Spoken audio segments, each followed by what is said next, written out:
Chapter 1. Ugh, how disgusting. Feeling dizzy. What's wrong with me? Lu Su felt as though he had been spinning in a washing machine for 3 days. Overwhelmed by dizziness, he struggled to open his eyes. However, upon doing so, he was met with a blinding white light that forced him to squint in agony. He had no understanding of what had transpired. He simply felt unwell all over, his mind a blank slate as if all memories had vanished. While he was momentarily dazed, the dazzling light was obscured by a shadow. A stunning woman, clad in a white lab coat with flowing golden hair, gazed down at him from above. Her beauty was striking. Her lips painted a vibrant crimson reminiscent of blood, her ample bosom accentuating her alluring curves. The contrast between her seductive appearance and her medical attire ignited a fervor within him. "You're awake. How do you feel, handsome?" With a smile, she addressed Lu Su, her eyes filled with seduction locking onto his bewildered gaze. What happened to me? Lu Su was utterly clueless about his current situation, yet he instinctively realized he was likely in a hospital, restrained to a hospital bed. He then began to assess his physical condition. His body was connected to an array of unfamiliar instruments. He felt unwell, dizzy. Yet it seemed there were no serious issues. His arms and legs appeared intact. Wait. Why was there no sensation in his right leg? Attempting to move his leg proved futile, and he lifted his head to inquire, "Why can't I feel my right leg? Why am I here?" The beautiful doctor with fiery red lips squinted and smiled, her enchanting voice cascading from her lips once more. "Don't worry, en somme. Your right leg has only sustained a minor abrasion, which has already been properly dressed with medication." An abrasion? Lusa frowned. "How did I get injured? Let me see my leg." "See it? That might not be possible right now." The doctor's voice remained gently soothing. "Why not?" "Because your right leg is in the next room." "What?" Lucy's mind went blank, his already chaotic thoughts being struck by a severe blow. "In the next room? What do you mean? How could you have amputated my leg?" His body flailed on the bed like a fish out of water, yearning to sit up and assess his situation. "Please, calm down. A lot has happened. You need to take a deep breath and listen to me." The voluptuous doctor extended her finger, gently tracing Lucy's exposed chest muscles, pressing him back onto the bed. The sensitivity in his chest and the warm air from her breath sent shivers down Lucy's spine. With his body restrained, he could only lie there, recalling fragments of memory while listening to her words. "You just underwent a kidney transplant. Inside you now resides another person's kidney. The rejection response may cause some discomfort. Just lie still and don't move." "Why on earth am I dealing with amputation and a kidney transplant? Did I get into an accident?" Lusa felt lost, his memories gradually resurfacing as he instinctively asked, "Who performed the transplant?" "I remember. I was an orphan. Is he all right?" "He's doing quite well," the doctor replied. "Where is he?" "In the morgue on the basement level. He will be cremated tomorrow." "He's dead?" Lusa stared incredulously at the doctor, unable to fathom the reality. "He died, giving me his kidney." "No, he passed away due to late-stage kidney cancer," the doctor clarified. Lusa? His head throbbed, as if trying to comprehend the enormity of his circumstances. "So you transplanted his kidney into me." Lusa began to thrash about on the bed once more. "Ouais, don't panique. He still has one healthy kidney." "Oh, but the one transplanted into you is the cancerous one. Are you out of your mind?" The overwhelming shock finally sparked Lucy's recollection. Even a fool could see that his situation was utterly absurd. This woman before him didn't resemble a legitimate doctor in the slightest. What kind of doctor dresses like a nightclub hostess? After a few futile struggles, he discovered that the restraints binding him were exceedingly secure. Rather than a hospital, it felt more akin to being strapped to some form of torture device. Lusu attempted to calm himself, forcing his mind to sharpen. He was an orphan, having lost both parents at a young age. After leaving the orphanage at 15, he had to balance work and studies. Although his tragic childhood often led him to confront gangsters, such petty skirmishes could never have resulted in his current predicament of amputation and a kidney transplant. Why was he here instead of simply returning home after school to sleep? "Who are you? What have I done to deserve this?" "Hee hee." The doctor caressed her lips with her slender fingers, chuckling. "Oh dear, you're quite clever, aren't you? Have you figured it out? The game has begun. You are among the first batch of chosen lucky ones." "Excited?" Lucy's brow furrowed. What game? The doctor interrupted. You're quite the sensation. Right now many are watching your live stream. As she spoke, she waved her hand, conjuring a translucent light blue screen before Lu Su, where comments scrolled by rapidly. Exciting. Take his other leg. Cut off the other leg. Delightful. I love watching this. Finally, I get a chance to experience it firsthand. Where did this screen come from? Can I purchase it? This guy was unconscious earlier. Now that he's awake, let's see his reaction. Haha. Are there any other events? Hurry up. What kind of live stream is this? Though the comments were not overwhelming, they flowed continuously. It seemed the live stream was not particularly deserted. Upon seeing the content, Lu Su felt a jolt of shock. The dark web? Could it be that he had been captured? Don't dwell on it, handsome. Your world is about to undergo an unprecedented transformation, one you cannot even begin to imagine. All you need to do is enjoy this game. Why not take a look at this? The female doctor greedily caressed Lucy's chest muscles as she opened another video. The video depicted a woman sawing through Lucy's right leg with a chainsaw, blood splattering everywhere, making him feel nauseous while he lay there motionless on the bed. As she reveled in the video, the doctor's crimson lips curled into a twisted and morbid smile, her complexion flushed, and her eyes shimmering like pools of autumn water. Lu Su could even sense her hand trembling slightly, as if stifling a frenzied killing intent. This woman was undoubtedly a psychopath.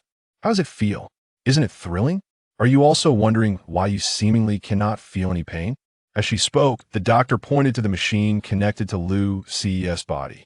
She continued her monologue, her words sounding less like explanations for Lu Su and more like a fulfillment of her own twisted desires. Do you recognize this? You wouldn't. This technology surpasses that of your planet by at least 300 years. It can manipulate your nerves currently. It's in pain mode, controlling all your sensations of pain. Previously, I disabled it for ease of cutting now. With that, the doctor finally removed her incessantly wandering hand and placed it on the machine beside her, casting a delightfully perverse smile at Lu Su. Since you're awake, why not let me enjoy myself a little more? With that, she closed her eyes and pressed a button. The previously suppressed pain sensations flooded back. Silence. Lu Su.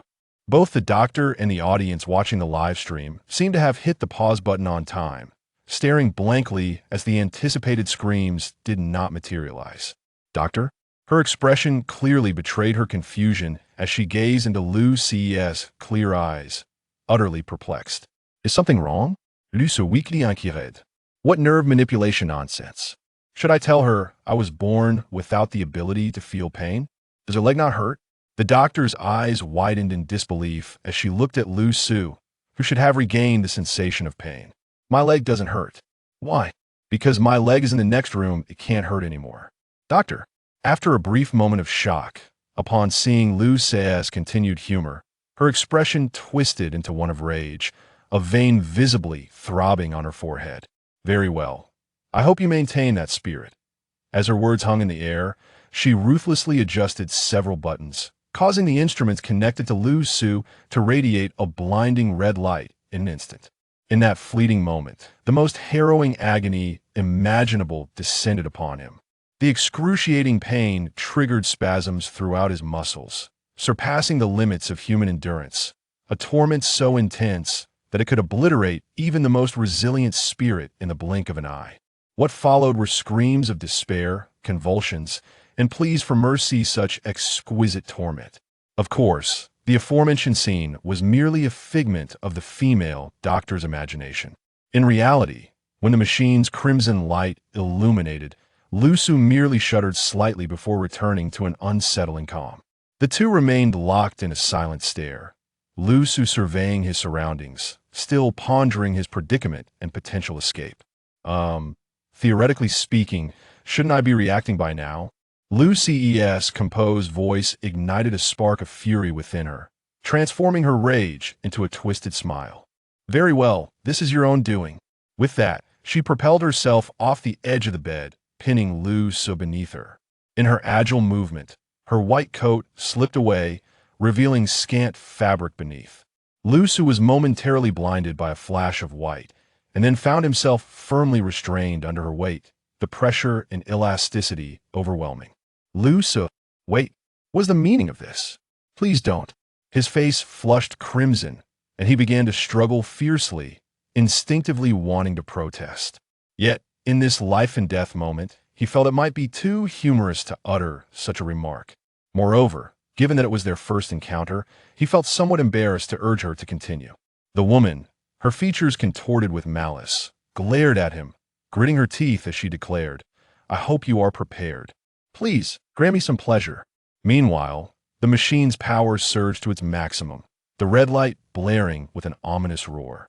An unusual tingling sensation enveloped Lu Su's entire being. Simultaneously, a voice echoed in his mind. Critical threshold breached. Unlocking binding initialization. Pain got chosen. Pain value increased by 9. Initial gene lock awaiting activation. Required pain value. 11,100. What? This time, it was Lu Su who found himself bewildered. Bang! As Lu Su's expression remained frozen in confusion, reflecting on the voice in his mind, the enraged doctor slammed her palm against his chest, a surge of force causing him to gasp for breath. It was then he realized the woman before him possessed an astonishing strength, rendering him powerless to resist. Huh! The doctor panted heavily, her eyes blazing with fury as they bore down on Lu Su, her twisted desires unquenched, threatening to erupt. As a top-tier sadist, the disobedience of her prey shattered all her previous delightful sensations. This was not how the script was supposed to unfold. Why are you unaffected? Her hands pressed firmly against Lu Su's chest, fingers digging in with brutal force, blood seeping forth as they pierced his flesh. Lu Su's pupils dilated in horror as he witnessed his own chest being torn apart, astonished by the woman's terrifying strength. This was certainly not the power one would expect from a normal female human. Bound as he was, it was clear that indifference to pain did not equate to immunity from death. In a flash of insight, observing the fire in her eyes, Lu Su understood he must first appease her. With a dramatically feigned cry of awe, he began to writhe on the bed. It hurts. It hurts so much. I forgot earlier. The doctor. Her previously fiery gaze faltered, her expression momentarily frozen in disbelief. Could one truly forget such pain? How could you forget while in agony? You possess quite the audacity. Yet, witnessing Lu Su's current state of suffering, she felt a wave of satisfaction wash over her, as if some primal desire had been fulfilled. In a moment of abandon, she pressed another button on the nearby machine. The red light blazed anew. Pain gods chosen. Pain value increased by 8. Initial gene lock awaiting activation. Required pain value. 19,100. Once again, the same voice resonated in Lu Su's mind, and he realized he was now expected to endure the pain. Once more, melding his cries with hers, Lu Su felt his performance was bordering on the insincere. Having never experienced pain in his life, he deemed this effort to be his utmost. With no viable means of escape at present, he could only aim to accumulate the necessary pain value, hoping to see if the initial gene lock held any potential utility. Though his cries may have sounded somewhat feigned, the doctor beside him felt a significant sense of relief. With a deep breath, the murderous intent faded from her visage, replaced once more by a seductive grin and a perverse delight. While continuing to manipulate the instrument beside her, she adjusted her posture atop Lu Su. Simultaneously, the garments characteristic of a physician began to slip away, one by one, that the remaining scant fabric struggled to adequately conceal her skin, reminiscent of delicate cream. Observing her pose, expression, and the miserly covering, the audience in the live broadcast was acutely aware of the impending events. Wow, this doctor is quite something, isn't she? She looked so unassuming in that white coat. Respect, indeed. Just moments ago, she had been performing a leg incision, and now she was on the brink of an intimate encounter. Wait, does anyone else think this guy's cries seem a bit exaggerated? Surely it's all an act. Some viewers began to sense the absurdity, their astonishment palpable. However, the female doctor, caught up in her fervor, remained oblivious to the discrepancies. Pain selection. Pain value 8. Pain selection, pain value 9. Waves of excruciating neural stimuli assaulted him, capable of shattering a person's psyche, yet they bore no effect on Lu Su, who could only greedily relish the escalating pain value in tandem with her performance. Was that the maximum power? Could it increase further? If it did, he might perish. Please, no more. Isn't this a bit overacted? Honestly, I feel a bit awkward as she abandoned all pretenses. I must say, domestic films still struggle with their plots. As the woman's sadistic smile began to harden, she sensed something amiss despite her brain being clouded with desire. When she had previously tormented her prey, their agonized writhing, muscle spasms, and the terror etched on their contorted faces had provided her with unparalleled pleasure. Yet, why did this man beneath her not exhibit any of these reactions? This was the second time he had disrupted her lustful reverie. Are you messing with me? You're asking if I want this? Lusa replied, bang. A resounding crash echoed as the fiery woman slammed her palm onto the machine, its crimson light flaring, signifying her waning patience. You've angered me. Little one, that I don't know what's wrong with you. But you've ruined my mood. With that, her hand slid beneath her, producing a dagger. Wait, could you explain where you pulled that knife from? Swish, a flash of white light erupted, and in one swift motion, the blade plunged into his chest. Pain selection. Pain value 2. The pain value was low, indicating that this strike was far less torturous than the previous apparatus. Yet, Luce's pupils dilated in an instant. He felt no pain, but that did not mean he was immune to death. I'm starting to lose interest in playing with you. The female doctor tossed her hair back, adjusting her posture while brushing against Lu Su. As she spoke, the blade slowly descended, tracing a grotesque curve upon his skin. Pain selection. Pain value 2. Pain selection. Pain value 1. I initially intended to enjoy this thoroughly, but you vexed me. So I suddenly thought about severing it and using it later, just to see if your expression remains the same. Her seductive voice lingered in the air, a torment of both body and mind. Lu's expression grew increasingly grave. The deranged Dr.'s delight returned. The pain values incrementally rose. Yet Lu Su was acutely aware that time was running out. The woman's other hand had already gripped his trousers. Who would have imagined that his first experience of being undressed by a woman would be in an attempt to castrate him?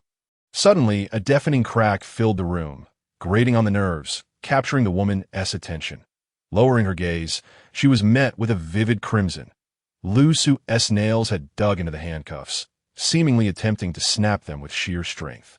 However, it was clear that it was not the cuffs that broke. Turning back, she found Lu Su's face still devoid of expression. What are you doing? Accustomed to various tortures, the already warped doctor sensed something was off. Lu Su smiled. He felt no pain, only the sound of nails breaking in his ears. Pain selection. Pain value 4. Crack, crack. A series of sounds erupted in unison as Lu Su forcefully ripped off all the nails from his left hand. Pain selection. Pain value 3. Gene lock. Awaiting activation. Required pain value 101100. Conditions met. Gene lock activated. Boom! A jolt of lightning surged through Lu Su's mind, akin to a great door slowly opening. Simultaneously, the previously unyielding steel handcuff shattered. Gene lock activated. Every cell felt as if it were ablaze. His heart roared like an internal combustion engine, and he was acutely aware that unprecedented changes were occurring within him. With it came power. The metal fractured, and the robust alloy cuffs that could secure a bull exploded, steam billowing forth as his arms surged upward. In the astonished gaze of the doctor, the cold light of broken metal reflected back at her. Their bodies sprang into action like leopards. The dynamics reversed. The female doctor found herself pinned to the bed, the knife snatched away, and in one fluid motion, Lu Su executed the maneuver as though he had practiced it countless times. The previous frivolity in his eyes vanished entirely. Now liberated, Lu Su spoke not a word, his gaze flickering with predatory ferocity as he plunged a knife into the woman's exposed heart, her vital organ. At that moment, the viewers who had previously reveled in what they believed was a perverse live broadcast began to sense that something was amiss. Isn't this situation a bit off? Is something wrong? How did he suddenly break the handcuffs? Was it all an act? What is happening now? Are we shifting to a traditional male-on-top position? Yet the two central figures, fully aware of the gravity of the moment. Understood this was no mere game.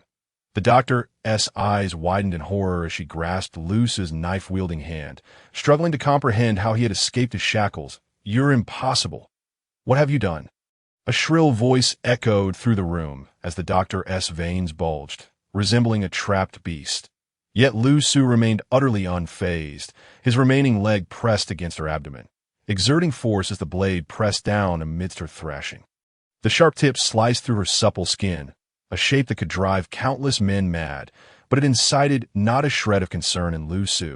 He was a precise machine bent on slaughtering his prey. "Please, this is just a game. Nothing will happen." The female doctor, realizing Luce's indifference, panicked, her face contorting into an ingratiating smile as she pleaded, "This is a paradise of divine selection. You are the chosen one. This is merely a preliminary test. You've passed. Your performance was excellent, and you will receive many rewards after this. You must be curious about what is happening. Just let me go, and I will tell you anything you wish to know. Whatever you desire, I can grant it. I am yours, and you can do as you please." Amidst her frantic entreaties, her tone oscillated from pleading to flattery and even to temptation. Yet Luce's expression remained unchanged, his focus unwavering on the knife in his hand. The woman beneath him failed to pique his interest. Her nearly bare attire and pitiful words only compelled his grip on the blade to tighten. Luce understood that if he could shatter the cuffs, this woman could not possibly be ordinary, that it was a matter of survival. No words were necessary. Blood seeped forth, life slowly ebbing away. "You cannot kill me. I am." Crack. The sound of a dagger piercing through the sternum and impaling the heart sealed her unfinished words forever within her lips. Only at this moment did Luce gaze into her wide-open eyes and utter his first words after breaking free. "I have been an orphan since childhood. It has not been easy to survive until now. Over the years, I have learned one thing: do not relinquish the opportunity to live to others." After speaking, the sharpness in his eyes vanished in an instant, and his body softened, collapsing into the embrace of the still warm woman beneath him. Such declarations of victor ought to be reserved until the opponent is truly dead. He chuckled weakly, glancing at his right leg, which had indeed vanished. His smile faded somewhat. In the face of the previous life-and-death crisis, he had been acutely aware that only by killing the enemy could he survive. Yet now his mind was in disarray. What game? What trial? Why had his legs suddenly disappeared? Clenching his fists, the extreme power bestowed by the unlocking of his genetic code did provide Luce with a modicum of confidence. He turned to the screen suspended in the air, connected to the so-called live broadcast, in search of answers. The large screen, which had previously been momentarily silent in shock at the sudden turn of events, was now ablaze with activity. A game. What game? Does that mean we are also chosen ones? After all, why would this video appear before my eyes out of nowhere? I materialized on the computer screen, and then it could not be turned off. Impressive. I remember you, the counter killer. The police have been notified. Briefly browsing, he found only fragmented bits of information. Suddenly, the entire room began to shake, and the large screen flickered out, colliding with Luce's vision at that moment. Luce was startled, instinctively wanting to move, yet his body was completely unresponsive, as if floating in space. Before him was a mesmerizing stream of data resembling a time tunnel, while peculiar mechanical sounds echoed in his ears, accompanied by lines of subtitles appearing out of thin air. Initial game concluded. Welcome to the global large-scale game. Chosen paradise. Initial number of selected individuals: 14, 569, 812. Initial number of participants: 1, 652, 348. Number of completions: 926. 357. Note: participants in the initial stage will not truly die, but those who fail to complete the game will lose their eligibility. Number of perfect completions: 3, 549. Your initial completion rating: SS rank. Perfect completion. Current consecutive perfect completions: 1. Reward settlement in progress. Wow. As he stared at the lines of subtitles before him, Luce felt somewhat dazed. It was only now that he truly grasped the meaning of the world has changed. Special event triggered. Kill the initial divine guide to obtain the achievement badge. Godslayer. Special event triggered. Seize the A00 3. Grade sealed sensory manipulator. Item special. Recovered. Reward equivalent sealed item. Placed in backpack. Initial reward points. 3,000. Initial reward items. Intermediate recovery potions 3. Placed in backpack. Your current world ranking. 1. 726. 357 at rankings are updated with each game. Continuous perfect performance and high rankings will yield surprises, so keep up the good work. Is this world number 1? Lu Su gazed at the figure 1, 726, 357, momentarily lost in thought. Perfect completion reward. Free body repair function. Please relax, this was the final statement, and upon hearing it, an irresistible wave of drowsiness washed over him, causing Lu Su to lose consciousness. Ding, ding, ding. The sound echoed, and it felt like an eternity had passed, yet it seemed to have been only a few minutes. Lu Su, still in slumber, was abruptly awakened by his alarm. Upon opening his eyes, he found himself in the familiar dimly lit room, the familiar 10-square-meter dormitory washroom, the familiar moldy corners, the aged second-hand Redmi phone on the bedside. Lu Su was jolted awake, glancing down at his legs, which were intact. Was it a dream? How vivid! With a sigh tinged with disappointment, as he pondered this, he casually slapped his phone to turn off the alarm, but it emitted a resounding bang. The noise was so loud it fully roused him, and he curiously turned on the light, staring at the deep impressions left on the bed, lost in confusion, if it weren't for the layer of bedding. His luxury phone might have truly been destroyed. Suddenly, Luca seemed to recall something and swiftly opened his phone, connecting to the dormitory's Wi-Fi and casually clicking on a social media platform. The first trending search below the search box blazed with fiery colors, its description simple, consisting of only 8 words. Chosen Paradise, global game. The number of searches beside it had already reached a staggering 180 million. It is worth noting that the highest trending searches on this platform in history had only ever reached 40 million. 180 million was a figure no celebrities agency would dare to fabricate. Lu Su hurriedly clicked in, beginning to peruse the multitude of news articles. Starting from midnight, a large number of people mysteriously vanished. A Canadian Airlines plane crashed, with crew members reporting that both the captain and first officer had disappeared from the cockpit. Many individuals found live broadcasts appearing on their phones, computers, and electronic devices, even manifesting on their retinas. Impossible to close. An Australian man demonstrated superpowers, claiming to be a perfect completionist, declaring that a new era had arrived and he would become the ruler of the world. Numerous individuals claimed to be chosen ones, but were not forcibly entered into the game, stating they could voluntarily join later. Experts suggested it might be a mass fraud, and the police were investigating, hoping that genuine participants or players would proactively contact the authorities. Messages filled the screen one after another, most of which were direct announcements from official media, underscoring the gravity of the situation. Luca noted that the earliest publication of this news was less than 20 hours ago, yet it had spread so widely. The entire platform was nearly devoid of any other news. Various self-media outlets had rushed in, and an array of bizarre videos inundated the software. This was everyone's first glimpse of what a world-altering event looked like. Meanwhile, Lu Su was among the first to personally experience this upheaval, indeed being the very first. According to all current interviews, all witnesses expressed that after the initial game concluded, the screen suddenly entered their vision, allowing them to check data and the timing of the next game at will. However, all volunteers currently in hospitals had not revealed any abnormalities in their eyes or brains. As Lu Su perused the various interview details, he suddenly realized something was amiss. With a mere thought, the screen appeared before him. This control felt entirely natural, akin to instinctively managing his own body, requiring no instruction whatsoever to that moment. The screen was blank, displaying only a few simple lines. Rest mode. With each game, you may choose to be an observer or a player. Naturally, we believe the world welcomes players, and players will ultimately possess the world. Time until the next game begins. 47, 54, 43. This is the challenge of the gods. Chosen Paradise. Welcome. So, the next game begins in just 2 days. According to descriptions in the news, time within the game and reality is concurrent, meaning time spent in the game aligns with the external world. If participants vanish into the game, it suggests that this game resembles a form of time travel, rather than merely a mental entry. As Lu Su gathered information, he muttered to himself, suddenly realizing that while he seemed to hold the title of first, he appeared to know nothing. The other participants online seemed to possess a wealth of knowledge. According to yesterday's claims, there was a guide in the initial game, but it seemed he had killed that guide. That was his first instance of taking a life. Yet, for some reason, he felt no psychological burden whatsoever.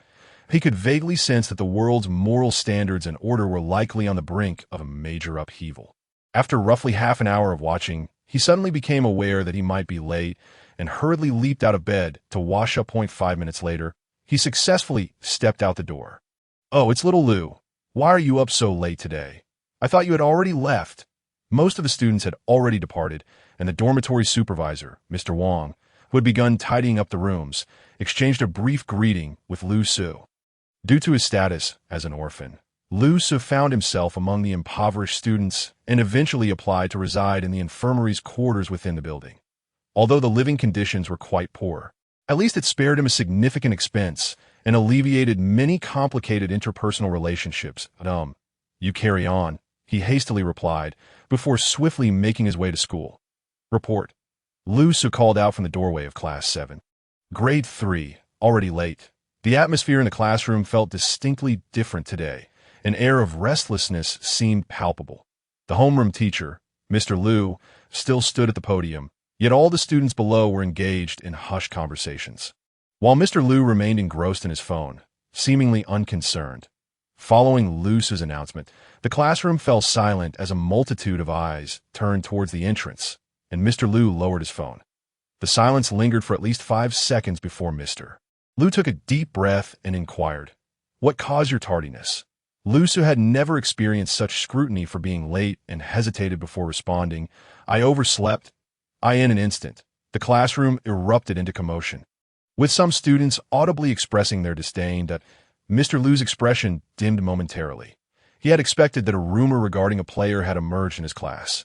According to existing rumors, the conclusion of the game seemed to coincide with this morning's events. Noticing that no one was paying him any further attention, Lu Su returned to his seat. The entire grade 3 class had momentarily set aside their studies and lessons, all faces animated with excitement, as if eagerly anticipating the arrival of a new world. All right, everyone is here. Let us quiet down," Mr. Liu announced. According to the school and the Ministry of Education, classes are suspended today to discuss and organize certain matters. As for the subsequent course arrangements, they will depend on the specific organizational situation in society, and even how the college entrance examination will unfold will be contingent upon circumstances. Currently, the significance of that matter surpasses everything else. Despite Mr. Liu's serious demeanor, it did little to dampen the enthusiasm of the students below. If anything, their excitement heightened. "Well, you all should be aware of what I'm referring to. That chosen paradise. Is there anyone in our class who has been selected to become one of the so-called chosen ones?" As his words fell, Lu Su instinctively lowered his head slightly, casting a sidelong glance at each student in the room. Instantly, the classroom erupted into a frenzy, with students glancing around and chattering excitedly. Eager to discover if anyone among them had first-hand experience, Lu Su kept his head down. He had few friends and was generally overlooked. He mused to himself. Global supernatural events, utterly unexplainable by science. And with everyone unaware of the future specifics, one should at least observe. Anyone who carelessly reveals themselves as a fool, surely no one. "Teacher, I've been chosen." A boy seated by the window proudly raised his hand, his expression barely concealing his elation, surrounded by classmates who had previously been engaged in conversation with him. Lu Su recognized the boy as Zhang Tao, someone with whom he had a casual relationship, the type who sought to flaunt a semblance of wealth at school. Initially, upon learning that Lu Su was an orphan, Zhang Tao had entertained thoughts of bullying him, but after Lu Su had given him a beating, they had little interaction since. Though Lu Su found it hard to suppress his disdain for such foolishness, he turned his gaze towards Zhang Tao, curious to learn about other chosen individuals. Mr. Liu's eyes sparkled as he looked at Zhang Tao and asked, "You have been chosen? Are you participating directly in the game, or are you merely an observer?" "I am an observer," Zhang Tao replied meekly, before quickly adding, "but I will qualify to participate in the next game." As his words settled, The classroom erupted into exclamations of wow. For in the monotonous life of grade 3, such world-altering news was exhilarating. Zhang Tao basked in the admiration of his peers, a smug smile spreading across his face. Is there anyone else? Mr. Liu sent a message on his phone and continued to address the class. I hope everyone will be truthful. This matter is of great importance to our nation, and of course, to you as well. In the ensuing silence, no one else raised their hand. All right, everyone, please engage in self-study for now. Zhang Tao, please come with me. With that, Zhang Tao strode out of the classroom like a victorious general, head held high. Wow, I'm so envious. Why is it him? Murmured the students. Zhang Tao hardly studies. Mr. Liu used to say he was all talk and no action, and now he is being treated with such respect. Study? What's the point? This supernatural event is beyond the current scientific understanding. Who can you learn from? Did you see the videos circulating online? It seems that game involves another dimension where one can gain superpowers. Superpowers? Seriously? Do we have a chance to be chosen later? Aren't they supposed to be the first batch of selected individuals? As the homeroom teacher exited, the classroom buzzed with conversations as students eagerly shared the latest news and videos they had encountered. Initially, Lu Su felt perplexed by their excitement. After all, his own experience with the so-called game had been anything but enjoyable. He had been abducted while utterly defenseless, subjected to surgical procedures, limb amputations, and grotesque dismemberment by a deranged woman. It was only because he had been devoid of pain sensation since childhood that he had endured it all without succumbing to despair. Otherwise, he doubted many ordinary students could withstand such torturous conditions. Gradually, however, Lu Su began to discern a crucial truth from the discussions around him. It appeared that everyone's initial game was markedly different. While most involved tests of character, extreme scenarios like his, being tortured and slaughtered, were seemingly rare. Moreover, during the game's conclusion, it had been clearly stated that initial participants would not face actual death, but those who failed to complete the game would forfeit their eligibility. This implication suggested that, under normal circumstances, actual death was a possibility. Yet, it seemed that none of his classmates were aware of this, or perhaps they simply did not care. They regarded the chosen paradise as merely a game, akin to entering a realm to slay monsters and level up, without considering the potential consequences. However, Lu Su, having undergone the ordeal himself, could acutely sense the underlying brutality. It was a matter of life and death. I just saw a video of someone who participated in the game in America. They claimed their a temporary ranking system had a special forces soldier said. He ranked 67th and received a reward for physical enhancement. He said he can now bend a bottle cap with just his fingers, immensely strong. Really? If he keeps participating, could he become a superhero? Amidst the continuous chatter, Lu Su remained silent and detached. He reached into his desk and grasped a bottle cap, his fingers tightening around it. With ease, he crushed the cap into a small ball, as if it were nothing more than paper. A slight smile crept onto his lips as he reveled in the strength coursing through his hands.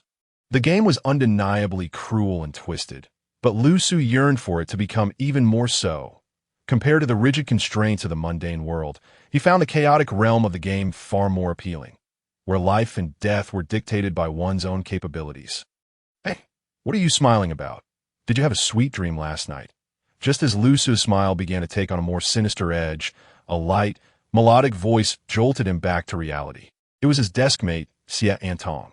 Xie Antong had been Lu Su's classmate for 3 years. His past experiences had endowed him with a keen perception of people, although Antong had never come across as domineering. Lu Su recognized that their worlds were vastly different based on her demeanor and attire. Yet, for reasons unknown, the more he sought to maintain distance, the more Antong seemed to unabashedly tease him. Nothing much, just reminiscing about something pleasant. Lu Su quietly concealed the small ball he had crafted from a bottle cap within the recesses of the table, speaking without turning his head. Suddenly, a ticklish sensation brushed against his ear. As Xie Antong leaned in closely, whispering, "Are you pretending? You've been selected too. Haven TU." A jolt of surprise coursed through Lu Su's mind, and he feigned nonchalance as he inquired, "What are you rambling about? Why do you ask?" As their gazes locked once more, all Lu Su could discern were the mischievous, slitted eyes of Xie Antong, stirring a sense of unwarranted guilt within him. After all, his initial game had indeed attracted an audience. Could it be mere coincidence? He was acutely aware of the torment he had endured as a chosen one, the unlocking of his genetic seal, and his unhesitating rise to violence, compared to the discussions among his classmates. His experiences were of a far more sensitive nature, warranting utmost secrecy. Thus, he cast a glance at Xie Antong and tentatively extended his right leg, which had been severed in the game. "Look, my leg." Xie Antong glanced down, retorting, "What? It's so white, long, and tender. Let me touch it." Without hesitation, she reached out. Eliusu exclaimed, "No, I meant, could you please be more aware of the implications?" Witnessing Xie Antong's eyes glimmer with enthusiasm as she began to invade his personal space, he swiftly retracted his leg. His intention had merely been to test the waters, considering the frightening state he had been in during the game, where that leg had indeed been severed. However, observing her reaction, it seemed the girl before him had not fortuitously encountered his initial gameplay persona. Humans are most adept at projecting their own experiences onto others. When she suggested he had been chosen, was she not, in fact, alluding to herself? Lu Su chose not to delve further into his predicament and instead shifted the conversation to her. To his astonishment, Xie Antong gazed earnestly into his eyes and nodded affirmatively. Se replier? You're just going to tell me that. Xie Antong surveyed their surroundings, noting that their classmates were engrossed in their own discussions, oblivious to the two of them.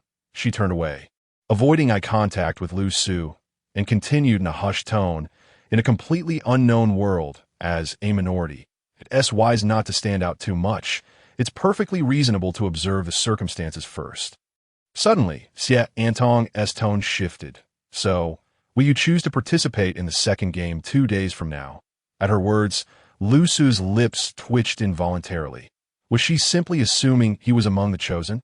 He had not confirmed anything. Before he could respond, Xie Antong took the initiative, advising, "Regardless of your thoughts, I suggest you refrain from participating. Just wait a bit. The temptation to alter one's fate is overwhelming. I understand that if given the chance, you would not hesitate. However, our nation's network regulation is stringent, and amidst such turmoil, many pieces of information and news remain undisclosed. I was among the first cohort of audience members. Last night, after a brief shock, I compiled a comprehensive record. I reviewed no less than 100 game broadcasts, featuring a myriad of individuals confronting various plots, some of which were brutally graphic, entirely absent from online discourse. Such trials operate outside any moral or legal framework known to modern society." As she spoke, Xie Antong's complexion paled slightly, as if recalling some unpleasant memories. "Did I even witness a player perish within that game? If the game is indeed another realm, with time and space interconnected with our reality, can they truly survive?" Lu Su remained silent. Xie Antong scrutinized his profile intently, speaking with an earnestness that made him feel inexplicably guilty. For he was the clearest of all regarding her words. He was the one who had lived through it. The ordeal he had faced was the most harrowing and bizarre of trials. The perils and bloodshed more vivid in his mind than anyone else's. Thank you. Eliusu could surmise why this affluent classmate sought proximity to him. It was merely the curiosity of a pampered young lady who, upon entering a new environment, found a poor boy to be intriguingly different from the sycophants of her past, neither fawning over her nor caring for her status. What else could it be? The preoccupations of adolescent girls are often rather simplistic. Nonetheless, he expressed his gratitude. "A gentleman speaks of actions, not intentions. I hope you ponder this carefully." Xie Antong was uncertain whether Lu Su absorbed her words and sighed. Turning to scroll through videos on her phone, perusing the latest news. Outside the corridor, people meandered about, with sporadic students departing, and Lu Su even caught sight of police officers. The online discourse was rife with speculation. But as time progressed, the credibility of much information came into question.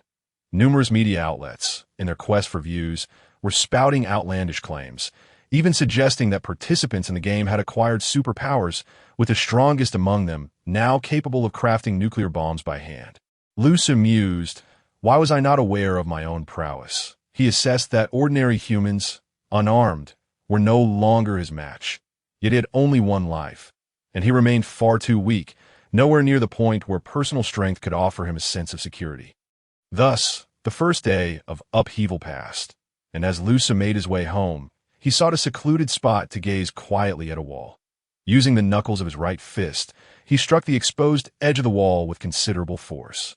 A dull thud resonated as the bricks shattered at the impact, fragments cascading downwards. He struck with such vigor that a crimson mark swiftly appeared on his fist, and the skin at the edges was scraped, oozing a trickle of blood.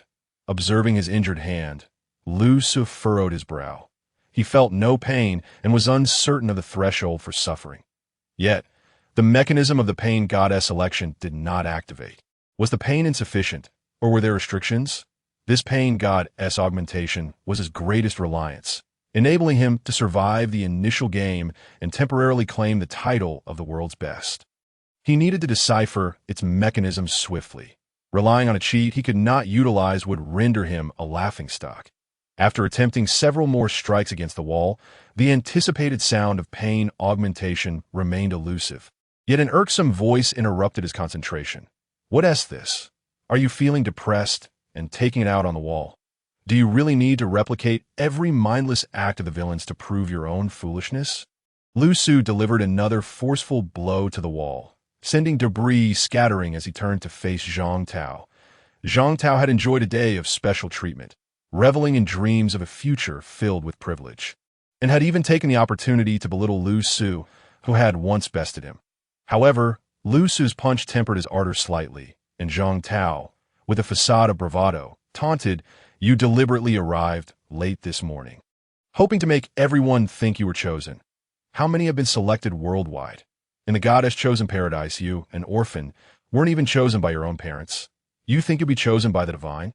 Lu Su showed no inclination to respond, instead prying a half-brick from the already crumbling wall and quietly advancing toward Zhang Tao. "Have you forgotten what I said when I last beat you? What are you planning?"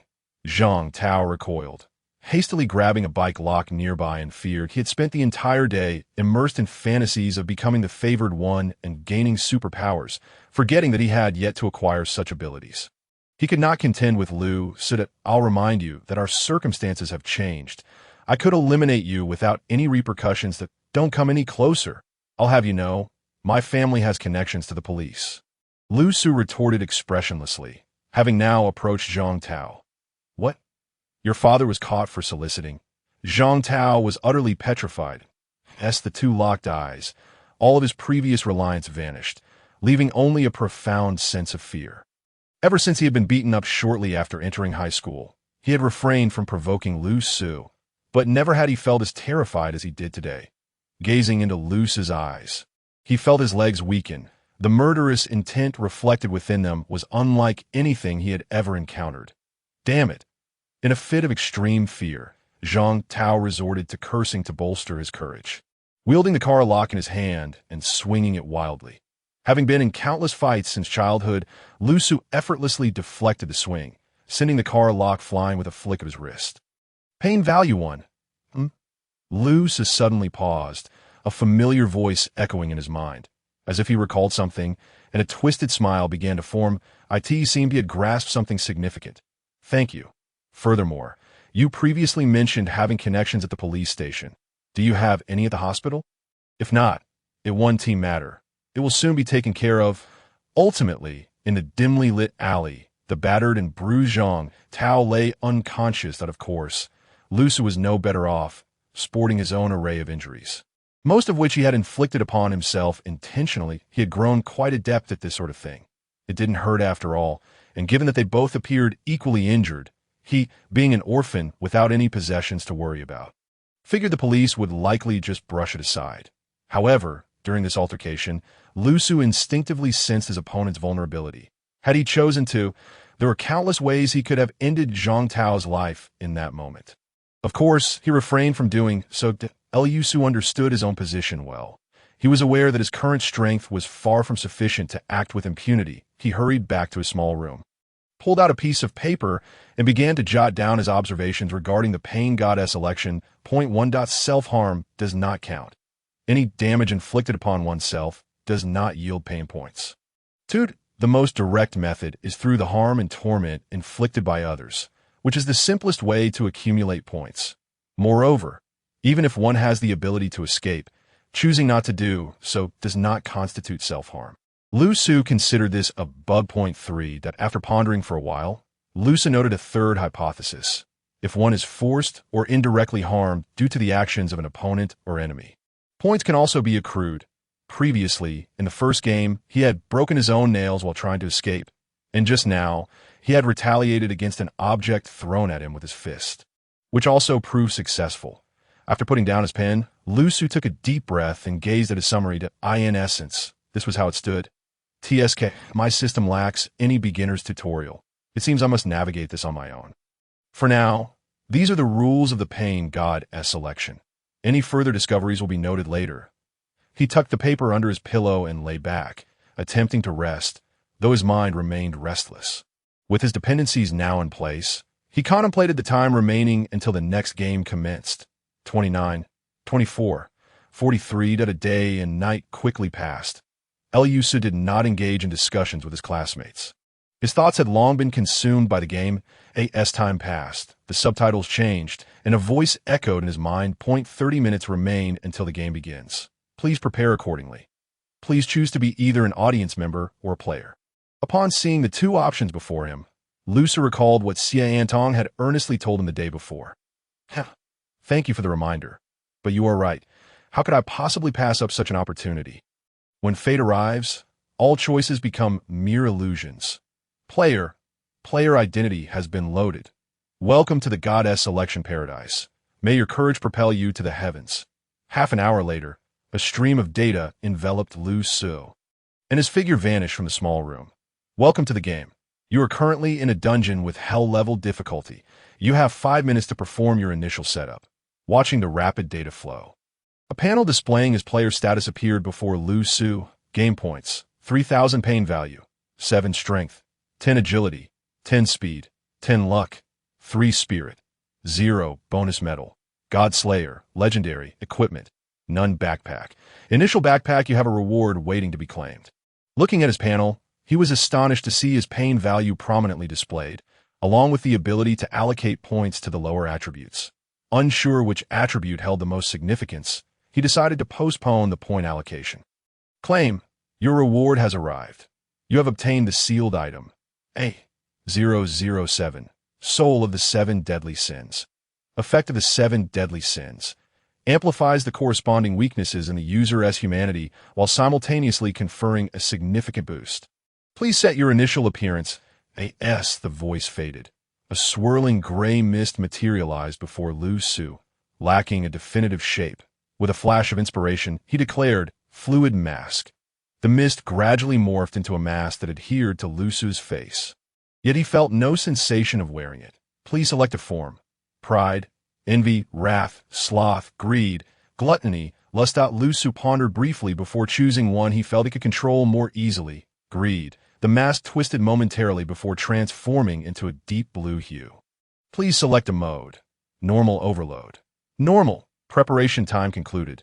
The game commenced. In an instant, the world around him blurred, and a sensation of weightlessness engulfed him. The next moment, Lu Su found himself within the game. Upon opening his eyes, he was astonished to discover that the dizziness had not subsided, leaving him with a feeling of being top-heavy.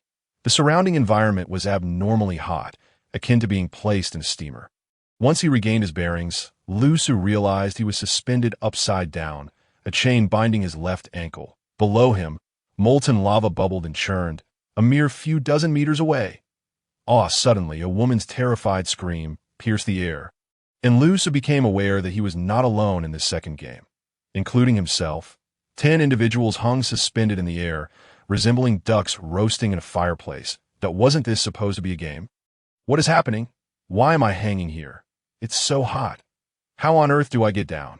Among those also suspended, some had begun to panic, the intensely realistic sensations unnerving them. Lu Su cast a quick glance, dismissing them. Their skill levels were evidently limited. Whether they were enemies or allies mattered little. Welcome to the game. Unfortunately, you have been selected for Hell mode, but simultaneously, consider yourselves fortunate. Each of you has a platform beneath you, with lava rising steadily below. You must escape promptly. Failure to do so will result in a rather unfortunate outcome. Next, the first escape tool will be introduced. A mechanical voice resonated within the fiery furnace of hell. Subsequently, a rope descended amidst the 10 individuals, with a rusted, crimson-smeared saw attached at the end. Gazing at the implement and the encroaching lava below, all 10 quickly grasped what escape entailed. An overwhelming chill surged through everyone's heart, except for one. Lu Su, observing the descending saw, was consumed by a singular thought. Oh, this means I can accumulate pain points. The realms of reality and gaming are interconnected. However, in the real world, injuries necessitate a visit to the hospital. In severe cases may even result in disability. Yet, within the confines of the game, he is acutely aware that if he meets the conditions for a perfect clearance, he can receive free treatment for all his injuries. Which is precisely why he is compelled to join the game. The risks are considerable, yet the potential rewards for him are undeniably maximized. What does this mean? What does it signify? Is this what you call a game? No one ever informed me of this beforehand. This is outright deception. I intend to report you. Amidst the cacophony of cries for help, Lu Su felt utterly numbed, turning to glance at the woman beside him, who was wailing in distress. Report? Where would you even report this to? Are you unaware of the nature of this occasion? Although Lu Su had anticipated that the game's onset would attract some bewildered players, the extremity of this situation exceeded his expectations. Lu Su activated his personal live streaming screen to check if there were any details about the other 9 players. To his surprise, he discovered an unusually high number of spectators fixated on him. Is this the perspective of a player achieving perfect clearance? I was eager to observe the caliber of seasoned players. This scene is somewhat intimidating. I have never encountered anything like it before. Fortunately, I decided to remain a spectator for now, assessing the games on offer.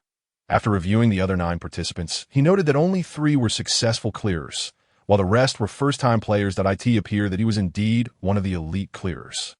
Lu Su realized that their live broadcasts, though randomly assigned, could also be categorized and searched. If this is the case, those who excel in perfect clearance will soon find themselves in the spotlight. This may not necessarily be a blessing. The world would never casually permit an individual to wield superhuman power. Thankfully, he had opted for a mask. However, his personality traits and habitual actions could still be discerned by those with ulterior motives. I quit. I refuse to saw off my leg. Let me exit. I'm done playing. Throughout Lu Su's observations, the woman beside him continued her tearful lamentations, clearly unable to confront reality. To Lu Su's astonishment, a response unexpectedly emerged from above. That a mechanical voice echoed in the air. The shop system will soon be activated.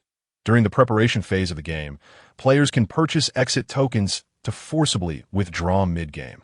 Once an exit token is utilized, the player will permanently lose their qualification to participate in the game. During gameplay, access to the shop will be prohibited.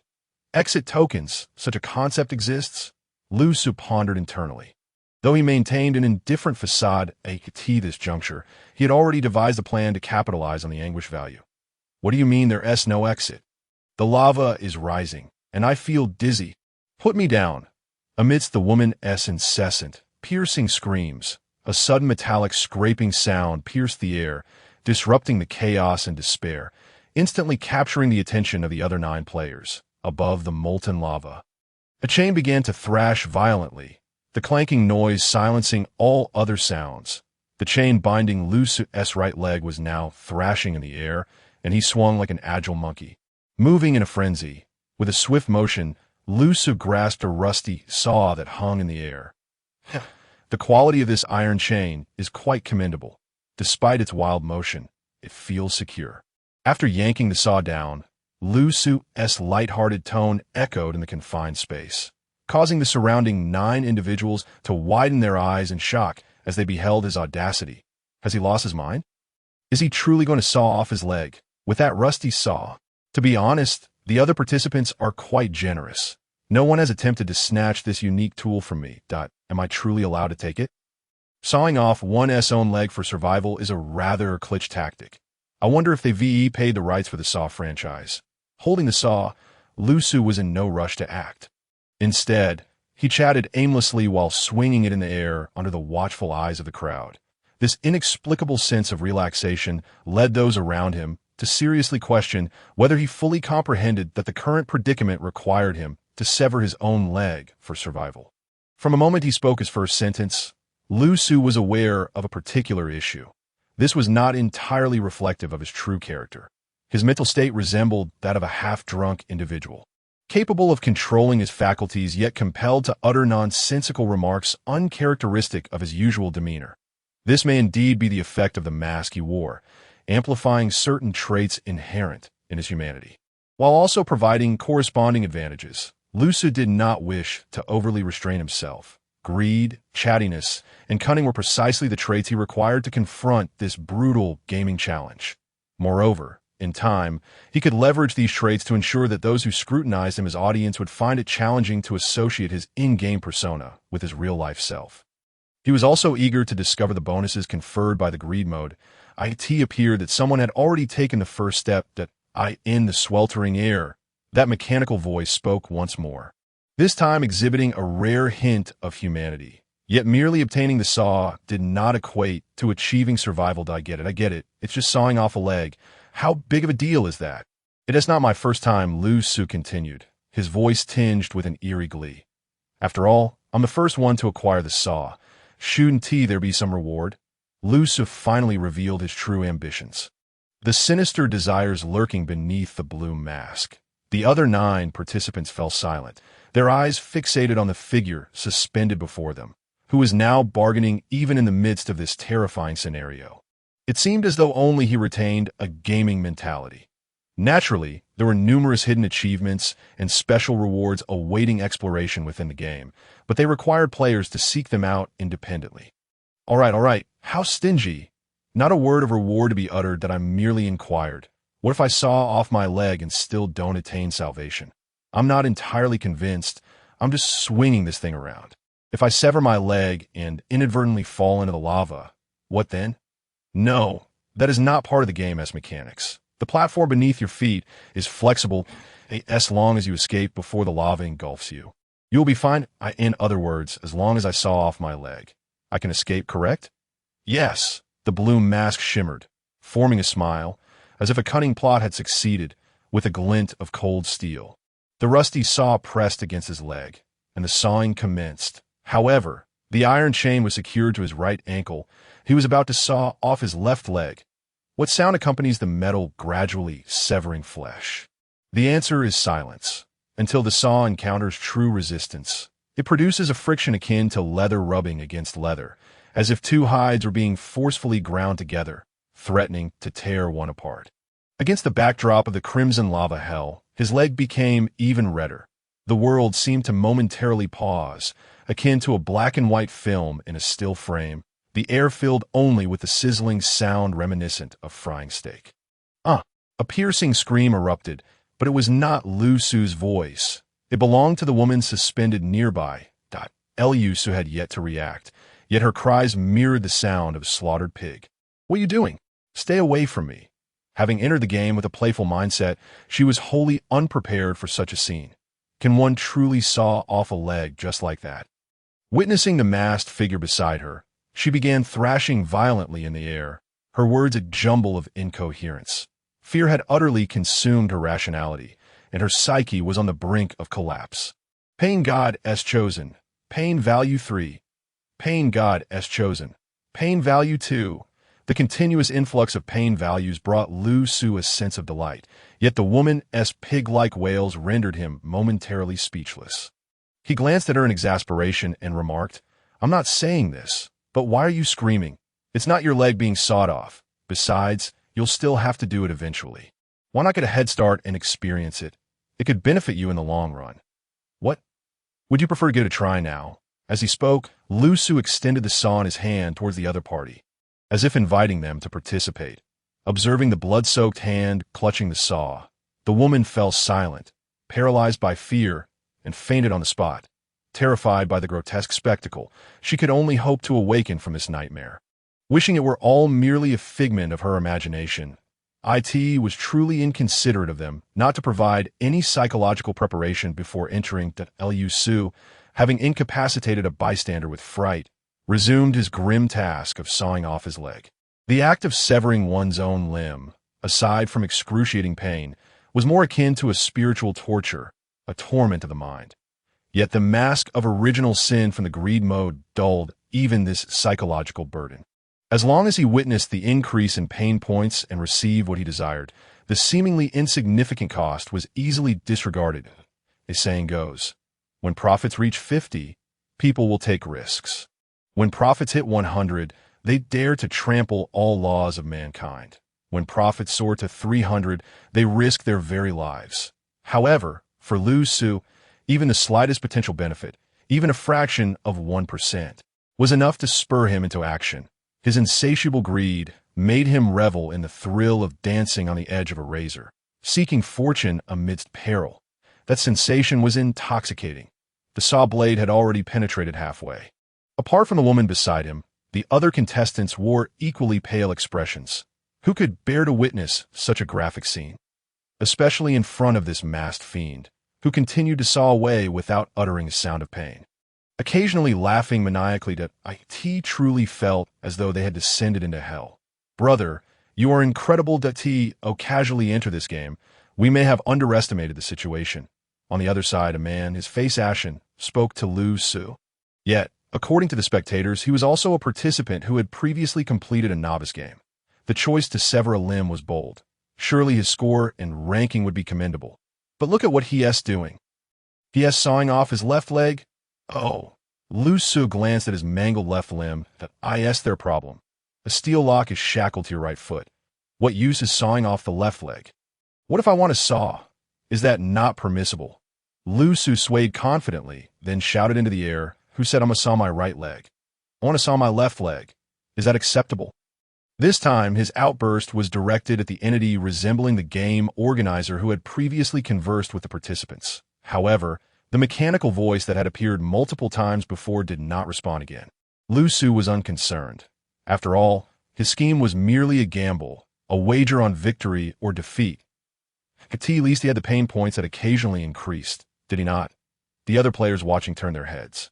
Eyes filled with despair, one person had fainted from fright, while another appeared to be an unhinged maniac. If they had a chance to survive, they would never dare to participate in such a deadly game again. Not only them, but also the selected audience members watching were in unanimous agreement regarding the correctness of their choices. Was this truly a game of hellish difficulty? Thank goodness they hadn't joined. It was terrifying. Were all perfect victors such lunatics? Encountering such an extreme game, perhaps only a madman could remain so composed while severing a limb. But that was of no consequence. His ruthlessness was undeniable. Yet his intellect seemed lacking. Most of the audience gazed at Lu Su, the perfect victor, horrified by the gruesome display, lamenting his bravery without strategy. However, among the spectators were those who were not merely observers. Some were astute individuals wishing to gather intelligence for future endeavors, and they began to grasp Lu Su's intent that a selected participant named Kong Bai, currently an audience member, shared his insights on Lu Su's live stream screen. Kong Bai, you don't really believe that a perfect victor could be so foolish as to saw off the wrong leg, do you? Kong Bai. If I'm not mistaken, he is engaging in a game of wits with the rules of this game. Do you remember what he said earlier? Kong Bai. In his previous conversation, he inquired about the consequences of sawing off a leg without being rescued, even providing an example of falling directly into lava. Kong Bai. His aim was to explore all possibilities of not being rescued after severing a leg, while deliberately diverting attention to trivial matters. Kong Bai. In the end, he casually asked whether sawing off a leg would guarantee rescue. But that was merely a ruse. There are many methods to achieve this, including not sawing the trapped leg. Kong Bai. The organizer, misled by his earlier comments, unwittingly provided a definitive answer. Kong Bai. That is why he is sawing off his left leg. Kong Bai. Although it's merely a game of words, he executed it without hesitation, aiming for the possible benefits that a perfect victor might attain. Indeed, every one of them is a monster driven by profit maximization, with pain in their own limbs far from their considerations. Kong Bai. This means that from the very beginning of the game, this master had no fear in his mind. Kong Bai. Rusty saw. Scalding lava. He never cared. From the outset, he only pondered how to maximize his benefit from this game. Kong Bai. To dare to act in such a manner requires extreme greed, unyielding confidence, and a certain ruthlessness towards oneself.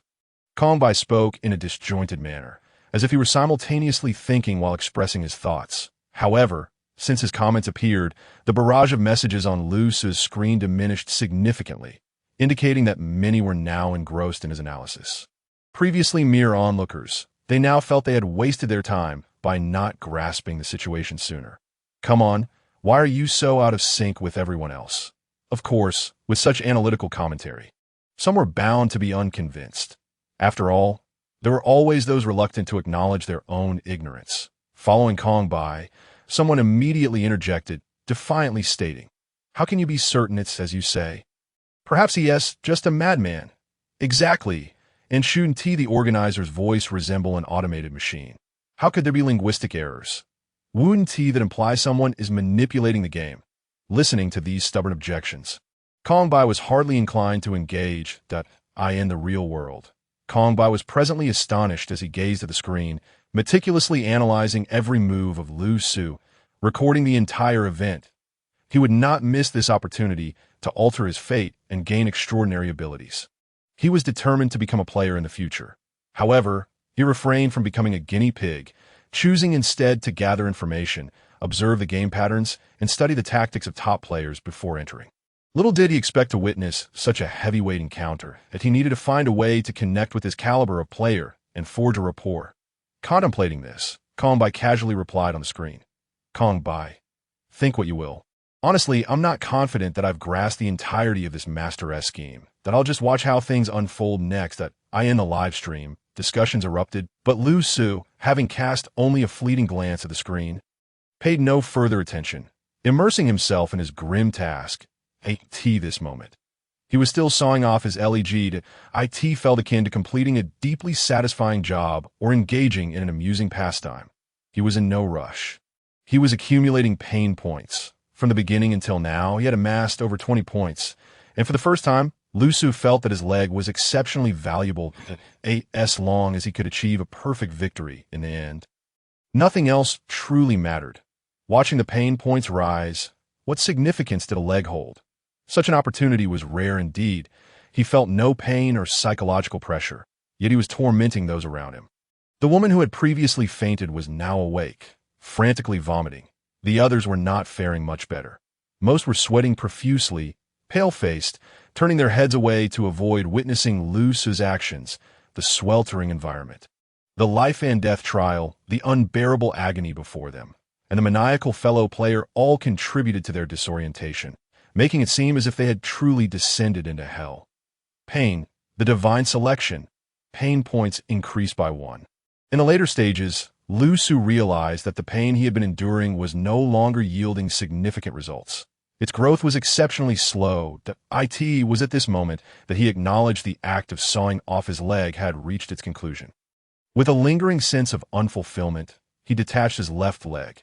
Holding the blood-soaked foot in his hand, he examined it for a few moments before murmuring, "By the way, surely such a display will yield some additional benefits for me. Regeneration of a severed limb must surely require superior, higher-grade potions, right?" As he spoke, he casually tossed the severed limb into the bubbling magma below. I've done it. Hey, is anyone still there? Wasn't it said that sawing off a leg would free me from this predicament? Lu Su's audaciously provocative voice echoed through the space, presenting his terms to the owner of this realm. Yet, there was no response. Just when Lu Su thought he might have failed, the familiar mechanical voice re-emerged from above. But this time it was chillingly cold, devoid of the previous semblance of humanity, resembling a mere machine. The relevant entry rules have been restored. Player Lu Su successfully challenged the system's loophole and obtained the badge. System Attacker. Epic. Related rewards will be collectively settled at the end of the game. The mechanical voice referred to Lu Su with a vague designation, leaving everyone except him to hear only a blurred reference after delivering the rewards. There were no further words, as if it feared being ensnared in Lu Su's dialogue once more. Did Lu Su, however, paid no mind. The shimmering aura upon his mask formed a satisfied smile as he hung upside down in the air, stretching luxuriously. Not too shabby, not too stingy. The cavern was now filled solely with the sound of bubbling magma, while the other participants stood in a daze, and one anticipated that the individual before them was not a mere masochist with a lack of intellect, but rather a maniac willing to go to any lengths for personal gain. Having entered the game for the first time, they found themselves facing such a dungeon and such a player. The streaming room had long since erupted, as reflections on the earlier analysis by a person named Kong left everyone with a sense of breathtaking in an instant. Exclamations of admiration filled the air. Yet, gazing at the gruesome, severed leg, few felt admiration. Instead, there was a profound sense of reverence and fear. Unfazed by the gazes of those around him, Lusu took a moment to catch his breath before he did not rush to escape. Instead, he spoke again. To be honest, I don't understand why you all seem so oblivious to the situation. Hearing his voice, the other 9 players paused in confusion, failing to grasp his meaning. You truly disregard the notion of life and death. Don't you? Have you realized that the magma is rising? What is this thing? Tell me, Lusu said, shaking the saw in his hand. You don't actually believe this is merely an object of suffering and torment, do you? If we consider this a game, then this is a passage item. And right now, this sole passage item is in my possession. Not a single one of you even attempted to seize it when I acquired it. Out of fear, all of you avoided this SWD. Not let fear cloud your judgment. This so-called hellish game is too smooth sailing. I hope for more opportunities like this in the future. Ever since donning the greed mask, Lusu had not only become insatiably greedy, but also somewhat loquacious. Yet, amid his incessant chatter, the other players inexplicably felt a chilling sensation wash over them, even with the ambient temperature exceeding 50 degrees Celsius. All right, enough of the small talk. Lusu playfully swung the saw in his hand. Is there anyone still interested in sawing off a leg? Let's discuss the price. As his words fell, the expressions of all present changed dramatically, their faces reflecting a volatile mix of emotions as they regarded the swaying figure in their midst. Meanwhile, in the real world, Kongbai, who had been observing Lusu's every move, slammed his fist onto the table, exclaiming with excitement, "Damn, I knew it would be like this." The previous tests, beyond maximizing benefits, held many deeper meanings, including probing the rules of this game, questioning what exactly controls this sudden emergence, whether it be a machine, an omnipotent deity, or an extraterrestrial civilization. Such probing is crucial for the entire world, and the big shots managed to accomplish it almost unnoticed while even reaping their own benefits. Moreover, the previously brutal methods served to intimidate other participants, effectively extorting them at this moment. Kongbai gritted his teeth, sorting through his thoughts. Growing increasingly exhilarated, he saw no fault in such extreme greed, with the world undergoing such upheaval. Life and death dictated by fate. The strong must become ruthless early on in the game. Yet, just as he began typing in the game livestream, he slowly lowered his hands, for he had witnessed the majority of comments and the psychological states they reflected. This is extortion. To be honest, shouldn't we be helping each other in such situations? Sawing off a leg is already tragic enough. In this atmosphere of fear, is it really necessary to threaten others? Very powerful, yet very insane. I just hope not to encounter such individuals in the game. Apart from a few saintly remarks, the rest were merely praises of admiration, as if they were watching an American blockbuster. Either they were inappropriately projecting strange emotions, or genuinely considering themselves mere spectators. People seem to forget that these viewers were also chosen ones, equally possessing the chance to participate in the game. Everyone was part of the same realm. The world had transformed in an instant, yet people's mindsets had yet to adjust. Kongbai pondered, abandoning his desire to send a barrage of comments, and shifted his focus to the internal scenes of the game. What do you mean? What do you mean by discussing prices?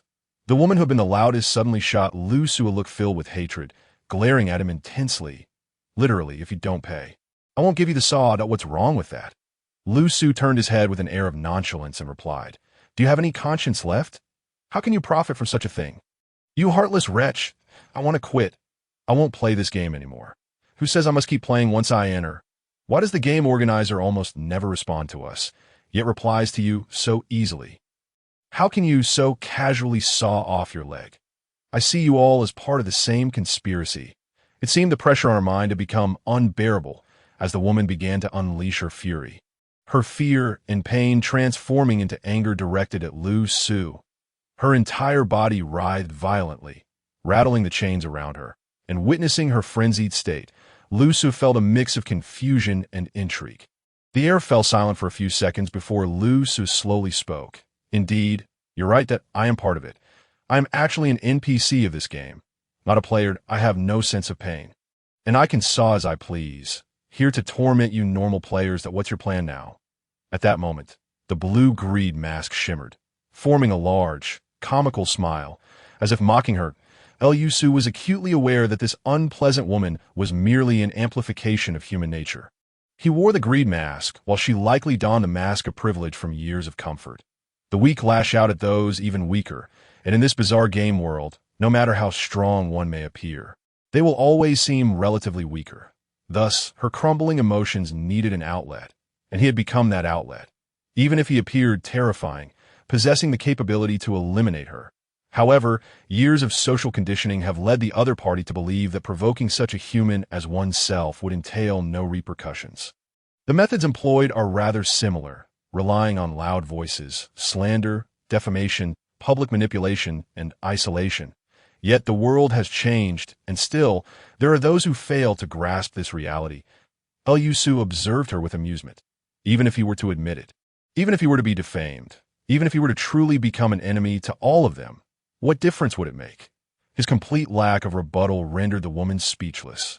Her throat emitting a muffled sound, her face turning an angry shade of crimson.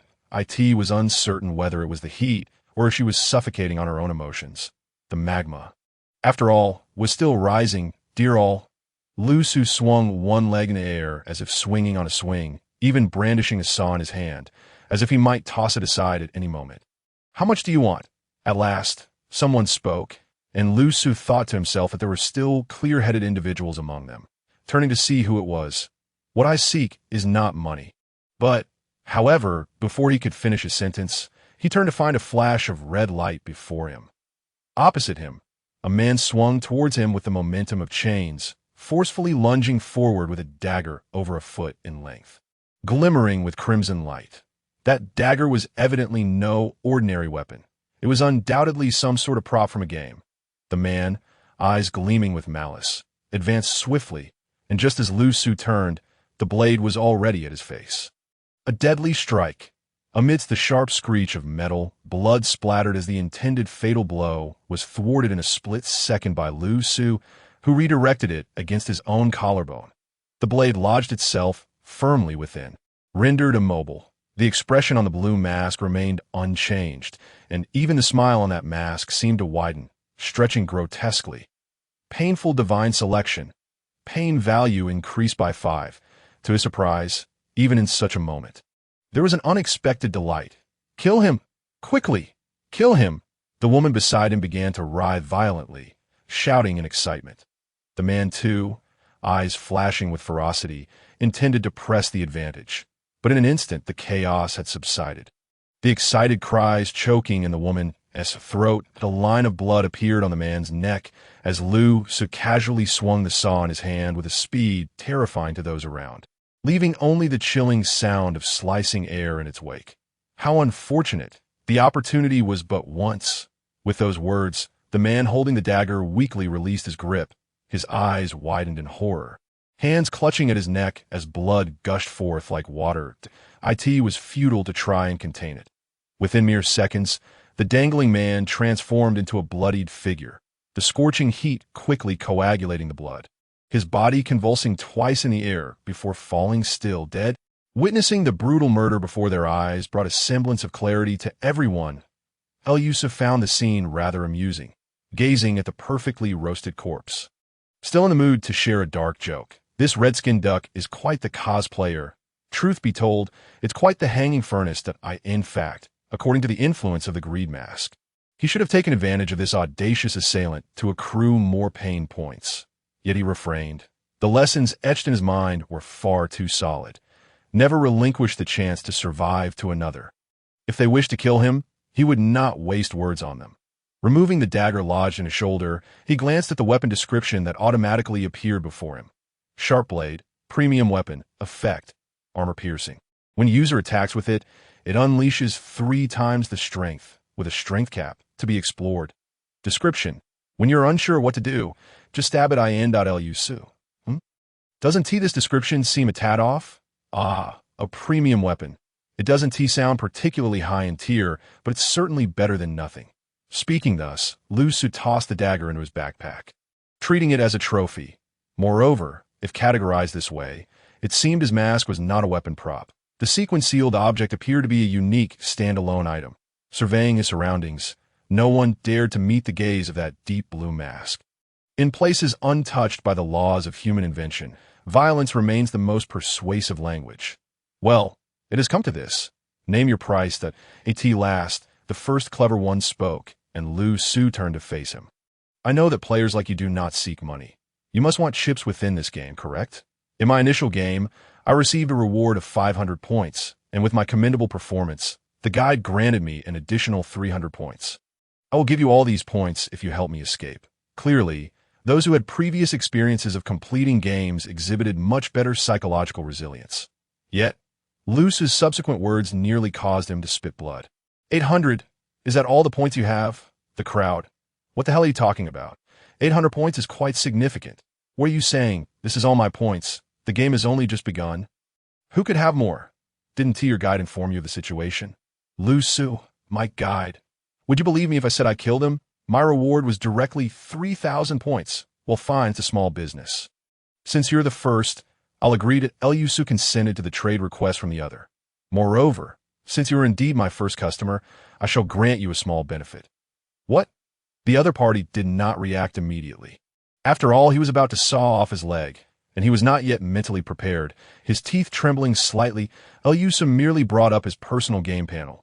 Strength, 10 agility, 10 speed, 10 luck, 3 spirit, 0 bonus medals, Godslayer, legendary. System attacker, epic, current pain value. 28. From the moment he entered the game, Lusu realized that the greatest purpose of his pain value was to allocate points. The values on this personal panel could typically only be increased by players through encounters within the game or special items. But Lusu could increase them directly. The ratios for points in strength, agility, and speed were all 1, 2, while the ratio for luck was 1, 5, and for spirit it was 1, 10, in order to maximize his current abilities. Lusu hardly hesitated and allocated all points to strength. Strength increase, 1024. The already above-human strength has doubled, and then some. Clenching the saw tightly in his hand, the wooden handle creaked ominously, as if it might shatter at any moment. The inflation of strength brought about a psychological expansion. Gazing at his not particularly burly arms, Lusu felt as though a green giant resided within him. Hey, what do you mean by that? The transaction had been completed, yet the man across from him watched as Lusu's veins bulged, his right hand gripping the saw tightly, the mask still displaying an exceptionally deranged expression. Suddenly filled with dread that its nothing. Haha, in the service industry, I'll personally help you saw off your leg. The man, no need, stay away from me. That was part of our previous agreement. He began to struggle violently, the courage and resolve he had painstakingly gathered dissipating in that instant. You want to saw me? You might as well just kill me. You're going to torture me like before. Aren't you? I can't take it. I'm not a masochist. Don't be afraid. I'm a conscientious merchant. How could I harm you? I'm merely conducting an experiment. The other struggled in vain.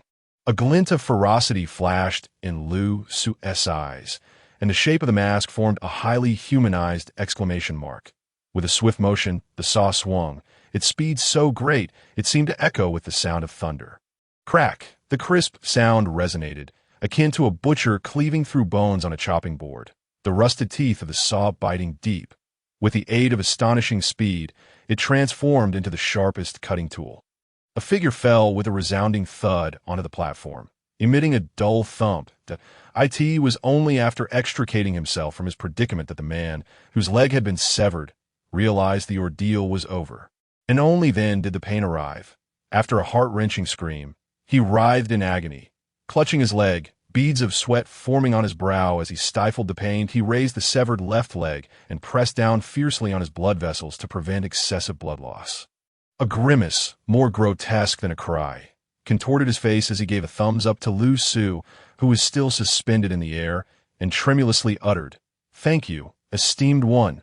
This expression of gratitude was genuine. Despite making a choice in the face of life and death, he truly doubted his ability to endure the agony of sawing off his own leg with a rusty SAW. Lusu's divine maneuver left him feeling that his previous points had not been squandered, as he had at least preserved his life. "Hey, look at this commotion. I should be thanking him," he thought. After Lusu finished his banter, satisfied with his newfound strength, he also gave a thumbs up to the man whose leg he had severed. He seemed oblivious to any wrongdoing. Having experienced superhuman strength, he had already come to terms with the impending changes in this world. However, others did not share this sentiment. The viewers in his live stream erupted.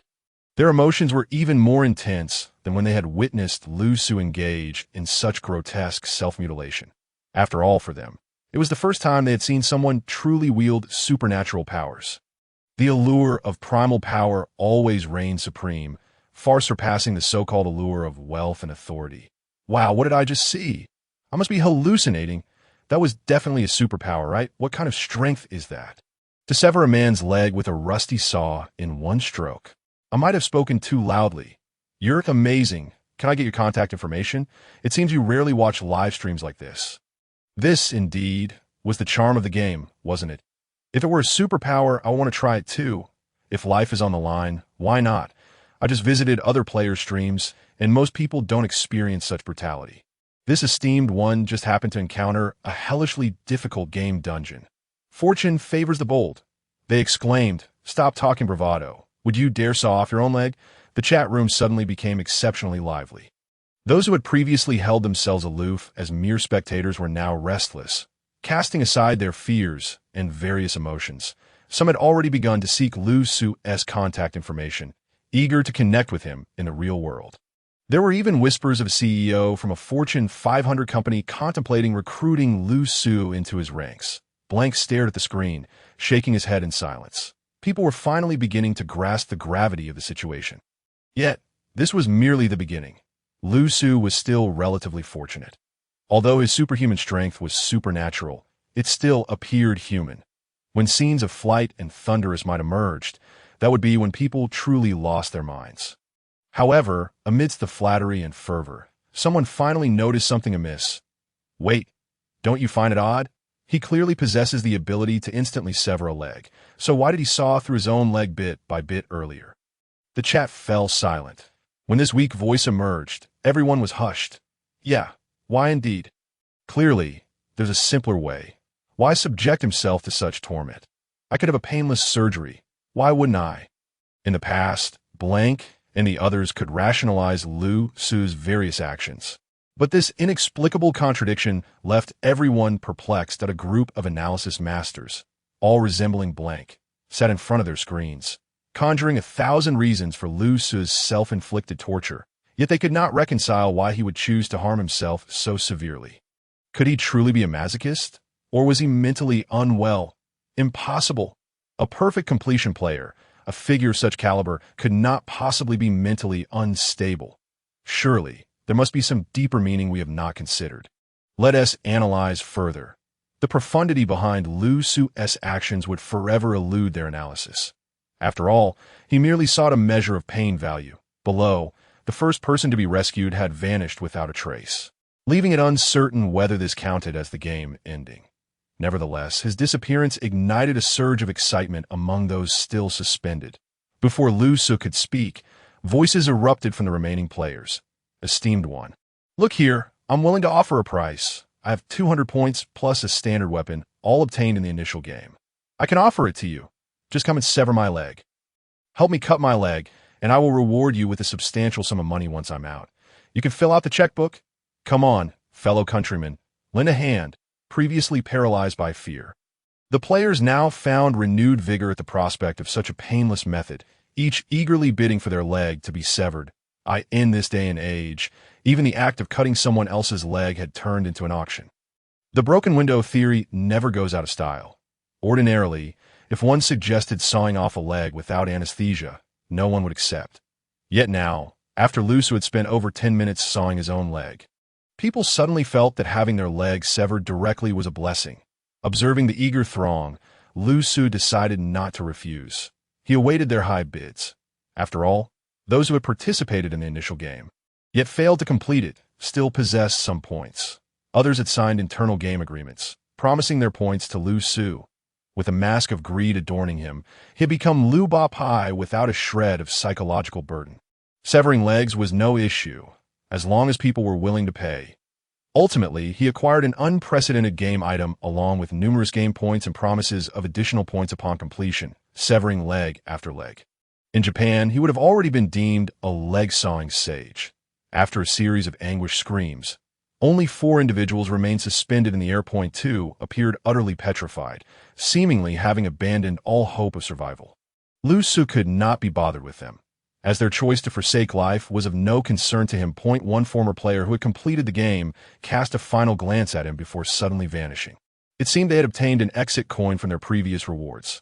Lastly, Lu Su turned once more to the woman who had been incessantly shouting and cursing at him, her grasp on reality clearly tenuous. She had remained silent for quite some time. Upon seeing Lu Su turn back, her trembling figure, once filled with fear, spoke again. "I warn you if you—" However, this time, Lu Su could not be bothered to listen. With a flash of the blade, he sawed off his own bound leg. His body fell to the platform.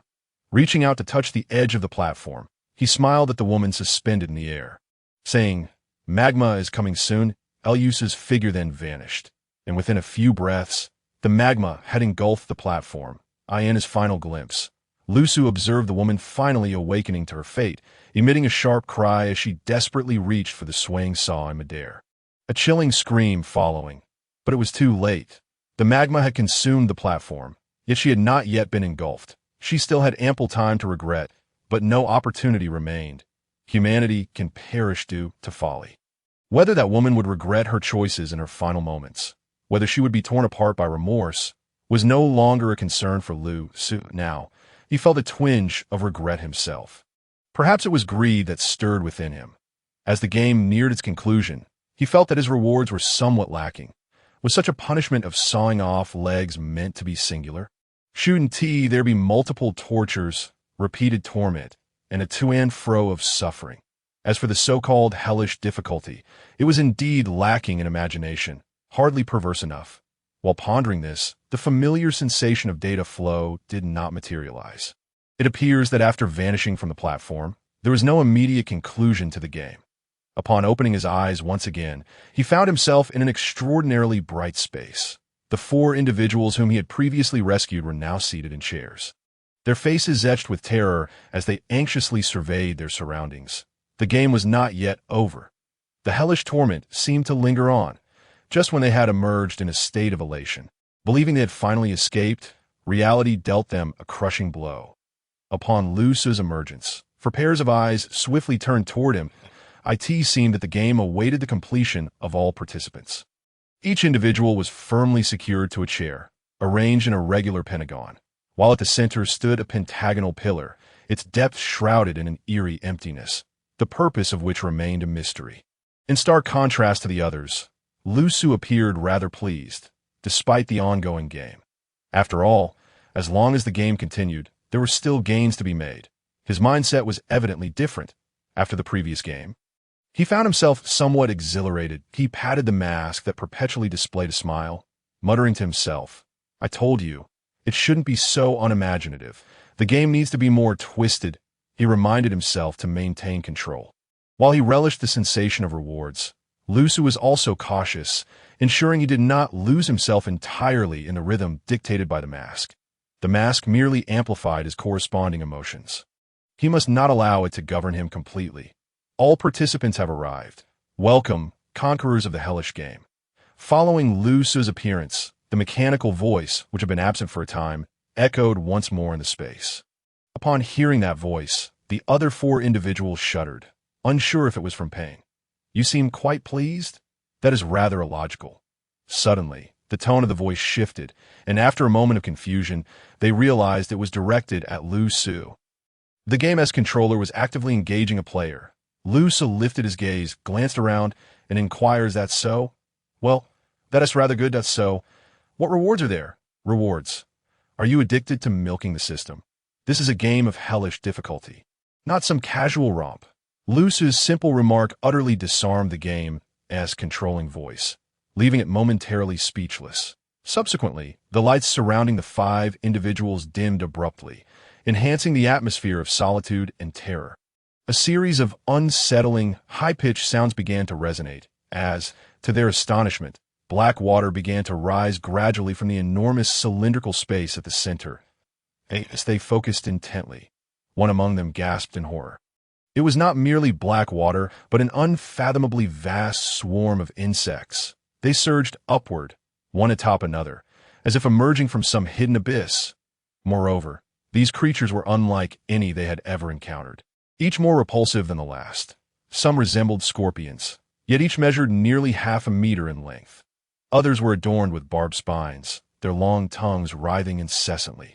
There were also soft-bodied worms that twisted and squirmed, some bursting under pressure, oozing a viscous substance. The colossal cylindrical space became increasingly filled with insects, their incessant screeches saturating the air, evoking a visceral urge to retch. In no time, the pillar before them was completely filled. With a diameter of 5 meters and a height of at least 10, the pillar was stuffed to the brim with insects. It was estimated that the number of creatures within this otherworldly space surpassed 100 million. The 4 individuals surrounding the pillar turned pale, their faces resembling parchment, and even Lu Su could not suppress a slight gasp. Perhaps some in this world are unafraid of ferocious beasts, but upon encountering such a horde of insects, aside from the sorcerers of Miaojiang, few would maintain their composure. This phenomenon represented a dual assault on both physiological and psychological limits, far beyond what a normal person could withstand, especially given that these appear to be extraterrestrial insects.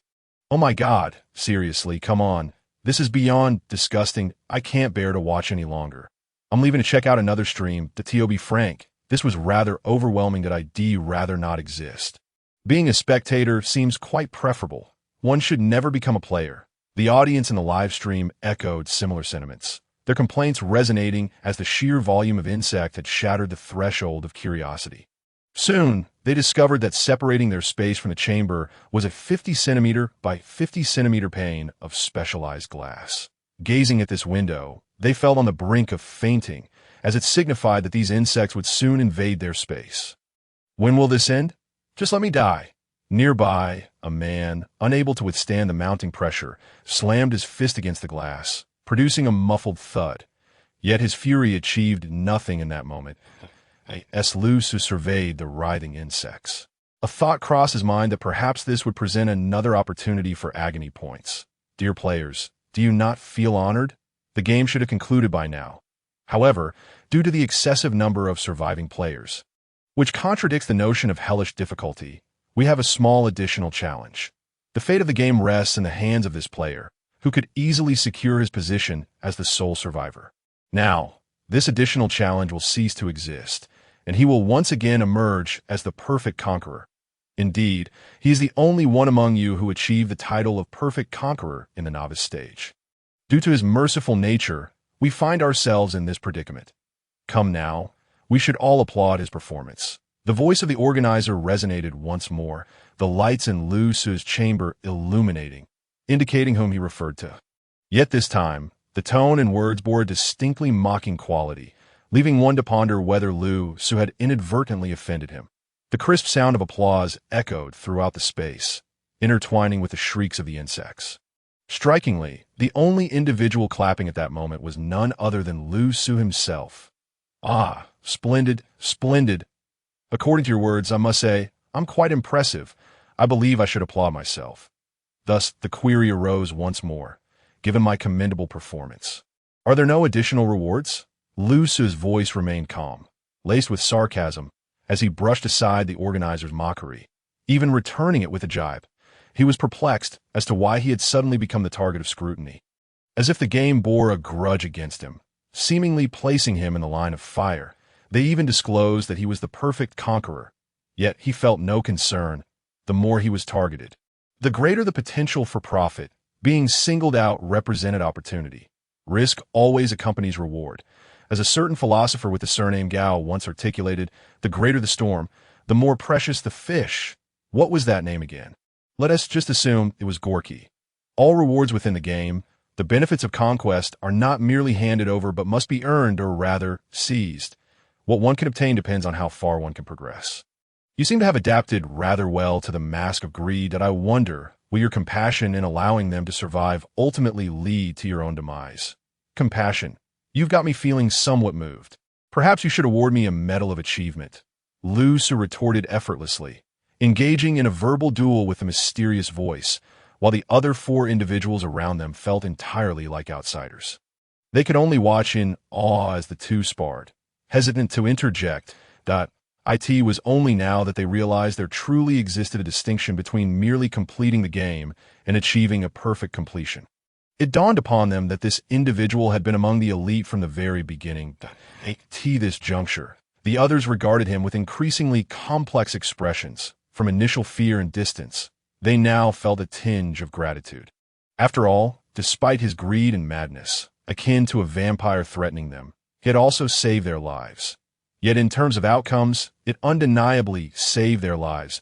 If Lu Su were truly just a bloodthirsty psychopath, he could have easily allowed these individuals to perish in the molten lava, with no need to assist anyone in severing their legs. Indeed, in this hellish game, the act of directly amputating limbs is akin to a benevolent gift. However, at this juncture, the future remains uncertain, and none of those present seem inclined to express gratitude towards Lu Su, the so-called great benefactor. Now, let us proceed to the final trial. The spoils game. Let everyone be a bit more cheerful. It is time to reap the rewards. Ordinary players should not feel disheartened. In the upcoming segment, you will find yourselves on the same level as that individual. This is the game of the gods. A wager for the challengers where anything is possible. Do not underestimate your potential. You might transform entirely overnight. Welcome to the divine chosen paradise. The alluring voice resonated once more, seemingly igniting the greed deep within the hearts of the people. Yet, it was evident that this message was far from friendly towards Lu Su. Clearly, it served to create a rift between Lu Su and the others, and in the forthcoming game, competition among the participants was inevitable. Subsequently, amidst the writhing and shrieking of the insects, 2 pillars rose before each individual, within reach, adorned with a red and a green button respectively. Above these insect pillars, a scarlet number materialized. 100. The spoils game is about to commence. All of you have successfully passed through the trials of hell and would ordinarily receive rewards directly. However, the number of individuals who pass the trials is, by all accounts, unexpectedly high. Thus, you shall now convene to determine the distribution of this 100 final reward value. A special reminder, the rewards are substantial. Then, as the crowd remained perplexed, a screen appeared before each person. Each screen displayed different images, revealing their unique desires and aspirations. Come and witness the depths of your own yearnings. The visuals showcase the might to move mountains and fill seas, the ability to shatter planets with a mere gesture. There were scenes of opulence, gazing down upon the masses from a position of power. One depicted a person in Tokyo, aboard a train teeming with neon-lit beauties, where time suddenly stood still. Another showed a stepsister entangled in a washing machine. Something peculiar seemed to have infiltrated the scene. TSK, what a hodgepodge of absurdities you all possess.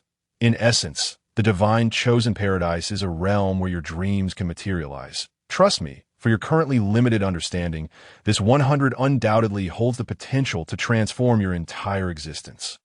The moment felt ripe.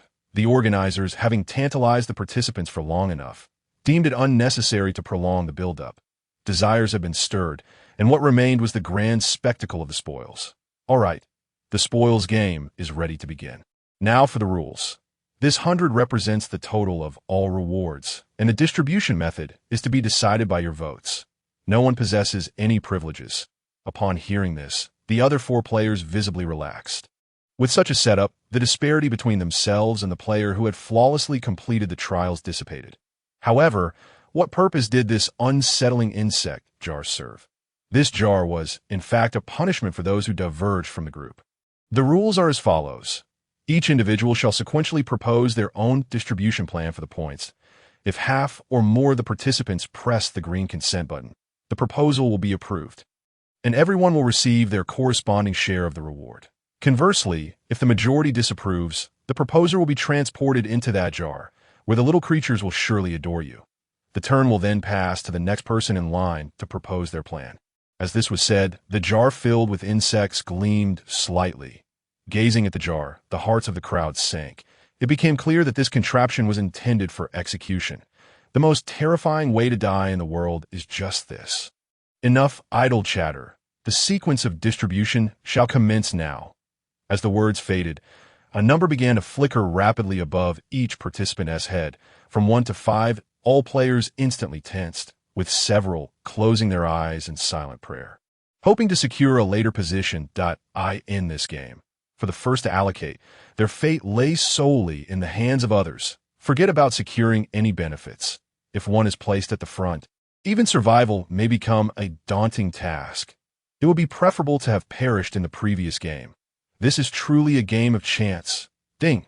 The crowd jolted at the sound as the number settled, determining each person's order for distribution. Number 1. Lu Su. The distribution from 1 to 5 has been finalized. Observing the number above his head, players 4 and 5 instinctively breathed a sigh of relief. Regardless of anything else, according to the previously established rules, their lives were at least secured. Moreover, their positions were quite comfortable. As previously stated, if the majority disapproved, the proposer would face execution. Thus, intuitively, those in front would surely take their needs into account, perhaps even attempting to appease them. After all, they were positioned safely behind, with no risk of death, and without any special advantages. They would certainly not agree to anything unfavorable. In contrast, numbers 2 and 3 wore slightly grim expressions. Their positions were rather precarious, facing the insect pillars, leaving them with no sense of security. Especially for number 2, the only female present. Her face was quite pale, silently cursing her ill fortune. Yet upon seeing Lu Su, this formidable figure with a number 1 above him, her spirits lifted significantly, sensing a sense of balance. This moment, the other 4 gazed toward Lu Su, their eyes tinged with a mix of pity and schadenfreude. Indeed, in such games, offending the organizers is hardly a wise choice, and no matter how powerful you are, you remain just another player in the game, while they are the ones crafting the rules. Why put on airs? Observing Lu Su with his head bowed in silence, they inexplicably felt a sense of satisfaction. People delight in creating deities, and even more so, they relish watching them fall from grace, witnessing the strongest presence, one that disrupts the game's balance. Being assigned the most unfortunate position brought them genuine pleasure. What goodwill! When you assisted in severing limbs earlier, was it not extortion? At this moment, Lu Su's blue mask shimmered, devoid of expression, as he continued to lower his head, murmuring to himself. The crowd fell into silence, each person hushed, eager to catch a glimpse of what this great figure was uttering. Outside the long pavilion, beside the ancient path, fragrant grass stretches to the heavens. The crowd. What the hell are you singing at this moment? Are you out of your mind? One should not presume to guess the thoughts of a great figure. Yet regardless, it was now Lu Su's turn to allocate. This is disastrous. It feels like a setup. This must be orchestrated. One should keep a low profile and not challenge the organizers. Now, let us see how this unfolds. Merely surviving would be a stroke of luck. The tree that stands out will be blown down by the wind. Observing the gazes of the other players, it was evident they harbored intentions of wanting him dead. One must remain humble. The comments in the barrage reflected a lack of faith, with only a few, like blank, furrowing their brows, sensing something amiss. The essence of this game lies in the strategy. It should not lead to such a deadlock. As they calculated, they watched Lu Su, who was still humming, anticipating his judgment. Meanwhile, Lu Su himself was deep in thought. The first thing that came to mind was the effect of his greed mask. At the very start of the game, its effects had been revealed, though he had briefly set it aside. Greed Blue, Kaido, personality influence, amplifies greed, becoming loquacious and quick-witted, cunning and treacherous. Benefits. Luck will subtly improve, possessing peculiar effects at critical moments. Description: at the gambling table, The one who desires to win the most will prevail. Logically, my luck should be favorable. If that is the case, it appears there should be no issue. After a prolonged silence, Luce finally spoke, laughing to himself as the comical grin on his blue mask reappeared. Alas, it is a pity that the splendid insects cannot be utilized. What a waste indeed. Gazing at the pain values before him, Luce had already grasped the crux of this game. Just as he was about to continue his thoughts, a voice interrupted him. This perfect completion player. I believe it is time we abandon the riddles and speak plainly that we acknowledge your prowess. But as you are the first, you should forego this reward. Your share will be 0. Let us discuss the distribution for the 4 of us. Although this means you receive nothing, as long as we successfully allocate the shares, you will at least avoid being trapped in this cage. You were once a perfect completion player, as long as the green hills remain. There will be opportunities ahead. What do you say? The seemingly knowledgeable woman beside him took the initiative to speak, appearing quite rational as she considered Luce's perspective. After all, he was number 2.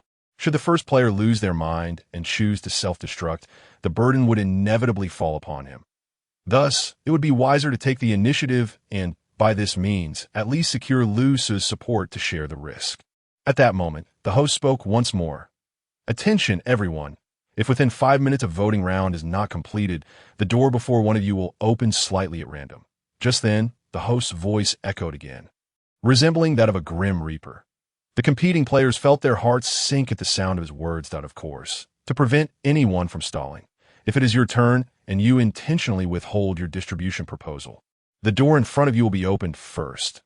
What do you think of my proposal? Perfect completion player. You must realize this matter cannot be delayed. The number 2 woman began to speak urgently, trying to push Luce to follow her lead. Stop interrupting me. Luce admonished her, then raised his head to inquire, may I ask, can the distribution of 100 include decimal points? For instance, could I allocate someone 0.0000001? No. Distributions must be made in whole numbers. Ah, what a pity, Luce murmured, lifting his gaze at I. In that case, I shall not waste further words. That my distribution proposal is as follows. Number 5, 1 point. The man in position 5 was momentarily taken aback. Number 3, 1 point. The player in position 3 doubted his hearing. Number 1, which is myself, receives 98 points. Number 2 and number 4, 0 points. The number 2 woman exclaimed, as this seemingly deranged distribution method was revealed. Everyone questioned whether their ears were deceiving them. The entire livestream room was nearly in an uproar. Was he truly seeking his own demise? How absurd! At such a time, one should refrain from banter. A wise person knows when to yield. That I wonder if it is possible that this fellow is indeed a masochist, eager to enter that insect-infested chamber and experience it firsthand. Enough, I feel nauseous just thinking about it. The host has clearly set their sights on you, and yet you continue to resist cooperation. This is nothing short of courting death. I have long asserted that he is not a formidable player. He must have relied on a twisted intellect to pass the initial level and achieve perfect completion. Allowing such a person to become a leader is a dereliction of duty by this so-called divine selection paradise. In an instant, voices clamored, as people desperately sought to distance themselves, assuring themselves that the individual before them was unworthy of their admiration, merely a misjudgment on their part. When a deity descends from grace, the cacophony that follows far surpasses the applause that accompanied their ascent. That the distribution method confirmed. A mechanical voice echoed, seemingly startled by Luce's declaration. Confirmed. Modifications post-confirmation will incur relevant costs. Confirmed. Following 2 confirmations. A somewhat blurred number reappeared above each person's head, indicating Luce's allocations. The lights dimmed. With a snap of the fingers, red light flickered, and almost instantaneously, the number 2 woman pressed the refusal button without the slightest hesitation. With a cold expression, she turned to Luce and declared, Number 1, since you are intent on self-destruction, we bear no responsibility for your fate. Those who cannot discern the situation, regardless of their strength, ultimately cannot escape death. It is over.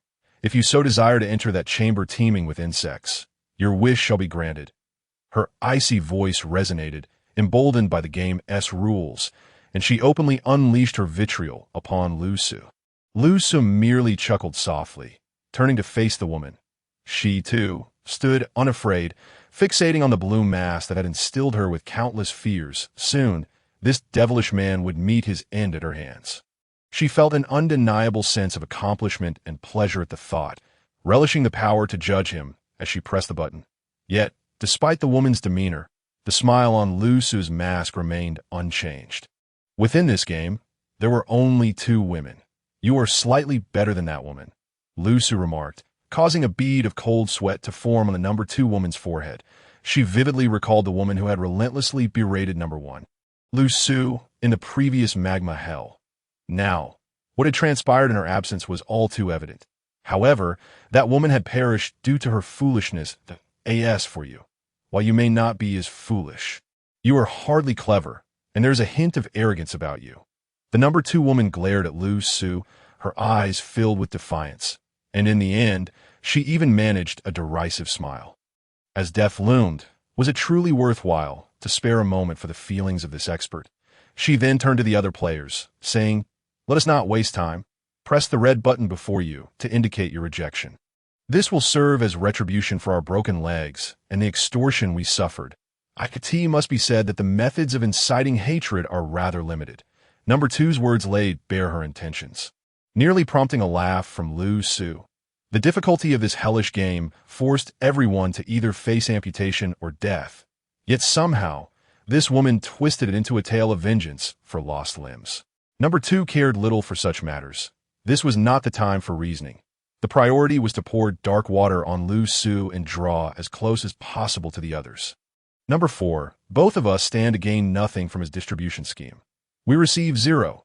Given your low rank, you are not in any danger. Such meager benefits are indeed unacceptable. As for numbers 3 and 5, the allocation of 1 point seems less like an attempt at alliance and more an insult. Let us all refuse together. I can assure you that in my future distribution proposals, you shall never receive so paltry an offering. With just a few words, number 2 sought to sow discord among the group, positioning Lu Su in opposition to everyone else. Ding! Another sound rang out, and the option before number 4 also turned red. In a brief span, it seemed Lu Su had reached the precipice. Yet at that moment, Lu Su appeared to be humming a tune. The evening breeze caresses the willows, the flute's melody lingers, the setting sun descends beyond the mountains. Number 2 disregarded him, her eyes shimmering with the flames of ambition. Today marked her first participation in the divine selection game. She was determined to personally bring an end to this once perfect completion player. Number 3, number 5, do not hesitate any longer. Make your decision. I previously mentioned that when the time comes for me to make a decision, even in the worst case scenario, we would at least achieve an equitable division, ensuring that you all would benefit more. From beginning to end, it has been a one-man show for player 2, as if she had transformed into the protagonist of this second game. This moment, Lu Su finally spoke up. You assert that if you were to distribute, the worst outcome would still be an equal split. Why not allow the other 3 to vote you out? And once you were eliminated, they could divide the spoils among themselves? Would that not yield a greater advantage? What role do you play in this arrangement? Player 2. She was momentarily taken aback, left speechless by his words, and stammered, "Everyone, do not be swayed by his manipulation. I only stated that this is the minimum scenario. Moreover, my method of distribution is far superior to yours." Lu Su let out a cold laugh, offering no response to her, and continued, "By that logic, if we were to split evenly, then why should players 4 and 5 accommodate player 3? If they eliminate player 3, would they not have more to share? Yet at that point, player 5, would you still receive any share? The entanglement of cause and effect is intricate. The cause is the beginning of the effect, and the effect is the conclusion of the cause. When the earlier players perish, one must consider how it will impact oneself when their turn arrives, for sometimes it is essential to work backwards. You are correct. This game indeed hinges on luck. And I, precisely, am the one among you favored by fortune. Player 3, player 5, you must accept my distribution. You believe that if player 4 were to allocate, your benefits would amount to nothing? Absolutely not. Lu Su's voice resonated darkly throughout the space. Yes, soon as he finished speaking, Player 2 erupted in a flurry of curses, anxiously insisting, "Do not heed his deceit. We can surely negotiate a fair distribution. I will handle the allocations. There is no possibility that anyone could receive a complete zero. Please trust me. I swear on my character that we will not encounter a situation where one individual monopolizes everything. Having endured this hellish game together, we are bound by our shared fate." Player 2 was almost frantically speaking, as if attempting to conceal something, striving to suppress her own guilt. Elusa's earlier remarks had ignited a profound sense of dread within her. She now instinctively desired to vote him out, to eliminate this mentally troubled demon. Her opportunity had arisen. Lu Su, perceiving her mental state, interrupted with a smile. "Vows are never to be trusted, compared to promises. Choices grounded in human nature are far more reliable. What did you see in the videos that stirred the deepest desires within you? What is it that you fear? Even if my proposal passes and you gain nothing, you will not perish. Yet you are currently exhibiting such eagerness. That deep-seated desire for the utmost benefit is something you find impossible to relinquish, is it not?" Sweat began to bead on Player 2's forehead as she sought to counter his arguments, striving to rally Player 3 and Player 5 to vote promptly. Just one more vote. At this moment, one of the others, who had remained silent until now, finally spoke up. That it was Player 5, who, feeling relatively at ease due to the lack of life-threatening danger, inquired, "I would like to ask Player 1, why do you claim that if Player 4 were to allocate, Player 3 and I would end up with nothing?" Lu Su turned slightly in his direction, the blue mask forming a perplexed expression. "Are you not using your brain at all?" He then shifted his gaze to Player 2, smirking as he remarked, "This merely proves that you are not as clever as this Player 2. Are you? If I am not mistaken, after I finished speaking, you began to grasp the crux of this game, did you not?" Player 2 trembled slightly, as if her innermost thoughts had been laid bare. Yet, she dared not concede. Attempting to maintain her stubborn facade, Lu Su, however, did not grant her any further opportunity, leaning back in his chair as he continued, "Imagine, if this game were to involve only one person. That individual would undoubtedly take home the entire share, 100%. But what if there were only two individuals? What would the distribution look like? 50-50 or something else? Of course not. It would be 100-0. Because as long as half the individuals agree, the allocation will pass, and the one with the power to distribute need not concern themselves with the thoughts of the other." Lu Su's words resonated with all present, drawing their thoughts into alignment, save for Player 2, whose complexion grew increasingly grim. Everyone else listened intently. Elusa continued, "So, what transpires when there are 3 players in this game?" This statement was delivered evenly. Yet those contemplating the live broadcast suddenly grasped the malevolent nature of the game. Inside and outside the game, they instinctively blurted out alongside Lu Su. The distributor need only offer a minuscule benefit to the third person, disregarding the second entirely, and the allocation scheme would succeed. The distribution would be 99-0-1, for if the third person disagrees and the distribution fails, when only 2 remain, the last individual would receive nothing. Therefore, as the number of participants increases, what will happen next? I trust you do not require me to elaborate further. In an instant, silence enveloped the room. Everyone was acutely aware. They were not fools. Previously, due to external pressures, their thoughts had been muddled, and they had failed to comprehend the key elements. Now, with Lu Su elucidating everything so clearly, they could deduce the potential outcomes themselves. If there were 4 players, the first individual's distribution need only consider the interests of the second-to-last participant.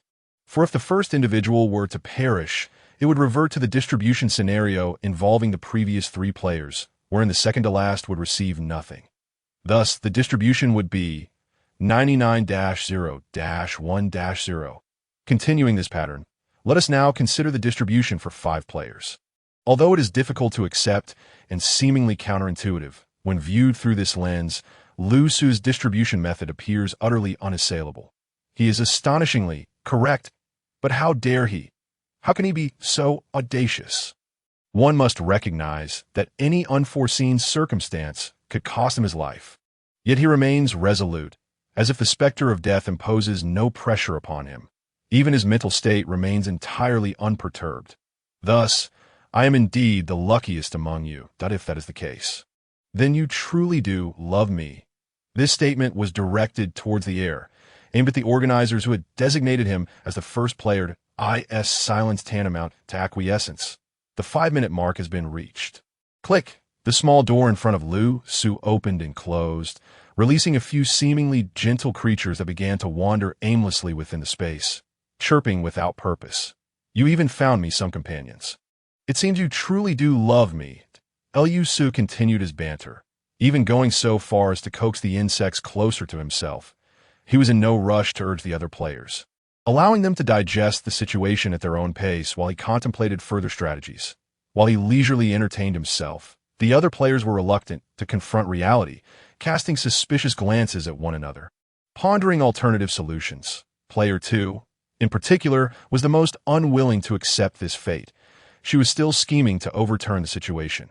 Everyone, this perspective represents merely the worst-case scenario. It is the machination of this game. As long as we unite.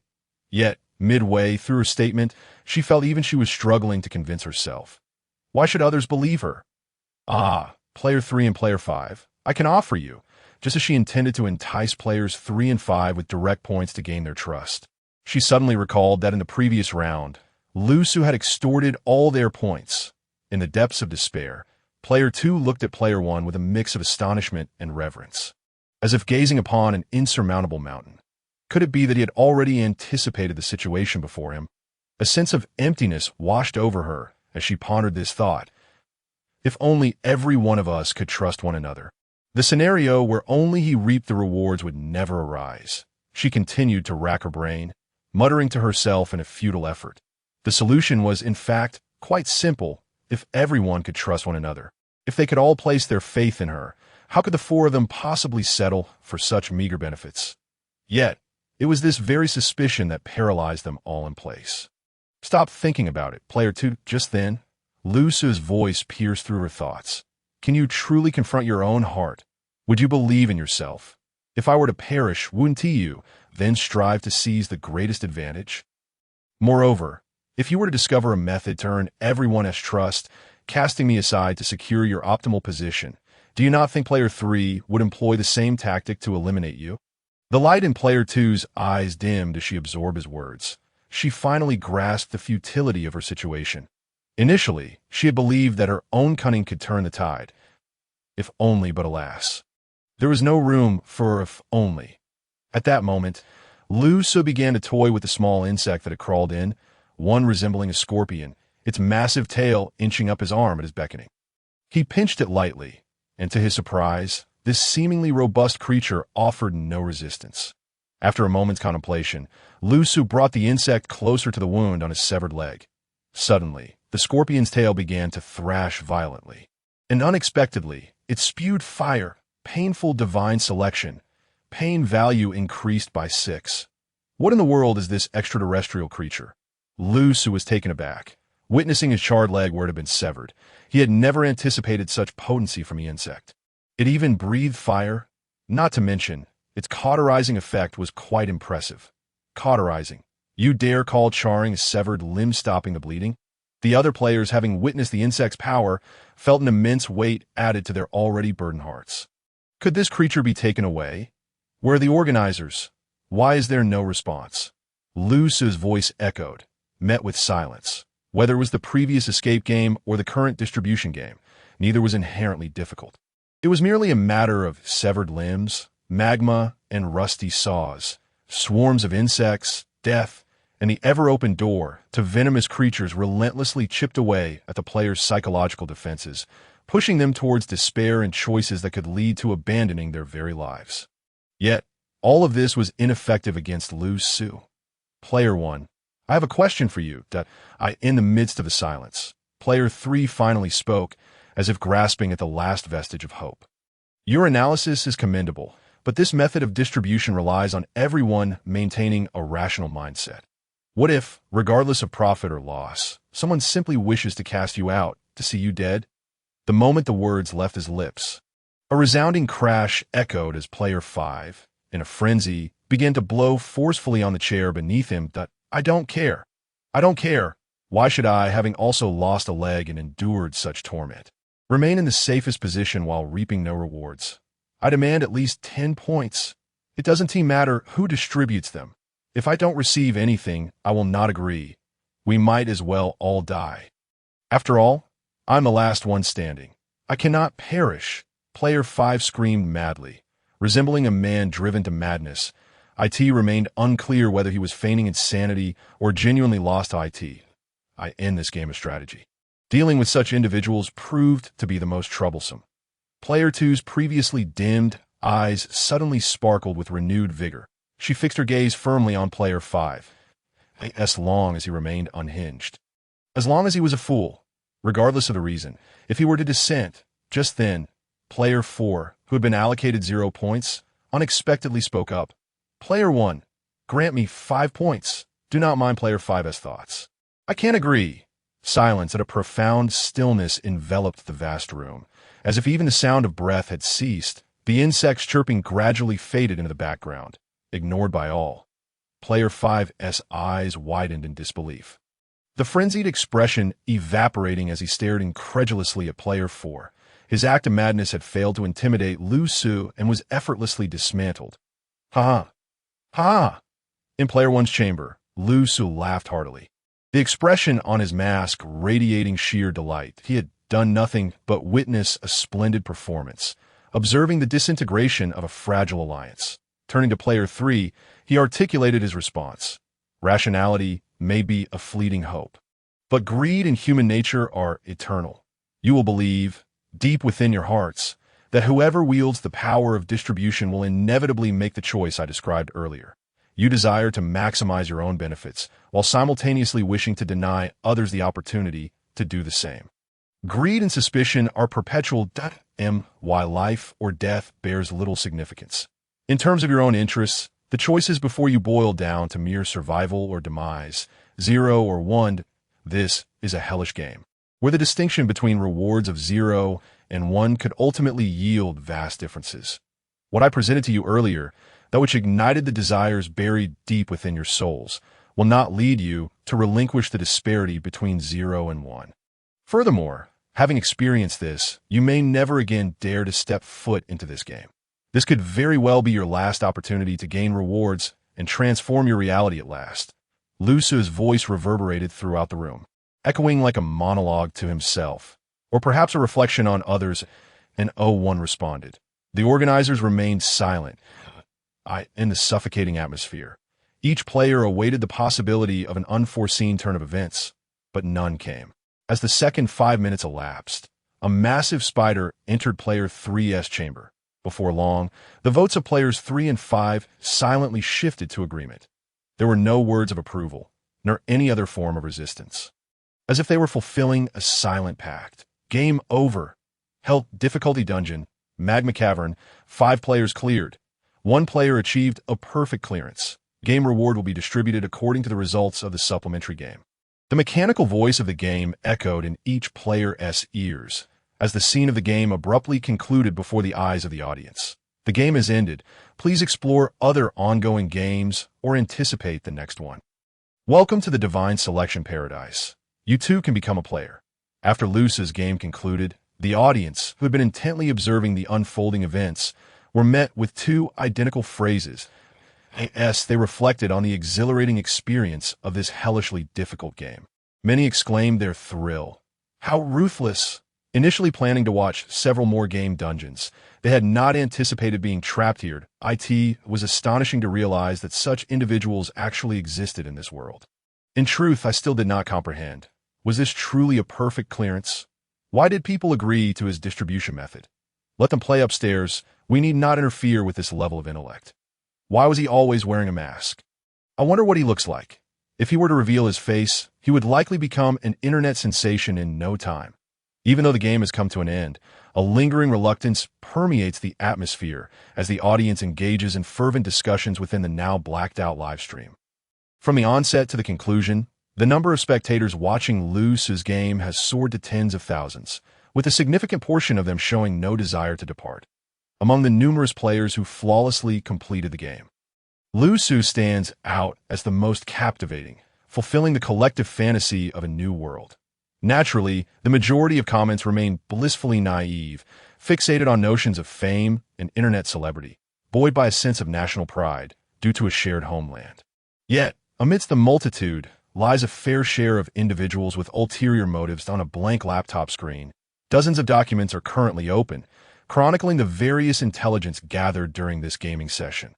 This encompasses game types, genres, a plethora of undisclosed information, and formidable players.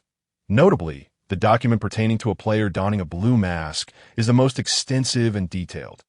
Immediately after Lu Su concluded his livestream, he hastened to another channel to continue his data collection. Yet, in his mind, flashes of Lu Su's prior performance linger, replaying his every action. Under such mental circumstances, possessing an evident strength that far surpasses human capabilities, coupled with an indifference to pain and fear, is alarming. The game has barely begun, and already such high-caliber players have emerged. How many more powerful beings are there? His heart, a blank canvas, swells with excitement, anxiety, and reverence.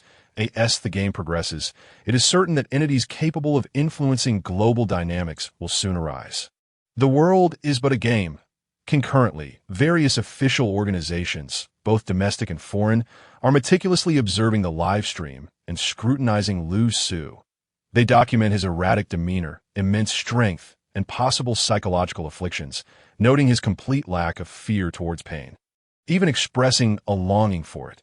Speaking Mandarin, he is undoubtedly Chinese, which should be regarded as a positive trait. All information is meticulously backed up, classified under the highest levels of confidentiality, and dispatched to the Secretariat. Observe, analyze, devise methods to locate him. Let's not delve into the origins of this suddenly emerging world game. The top-tier players are likely to become strategic entities in the future that IT is imperative to locate, guide, collaborate with, or even control them. In the unseen corners of the world, tumultuous undercurrents are ever in motion. Meanwhile, Lu Su finds himself entering the game's conclusion interface, reflecting on his achievements. Game over. Total participants, 5. 214, 948. Number of finishers, 1, 985 for 19. Perfect clears, 7, 529. Your clearance evaluation, SSS rank, perfect completion, current consecutive perfect clears, 2. Reward tally in progress, special event triggered, guiding and inducing a game bug, earning the achievement badge, system attacker, epic. Special event triggered, due to personal reasons, a game retry was prompted, yielding enhanced final rewards. Reward points for this session, 8, 800. Reward items, intermediate healing potions 5, advanced healing potions 3, game exit tokens 1. Epic weapon lottery tickets 2, random seal item lottery tickets 1, special skill lottery ticket 1. Special reward, awakening of the spirit, personal spirit increased by 1. Note, spirit is the foundation for mastering various special skills. Gazing at the extensive list of benefits before him, Lu Su feels a profound sense of satisfaction. The Divine Selection game is undoubtedly an opportunity not to be missed, whether through pain points or in-game rewards. They are sufficient to facilitate rapid growth in his power. The next phase of a world in turmoil often follows a significant upheaval. He must enhance his strength as much as possible before that day arrives. Wearing a mask, he can unleash havoc. Without it, it is prudent to evade becoming a target. For a common man is innocent, yet possessing valuable assets can bring about peril that he decides to inspect the benefits within his backpack, which indeed contain a considerable assortment. Opening his game inventory, he observes the items inside. Coupled with his extortionate gains, his total points have now reached 12. For 100, he is uncertain of the implications of this figure, but it must be substantial to AS for weapons. Aside from the unused lottery tickets, he currently possesses only the sharp one, which, though not of high caliber, aligns well with his abilities and will suffice for now. The 2 badges he has acquired are likely the most distinguishing features, setting Lu Su apart from other players, as they pertain to special event triggers. Godslayer, legendary, effect. Immune to all effects except direct damage when facing high-tier attacks. Your effects take precedence during same-tier attack assessments. System attacker, epic, effect. Cracking or guiding game bugs results in higher-tier rewards that Lu Su is unaware of the upper limit for badge usage. But given their bonuses, he decides to keep them equipped as for the newly obtained game exit token. Its description is simple. Exit token allows forcible departure from the game at the cost of nullifying all acquired items. Abilities and points description: a coward may preserve their life, but should not covet the rewards of the strong, that a purely survival tool.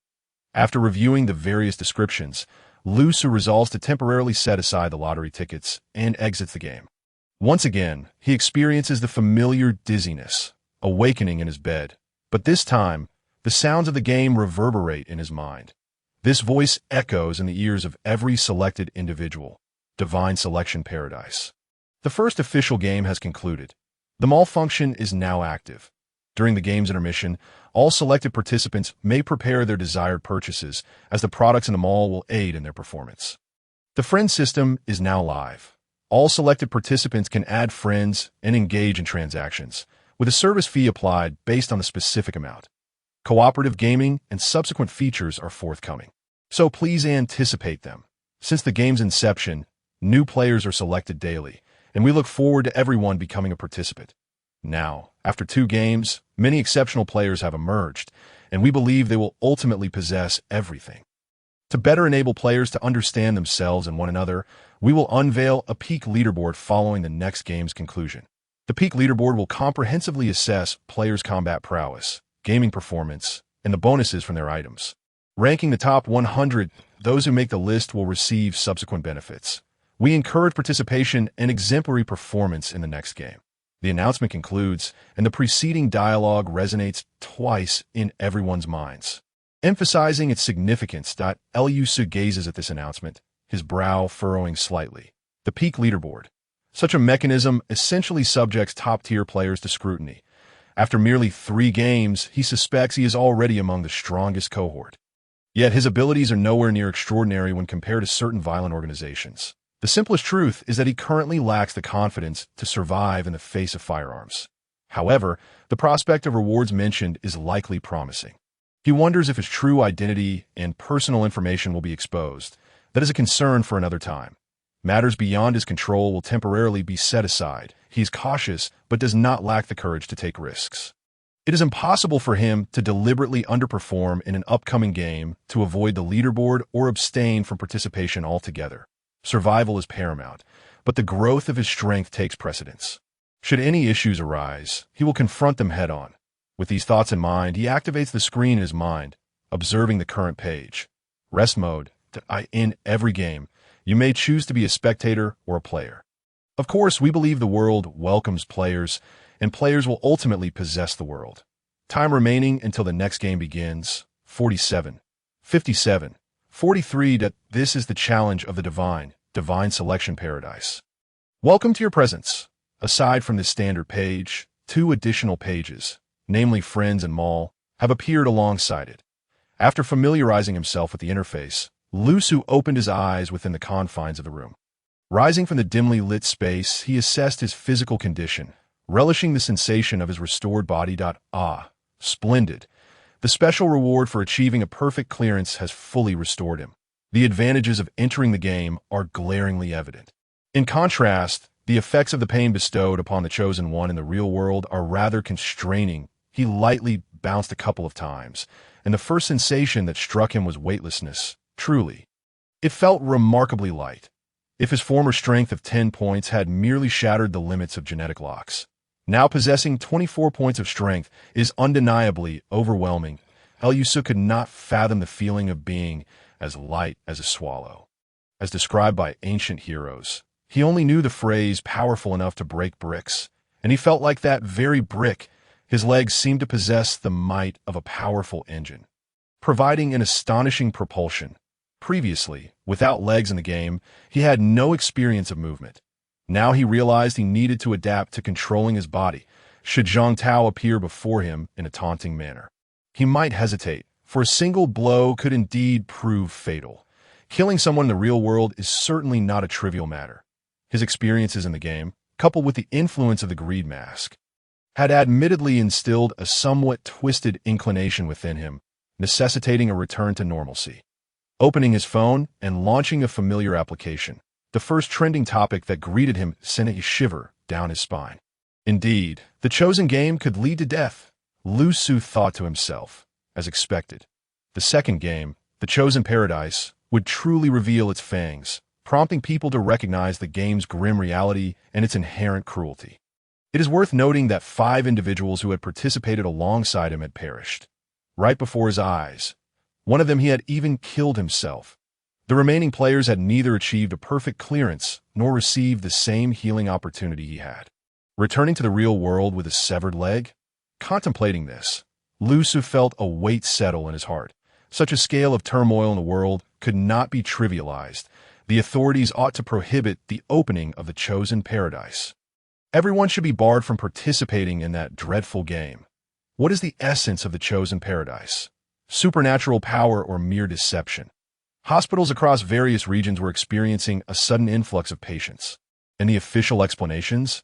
The trending topics were evidently different from the initial excitement and curiosity. At this moment, panic had begun to set in. Lu Su even noticed some excessively outrageous headlines and videos that vanished with a mere refresh. It was clear that an unseen hand was vigorously controlling the narrative, frantically deleting content to maintain stability. Yet Lu Su understood that such a state could not endure indefinitely. It was impossible to suppress the truth. Sigh. With a heavy heart, Lu Su turned off his phone and headed to school. The bell rang, signaling the start of class, yet the classroom remained chaotic, resembling a bustling market with no one to maintain order. The students chattered incessantly, as if they possessed boundless energy, a notion that was utterly perplexing to him.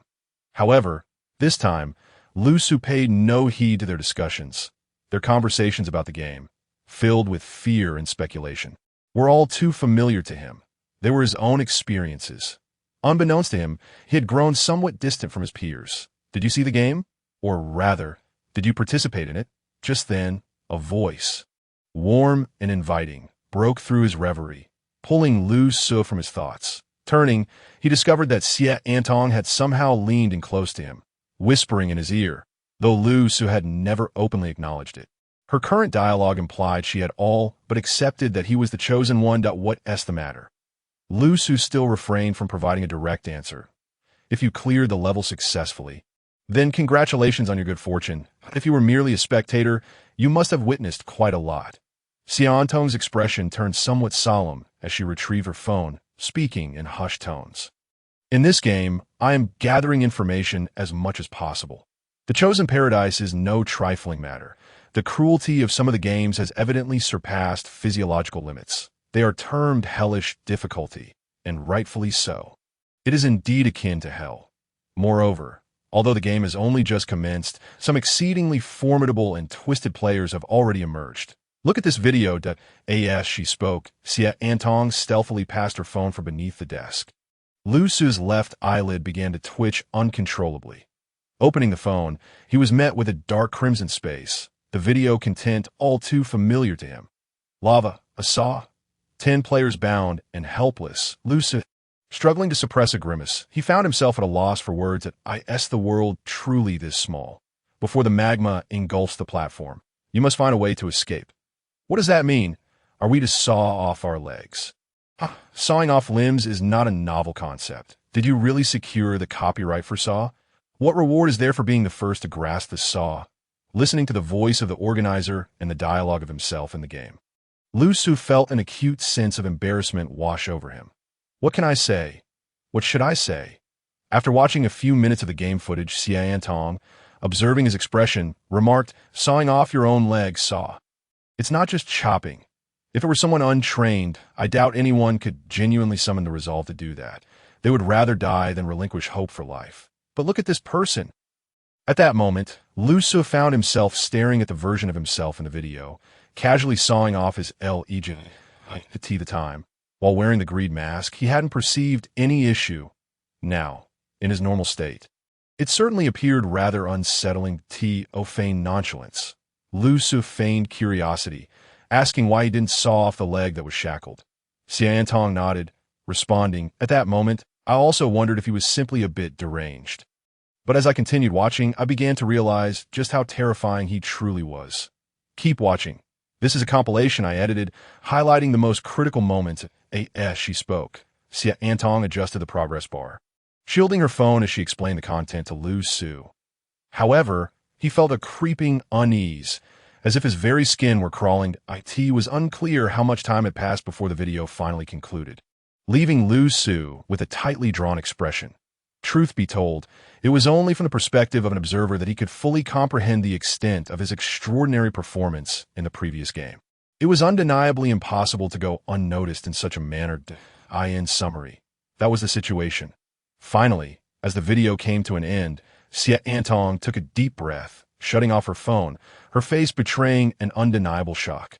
No matter how many times she watched it, she could never tire of it, as each viewing rekindled that sense of astonishment within her. Observing Lu Su's somewhat dazed expression, she assumed he was still in shock. "So what do you think?" Lu Su replied. "What do you want me to evaluate? How should I even assess myself? I'm rather anxious to know." "Quite impressive indeed. Truly remarkable. I suspect he must have achieved a perfect clearance." With no other option, Lu Su decided to indulge in a little self-praise. "Quite impressive. This is beyond remarkable." Seeing Lu Su appear somewhat distracted, Xia Antong grew anxious. Whether in intellect or strength, the existence of such individuals is sufficient to disrupt the order of human society. We had sensed it before, but never anticipated it would happen so swiftly. Listening to her words, Lu Su felt a twinge of discomfort in his heart and remarked, "Is that enough to disrupt human order?" "It is hardly that significant, is it? The strength he displayed is merely far beyond that of an ordinary human. Can such combat prowess truly impact the order of human society? But this is just the beginning." Xia Antong spoke with a serious demeanor. "The power of this phenomenon is bound to escalate exponentially, and one can only wonder how many individuals like this exist in the world. The abrupt transformation brought about by the divine selection paradise is both drastic and irreversible. In the future, those who wield control over this world may no longer be high-ranking officials or powerful tycoons, but rather the most elite players, as stated within the divine selection game. Players will ultimately possess this world." Lu Su inquired, "This video of yours, you recorded it yourself, correct? Have you uploaded it online, or is there currently a version of this video available on the internet?" Xia Antong shook her head. "No, I have a few sources at home that allow me to access first-hand information online. I did notice some postings of your video in the background, but they were swiftly deleted. This not only indicates that your video contains disturbing content, given the loss of life, but also suggests that the authorities have likely taken notice of the individual in the video. Elite players must be strategically monitored. Officials, the state, various departments, and diverse factions are undoubtedly keeping a close watch. Now that the friend system has been activated, it is anticipated that team-based games will soon emerge. Mark my words, a plethora of peculiar factions will soon sprout like mushrooms after rain." Xia Antong shared a wealth of information, and Lu Su discerned that her family background might be quite complex. Yet he refrained from probing further. However, it was evident that the number of individuals and organizations watching him was likely considerable. He pondered how long the original Sin mask could conceal him. Thus, after this lengthy discussion, it was time for you to speak some truth, as I've already revealed that I, too, am among the chosen, right? At this juncture, Xia Antong suddenly flashed a sly smile. Leaning in closer to Lu Su's ear to whisper, "Are you certain you are a player? From what I know of you, you must have ignored my advice and participated in the game." "Haven to you?" Lu Su subtly pushed her away, thinking to himself that in such a noisy classroom, no one was paying attention to them. Could they not stand so close? Breathing near someone's ear can be quite ticklish. "Why, yes, that Lu Su did not deny at this time. What difficulty level is your game instance?" "I forgot to check, but in our game, even though there are fatalities, the majority manage to survive, right? Are there casualties in your game?" Xia Antong was momentarily taken aback, then scrutinized Lu Su from top to bottom. "Well, that's fortunate. Your luck seems to be relatively good. You must be in the normal or hard difficulty instance, based on the intelligence I've gathered. The games in Divine Selection Paradise are generally categorized into 4 difficulty levels: normal, hard, nightmare, and hell." Listening to this information, Lu Su's expression grew serious. Though he was a first-hand participant in the hell level game, his experience had not provided him with a comprehensive understanding of the overall game or the circumstances of other players. "Can you elaborate? What judgments have you made? What are the rough proportions of these game levels?" Xia Antong nodded, as gaining trust was crucial. She sought Lu Su precisely to find a trustworthy individual in the early stages of the game, deeming it unnecessary to withhold information. The proportions of the 4 game difficulties are hard to specify. I cannot provide exact ratios. However, it is evident that as the difficulty increases, the proportion decreases that in most cases, normal and hard games are more prevalent. Even in the normal category, is far from simple. And once you reach the hard level, casualties become a frequent occurrence. AS for nightmare and hell, they are truly as ominous as they sound. There, it is no longer a game or a mere challenge. It is about finding ways to survive. At this point, Xiao Antong's voice had dwindled to a whisper, and her complexion appeared quite pallid. After all, she was merely a high school senior, accustomed to a life of comfort, and had never faced the grim realities of life and death. By the way, there are also various types of games. Within the same difficulty level, there are a myriad of diverse games. However, it is not uncommon for games to repeat. Each game likely has multiple identical copies participated in by different players. For instance, in a video I showed you earlier, I saw another 10 players encountering the same game that I didn't finish watching the gameplay. In that instance, there were no top players like the mask wearer. Everyone was relatively ordinary. Point 1 can only fear that no one will survive. Sia Antong swallowed hard, the thought of that scene sending chills down her spine. Thus, one could say that Divine Selection Paradise is, to a large extent, a game of luck. Being assigned to a hell-level instance truly spells doom. Those who shared the same instance as the mask wearer have indeed escaped with their lives. Yet, such a brutal and stark game will inevitably give rise to a cadre of elite players capable of transforming the world. El Yuso listened attentively, nodding gently. He did not dwell much on the dangers presented. To him, the higher the difficulty, the greater the rewards. The opportunities within the game are equitable. Thus, for top-tier players, being assigned to high-difficulty instances is, in fact, advantageous. He was hopeful that they would all be hell-level games, as that would be exceptionally beneficial for him. Is it possible to choose the difficulty of the game instance? Lu Su queried. How could that be? Xia Antong replied with a bitter smile, shaking her head. At least for now, it is absolutely impossible to choose. From the competition footage and the players' performances, they are entirely unaware of what they are about to face. If given the choice, who would opt for the hell-level game right off the bat? Lu Su remarked, indeed, that would be me. He was eager to select the hell-level difficulty. If he had to categorize his initial game, it would likely also be hell-level. Suddenly, Xia Antong shifted the conversation, gazing at Lu Su. I suspect you have already participated in the game. Your ability to emerge unscathed, maintaining your composure, indicates that you are no ordinary player. But if you were assigned to a hell-level game instance, faced with the task of sawing off your leg with a rusty saw, could you endure that? Lu Su responded, thus, prior to participating in the game, one must be thoroughly prepared and possess a certain awareness. It would be prudent to secure an exit token in advance. Although one may lose everything, at least one can preserve their life. Observing that Lu Su remained silent, Xia Antong had no intention of waiting for his response and continued to share her advice. The initial phase of the game is crucial. She too must begin devising a plan to participate in the game.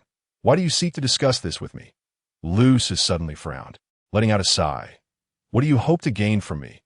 If the other party was aware of his status as first, it would be entirely reasonable to seek an alliance, yet it seemed she was oblivious. This young lady, out of her curiosity during their interactions, was divulging all this information for free. Xia Antong blinked a few times, a flicker of embarrassment crossing her eyes as she lowered her head to conceal her slightly flushed face. Feeling somewhat helpless, this fellow, do such men truly exist in this world? Who, when a girl proactively extends goodwill, think only of mutual benefit. With the impending upheaval brought about by Divine Selection Paradise, various official and grassroots organizations are on the verge of emerging. Even small groups among individuals will rapidly materialize that in the wake of disorder, suspicion and confrontation will inevitably give rise to a cannibalistic society. In such a scenario, securing allies as early as possible is paramount. Finding trustworthy allies before the situation spirals out of control is essential. A question mark appeared above Lu Su's head. Seeking allies among students like myself? How juvenile. You must have a complex family background. Why not endeavor to connect with some experts or factions? It seems somewhat childish for two high school students to be discussing alliances. Yet Xia Antong shook her head, replying earnestly, in this competitive format. Depending on the game circumstances, a special forces operative may not necessarily outperform street thug, especially in the early stages of the game. When people are still unfamiliar with the mechanics, the playing field is relatively level. Moreover, my intuition suggests that you are not lacking in capability. Zhu Yuanzhang began his ascent to emperorship in the depths of destitution, and I find nothing juvenile or unrealistic in our discourse. How is it that those who consider themselves rational and sagacious can proclaim the arrival of the chosen paradise with such certainty? Do they truly comprehend how to navigate it? I merely sought you out, hoping for a harmonious collaboration in the future, should circumstances permit. With that, Xia Antong tentatively extended her hand toward Lucy. Elyusa gazed at the outstretched hand before him. Momentarily taken aback, he sensed that her words bore a kernel of truth. Yet they did not encapsulate the entire reality. Suddenly, the school's loudspeaker blared. Students in the eastern wing of the teaching building, please evacuate quickly and orderly to avoid crowding. Do not linger in the classrooms. Lu Su and Xia Antong exchanged a glance, both struck with a sense of urgency. The eastern wing of the teaching building, was that not where they were? Without a thought for the handshake, Lu Su deftly leapt onto the window ledge to discern the commotion outside. The classroom had been in a state of chaotic uproar, and amidst the cacophony, he had failed to notice any disturbances beyond the walls. Abruptly, a deafening explosion resonated from outside the classroom, drowning out all other noise, akin to the detonation of a load-bearing wall. A booming voice, wholly unhuman, roared across the entire teaching district. The world belongs to the Tiandi Society. Tiandi Society? Lu Su pressed his forehead against the window, straining to hear the distant shouts, unable to suppress a grimace. Just moments ago, he had been discussing organizations and factions with Xia Antong, and now this had erupted. Moreover, was it not the case that the Tiandi Society was an organization from the Ming and Qing dynasties, colloquially known as the Hongmen? How could it resurface in such modern times? Lu Su acutely sensed that this was undoubtedly intertwined with the chosen paradise, perhaps even a group directly targeting it. Following that startling proclamation, the voice continued unabated. As the sun and moon rotate, cycles repeat. The chosen descends, and the world unites. The world belongs to the Tiandi Society. Lu Su thought to himself. Listening to this voice only confirmed his earlier suspicions. This was indeed an organization founded with the chosen paradise as its objective, as the sun and moon rotate. The speaker seemed to have lost all sanity, incessantly bellowing the same phrases, and Lu Su found himself growing weary of the repetition.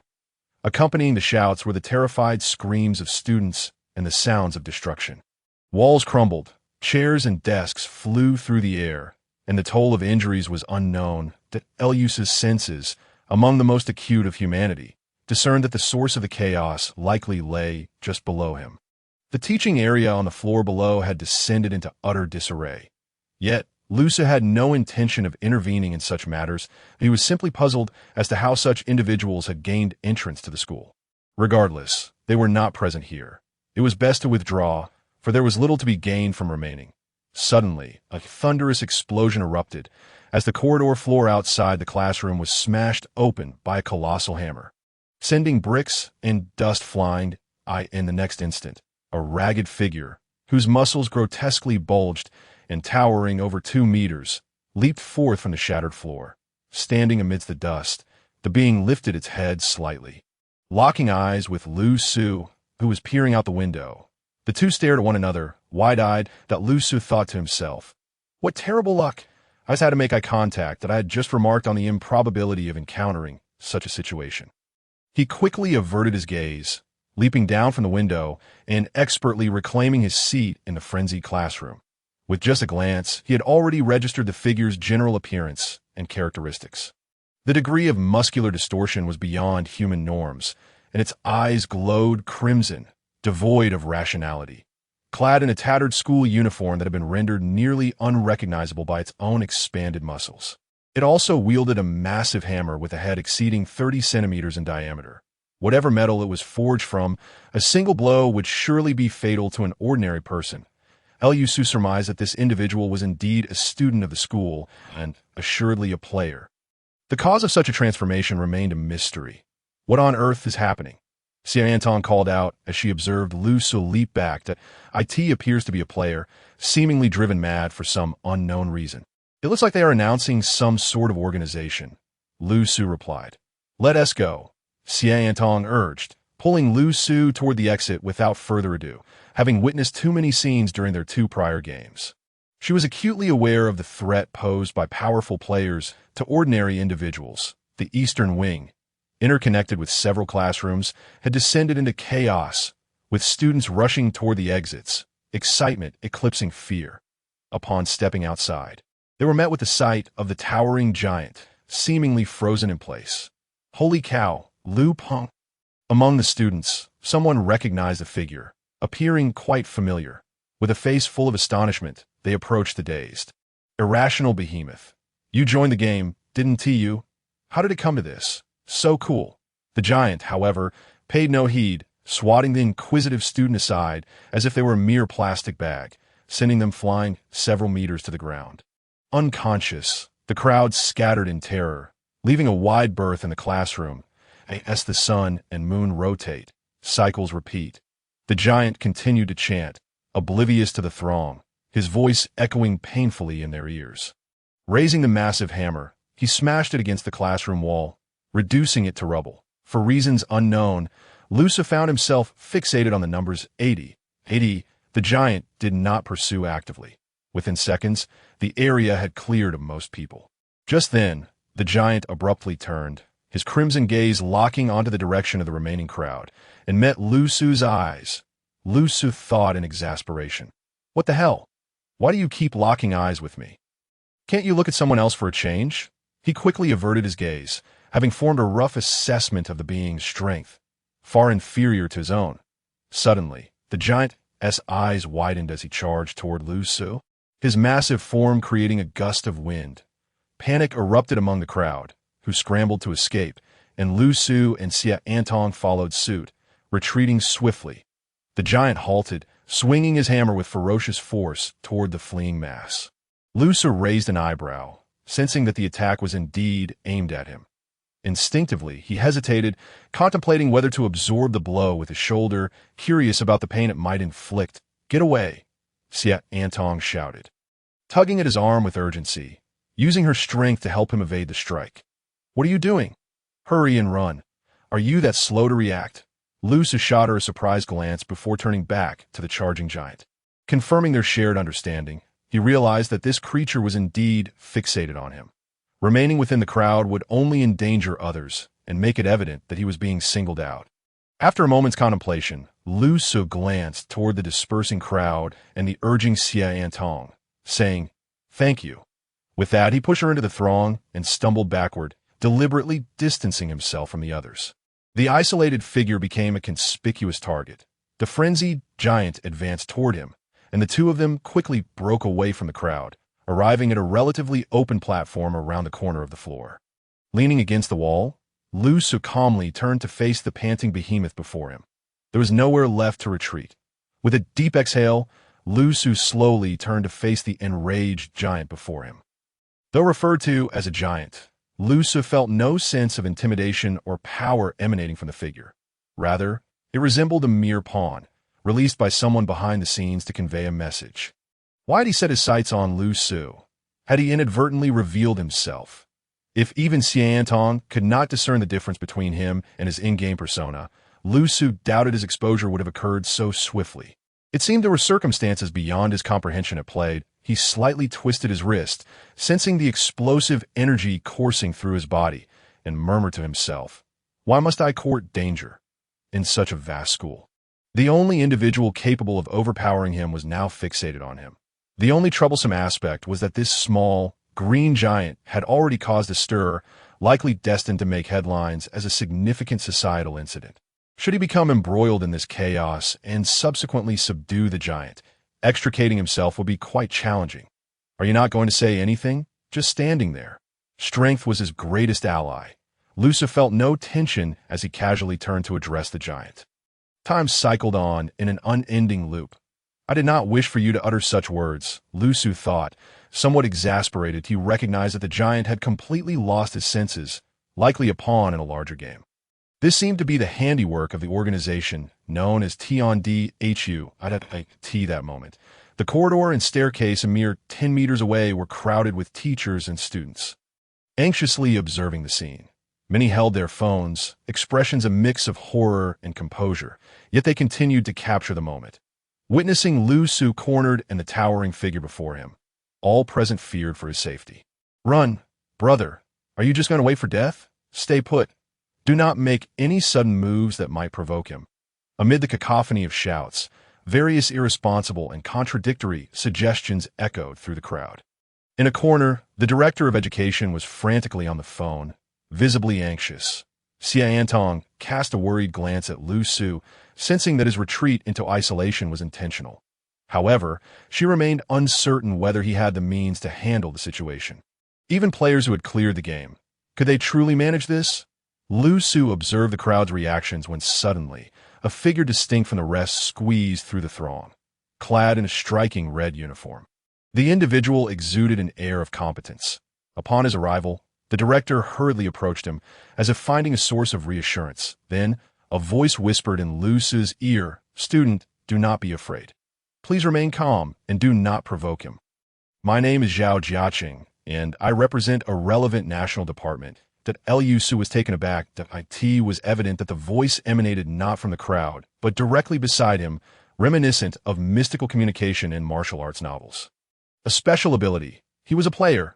The thought flashed through Lu Su's mind, and he quickly lifted his gaze to the man in our it was undoubtedly him. The man met Lu Su's eyes, signaling an okay with his hand, and continued, "Do not panic, that I will assist you. Stay calm and refrain from moving erratically. Rest assured, I will ensure your safety. Just relax a little." That in truth, Zhao Jiaqing himself felt uncertain. Yet he feared that Lu Su, as a student, might crumble under pressure, so he aimed to steady him first. Lu Su replied, "Okay, no problem." While Zhao Jiaqing could communicate telepathically, Lu Su could not. Hence, he voiced his response aloud, giving Zhao Jiaqing an okay sign. Instantly, the multitude of teachers and students turned to scrutinize Zhao Jiaqing, causing cold sweat to bead on his forehead. Dear heavens, why did you say that out loud? I told you to relax, not to the extent of recklessness. Do you not realize your life is in danger? The game had only just begun, and Zhao Jiaqing was inexperienced in handling such unexpected events. Fortunately, the frenzied giant, Zhao Peng, had already lost his wits and failed to perceive any issue with Lu Su's words. Zhao Jiaqing could only force a smile and attempt to reason with him. "Lu Peng, is it? Can you hear me?" He implored. "That we wish for you to calm down.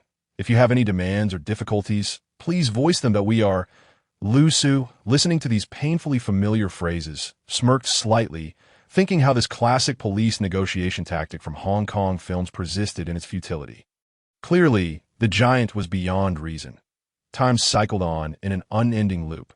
The giant continued to utter his mantra, sounding like a large, malfunctioning tape recorder.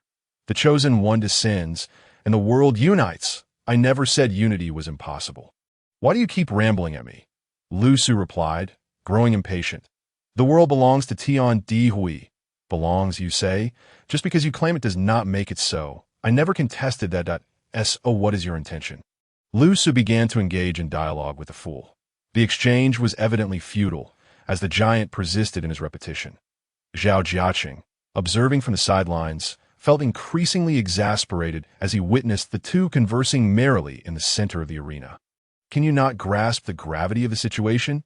Do not provoke him," Zhao Jiaqing once more transmitted to Lu Su. However, Lu Su had resolved to no longer delay. The giant was clearly devoid of rational thought. It would be more prudent to gauge the giant's capabilities. Tian Di Hui is trash. Instantly, Zhao Peng's head snapped up, his eyes ablaze with fury, his murderous intent directed at Lu Su, who had dared to insult Tian Di Hui. Lu Su mused. It is evident that the organization has ensnared him. D or not. In a split second, Zhao Jiaqing shouted as Lu Su's taunt escaped his lips. Yet it was too late that a tempest surged forth, and the ground beneath them erupted as Zhao Peng, with a physique reminiscent of a freight train, charged at Lucy. In that moment, Lu Su stood as if paralyzed, rooted to the spot. Zhao Jiaqing dashed forward. But he already knew it was too late. It was over. Lu Su, maintaining a relaxed demeanor, watched as the giant's massive form loomed over him. Yet he defiantly looked up, a glimmer of disdain shining in his eyes. With a slight twist of his body to evade the impending blow, Lu Su's left hand shot out like lightning, his thumb and index finger pinching the giant's jaw. Crack. The world fell silent, bearing witness to the sound of bones fracturing. The force exerted by just 2 fingers, Lu Su's 2 fingers, was sufficient to shatter the giant's jaw, dislocating it in the process to prevent any further roars or utterances. Brother, since you have lost your senses, I shall not hold back. 10 points of strength surpass human limits, but Lu Su now possessed 24. In reality, he had shown restraint. Had he unleashed his full might, it would not have merely been a shattered jaw, but a pulverized skull. With a tremendous impact, aided by Lu Su's fingers guiding the giant's force, the mindless behemoth collided forcefully with the wall behind him. Lu Su subtly shifted to the side, deftly evading the impact. The sound of bricks cracking echoed as large fragments scattered, leaving one to wonder whether it was the opponent's inherent force or Lu Su's strength that had exacerbated the situation. The wall bore witness to extensive fissures, resembling a spider's web, teetering on the brink of collapse. Outside, the campus was alive with activity. At that moment, Lu Peng lay sprawled on the ground, his head having collided violently. Now exposed to the open air, he had succumbed to unconsciousness. The entire sequence unfolded with astonishing rapidity. The distance between the two was a mere 5 meters, and from the moment the opponent charged until the moment of impact with the wall. Scarcely a second had elapsed. Lu Su had chosen his moment to strike only when the adversary obscured his form, his motion as swift as lightning, devoid of any forewarning. Zhao Jiaqing had also surged forward, his feet planted firmly, staring blankly at the scene before him, at a loss for words. His gaze flickered between Lu Su and the unconscious giant on the ground, his mind struggling to process the unfolding drama. From his vantage point, it appeared that Lu Su had provoked the opponent, who then erupted in rage, charging forward, while Lu Su remained utterly still. Then, in an unforeseen twist, Lu Su had deftly sidestepped, leading the opponent to crash into the wall. Rendered unconscious, the entire incident bore an inexplicable sense of ease, a stark contrast to the tension that had previously enveloped them, exuding an absurdity that felt surreal. Moments ago, he had been on the verge of despair, envisioning Lu Su grievously injured or worse, grappling with the weight of a life lost. Yet now, it seemed as if nothing had transpired. Not only him, but also the crowd had gasped in shock as Lu Peng, transformed into a towering giant, charged forth, many shielding their eyes while hastily snapping pictures. Now, witnessing Lu Su emerge unscathed, a hush fell over the onlookers, as if the events were not meant to unfold in this manner. You? Zhao Jiaqing frowned at Lu Su, scrutinizing him from head to toe, noting that he appeared unharmed. It was he who had collided, right? Surely. I am not liable for anything, am I? Lu Su hastily interjected. Zhao Jiaqing. Is that all you think about? He felt a surge of exasperation. This lad's thought process seemed rather peculiar. Are you all right? Does mental anguish count? I have suffered severe psychological distress. Can I apply for state compensation? Lu Su stated emphatically. Zhao Jiaqing. Forget it, as long as you're fine. However, refrain from such heroics in the future. I heard you intended to divert that madman to protect your classmates. You must prioritize your safety. Lu Su. Wait. Where did you hear that? What a ridiculous misunderstanding. At that moment, the crowd erupted in excitement once more, cheers resonating as students who had initially retreated gradually encircled them. Impressive. What a response akin to an F1 driver. Calm under pressure, my friend. In no time, the air was filled with the sound of cameras clicking and voices of admiration. The headmaster hurried over, expressing concern for Lu Su, for if a life had been lost today, his career would surely be jeopardized. Applause erupted from the crowd, making Lu Su feel as though he had just concluded a successful bullfighting performance. Quite fitting, after all. Wasn't he the one who had knocked the opponent out? Seeing the throng gather around Lu Su, Zhao Jiaqing quickly raised his voice to quell the commotion, prompting teachers to emerge and restore order.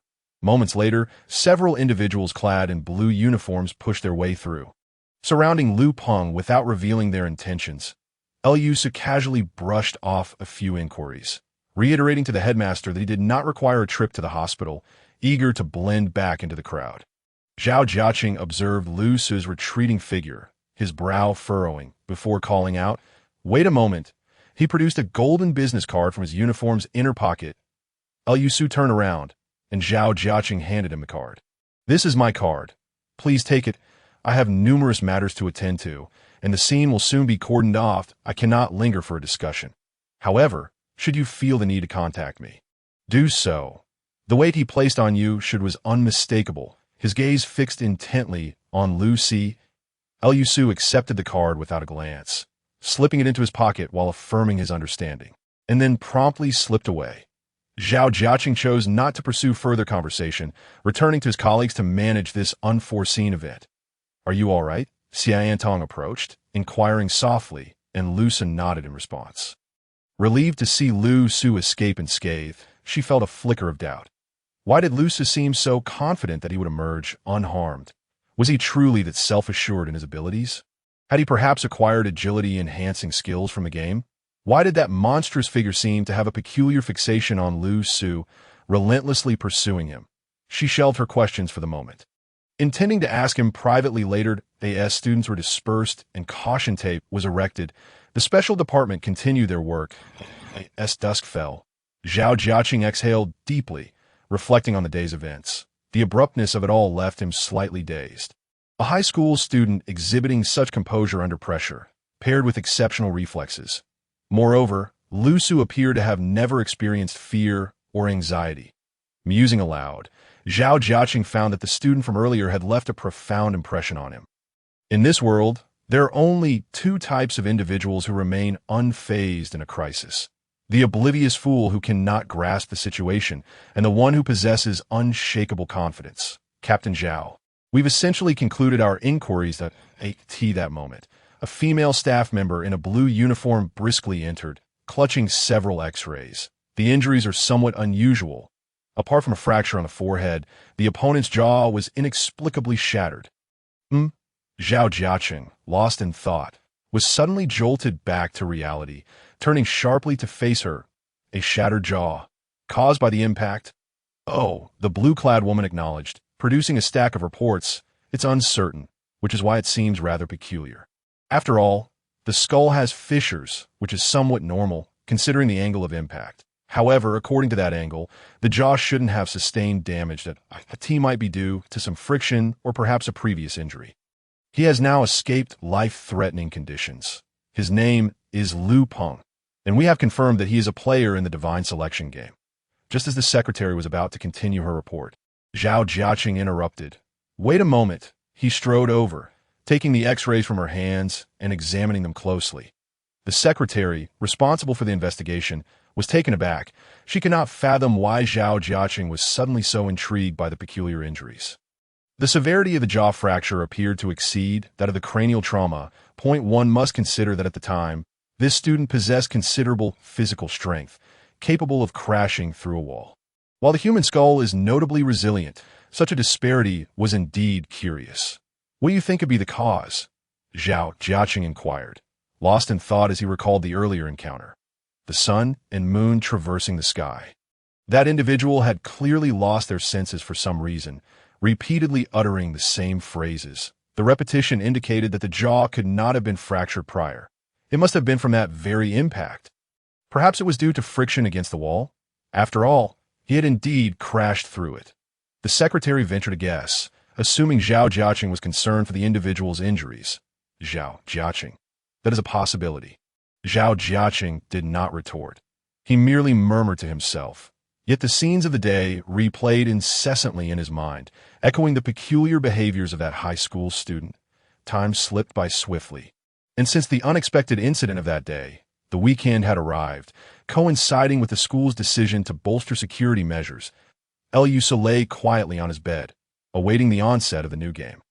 These past few days had been fraught with anxiety, as he pondered whether the members of that strange organization would come to investigate him, or if the family of the student he had eliminated would seek retribution. Fortunately, nothing of the sort had transpired. The countdown to the next game read 0:58. 43. Just 1 hour remained until that moment. He was engaged in a phone conversation with Xia Antong, discussing the particulars of the upcoming game. I don't know how you managed it yesterday, but I assume your skills are commendable. Nevertheless, this game is perilously dangerous, and I strongly advise you to purchase a withdrawal token before proceeding, Xia Antong stated. Lu Su replied via text, understood. Are you participating in the game as well? Yes, came the succinct response. Let us each play our own games for now, and perhaps we can add each other as friends later. Additionally, I must remind you that while the game attire is standardized, my intel suggests that undergarments are permitted to be brought in directly.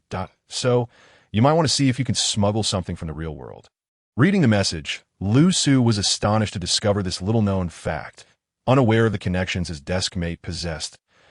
Having connections is indeed advantageous. Unlike himself, who could only resort to cheating out of sheer desperation. After expressing his gratitude, he lay in contemplation on the bed in a small room. He pondered whether Xia Antong was truly trustworthy. If collaboration were to occur, he would undoubtedly have to disclose his identity as the top player. Yet, the other party's affluent background was evident. Could such matters be resolved solely through trust? As he contemplated the passage of time, he retrieved a golden business card from the pocket of his school uniform. It was a gift from Zhao Jiaqing, suggesting he should call when the moment was right. Glancing at the unfamiliar department name on the card, then at Zhao Jiaqing's contact information on the reverse, Lu Su deliberated briefly before tucking the card into his underwear. Forgive me, Mr. Zhao Jiaqing. Please keep my brother company for a while, given Xia Antong's suggestion of attempting to bring something into the game. He found himself lacking suitable items at hand. He decided to make use of Zhao's card that it fit perfectly. Taking a deep breath, he organized his backpack, ensuring he had packed his achievements and various potions. All in anticipation of the sound he had long awaited. For reasons unknown, this sound always stirred a rush of excitement within him. Please make the necessary preparations. You may choose to be an observer or a player. Player, greetings, player. You have a brief moment to prepare. Game points, 12 for 100. Pain value, 6. Strength, 24. Agility, 10. Speed, 10. Luck, 3. Spirit, 1. Bonus medals, Godslayer, Legendary. System Attacker, Epic. The game has been initialized and is ready to commence. Welcome to the chosen paradise. Once again, he experienced the familiar sensation of dizziness and disorientation. Yet this time, Lu Su had developed considerable adaptability. It felt almost like returning home. Upon reopening his eyes, he beheld a spacious yet dimly lit room. The air heavy with a damp, musty odor indicative of poor hygiene. As his body swayed slightly, he felt the solid ground beneath him, unlike the previous time when he had hung suspended in the air. Lu Su felt a tinge of disappointment. Why did this feel less exhilarating than last time? Previously, he had at least been dropped from the air, offering him a chance to sever a leg.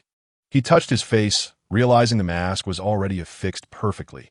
Several other players surrounded him, but before he could take stock of his companions, a voice he found quite agreeable rang out. Welcome, players, to the hell mode of the chosen game, the Demon Hospital. As the mechanical voice echoed, a creaking sound accompanied the appearance of a tracked robot emerging from the shadows. Upon hearing this, the other players turned pale, their expressions grave. They were no longer novices. They had come to understand the terror of hell mode. What bad luck, encountering this on only the second game. Yet beneath his mask, Lu Su wore a satisfied smile. Hell mode, this truly felt like returning home. Under hell mode, his pain value should be manageable. If this were to be counted, he would have achieved hell-level dungeons 3 times in a row. Such luck was indeed remarkable. Ihidati chuckled to himself. Fortunate to be him. A normal person might not withstand such an arrangement. Greetings, esteemed players. I am your host for this session. You may call me the Great Tom. Welcome to the Demon Hospital. Of course. You may refer to this place as a prison if you preferred. Liu Su, observing the ironclad robot before him, suddenly inquired Tom. Is your voice the same as that from the previous game? Great, Tom.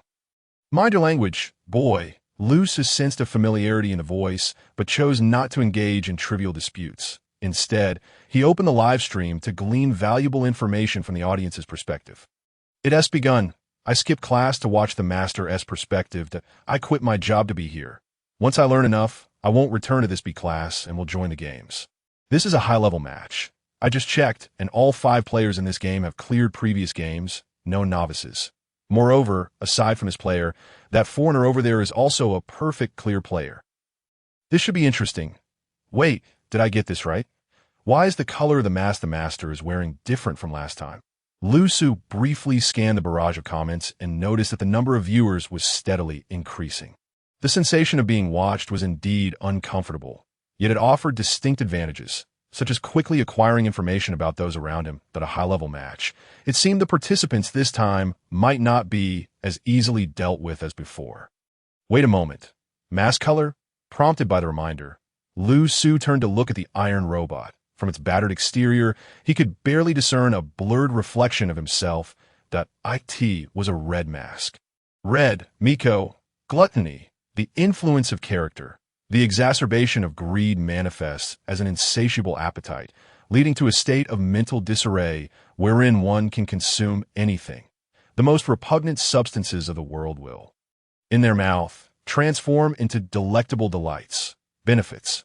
Remarkable digestive capabilities ensure that all ingested matter is converted into energy, negating any negative effects, side effects. The more one consumes, the greater the toxicity of the ingested items and the heightened state of mental confusion. Moreover, the energy accumulated within is not inherently one's own, and failure to release it may result in catastrophic consequences. His Lusu inhaled sharply, taken aback by the magnitude of his choice. The previous greed mask had offered the option of 2 modes, ordinary and overload, neither of which had induced significant change. However, gluttony is distinct. It is the sole attribute among the 7 deadly, since devoid of mode selection. Both lust and gluttony exert profound effects on the psyche, representing the pinnacle of negative influence.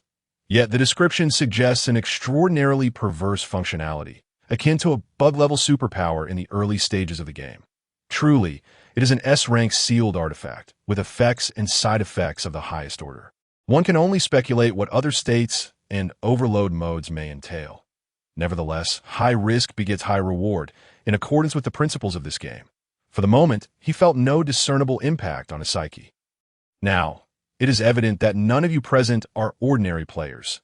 Feel free to familiarize yourselves with one another or exchange insights regarding your abilities. After all, in a certain sense, you are both allies and rivals. What do you mean? After the ironclad robot concluded its remarks, one of the foreign players spoke up, and based on the prior comments, Lucer recognized him as a perfect completionist. The meaning was literal. Take a moment to acclimate. The red light atop the iron robot flickered twice before it began to move, dragging its form toward the exit. What's the task for this game? Hold your horses. Furthermore, you shall address me as the illustrious Lord Tom. The iron robot appeared quite irate at the player's lack of decorum, not bothering to turn its head as it continued its departure. Once the door closed behind it, the damp space of several dozen square meters was left with just these 5 players. The atmosphere fell into silence, weighted by the hellish difficulty of the game, even somewhat oppressive. The foreign player who had previously spoken now furrowed his brow in confusion, muttering, "What is this guy's purpose? He seems to have said nothing of importance, damn it." Perhaps he merely came to serve as a mirror. Lu Su, overhearing his mutterings, replied, "By the way, does this international friend understand Chinese? Why not speak up?" After all, the robot's remarks seemed to be in Chinese. Could it be that the foreigner's perception rendered it in English? The foreigner paused, raising an eyebrow in contemplation, before casually responding, "I don't want to." Lu Su chose not to engage further, and the atmosphere once again descended into an awkward silence. This game comprised 5 players, all appearing to be seasoned participants, giving off a semblance of competence. Though their expressions resembled those who had just tasted something foul, at least they did not wail at the mention of the hellish mode, which was a relief point. One foreigner exuded an air of arrogance, seemingly able to comprehend Chinese, yet unwilling to speak. His demeanor suggested he was emulating a certain film star, playing a deep and brooding role. To the left stood a burly figure, robust in physique, yet likely of little utility. Though his distinct features rendered memorization of his name unnecessary, he could simply be referred to as Big Guy. There was also a woman whose gaze flitted about restlessly since her entrance, suggesting she might not be harmless. Nevertheless, one could hope she would yield some gold coins. So, at the far right stood a rather flamboyant individual, an imposing man at nearly 2 meters tall, while the others donned standard game attire. He sported an inexplicable outfit in vibrant red adorned with patterns. Hence, he would be dubbed Flamboyant Man. Silence reigned. The Flamboyant Man, whom Lu Su had dubbed thus, awkwardly turned his neck, his lips twitching as he addressed Lu Su. Could you not articulate your thoughts aloud? Must you vocalize your inner monologue? Is your intellect truly sound? What about me is flamboyant? This is merely the attire mandated by the organization. His lips quivered incessantly. While the other 3 players turned to look at Lu Su, their expressions a mixture of disbelief and exasperation. That my dear fellow, your presence is entirely at odds with the atmosphere in this oppressive and perilous environment of a hellish game. You come forth as a judge. Having just heard your monologue amid such tension has left us somewhat disoriented. The Flamboyant Man let out a slight sigh, scrutinizing Lu Su from head to toe. Feeling somewhat defeated in his attempts at sarcasm, that you're here critiquing us? Everyone else appears relatively normal, yet you wear a mask, and not just any mask, but a bright red one constantly shifting with patterns. Is this the reward you received in-game? It's as abstract as you were. Did I actually say that? Impossible. Do you possess telepathy? Lu Su gasped, touching his mouth, feeling the chilling touch of the mask. You indeed spoke. The Flamboyant Man sighed in resignation, immediately regretting his honesty. Why am I even engaging with this lunatic? Damn it. Is there an intelligence-sapping aura at play here?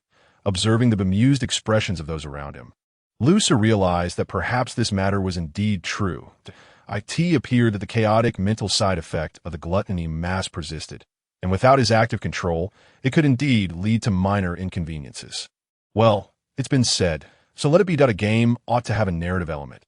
It also aids in understanding how others perceive oneself. Who desires to know how we appear in your eyes? Scoffed the coarse Big Guy, his words echoing his persona, before silence enveloped the group once more.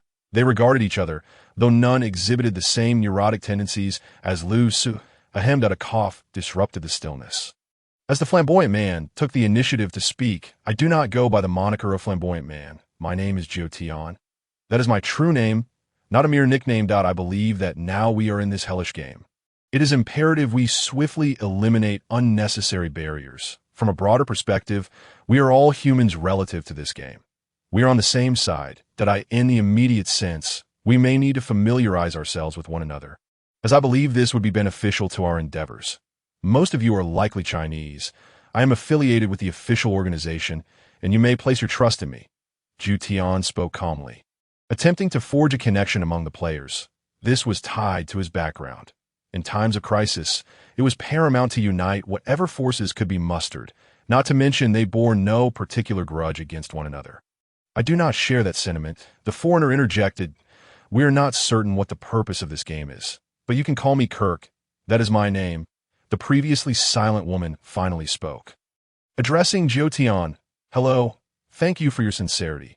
However, as the Iron Robot mentioned, in this game, we both cooperate and compete. It is quite challenging to establish trust at this juncture. Official, the Big Guy chimed in. The game has only just begun. How can there be an official already? You individuals are merely meddling. In truth, your most significant contribution would be to refrain from interference, as you bumble about aimlessly day after day.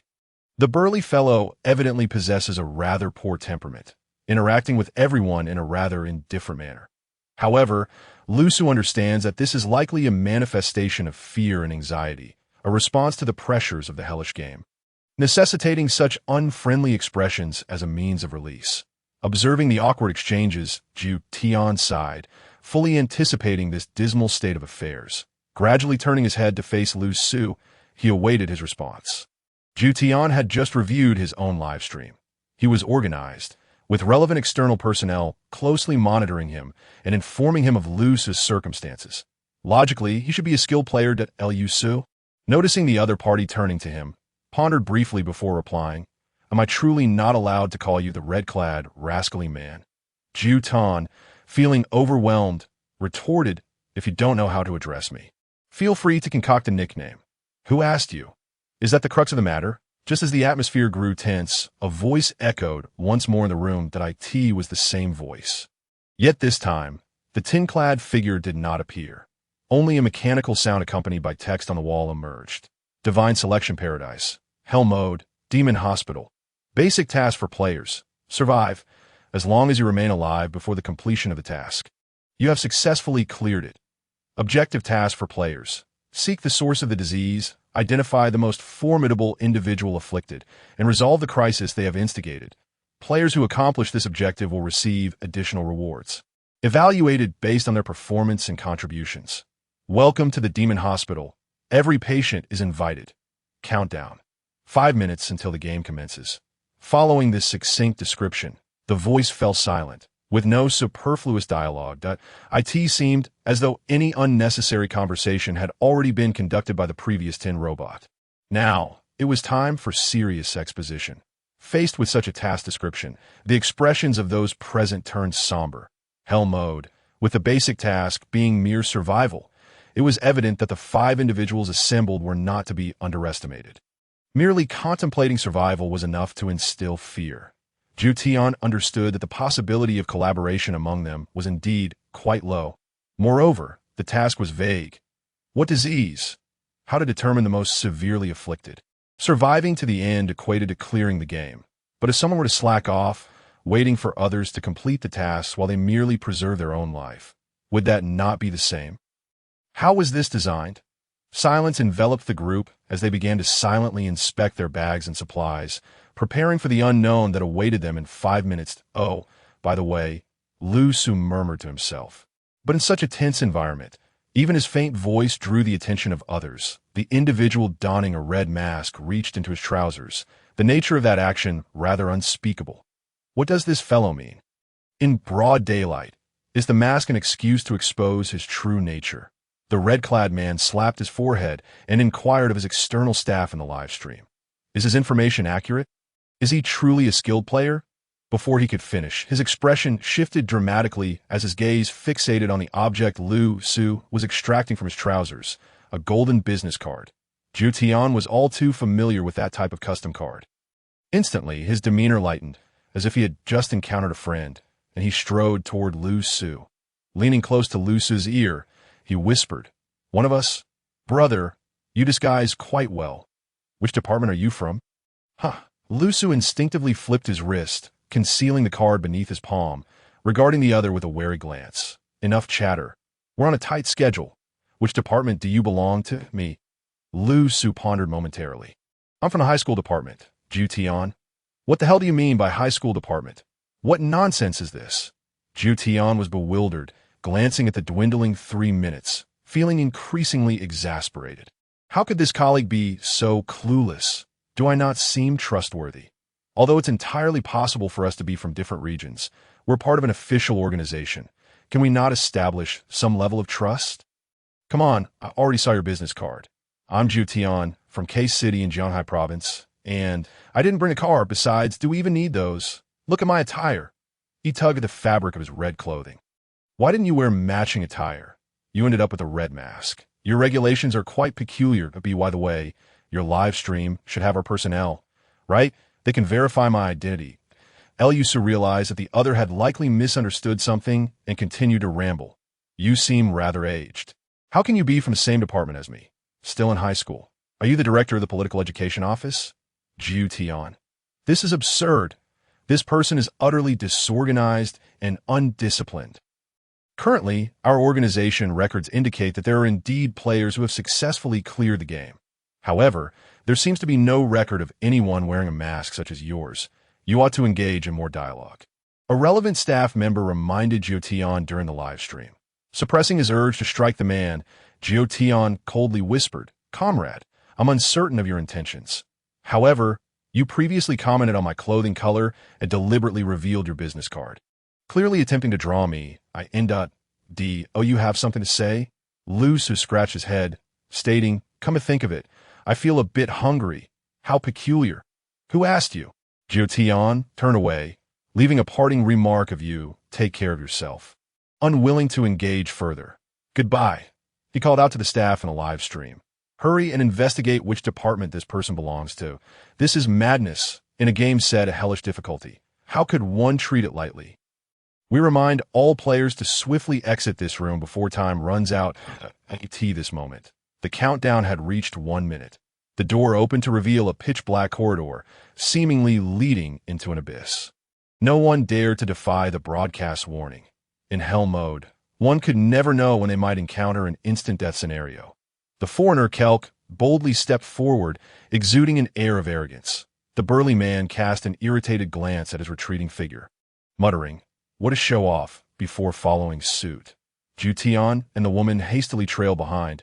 Exiting the room, Elusa maintained his usual demeanor, lingering just outside the door until the very last second, peering back to observe what might transpire. Bang! The door slammed shut, propelling Lu Su backward, leaving an imprint of a mask on the door. Jiutian, who had been keeping an eye on this colleague, now turned his head away, feeling utterly drained. Once the door closed, he found himself staring down a long corridor, which arched, disappearing into the darkness approximately 100 meters ahead, veering leftward. But on either side of the corridor, large iron doors stood ominously at intervals. Dark and silent, as if concealing ferocious beasts, the entire corridor was devoid of sound. Presumably, these doors housed the patients. Jiutian traced the curvature of the wall with his hand, gauging the distance ahead, and began striding forward. Before engaging in any serious business, he intended to familiarize himself with the terrain and the basic architectural layout.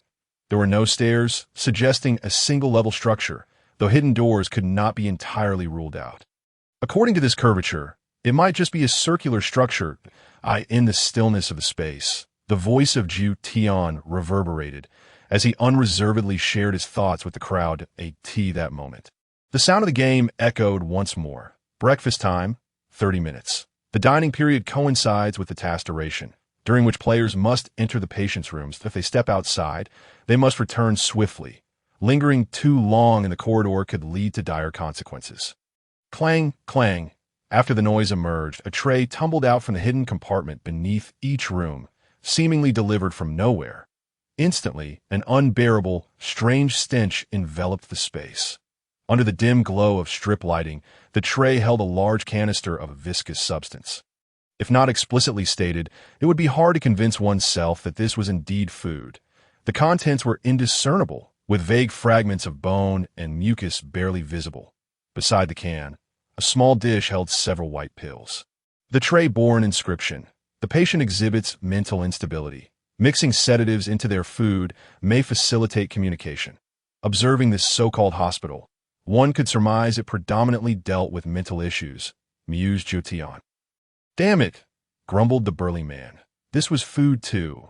Who wouldn't develop mental problems consuming such fare? Is it truly inedible? Lusu glanced at the items strewn on the ground. Why did he feel as if it appeared rather delectable? The gluttony mask maximizes appetite, suppressing all rational judgment. The red warning lights flashed, urging the players to hasten into the patient rooms. With no time to ponder, Lusu casually selected a room, picked up the tray, and entered. The environment within the room starkly contrasted the outside. It was far from clean, with various unsightly stains and even traces of blood adorning the walls. Yet, the room was brightly lit, operating 24 hours nonstop. In the corner squatted a gaunt man, resembling a ghoul, shackled by handcuffs and leg irons. The moment Lusu stepped inside, the man cast a glare of hatred, fixating on the tray in Lusu's hands. Time to eat. I suppose it's breakfast, though I hardly recall. What a delicacy, my friend. You look so emaciated, nearly starving, Lusu remarked. You wish to eat? The raspy voice of the patient echoed, laced with malice. Of course, I do not wish to eat. The newcomer, relishing in the deliciousness? If it's so delightful, why don't you partake? Just as he was about to finish his thought, Lusu's eyes sparkled with excitement. Really? "Thank you," he exclaimed, lifting the canister of unknown contents, and proceeded to pour its contents directly into his mouth. The patient. Bang! Bang! A fissure opened in the mask, as the vast canister was wildly consumed, resembling a bottomless pit. "You will be the same." At that moment, the man completed his sentence, utterly stunned. In the blink of an eye, half of the canister's contents had vanished, and holding the remaining portion, Lu Su politely inquired, "Are you sure you don't want any?" Before receiving a response, he continued, "All right, thank you." He then tilted his head back and resumed guzzling. In less than a minute, the entire canister had been consumed. This method of eating transcended humanity.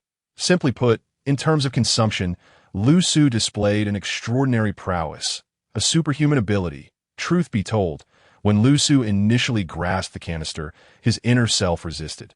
Though under the influence of the gluttony mask, he perceived the contents as the finest delicacy in existence. Reason cautioned him that this might not be edible. However, determined to experience the mass power coupled with the pain points, Lu Su resolved to proceed. Old Eight's secret mini hamburger. But once the substance entered his stomach, Lu Su lost all control of a culinary delight. He had never encountered anything so exquisitely delicious.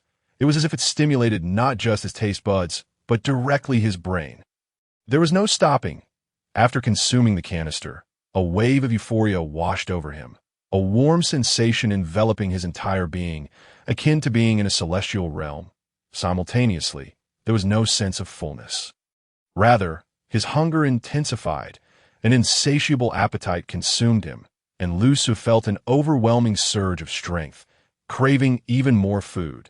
The numerous spectators and staff from relevant organizations who had been observing Lu Su now appeared utterly bewildered. No. What does this mean? Is this part of the mission? I can't comprehend. Is there a senior expert who can elucidate this? Where's the previous expert, compared to the bizarre behavior of the patient?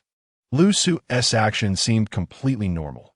This was the renowned figure whose behavior was famously eccentric. The analysts from various organizations were at a loss, their minds racing to decipher the meaning behind it all. Yet, Lu Su had clearly stated from the beginning that he was hungry. The patient swallowed hard, gazing at the masked figure before him, his thoughts muddled. "You're not a staff member. You're a fellow patient?" Lu Su, comfortably sitting on the floor, decided to lower his defenses. Regarding his appetite, he chose to relinquish control, entirely surrendering to his instincts, focusing solely on the task at hand. "How delightful! You all live like this every day. Truly a heavenly existence." The man's lips twitched in disbelief. Am I being compared to a deity? After a brief moment of mental chaos, he let out a cold laugh, glancing at the side dish and the pills atop it. His gaze turned fierce once more, glaring menacingly at Lu Su. "Enough of this charade. No one cares what we eat. The so-called meal is merely a ploy to administer drugs. They used to feign concern. But this lunatic intends to directly feed me medication. Doesn't he?" Pointing at the pills, the patient inquired, "What does this mean?" "Oh, my apologies." Lu Su glanced over and offered an excuse. He then picked up the dish and, with a flick of his wrist, dumped its contents directly into his mouth. There was no need to chew. It went straight down. Such waste is disgraceful. This brother across from me is quite considerate, reminding me. After finishing, Lu Su, still ravenous, rubbed his stomach and asked the shackled figure before him, "Are you full, skinny one? Skinny patient?" "Huh. Did I eat? Didn't you eat everything?" Lu Su, puzzled, replied, "Didn't he? I just eat yours." It felt as though mere seconds ago the events had transpired, yet they seemed non-existent. The patient? Huh. He cradled his head in his hands, reflecting on everything that had just occurred, contrasting it with Lu Su's earnest tone, seriously questioning whether his mental state was deteriorating. Indeed, such repulsive food could not possibly have been consumed by the staff. Could it be that he was merely hallucinating now? Was it possible that he had just been eating? The patient muttered to himself, his gaze growing increasingly vacant. Wait, what does this mean? Have I been duped? Understanding dawned upon him. This was a tactic to brainwash and instill self-doubt, making it easier to extract information later. Impressive, esteemed one. The viewers in the live stream seemed to grasp the situation, showering praises once more. No, the drugs, My drugs. Suddenly, the skinny man's eyes turned bloodshot, and he lunged at Lu Su frantically. Crack! The chains restrained in midair. Mere feet away from Lu Su, yet impossibly out of reach. Where are my drugs? You consume my drugs. What will I eat? Previously averse to medication, he now lost control, resembling a fiend. His emaciated frame revealed sinewy muscles. Marred with bloodstains, the chains creaked ominously under the strain. This man's strength was beyond human limits. What drugs? I'm not quite sure what you're referring to, Lu Su replied with an air of wisdom. Remaining unfazed, that I understand, brother. You must still be hungry. Rest assured, I shall never allow you to go hungry. The provisions provided here are indeed woefully insufficient, that I will certainly assist you. Just look at you, so emaciated. You're on the brink of starvation. With that, I gently patted the head of the deranged individual before dashing out, consumed by urgency. This left the patient in the room oscillating between madness and calmness, rolling about and howling. After Lu Su bolted outside, he sprinted along the circular corridor to each cell door. There lay the repugnant meals and pills. What was I even here for? Lu Su's mind was slightly muddled. First, let us eat, he thought, disregarding everything else. With that, he began to devour the food voraciously. Each time the hospital announced the need to return to the ward, Lu Su would swiftly rush back. The gaunt patient was left bewildered. This person claimed to be searching for food, yet every time he returned, he was ravenously consuming. What about my food, brother? Aside from the meager rations each player originally brought into the room, all the dreadful breakfast offerings from the demon hospital had been completely devoured by Lu Su. Notably, at the very beginning, Ku, after glancing at the food, paused to ponder, and instead of taking any, he simply pushed the door open. Thus, the provisions Ku intentionally left behind ended up in Lu Su's stomach. As Lu Su passed by Ku's door, he noticed a slight gap remaining. However, he paid it no mind. What was this game? Who was Ku? He had long forgotten. Eating was all that mattered. The foreign magnate, danger. I just visited Ku's live stream. He possesses quite the skill, deliberately leaving the food outside as part of his design, that I am somewhat eager to see his reaction. Outside, while Lu Su was consuming everything in sight, Ku was in his room skillfully employing his abilities, coaxing gently Ku, the proud American, yet he had the merit to be proud. A former CIA criminal profiler, well-versed in negotiation techniques and psychological analysis. An honorary professor at Harvard University, he had received various accolades in the field of criminal investigation. With his exceptional background, he delved into a vast array of undisclosed materials post-beginner tasks, realizing the significance of the game and achieving a perfect clearance in his first attempt. Now, he was a player endowed with superpowers. Mental interference. From the perspective of his abilities, he was even a step ahead of Lu Su. Leveraging his origins and current superpowers, Ku believed it would be effortless to extract information from the few lunatics. How long have you been here? Ku inquired, unexpectedly speaking fluent Chinese. The game would not permit language barriers to emerge among players, yet he chose to speak in Chinese at this juncture. I can't recall. 3 years? 30 years? Ah. Ku furrowed his brow, exerting his influence over the individual's mind while posing his questions. Through his previous gentle coaxing, employing simple, non-threatening inquiries, he had effectively dulled the other's defenses. What he now gleaned was that the individual's name was Long Lu, reminiscent of his mother, murmuring something about a task and longing for fish-flavored shredded pork. Particularly, the mention of fish-flavored shredded pork was repeated numerous times for reasons unknown. And what do you believe is your ailment? Ku queried. That I'm not sick. I'm not sick. Long Lu vehemently shook his head, seemingly afflicted by hysteria, and Ku felt his control slipping away. All right, sir. We are willing to accept that. But who do you think is truly unwell here? The mention of medication had Long drooling, his mind already slipping into a state of confusion. Sighing, Ku realized there was no way forward and would have to retreat for the time being. Very well. Rest for a moment. I shall fetch you something to eat, your favorite fish-flavored shredded pork, and I will return shortly.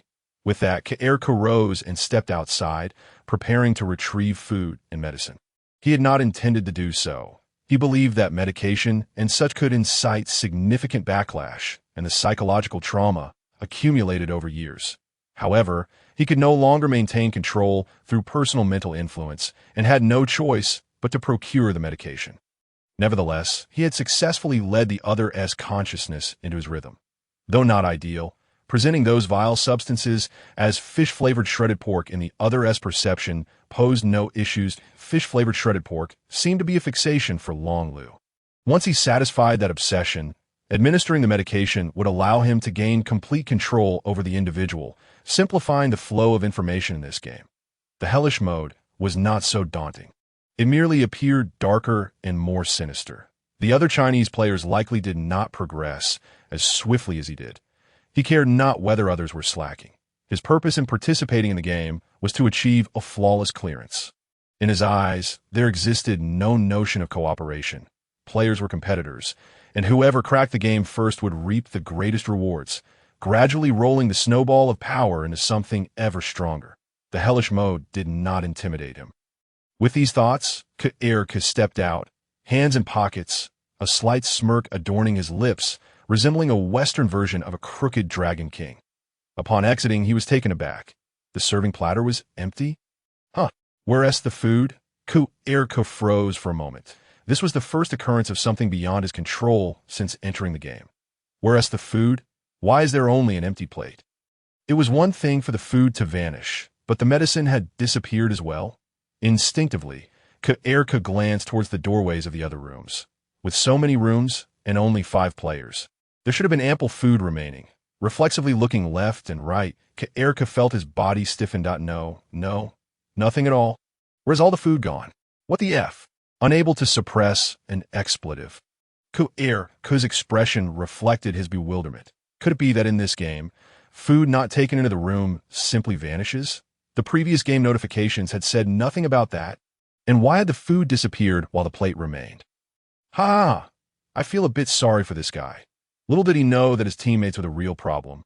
No matter how brilliant one's mind, it could not fathom the notion that those items had been consumed by teammates. My heart aches for Erika. The game's chat was now inundated with laughter. The bewildered Erika returned to his room, having lost the confidence he possessed merely minutes prior. After lifting his gaze once more, his brow twitched violently.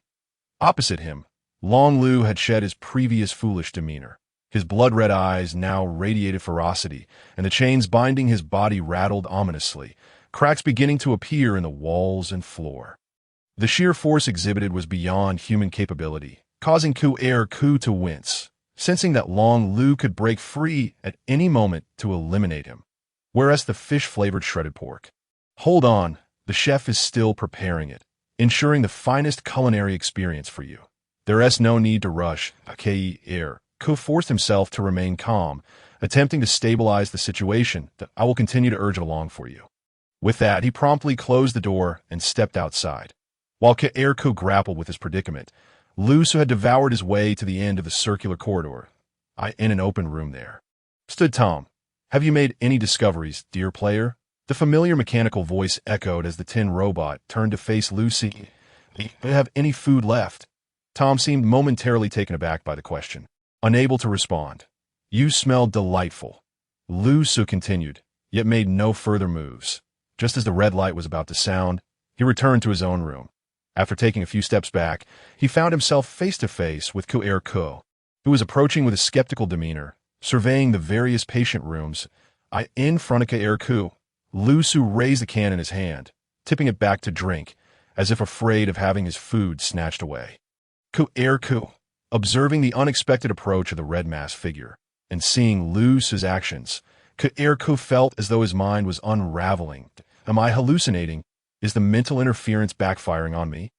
Watching as Lu Su swiftly consumed a strange can of food, he forced himself to accept the surreal sight before him, his eyes widening and mouth agape. A historic meeting! I can hardly contain my laughter. I have been oscillating between the perspectives of the two individuals, and to be frank, the atmosphere is so terrifying that it has inadvertently transformed into a comedic spectacle. Although amusing, I am utterly perplexed about how they are to execute their mission. This is indeed a hellish game. What are you doing? Kolki gazed incredulously at the opposite Lu Su, momentarily setting aside notions of national pride, and directly inquired in Chinese. Eating? I sent tea at mealtime. Lu Su replied nonchalantly, "What do you mean? You still have food?" Kolki opened his mouth, utterly at a loss for words. As he could not comprehend Lu Su's current actions, he intended to disrupt Lu Su's mental state, yet he discovered that the latter's mind was already a tangled mess. Rendering his attempts futile. It was akin to a drop of ink attempting to taint a muddy puddle. Even at the moment he unleashed his powers, he felt a backlash, his face paling, with a look of astonishment. Kolki regarded Lu Su, pondering. Has this fellow endured something? Has he already sustained mental damage in this infernal game? In the brief moment of their eye contact, Kolki envisioned a myriad of possibilities. While Lu Su's thoughts were consumed by the classic cuisines of various nations, suddenly, a glimmer caught his eye. Lu Su's right hand held a small dish, upon which lay 6 pills, without a moment to spare. He exclaimed urgently, "Give me themity sine." Lu Su yawned and replied, "What nonsensical language are you speaking? I cannot comprehend. Hand over the pills you have." "What pills? This is not medicine. It's my breakfast." All right, it's breakfast. "May I have a portion of your breakfast?" Kolki began to coax, realizing that Lu Su's mental state was likely compromised. "Why would I give you my breakfast? Are you begging?" Lu Su retorted, a look of dissatisfaction appearing on his mask. Kolki mused, "Indeed. Why should I take someone else's meal weight? Why am I even contemplating such matters?" Shaking his head vigorously to regain composure, he recognized the heightened difficulty of this hellish game. Speaking patiently to Lu Su, he implored, "Because I am a wretched soul, famished for an eternity, I now require your assistance. For the sake of Christ, may I request your kindness, dear sir." In his desperation, Kolki even adopted an English accent. "If you're hungry, eat. You can't substitute pills for food, you lunatic."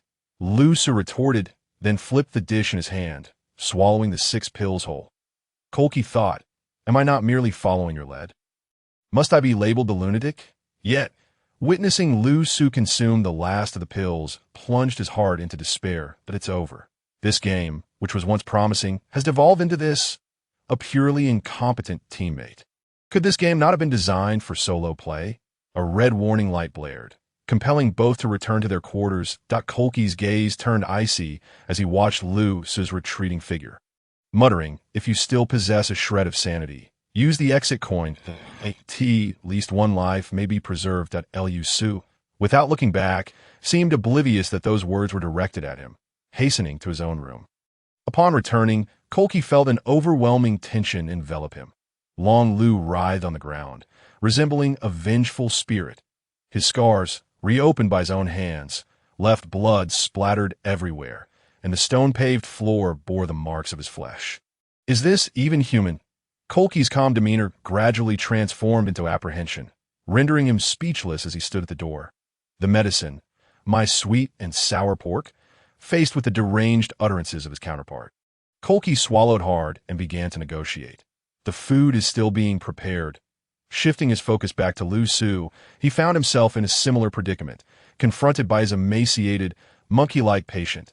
The patient, having consumed nothing, now resembled an alien, rolling about, teetering on the brink of transformation. Yet Lu Su remained unfazed, casually approaching the patient and sitting on the floor, inquiring, "Ah, what a delightful breakfast!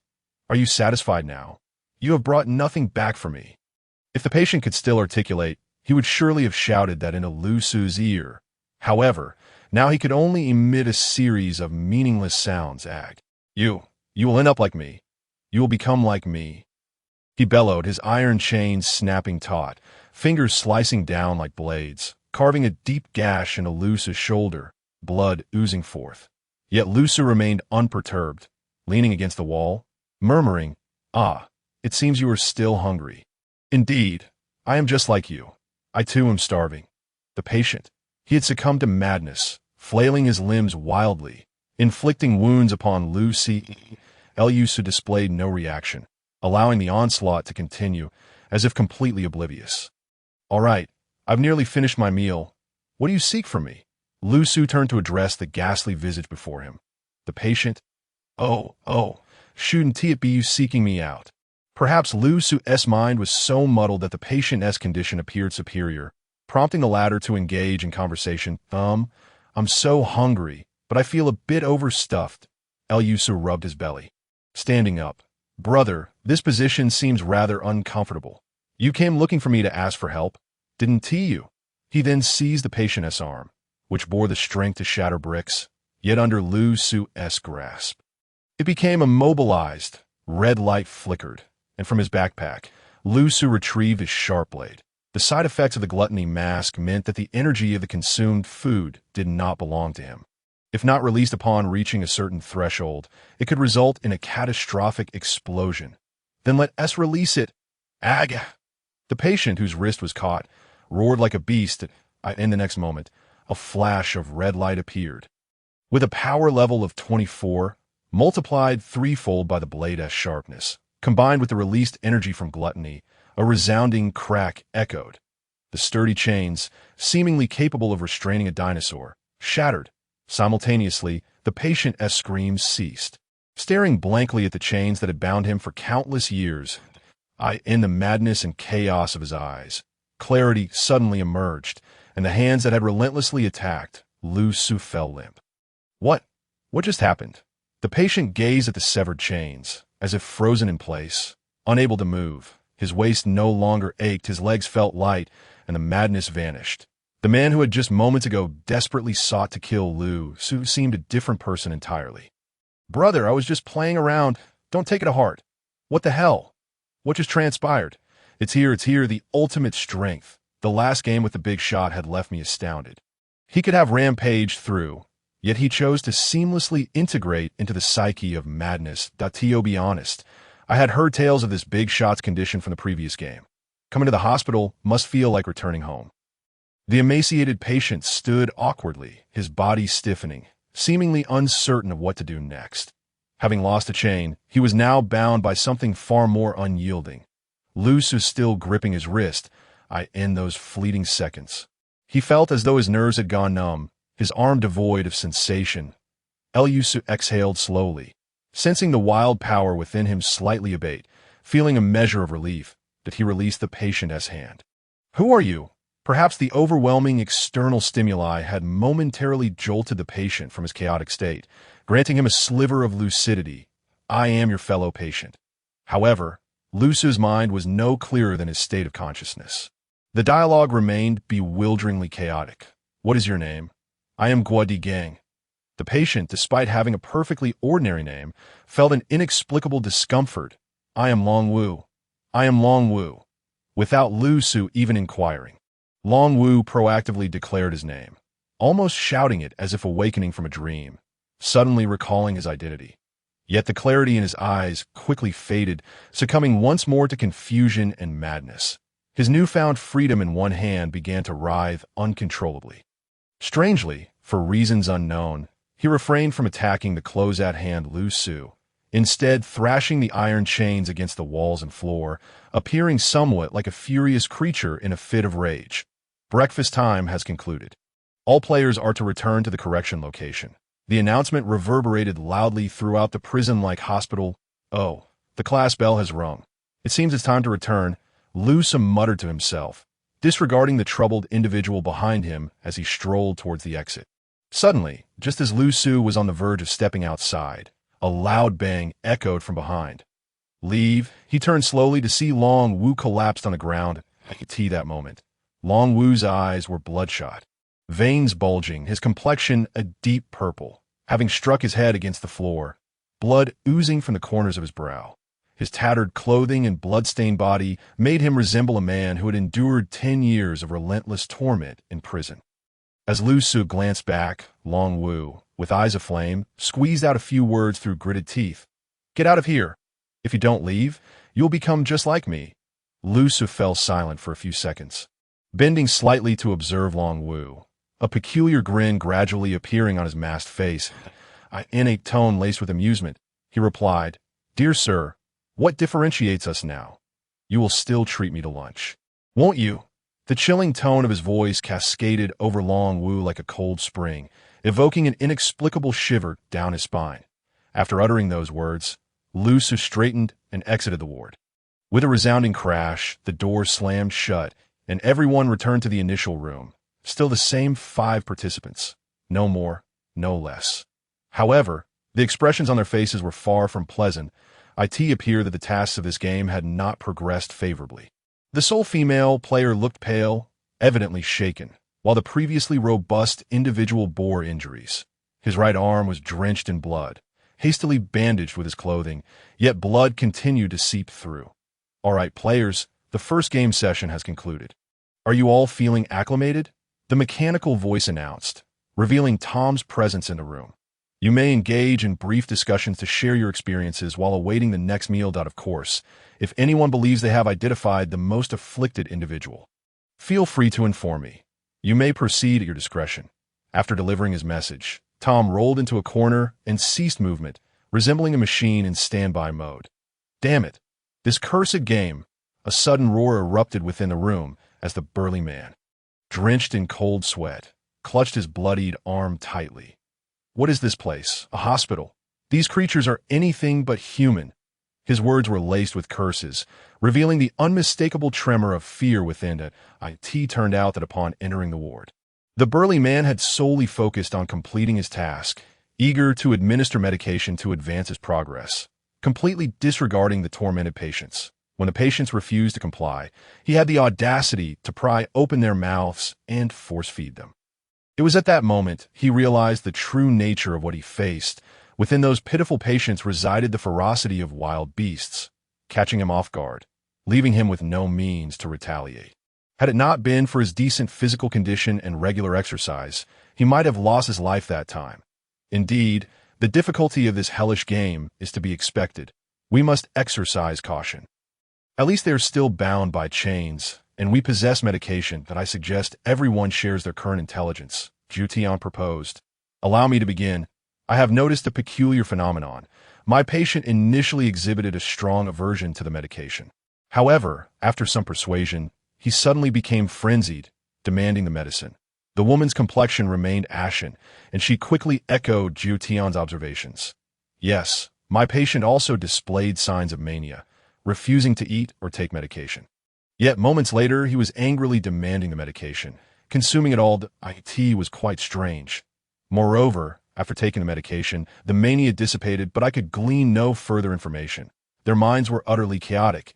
At that moment, Ku abruptly stood up. I have nothing to contribute. I only have one question. He then turned his gaze towards the prone Lu Su and inquired, do any of you know that apart from your patients, none of the individuals in this hospital have consumed any medication?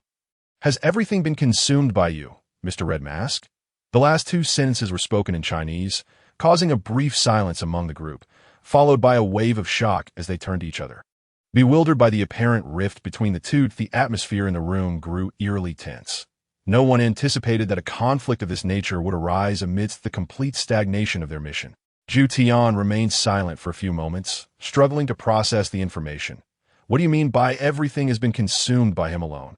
He interjected, seeking to diffuse the tension. Literally, Ku replied curtly. I never imagined that someone could acquire the ability to consume in this game. His expression displayed evident frustration. Lacking the previous rationality and arrogance, the closer look would reveal a streak of blood on his face. A testament to his failure to bring back Yuxiang's shredded pork, resulting in the patient Long Lu hurling fragments of stone at him in retaliation. Jiu Tian glanced back and forth between the two. Still struggling to comprehend the situation, he subsequently chose to seek assistance from external staff through his live stream, as they had always been monitoring the situation. Indeed, it is stated literally, this Red Mask contestant has consumed all the provisions in this hospital. Not merely the medication, but all the food. Our calculations indicate a total of 112 portions. It is beyond the capacity of any human being. The volume of food consumed far exceeds any record from competitive eating contests. We surmise this must be a manifestation of his supernatural abilities, both peculiar and extreme, albeit seemingly useless at present. What? Zhu Tian stared at the subtitles provided by staff, his mind struggling to keep up. Mirroring the bewilderment Ku had exhibited upon first encountering Lu Su, the ability to consume. No, is he insane? What is he eating? Surely, that is not meant for human consumption. Does he not fear for his life? Is he merely testing his powers? What are the cause and effect? Why is he consuming it all? Was there no trigger? Regrettably, Agent Jotion, there's no cause and effect, no rationale that if one must insist. It is simply that he has been proclaiming his hunger from the very beginning. Hunger gnawed at him, a primal urge that compelled him to consume everything in sight, a truly absurd spectacle. Our behavioral analyst has been tirelessly engaged in this matter, yet remains baffled by the motivations behind his actions, suspecting that his mental state may be profoundly disordered. Compared to him, the other patients in the ward appear remarkably sane. Notably, 2 of his fellow patients have managed to engage in rational discourse with him, an accomplishment none of you players have achieved. It is regrettable that while the patients exhibit a semblance of reason, he does not, leading to no substantial dialogue. Jotion furrowed his brow tighter, perplexed by the situation. There was no rationale, no motive, yet the outcomes were surprisingly favorable. Is it truly the case that a patient demonstrates more rationality than he? The notion that a patient could engage in sensible conversation with him raises profound questions. After all, having been selected by the game to become a special commissioner, he possesses extensive grassroots experience. Understanding that many matters are not as straightforward as they may seem on the surface, adhering strictly to rules often proves ineffective. More often than not, it is those who appear to disregard protocol who ultimately achieve better results. He remains in the dark about Lu Su's true situation and cannot formulate a reasonable explanation. Moreover, one crucial point must not be overlooked. Under no circumstances should you offend him. Do not provoke that individual. His combat prowess is exceedingly formidable. Jotion raised an eyebrow. This was the first time he had encountered a description of combat ability being labeled as terrifying. That moment, Lu Su, who had been lying flat, finally spoke, interrupting Jotion's contemplation. It's you, the beggar brother. What is the matter? Haven't you managed to scrounge a meal yet? Lu Su uttered words only the 2 of them could comprehend, reclining comfortably on the ground. The burly man and the woman stood to the side, utterly bewildered by the unfolding scene.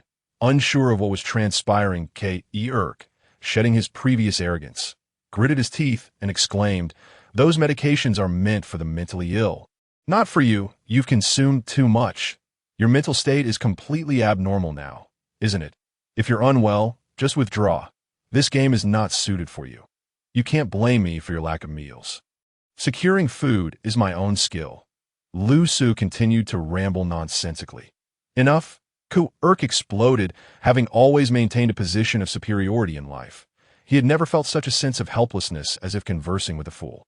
Do you know that if I had that medication this time, I would make significant progress? I'm merely a step away from completely controlling him. This hellish game poses no inherent danger. You have artificially created danger. You, Chinese person, I can't tell if you're feigning madness or if you're genuinely insane. Those medications are tools for completing the game. You are hindering the game as progress. Your actions could lead us all to hell. You must either comply or swiftly exit. Leave this game. Suddenly, Lu Su raised his head slightly and glanced at him that a sharp light seemed to emanate from the red mask, and Urk felt as though he was being targeted by a predator in the wild. Momentarily jolting him into clarity, Lu Su slowly spoke. How do you know that those medications are tools for completing this game? Who informed you? Everyone turned their gaze towards Lu Su, who lay on the ground. Did he just speak coherently? This was the first time Lu Su had uttered meaningful words. Engaging in conversation like a normal player, Urk's mind momentarily malfunctioned, and Jotion joined him in reflection. It seemed that the game's description had never mentioned anything about medications. The medications alleviating the patient's conditions were merely inscribed on the tray, alongside the repugnant food, essentially forming part of the game.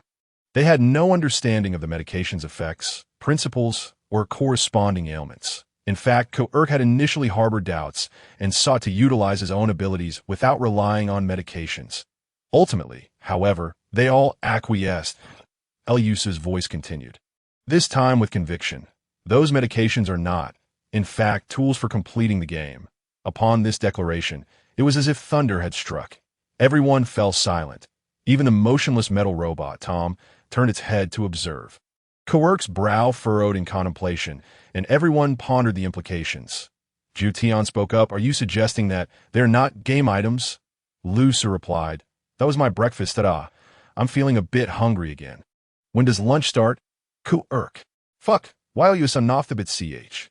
Ku-Urk erupted in a torrent of curses, the emotions he had painstakingly gathered disintegrating in an instant. He had never encountered such a player before.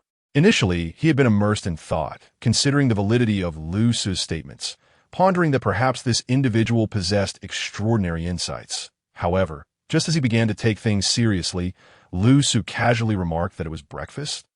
How dare you not refer to it as your headless meal? Are you still unwell?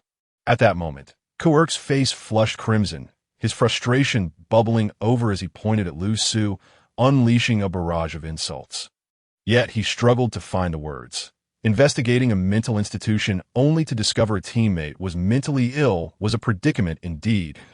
Lu Su lay on the ground, observing the infuriated Ku-Urk with a sense of curiosity, as if encountering him for the first time, and asked, "Oh my, what is the matter? Poor Tom.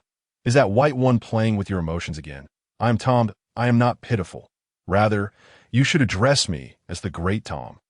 From the corner, the metal robot, who had initially turned its head, added with seriousness before reverting its gaze. The female player lowered her head in exasperation, feeling a splitting headache coming on. The burly man immediately began cursing again, resuming his bandaging, having just lost a couple of pints of blood in his earlier rage. The entire scene transformed into a farce. The previously somber atmosphere dissolved in an instant, and no one contemplated the matter of medications any longer. As if everything were the ramblings of a mentally disturbed individual. Initially overwhelmed, Jutian had thought Lu Su was an extraordinary person worthy of deep consideration, but now it seemed prudent to refrain from overthinking. He wouldn't want to become ensnared in the chaotic reasoning of a madman within this hellish game, for that could lead to actual death. Managing the team was proving to be quite challenging.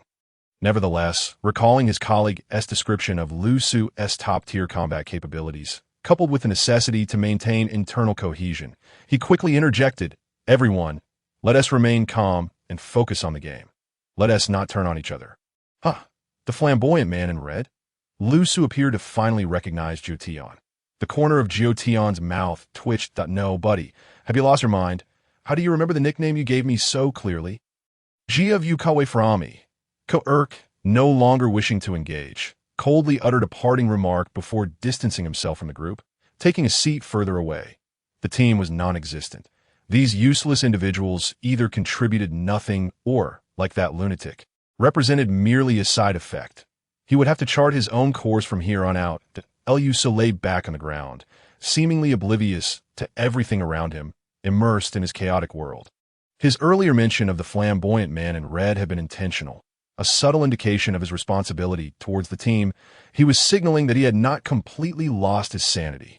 If he were to suppress his mental turmoil, he would be unable to reap the benefits bestowed by the gluttonous mask. Thus, he indulged in various irrational behaviors, permitting his body to run rampant. Yet he still maintained a shred of fundamental reason.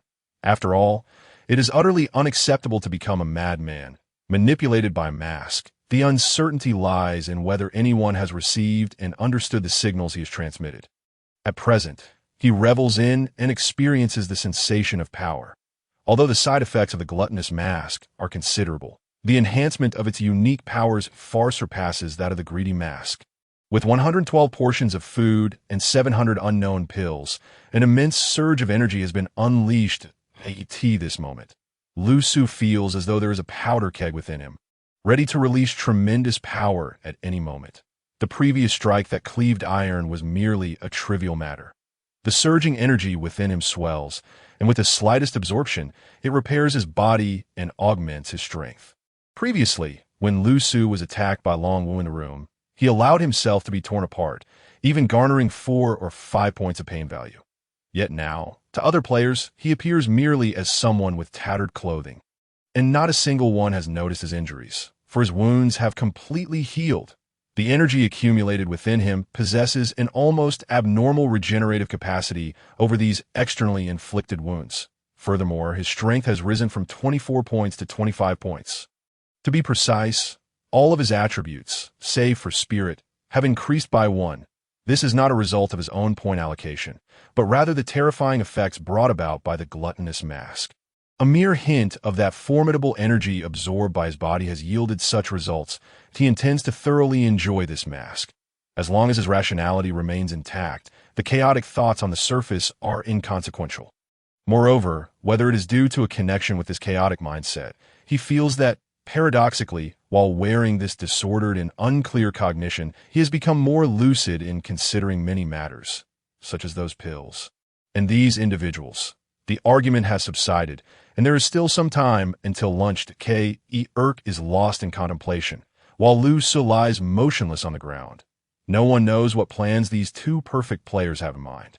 Jiu Tian has attempted to initiate conversation several times, eager to glean any current information and future intentions.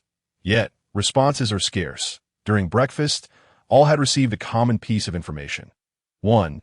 That patients become relatively calm when consuming medication. And 2. That patients often claim they are not ill.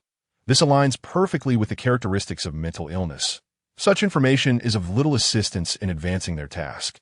After some hesitation, Jiu Tian ultimately shared a piece of his own news. My patient told me something. Besides claiming he is not ill, he also stated he is innocent. I do not know if this is of any use, but perhaps you may find it worth considering. The burly man and the woman exhibited no reaction, but Kuerk and the prone Lu Su clearly perked up at this. Lunch is about to commence. The rules are well understood. Prepare yourselves. Time has drawn near, and the door swings open once more as the iron robot Tom rolls out on its tracks, leaving the room. Lunchtime has begun. All players may start the game. Kuerk slowly opens his eyes and strides toward the door. In the annals of international medical history, the severity of mental illnesses has never been conclusively categorized. Yet here, one must seek out the most afflicted individuals, while all patients continue to assert they are not ill. It seems a shift in thinking is required. Contemplating this, he turns back to look at Lu Su. I need to warn you, WTF? Upon turning back, intending to weigh the pros and cons to prevent Lu Su from affecting him this time, he discovers that Lu Su has inexplicably vanished. He was the first to step outside. Just moments ago, Lu Su lay motionless on the ground. Where has he gone? An ominous premonition rises in his heart. Shortly after, he hears the sound of clattering behind him. Once hunger is aroused, it cannot be quelled. Lu Su, anticipating the start of lunch, has been waiting for some time, and naturally, he would not wait for him. Upon hearing the call for meals, he darts out like a cheetah, sweeping through everyone's lunches. What could be considered dining has devolved into a rapid ingestion, moving from one dish to the next with such swiftness that by the time Kuerk comprehends the situation, Lu Su has already devoured a dozen plates, advancing at an astonishing pace. It is as if he fears someone might contest him for the food. Truth be told, I had anticipated this, although it is a hellish game. Why is it so comical? I feel for Kuerk. I am dying of laughter, and my masked brother strikes like lightning. There is no sense of reason. The other players are left dumbfounded, although they had previously heard tales of Lu Su consuming all the food in the hospital. They had not quite grasped it until now. Witnessing it firsthand, their jaws nearly drop in astonishment. Jiu Tian can't help but swallow hard. He now understands why it is said that this person's combat prowess should not be underestimated, nor should he be provoked. With the commotion and speed at which he consumes food, he seriously doubts that if he were to approach, he too might be devoured. Fearful, he wonders, he wouldn't eat me. Would he? Stop. Kuerk cries out in despair, abandoning all caution as he lunges forward to snatch food. Ultimately, he manages to secure a plate of pills, carefully tucking it away. All other food has been completely ravaged. Surely, the patients here did not anticipate that, while peacefully residing in a hospital, they would suddenly be deprived of their meals. Clutching the pills in his hands, Kuerk casts a wary glance at Lu Su. This time, he dares not utter a word. He is genuinely afraid Lu Su might pounce and bite him. And with his medication in hand, he strides directly toward Long Lu's room to commence his information gathering. At this moment, the other players have evidently begun to perceive Lu Su as an abnormal competitor, hastily retreating to their rooms, avoiding any interaction. The patients inside the room seem somewhat more stable. It appears that the hellish difficulty of this game primarily manifests through this individual. Lu Su also enters the previous room, setting his gaze upon Long Wu. Long Wu appears as though he has endured some torment throughout the morning. twisted and slumped on the floor. Upon hearing someone enter, he lets out a ferocious roar and attempts to charge forward. However, he halts midway, not due to being restrained by chains, but rather recognizing Lu Su. His eyes instantly clear, and his frenzy subsides, becoming more docile. "Hello, beautiful lady." Lu Su gently closes the door, speaking with utmost politeness. "Why has my gender been altered?" Long Wu sits dazedly on the ground, as if his spirit has been drained. Utterly motionless and offering no rebuttal, resembling a desiccated fish, that he understands that conversing with the man before him is futile. Eliusis stands at the door, continuing, "What brings you to summon me? By the way, is there anything to eat here?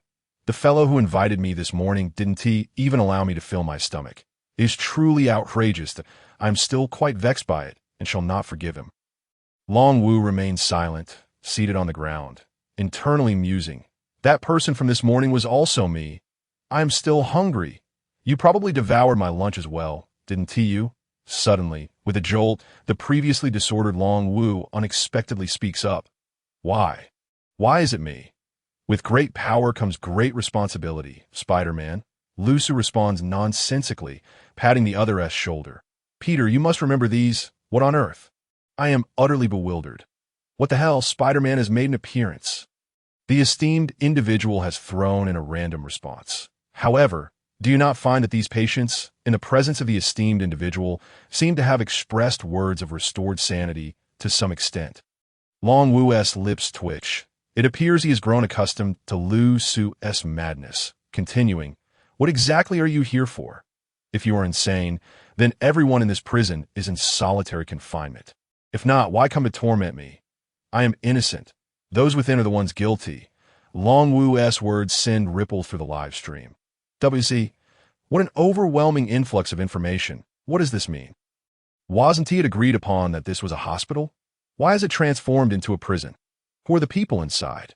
The patients have shared so much more than what Coerc obtained. Is this the mode of communication between the mentally ill? Uncertain of his ability to comprehend, Lu Su rested his arm on Long Wu's shoulder, the expression on his mask strikingly earnest, as if deep in contemplation. "You mean those people inside will provide me with food, correct?" Long Wu, feeling on the verge of madness yet managing to suppress it, replied, "Yes."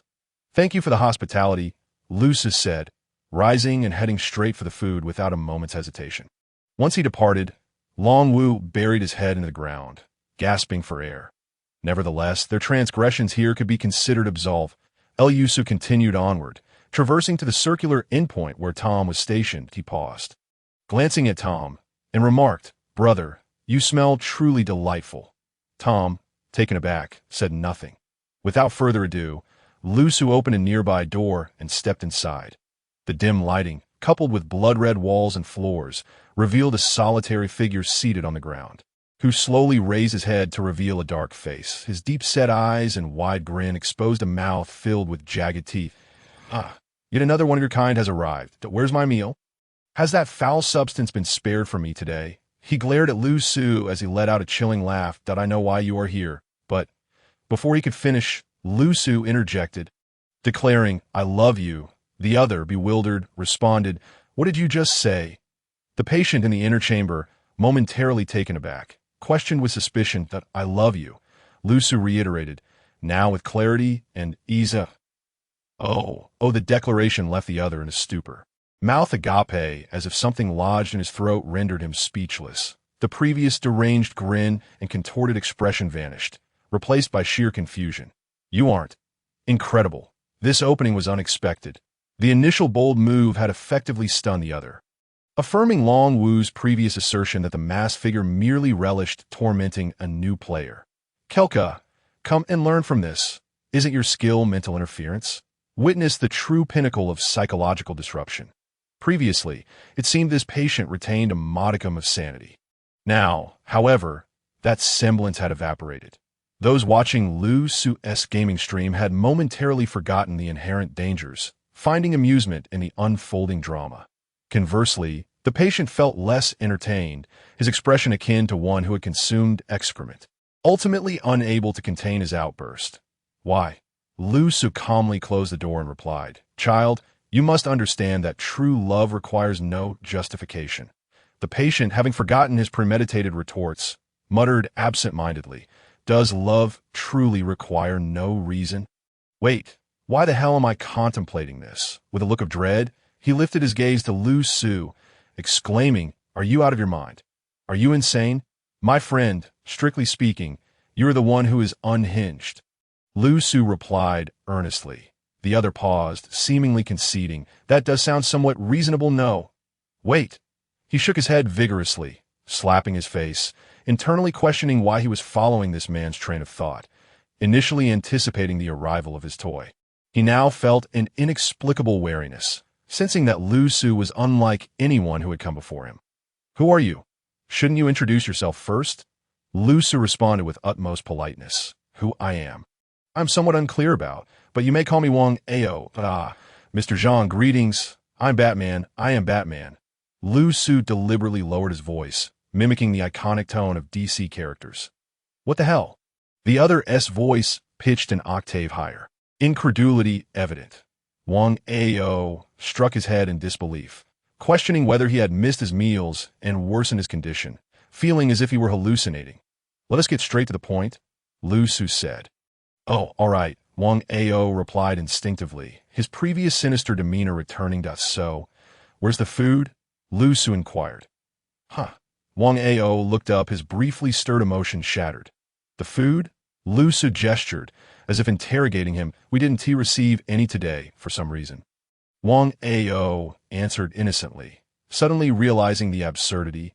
"Wait, shouldn't you be the one bringing me food?" "Why?" Lu Su inquired, as if it were a matter of course, as the saying goes, when one possesses unwavering confidence. The other often falters. Wang Ao, bewildered, found himself genuinely contemplating the question. "Why indeed wasn't it you who summoned me?" "When did I summon you?" After a mere few words from Lu Su upon entering, Wang Ao felt as though time had stretched infinitely, his mind a chaotic mess. "No, I shan't think of this." In an instant, Wang Ao's eyes widened, a volatile sensation bubbling within him. Clenching his jaw, he exuded an aura of ferocity, stamping his feet as he rose to his full height. His bloodied gums were exposed, his facial muscles taut, and the tension in his physique was palpable.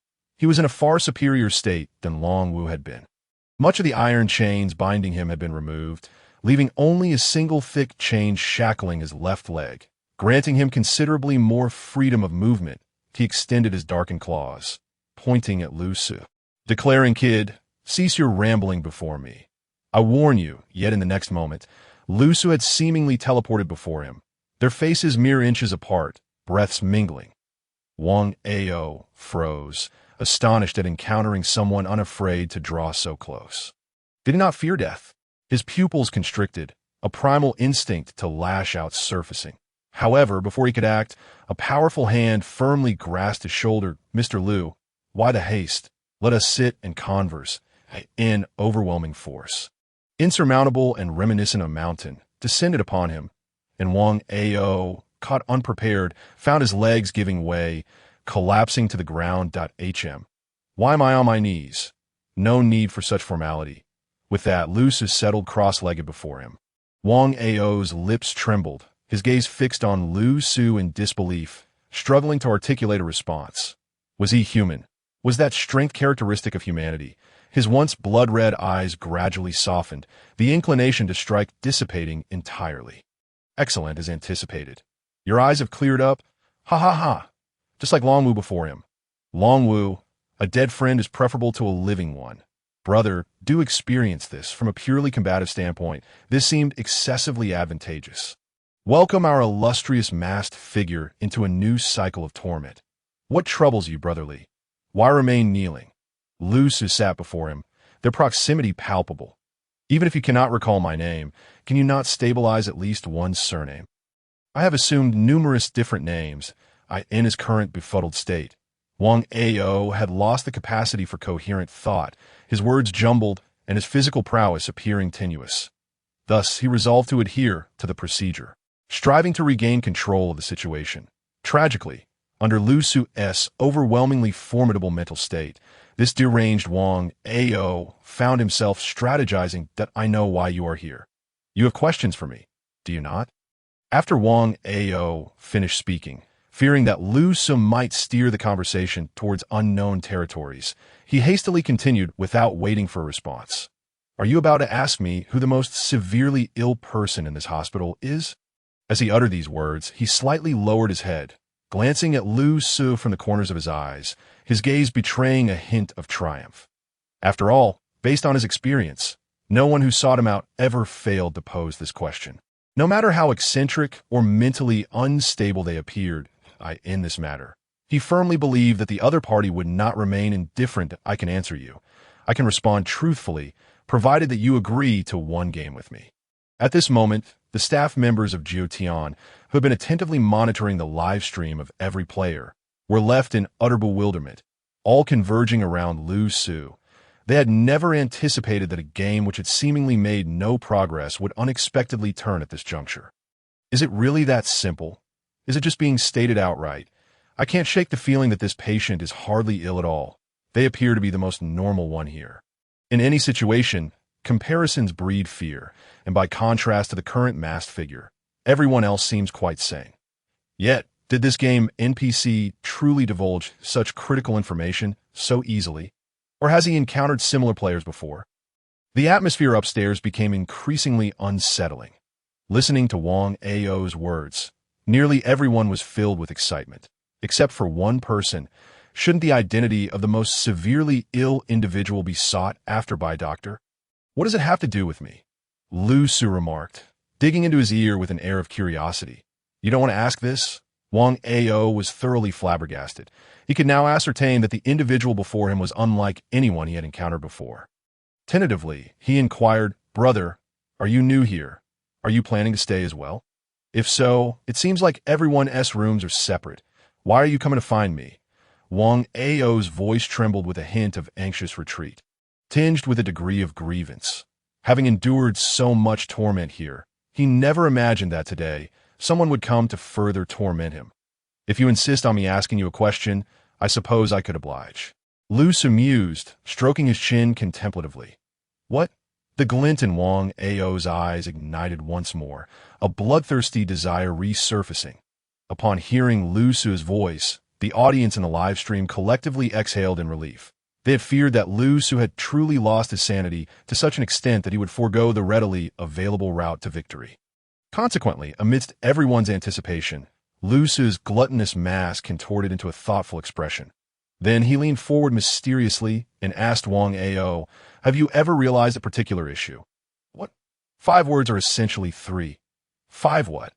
After a long pause, Wang Ao's head buzzed, momentarily unable to process the revelation. How could 5 words equal 3? Wait. He began counting on his fingers, raising his head to glance at Lu Su with a pained expression, nodding in a state of disbelief. So, you mean 5 words is indeed 3 words that what's the matter? Hence, 6 words must also equal 3, right? Wang Ao. So, 6 equals 5. His facial expression had grown numb, after living here for so long. It was the first time he yearned to escape this wretched place. Lu Su, however, did not anticipate his response and continued to talk to himself. Following this logic, 7 equals 5, 8 equals 5, 1, 2, 3, 4. 0. I have discovered the grand unification equation of mathematics. Therefore, eating 10 bowls of rice equates to eating 3 bowls, which equates to eating 0 bowls, meaning I have not eaten at all, correct? I'm feeling a bit hungry. At that moment, Wang Ao suddenly lunged forward, sincerely grasping Lu Su's hand, and earnestly stated, Brother, I believe your condition is far more severe than mine. For some inexplicable reason, this bizarre hospital has not provided any medication today. It is truly irresponsible. Come nightfall, you should take my medicine. I think your situation is somewhat critical. Once revered for its benevolence, the tale of Kong Rong sharing pears now finds its parallel in Wang Ao offering medicine. Wang Ao, thoroughly tormented, wondered if such questions were even conceivable by a rational mind, but he now felt that his masked counterpart was the true player of this game, reveling in the absurdity. Sympathy for Wang Ao emerged. joining that for Ku, Urk, and Long Wu. Lu Su could be deemed the world's leading cardiologist, yet he had inadvertently left everyone feeling concerned. Wait, that's not right. Wang Ao abruptly released Lu Su's hand. A tempest of rage, confusion, and chaos flashing his eyes. I seem to be the mad one. What am I doing? Why should I care about this person's issues? What business is it of mine? I want to... Hey. As these thoughts swirled his mind, Wang Ao's face gradually morphed back into that of a deranged individual, grinning vacantly while drool dripped from the corner of his mouth. Sir, I know the answers to your questions. I possess all the answers. However, to unveil them, I have a condition. You must play a game with me before I can reveal them at this juncture. Wang Ao's confusion had finally taken precedence, preventing him from following Lu Su's rhythm. What game? This marked Lu Su's first genuine response to Wang Ao's inquiry. His eyes sparkled with an excited glint, as if he had finally arrived on his home turf, pulling out a metal shard from beneath him.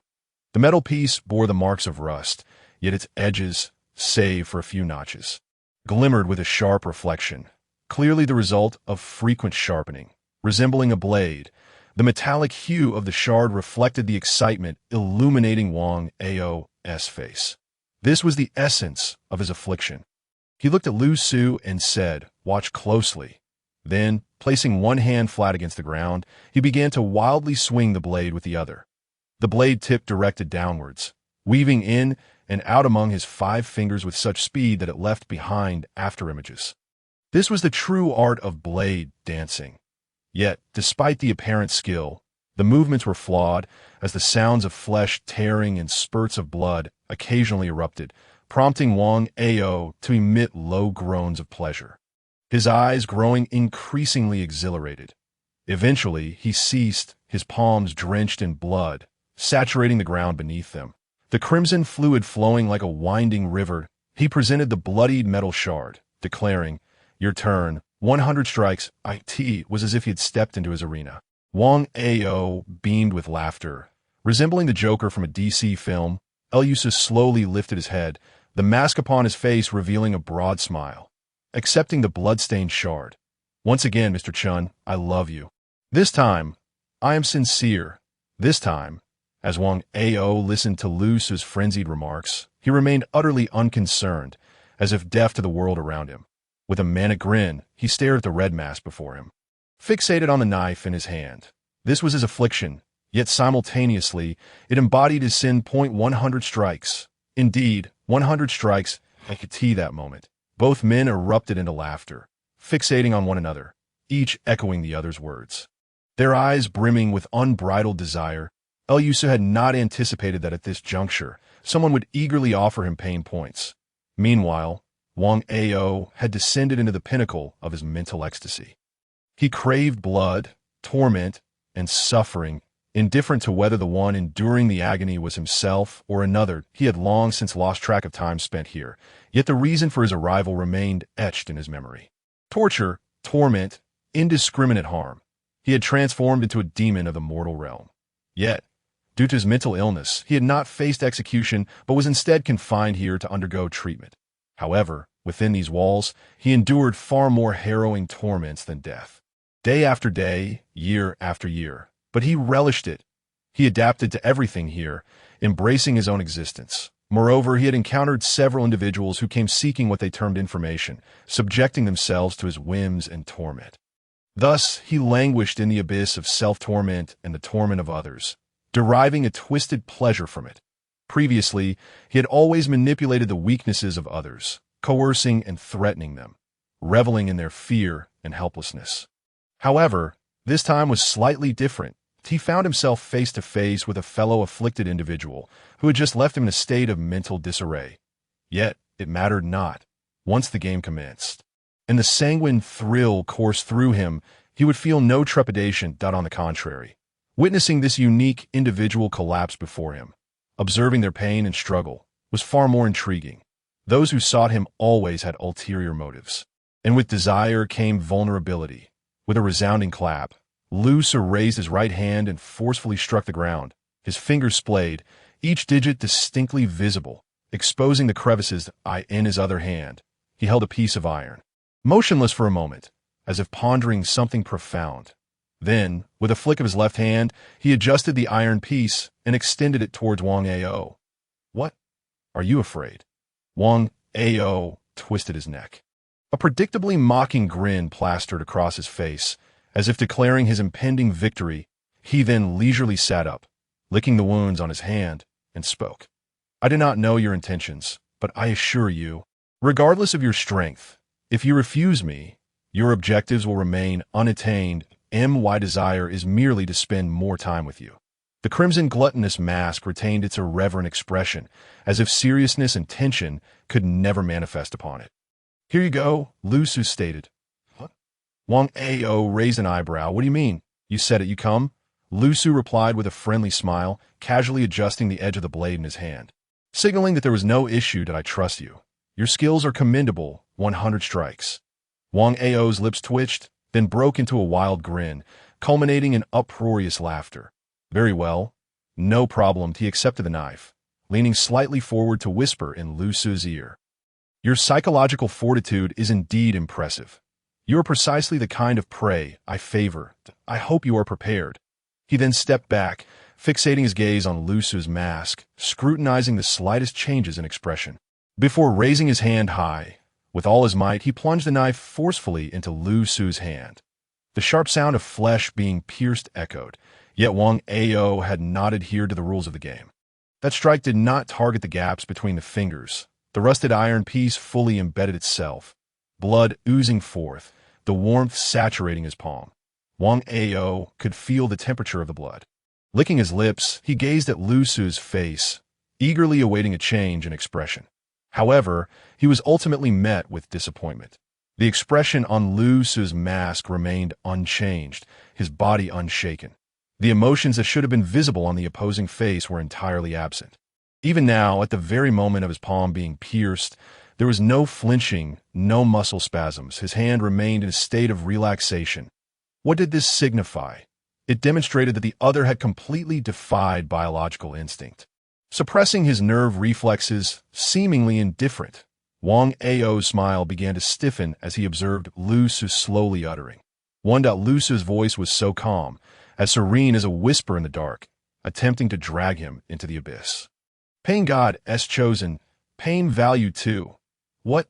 Shall we count? Or can't you pull the knife out?" As he spoke, a powerful hand grasped Wang Ao's wrist, gradually extracting his hand, along with the iron piece. "Shall we make the game even more interesting?" Lu Su's words required no response from the other. While Wang Ao was momentarily dazed, darkness suddenly engulfed him.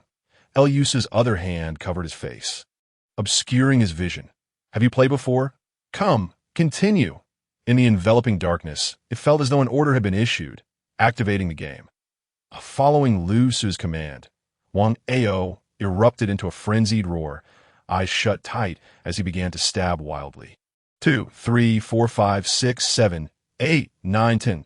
The iron piece transformed into a razor-sharp blade, descending with reckless abandon, some piercing his palm, others slicing through flesh, while some missed entirely, embedding themselves in the ground. Wang Ao exerted tremendous force, so much so that his hand gripping the iron piece became deeply lacerated. Blood streaming down and mingling with Lu Su's, Wang Ao, akin to a man possessed, relentlessly pursued his task, convinced that any corporeal being should instinctively react to an assault. Even he, who relished in pain and torment, could not fathom the indifference displayed by the person before him. To remain unresponsive to pain was unfathomable. In Wang Ao's perception, it seemed as though the other did not regard this as his own body. Even halfway through the 100 strikes, he extended his other hand to grasp Lu Su's wrist, desperate to ascertain whether the other was still present, whether he had evaded. Yet he was met with disappointment. Lu Su's hand remained steadfast, unmoving, as if it did not belong to him at all. Lu Su, in turn, shared this sentiment. With eyes closed, immune to pain, and amidst the chaos of his thoughts, he felt no sense of disturbance. Only the intermittent voices in his mind reminded him of the benefits he was accruing. Pain God S chosen, pain value 1. Pain God S chosen, pain value 2. Pain God S chosen, pain value 1. As time progressed, whether due to his hand nearing destruction or not, the pain values dwindled. 97, 98, 99, 100. Wang Ao hoarsely shouted these numbers, abruptly wrenching his hand free from the individual before him, gazing down to behold his mangled palm. Then, once more, Lu Su's calm voice resonated in his ears. Is it complete? Shouldn't you answer my question now? Your game is quite enjoyable. I rather like it. His tone was tranquil, his demeanor gentle. Ha! What are you? After a couple of meaningless laughs, Wang Ao instantly collapsed, bellowing angrily at Lu Su, lunging at him with a knife. Die! You shall perish! In a frenzied state, Wang Ao thrust the blade forcefully into Lu Su's shoulder, who did not even flinch. However, when he attempted to withdraw the knife, he realized that Lu Su's tense muscles had rendered the extraction impossible, with no time for contemplation, or perhaps devoid of the capacity to think. The next moment, the world around him spun violently, and with a resounding thud, he found himself pinned to the ground. A large hand gripped Wang Ao's face. It was Lu Su pressing down upon him. As the fingers tightened, in that instant, Wang Ao felt as though his head might explode, the pressure within his skull surging uncontrollably. Such power is hardly befitting of a human, even though Wang Ao's own strength has long transcended human limits. Yet he is utterly convinced that the individual before him is in no way his match. How could this be? How could you possibly show no reaction? What are you even supposed to be? Wang Ao roared, his prior semblance of reason vanishing without a trace. Their affliction resembled a protective shell, ensnaring them tightly within, utterly estranged from the outside world. Yet now, Lu Su shattered that very shell with his most familiar approach. In an instant, a tide of fear engulfed him. The crimson mask of Lu Su continuously transformed, its surface morphing into an array of expressions, unpredictable and enigmatic. You know. Once, there was a woman who exhibited a similar demeanor, playing games with me. And in the end, she even wished to kill me. Your fortune exceeds hers. When it came to her, I didn't grant her the chance to speak. Your game is quite engaging. But now that it has concluded, perhaps it's time you answered my question. At this moment, Lu Su pressed both hands against Wang Ao, including the one that was nearly decayed, leaving his opponent drenched in blood. Wang Ao had long lost his previous composure, staring at Lu Su in terror, repeatedly muttering, I don't know. I truly don't know. In fact, I know nothing at all. I had always deceived them in this manner. I have no idea who the most afflicted person is. Wait, it is you. You are the one who is the most afflicted. I understand now. I finally comprehend. You are indeed the most afflicted person. Lu Su forcefully lifted Wang Ao's head and slammed it down onto the ground with a resounding thud. Is it pleasing to the ear? If it sounds good, it means a good head. Who asked you that? Did I say that was my inquiry? Blood oozed from Wang Ao's forehead as he gasped heavily, unconsciously asking, Then what do you wish to inquire? I ask you based on your earlier assertions. 3 equals 4, 4 equals 5, 5 equals what? And 6, what does that equal? Oh, right, they all equate to 0, and if 0 is the case, then it seems our game has yet to conclude. There are still 100 more to go. Wang Ao, in an instant his eyes glazed over, appearing as vacant as though he had already perished. Ha. Suddenly, the one pinned to the ground began to laugh nonsensical. It's over. The child has been driven to madness. Truly, the ultimate torment of Wang Ao. How could a mere hour of lunchtime feel so interminable? It's terrifying. Ever since he arrived, no food, no medicine, and now he randomly picks a patient to torment, like a devil. Why? Why has this begun again? Why are you torturing me once more? Are you one of those who tormented me before? Why has the method changed this time? Wang Ao's eyes were vacant, his mouth moving as he incoherently uttered a few phrases. Suddenly, a glimmer of clarity flashed in Lu Su's eyes. For the first time, his reason forcibly subdued the chaotic spirit of the gluttonous mask, prompting him to inquire, Who tormented you before? Wang Ao's eyes regained a semblance of spirit. Yet the chaotic expression therein was far more intense than before. He clutched his head with both hands, writhing in agony on the ground. What torment? What did I just say? Where are my medications? Why hasn't today's medicine arrived yet? You want to kill me. Who are you? You're wrong. Kill me. In the dimly lit cell, Wang Ao's anguish screams echoed, as if he were enduring the most horrific torture imaginable. The expressions on Lu Su's mask shifted, an array of smiling and solemn faces culminating in tranquility. I don't know. What abuse? Who tormented me? Who are you? I don't know. At that moment, Wang Ao seemed to have been activated like a switch, incoherently babbling, completely oblivious to the content of his utterances. Both Lu Su and the livestream audience recognized that the previous question must have struck at the very core of Wang Ao's soul. Bang! Without a moment's hesitation, Lu Su stepped forward and kicked him, sending him sprawling to the floor. What is your name? Did I ask you? I haven't even inquired yet. Ah. Wang Ao looked up, dazed, appearing weak. Pitiable and helpless. Didn't you just ask? What are you on about? Lu Su retorted, threateningly raising his foot. No. Whatever you say is true. Wang Ao hurriedly acquiesced, and due to his complete mental collapse, he revealed the most vulnerable aspect of his entire life. The sinister and feral glint in his eyes had long faded, shattered by Lu Su's relentless mental onslaught. As confusion and fear alternated, he occasionally slipped into a state of stupor. What do you ask? What do you inquire? No, it's wrong. The medicine, kill me and let me go. His vocabulary barely formed coherent sentences, revealing the extent of his disarray. Dear Mr. Chin, if you truly wish to die, haven't you always had that metal shard at your disposal? Why not take your own life?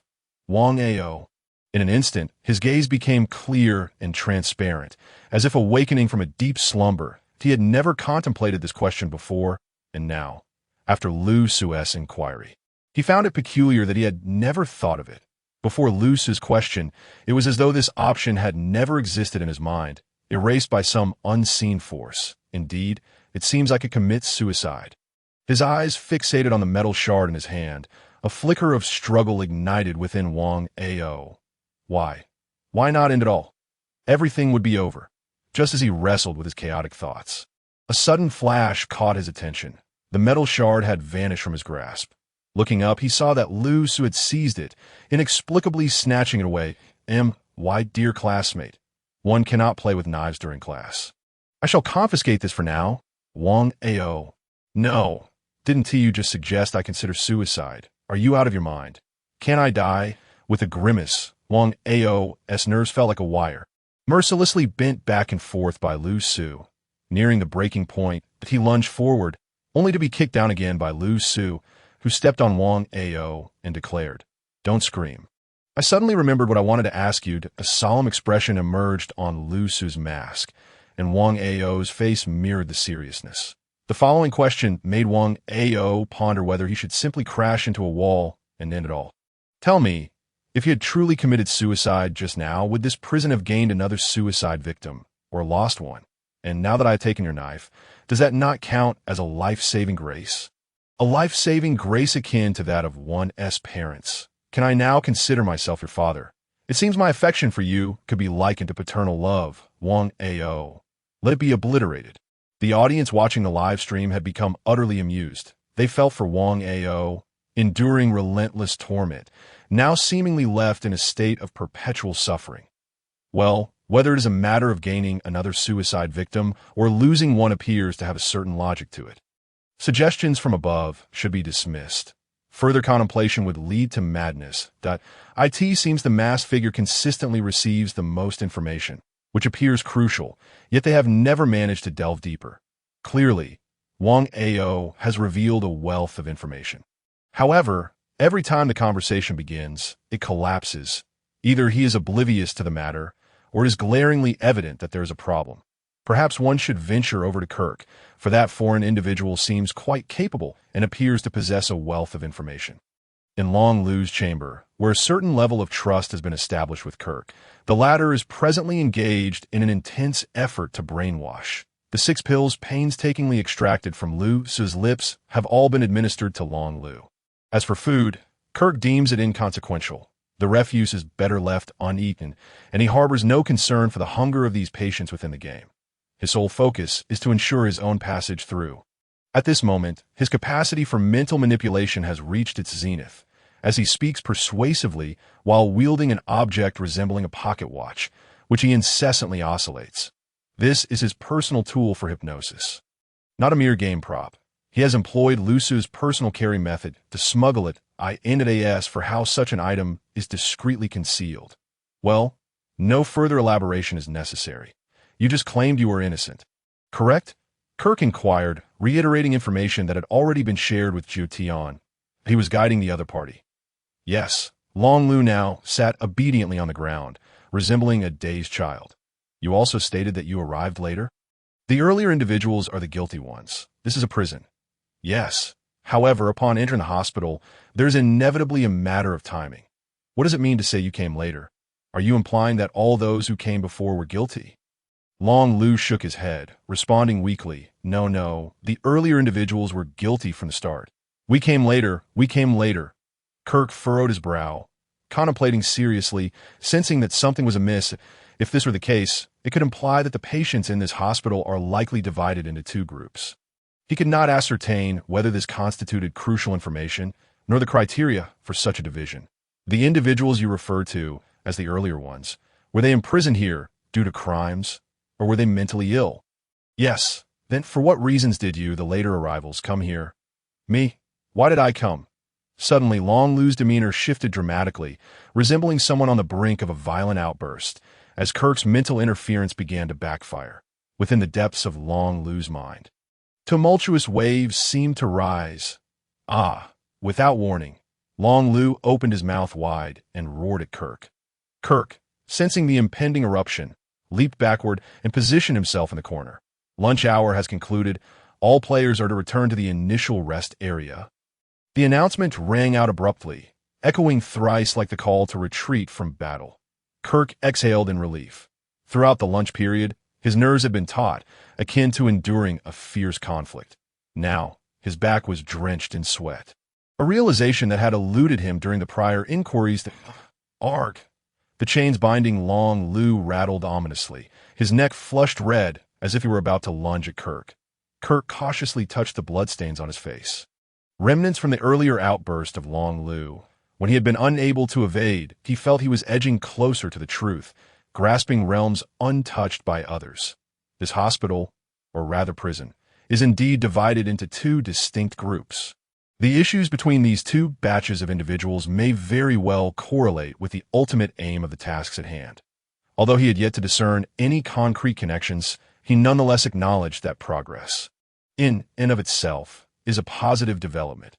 Addressing Long Lu, Kirk inclined his body slightly and stated, Esteemed sir, the psychological counseling for this midday session has now concluded. I eagerly await our next encounter. With that, Kirk opened the door behind him and retreated from the room.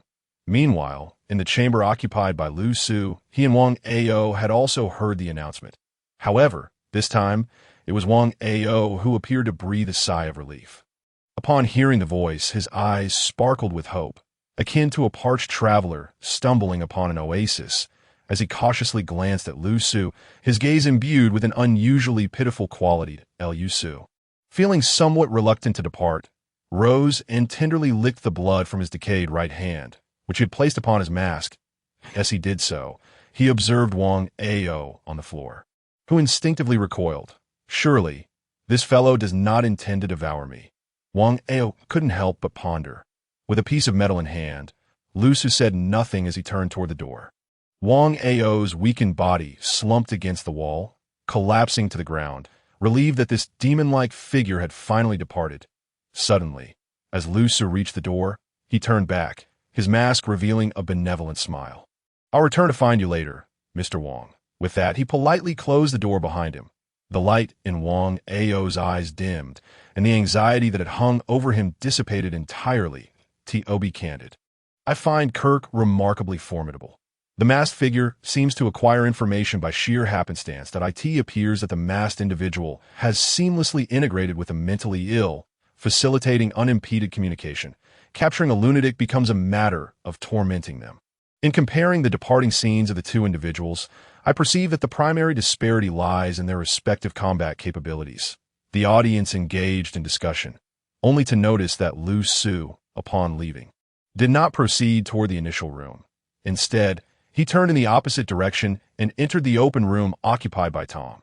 Without uttering a word, he approached Tom and executed a swift motion, plunging the piece of metal, confiscated from Wang Ao, directly into the iron head of the robotic construct. Crack. The force was so immense that it penetrated halfway through Tom. Audience? Observing officials? Hey man, are you alright? What is wrong with you? Why are you suddenly causing trouble for the game host? This could really get you targeted by the game, you know? What is the deal? Player, do you have any issues? Why has there been no announcement? Shouldn't some hidden task or new achievement have been triggered? Nothing at all. How stingy, Tom. Good grief, this is infuriating. Alright, Tom's face was already the color of iron. Players should focus on the game and not contemplate other matters. Well then, delicious Tom, you truly are delectable. The great Tom, Lusa did not linger to quibble further. He turned and departed, beginning a wide detour toward the room at the end of the corridor. Suddenly, a piercing scream echoed through the elongated circular corridor, the sound harrowing beyond description. Lusa's expression beneath the mask shifted slightly as he continued toward the room. Upon arriving at the initial chamber, he discovered that he was the last to arrive. Along the way, a conspicuous trail of blood extended to this very spot. Upon raising his gaze, he beheld the massive, anguished visage of the brute. At that moment, his right arm appeared on the verge of severance, the bone protruding grotesquely, only the flesh still tenuously connected. Zhu Tian was by his side, attempting to staunch the bleeding. "Oh, you have any medicine? Hurry!" The brute, in agony, retrieved a basic healing potion from his backpack and poured it over the wound. In an instant, the flesh began to writhe, slowly mending, and the bleeding subsided somewhat. Seeing this, the brute exhaled in relief. Collapsing onto the ground, drenched in sweat, that if this doesn't work, I must prioritize my own safety. How did it come to this? Zhu Tian, being an official organization personnel, instinctively inquired, what on earth happened? I was utterly blindsided. The mental state of those creatures is perpetually on high alert. It's exceedingly difficult. Each individual has varying degrees of restraint, and that fellow even had the audacity to drop his trousers and assault me. Zhu Qian, well, this is something even a man finds hard to endure. Upon hearing these words, the woman in this life turned pale, feeling a wave of nausea. After a long day of work, confirming that the other party would likely not bleed to death. Zhu Qian finally sighed in relief and sat down at the side. That it was a mere hour, yet everyone felt particularly drained, both mentally and physically. Of course, Lu Su was the exception. Kirk, sitting at a distance, glanced over at the hulking figure and succinctly stated, "If you can't exit," there was nothing more to say. In his view, these individuals were of little use, and it would be better to preserve their lives sooner rather than later. In the oppressive atmosphere, everyone finally noticed Lu Su, who had just entered without uttering a word. Zhu Qian cast a brief glance and was immediately startled, seeing Lu Su's right hand, which was nearly hacked to pieces, causing his mind to explode. That he knew well that this seemingly deranged individual might possess the highest combat prowess. "You were injured too?" Zhu Qian exclaimed in astonishment. "Who could have inflicted such harm upon you?" Lu Su tilted his head in confusion. "Humi, I'm not injured. What are you talking about?" As he spoke, his hand, resembling something that had been through a meat grinder, wobbled slightly. The scene was quite graphic. Zhu Qian, "Oh, you mean this?" Lu Su looked at his own hand and seemed to just realize its condition, exclaiming in surprise, "What happened? What did I just do?" "But it's fine, not a big deal." Zhu Qian was at a loss for words. Based on appearances, Lu Su's injuries were not any less severe than the hulking figure's. Yet, for some inexplicable reason, the sight of Lu Su's wounds did not evoke the same sense of alarm. Perhaps it was Lu Su's overly relaxed demeanor that contributed to this impression. This moment, Lu Su had already retrieved a sharp blade from his backpack, examining his palm. "But if I cut this off, would it affect the subsequent game progress?" A large question mark appeared on the red mask, indicating he was genuinely contemplating this issue. After all, in his previous 2 games, he had severed his legs. Cutting off a hand seemed to render the game rather uninteresting. "Wait," Zhu Qian quickly interjected, fearing that this fellow might actually chop off his hand. "Are you sure you are in the right state of mind?" Zhu Qian tentatively asked, twirling a finger beside his head, implying whether the other's mental faculties were still intact. He had access to Lu Su's previous game data and knew this person could be somewhat unhinged. However, beneath the madness lay a remarkably calm and cunning mind, shrewd and greedy. Yet now, it was evident that while Lu Su's strength and lunacy were apparent, his rationality seemed entirely absent. Moreover, he had just learned from the staff observing from outside that Lu Su's injuries were quite extraordinary. Was the information truly reliable? Where was that calm mind? It appeared more reasonable to assume he had lost his wits altogether, or had the food and drugs here truly scrambled his brain. Could they still cooperate? His condition, not so good. Listening to Zhou Qian's inquiry, Lu Su pondered aloud, "I feel quite hungry." As he spoke, the mask displayed a rather pitiful expression. Zhou Qian instantly wore a pained expression. "Huh. So adorable. I want to keep one. Such an unexpected contrast. You probably can't afford it. With this appetite, even the wealthiest would go bankrupt." Zhou Qian felt he was on the brink of losing his composure as the big boss tormented the patients in the recovery room and then turned to torment his teammates, indiscriminately dealing damage. Suddenly, the hulking figure howled in pain, clutching his shoulder and writhing on the ground in agony. It turned out that the basic healing potion within the game was top-tier biotechnological marvel, repairing the body in ways beyond human comprehension. Even the basic version was immensely effective, but the rapid reconstruction of muscles, realignment of bones, and re-establishment of neural connections brought unimaginable pain. The hulking figure had endured the initial muscle repair relatively well. But now that the process had reached the level of nerve reconstruction, the discomfort was unbearable. What is this? Does this medicine not come with anesthesia? Oh, so ruthless? Lu Su observed with keen interest, taking out a bottle of basic healing potion from his backpack and pouring it onto his hand. Zhou Qian, witnessing this scene, felt a twitch at the corner of his mouth, thinking to himself, "Is your motivation for healing a bit different from that of a normal carbon-based life form?" The hulking figure continued to scream, his voice echoing through the room, piercing and chilling, amplifying the already oppressive atmosphere. The game Hell 5 was indeed ruthless and torturous. Lu Su, however, felt a tinge of disappointment as he waited, only to find he had not received any pain points. It appeared the agony from this healing process did not meet the triggering conditions. Damn it! I can't take it anymore. This damn place has no information. What is the point of even trying? No one can get through this hell mode game. Suddenly, the hulking figure, sprawled on the ground, began to express his emotions vocally, only to be overcome by fear. "What can't I open?" Zhou Qian inquired, puzzled. "What is wrong with the marketplace? Why can't I access it?" The hulking figure's voice was filled with panic, completely shedding his earlier aggression, resembling a helpless child. Zhou Qian regarded him with curiosity, replying, "The game marketplace can only be accessed outside the game for purchases. Once placed in your backpack, it can then be brought into the game. ISNT that the official game reminder. You don't know this." The hulking figure's eyes were instantly clouded with terror, muttering repeatedly, "What? When was this mentioned? How come I didn't know? How do I buy an exit coin? What do I do?" Zhou Qian's gaze sharpened, and he took a step back. This was a hellish game, and everyone was acutely aware of its high mortality rate. The reason everyone maintained their composure was that they possessed exit coins. All present had successfully cleared the game and purchased that item. In the worst-case scenario, they could simply exit. Although they would lose everything gained in the game, at least their lives would be preserved. Life would remain, so everyone faced this hellish game with less dread. Unlike the last time Lu Su encountered a hellish game, where the novice players beside him had no exit opportunities. Yet, such a crucial detail, the hulking figure had somehow forgotten. Zhou Qian felt speechless and slightly weighed down. The atmosphere grew quiet. Despair flickered in the hulking figure's eyes, and the tension escalated.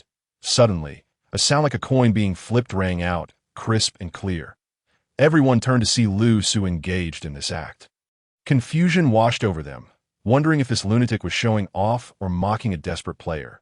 Was it really necessary? "I'm hungry." Lu Su's deep voice resonated. "Do you have anything to eat?" Zhou Qian, originally perplexed, suddenly recalled his colleague's description of Lu Su's performance in the previous game. Enlightenment struck him, and he glanced at Lu Su in surprise before turning back to the hulking figure. Using an exit coin means you will lose everything obtained in the game, whether it be physical enhancements, superpowers, or points. When it comes to preserving your life. Go all in.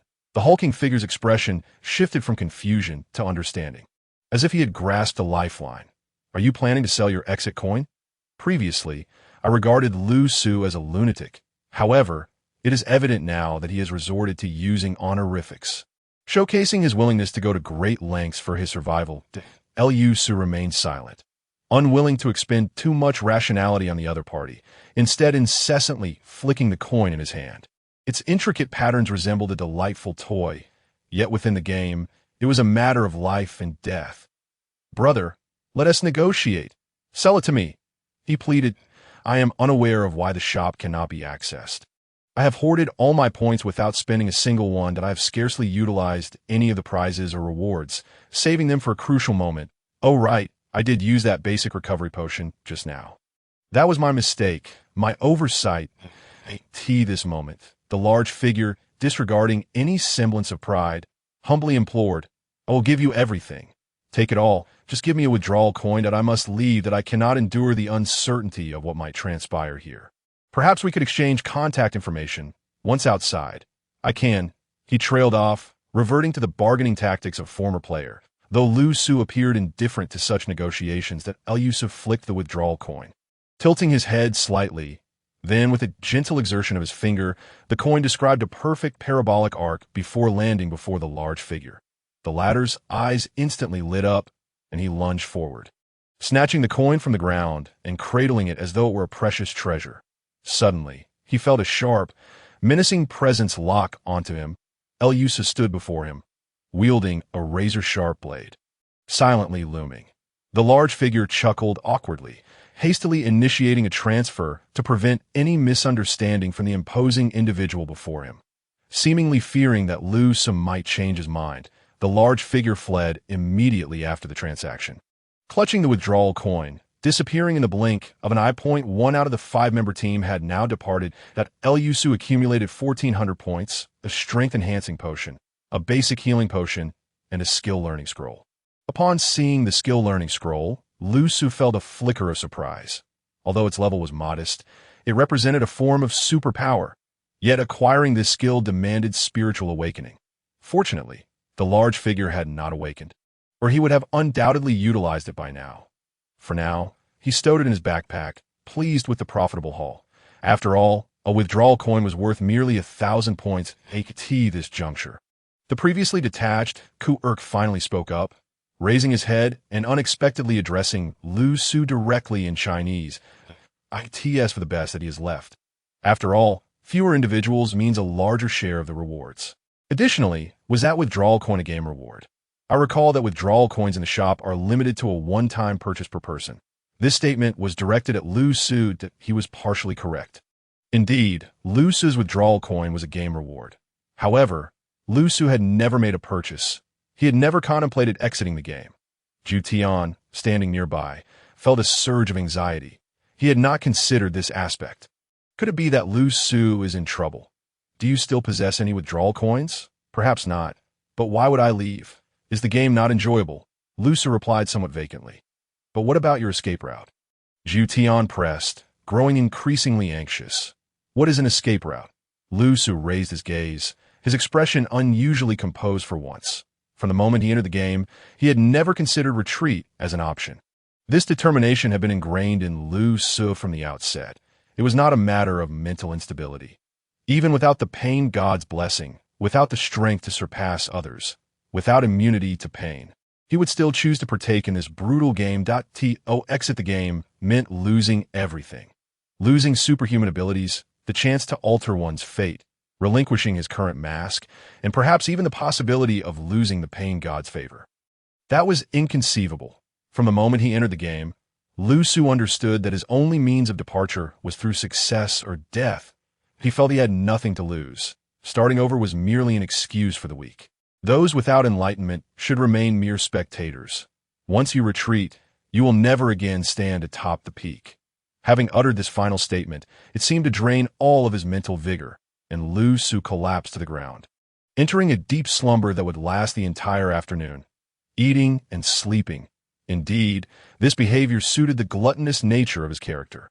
Ju Tian stood frozen in place, gazing at Lu Su on the ground. Seemingly in disbelief, he had not anticipated that someone who appeared so mentally unhinged could articulate such profound thoughts. For a fleeting moment, Lu Su had seemed entirely sane, had he not? Meanwhile, Ko-Urk, sitting at a distance, held no such thoughts. He merely observed quietly, a flicker of doubt glimmering in his eyes. As the dinner hour commenced, the announcement rang out, "Players, please begin the game." Once again, the door swung open, and the lone female player stepped out, her footsteps heavy with trepidation. This time, Lu Su and Ko-Urk sprang into action almost simultaneously. Lu Su, naturally, commenced a new wave of conquest, while Ko-Urk aimed to seize at least one potion from Lu Su's grasp. It became increasingly evident to everyone that the eerie atmosphere within the hospital had intensified. As the door opened, previously unheard sounds erupted, screams, delirious murmurs, and unsettling rustles, all distant yet terrifying. Not even the thick iron door could muffle these sounds. Perhaps due to a day without medication, it seemed that the afflictions of the hospital's inhabitants had worsened. Chaos ensued as the entire institution descended into madness. The last female player even clutched a withdrawal coin as she entered her room. However, it wasn't only the patients who suffered. Lu Su was equally afflicted in the third wave. He swept up all food and medicine, feeling as though the energy within him was on the verge of exploding. The gluttonous mask had reached a critical juncture. Bang! As he kicked the door open, unable to control his strength, Lu Su bent the 10-centimeter thick iron door with a single blow, startling the patients who had intended to lose their sanity. In the next moment, Lu Su flashed to the side of one such patient. "I heard I could ask you questions. I ask, you answer." Meanwhile, no one noticed that Ko-Urk had yet to enter the room. He paused slightly after everyone else had entered, making his way toward Ju Tian's room. He pushed the door open. Inside the far room, Wang Ao found himself facing Lu Su, who was teetering on the edge of losing control. Initially, upon seeing the door suddenly burst open, his instinct was to bare his teeth in a snarl. But upon recognizing Lu Su, he instinctively recoiled, suppressing his aggression.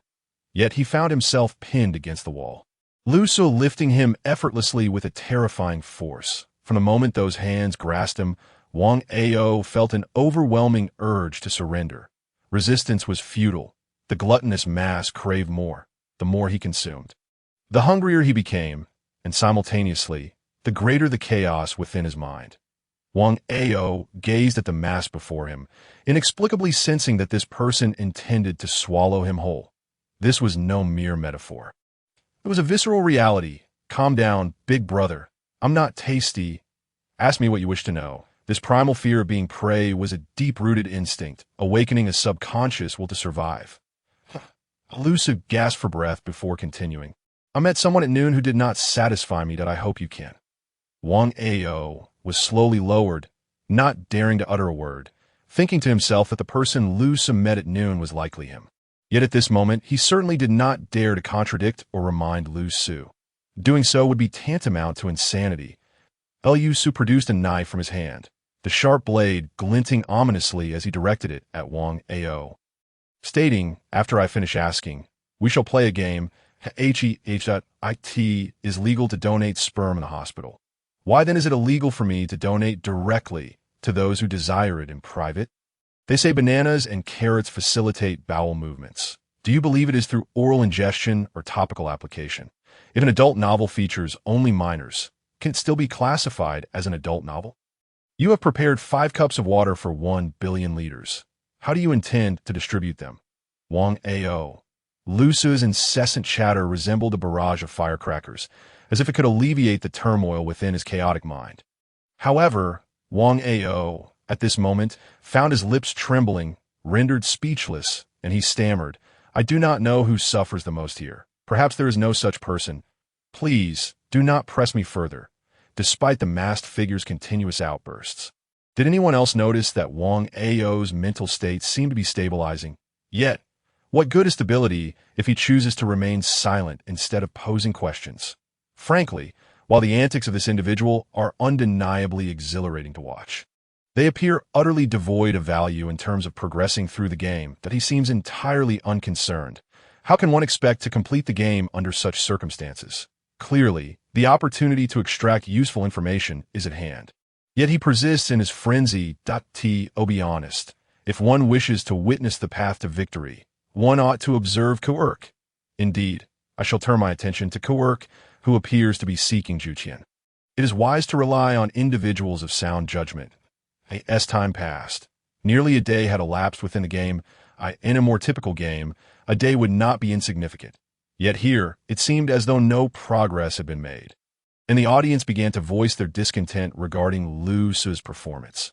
This allegedly formidable player, renowned for his flawless completions, appeared to have truly lost his mind, mingling with the mentally unstable. His contribution to the game's progression seemed non-existent, perhaps even detrimental. At this juncture, prompted by certain spectators, the audience became aware of the impending encounter between Quirk and Juqian. Juqian, sitting in a hospital room, gazed at the drooling, babbling figure before him, contemplating his predicament when a voice suddenly emerged from behind. "Hello." The words were enunciated in standard Mandarin, causing Juqian to startle and whirl around, only to behold a foreign visage. Mr. Quirk," Juqian replied, "what brings you to my room?" The game rules did not prohibit two individuals from occupying the same space simultaneously. With his hands in his pockets, Quirk spoke with an air of superiority. "Furthermore, you are affiliated with a special department of China. Are you not?" Juqian hesitated, pondering whether it was appropriate to divulge such matters to a foreigner. Although he claimed to represent an official entity, his true affiliation seemed even more significant. "And no need to be anxious. Given the strength of your nation's organizational capabilities, I am certain that relevant departments have been established, and such matters will undoubtedly be made public soon. Presumably, you possess the most information here. Our backgrounds and gaming performances surely cannot elude your scrutiny." Juqian nodded, graciously conceding, "Indeed, this is all for the sake of enhancing the gaming experience. Allow me to offer you a piece of advice. Do not get too close to the insane." Juqian paused, glancing back to see that the patient posed no immediate threat, and replied, "Thank you for your concern, but I have always exercised caution, maintaining a safe distance. Regardless of the temptation, my psychological resilience is adequate. I will not encounter any issues." Quirk, with a stern expression and devoid of emotion, remarked, "I was not referring to them." Juqian raised an eyebrow, suddenly comprehending. "Are you speaking of the masked individual? What of it?" "It is nothing. I have many unresolved thoughts, and the information at hand is far too scant." Quirk concluded succinctly before turning on his heel, exuding a distinctive air of arrogance akin to that of an eagle. "I must achieve a flawless completion of this game. You still hold some utility. Preserve your strength, and safeguard your life. Once I have clarified my thoughts, you may prove useful." With that, he exited, leaving Juqian furrowing his brow into a deep furrow, unable to find tranquility. Upon mentioning insanity, Juqian immediately recognized to whom he was referring. Who could possibly be the insane one? Is there infighting occurring? It seems Quirk is rather unfriendly. Yet, this was understandable. The masked figure had consistently been a hindrance. Amidst the discussions, the first day's dinner passed uneventfully. "Game over. Please return to your initial rooms to rest." As the familiar voice resonated, a door swung open, and a figure leapt forth like a fish out of water, her gaze vacant. The last remaining female player, disheveled, with a vacant stare and bloodstains on her face, she rushed to a corner of the room and began to vomit violently. Just as Juqian intended to inquire further, the female player produced a game token, uttered not a word, and exited the game. On the surface, the first day had yielded no progress. It was shrouded in mystery. Now, only 3 players remained. Juqian gazed at the spot she had vacated, letting out a soft sigh. He understood the torment inherent in this game, aside from the red-masked individual who seemed to thrive. No one else found comfort. Quirk's visage occasionally bore signs of injury.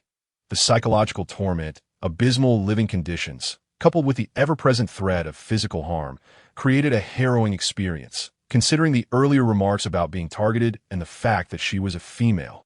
Moreover, the game had not provided sustenance or water.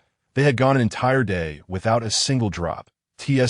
Aside from that red-masked individual, how could he be so fortunate? Jiu Qian shook his head. As an official, he was aware of the female player's background. She was merely an ordinary player who had fortuitously completed the game twice, gaining some rewards. Upon discovering the nature of the game, she initially contemplated fleeing.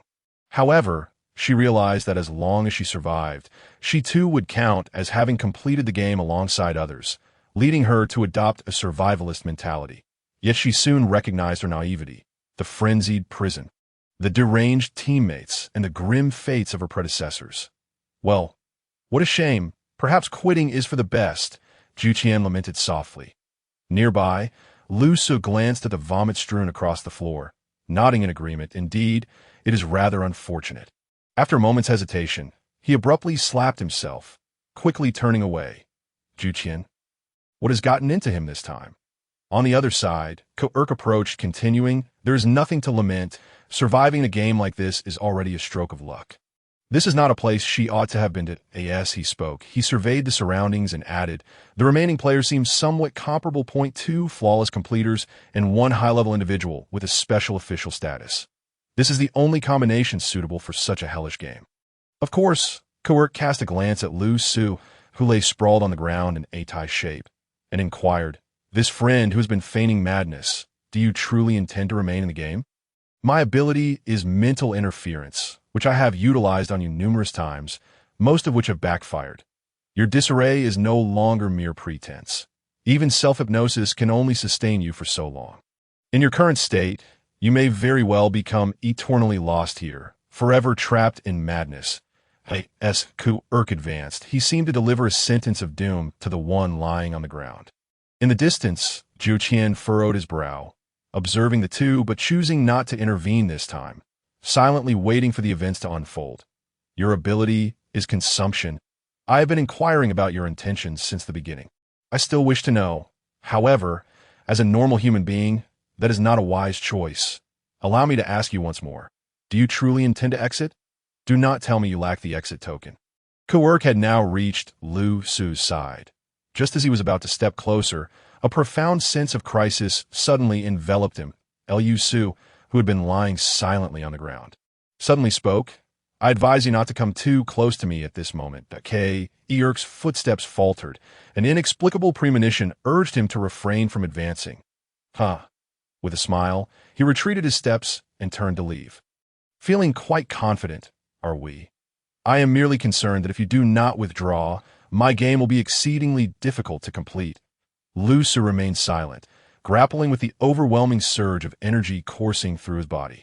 Accompanied by a tempest of chaotic thoughts, he had no desire to converse and soon succumbed to slumber upon the ground. Jiu Qian refrained from uttering another word, not even broaching the subject of their day's discoveries.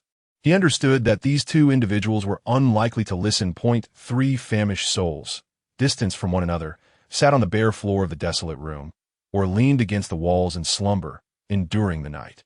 Indeed, they were merely enduring. This night was exceptionally tormenting. The entire hospital had gone a whole day without sustenance or medication. As night fell, the wails of the famished echoed like a cacophony of tormented spirits.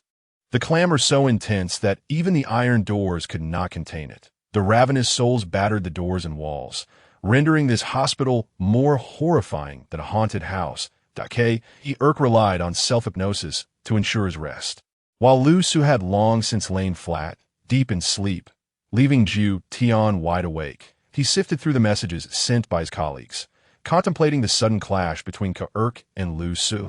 A chill creeping down his spine, an inexplicable sense of crisis enveloped him, compelling his mind to incessantly ponder similar matters. This hellish game appeared devoid of corporeal torment, yet he felt an uncanny sense of unease, a profound dread beginning to envelop him. The night passed in a ghostly atmosphere, and with the dawn, the game resumed. Ko-Urk continued his race against Lu Su, one seeking to snatch food while the other aimed to secure at least a dose of medication. However, this time, Jiu Qian purposefully approached the door of a particular room. It was Long Wu's room, the very first patient Lu Su encountered, and Jiu Qian instinctively sensed that the source of his fears lay within. Upon entering, he beheld the emaciated figure of Long Wu, who appeared utterly listless. Another visitor? A new face. Greetings. Ju Tian was astonished to find Long Wu's mental state surprisingly stable, prompting him to address the matter directly. Do you know who the most severely ill individual in this hospital is? Haha, such a familiar question. This is how it should be. You ought to inquire like this. Long Wu trembled as he writhed on the ground. Fixing his gaze upon Ju Tian, no. The answer is none. There is no one who is the most ill. Who among you is immune to illness? You too will fall ill one day and remain here forever. Ju Tian felt a sense of futility as Long Wu evaded a straightforward answer. Just as he was about to respond, he abruptly halted. The dread that had enveloped him throughout the night returned with renewed intensity. Sharpening his thoughts, his colleagues had informed Lu Su and Ku Urk of their gathered intelligence. Aside from the psychological aspects he was unaware of, he possessed knowledge of all other information, including each patient and their utterances. From Long Wu, Lu Su learned that those behind were innocent, while those ahead bore guilt. Thus, they must interrogate the individuals at the front, tormenting them. The person at the forefront had been severely tortured by Lu Su, who had been in a frenzied state. Therefore, he had proactively suggested asking who was the most ill, even proposing a game, claiming that Lu Su was different from the previous individuals. Why did that patient know the question? Was it a game setup, or something else? Who were the previous individuals Lu Su referred to? Furthermore, the inquiries posed by Ku Urk revealed that the hospital was divided into two groups. The front batch comprised the guilty, while the latter batch was innocent. When Ku Urk asked what this latter group was doing here, why they remained, the response had driven the other into madness. And now, Long Wu informed him that those who could not find answers would ultimately fall ill and remain here forever. Moreover, this individual was named Long Wu, while the one Ku Urk referred to was called Long Lu. Could it be that the reason the person at the front guessed what Lu Su wished to ask was that someone had inquired before? And not just once. The hospital's inhabitants were divided into two groups. The front group consisted of genuine patients, while the latter group comprised those who came to pose questions, and this latter group had failed to find answers, unable to identify the most severely ill, and thus remained trapped here eternally. That a bold conjecture took root in Ju Tian's mind.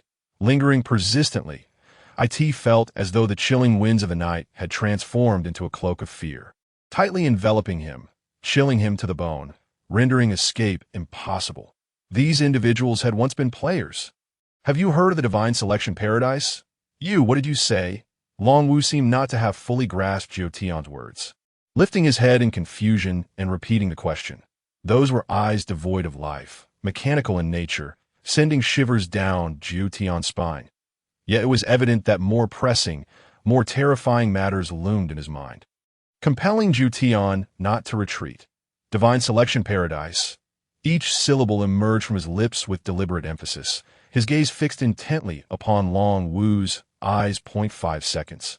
The air hung heavy in silence for a full 5 seconds, the duration stretching as if a century had passed, causing Ju Tian to question whether time itself had come to a standstill. Long Wu continued to stare at Ju Tian, resembling a statue. In the next moment, a chain descended upon Ju Tian with tremendous force. The severed chain, swinging like a battle axe, left Ju Tian no chance to evade, no matter how quick his reflexes. Suddenly, a pair of green boots appeared on his feet, releasing a powerful gust that propelled him back a meter, narrowly avoiding the blow. Exquisite weaponry, agile boots. The wind generated by the chain left Ju Tian's eyes stinging, instantaneously filling his face with terror. Had he absorbed that strike, it would have surely resulted in shattered bones and ruptured sinews. Kill for me. Long Wu had transformed into a man possessed, his gaunt form now pulsating with crimson steam. As if entering an extraordinary state, the very floor split open, creating a massive fissure, stones scattering everywhere. Ju Tian, horrified, cowered in a corner, his heart plummeting to despair. The other had suddenly gone mad. Upon hearing that question, he had lost his sanity. Even in silence, it was tantamount to an answer. Kill! Kill! Long Wu's liberated hand swung the chain wildly, striking indiscriminately, while Ju Tian darted around the room, ultimately finding refuge at the doorway. The entire chamber was left in disarray, resembling the aftermath of an earthquake. What What is this divine selection? What are you talking about? Who are you and who am I? Medicine, I need medicine. Finally, Long Wu cradled his head in despair, collapsing to the ground, groaning in agony, incessantly muttering. Jiu Tian stood frozen in place, somewhat at a loss. No. No medicine. I refuse to take that medicine. Get it away. Abruptly, Long Wu shifted his stance, changed his mind, and with a sudden burst of energy, rushed to the far wall. Beginning to batter it madly, he struck until blood flowed freely, and then, with a feeble breath, he turned to Jiu Tian. Those were the clearest eyes Jiu Tian had ever seen. Run, run. Then he reverted once more to that vacant expression, as if he had fallen into slumber. Jiu Tian stood there, dumbfounded, rendered speechless for a long while. He could practically confirm that his hypothesis was likely correct. Yet, had not the game of divine selection paradise only just begun? If these individuals were also players, what could this possibly mean? Moreover, according to their memories, they had been trapped here for an indeterminate number of years. Why had they not utilized exit tokens? No, they still could not. When had they entered the game? Had it already commenced? Or was the timeline asymmetrical? Jiu Tian inhaled deeply, even retrieving his own exit token from his backpack to scrutinize. Gazing at the peculiar and exquisite patterns upon it, he felt a semblance of security. Though he returned it to its place, there was still a path to retreat. However, if this were the case, everything became rather convoluted. Could this game truly be completed? If Long Wu was indeed a predecessor, his prowess seemed far superior to what Jiu Tian had perceived if the tasks were the same. Could he achieve what those before him could not? To identify the most severely ill individual it appears to be an exceedingly simple proposition. However, all those who came before have faltered. Point 1 must contemplate the vulnerabilities that none of the previous individuals have considered. Is it even feasible? Furthermore, why they remained here eternally? What have they experienced? In an instant, Jiu Tian felt as though he were a frost-bitten eggplant, his self-confidence plummeting to the depths. Jiu Tian, a particularly proactive individual, sought to remind himself that this is a mental institution. All the information he receives necessitates thorough analysis. An official, who had been observing in the live broadcast room, spoke up to offer a reminder. Additionally, the organization's directive states that at critical moments, the preservation of one's own life takes precedence that do not force anything. Jiu Tian wearily nodded, leaning against the wall to calm his tumultuous thoughts. Is there any news from those two? Kirk received the patient's response. There is no one among us who is gravely ill. We are merely slaves. Jiu Tian scoffed, feeling that the information Kirk had received was comprehensible within the context of his own deductions. What about the one in the red mask? What news does he possess? As usual, there is nothing of use. It is merely a series of doors being opened to alternately torment the patients. The patients all claimed they were not as ill as he was. We have hardly been observing that side, as it has devolved into mere exchanges among the mentally ill. Jiu Tian sighed heavily, recalling Long Wu's state and the current madness of the one in the red mask. Surely, he cannot have truly lost his sanity. The breakfast period has concluded. All players are requested to return to their initial rooms. The three of them sat in a triangular formation in the center, none uttering a word, resembling silent sculptures. Kirk bore a contemplative expression, seemingly deep in thought, while Lu Su maintained his usual demeanor. Only Jiu Tian, having grasped this secret, emanated a profoundly somber aura. Hello, players. I am the illustrious Tom. You may converse with one another during the break. Should you have any discoveries, judgments, or queries regarding the game, feel free to approach me. The tin-coated robot, Tom, recited in a formulaic manner, before rolling away on its treads to a quiet corner. After an indeterminate period, Jiu Tian ultimately made the decision to relay this dreadful intelligence to the two. Although it might dampen their spirits, he could not afford to linger on such concerns. Everyone, I have some rather unsettling news that I believe you ought to be aware of. The individuals in this prison, who have persistently proclaimed their innocence, may very well be players like us. Upon finishing, Jiu Tian raised his gaze to observe their reactions. To his surprise, he noticed Kirk turning his attention toward him, his eyes alight with a flicker of astonishment, even displaying hints of joy. Meanwhile, Lu Su seemed to entirely disregard the revelation, exhibiting no reaction whatsoever. Aren't you going to inquire why I believe this? Zhu Tian felt inexplicably at a loss for words. The reactions of these two were markedly different from what he had anticipated. Suddenly, Kirk sprang to his feet, pacing a few steps before turning back to Zhu Tian. Stating formally, "Mr. Jiu, I am immensely grateful for your analysis and intelligence. This revelation clarifies many matters and has elucidated my thought process." Zhu Tian. Wait, does that mean my words are deemed credible? Is it that easy to believe? You don't even consider how I arrived at this conclusion. Moreover, why the cheerful demeanor? What part of this ought to instill fear? Zhu Tian was bewildered. He had always perceived Kirk as someone amenable to dialogue, proud but rational. Now he found himself utterly confounded. Instinctively, he turned his gaze toward Lu Su, only to find a disdainful expression etched upon the red mask, as if to say, "Isn't that a given? Did it require your prompting?" Zhu Tian, how did you, a madman, discern that? No, wait, I find myself foolishly attempting to discuss such matters with a lunatic. Zhu Tian felt increasingly lost. He had spent a considerable amount of time grappling with this issue out of fear and concern. Yet, these two seemed indifferent that it was one thing for the madman in the red mask to act this way. But why was Kirk behaving similarly? Was there a communication barrier preventing him from fully grasping Zhu Tian's meaning? During the ensuing time, Zhu Tian sat numbly on the ground, casting glances at his two esteemed teammates. Lu Su, as expected, indulged himself in a state of lethargy, sprawling out as though he were a despondent fish. Yet, within him lay a terrifying power. His condition, however, was deteriorating.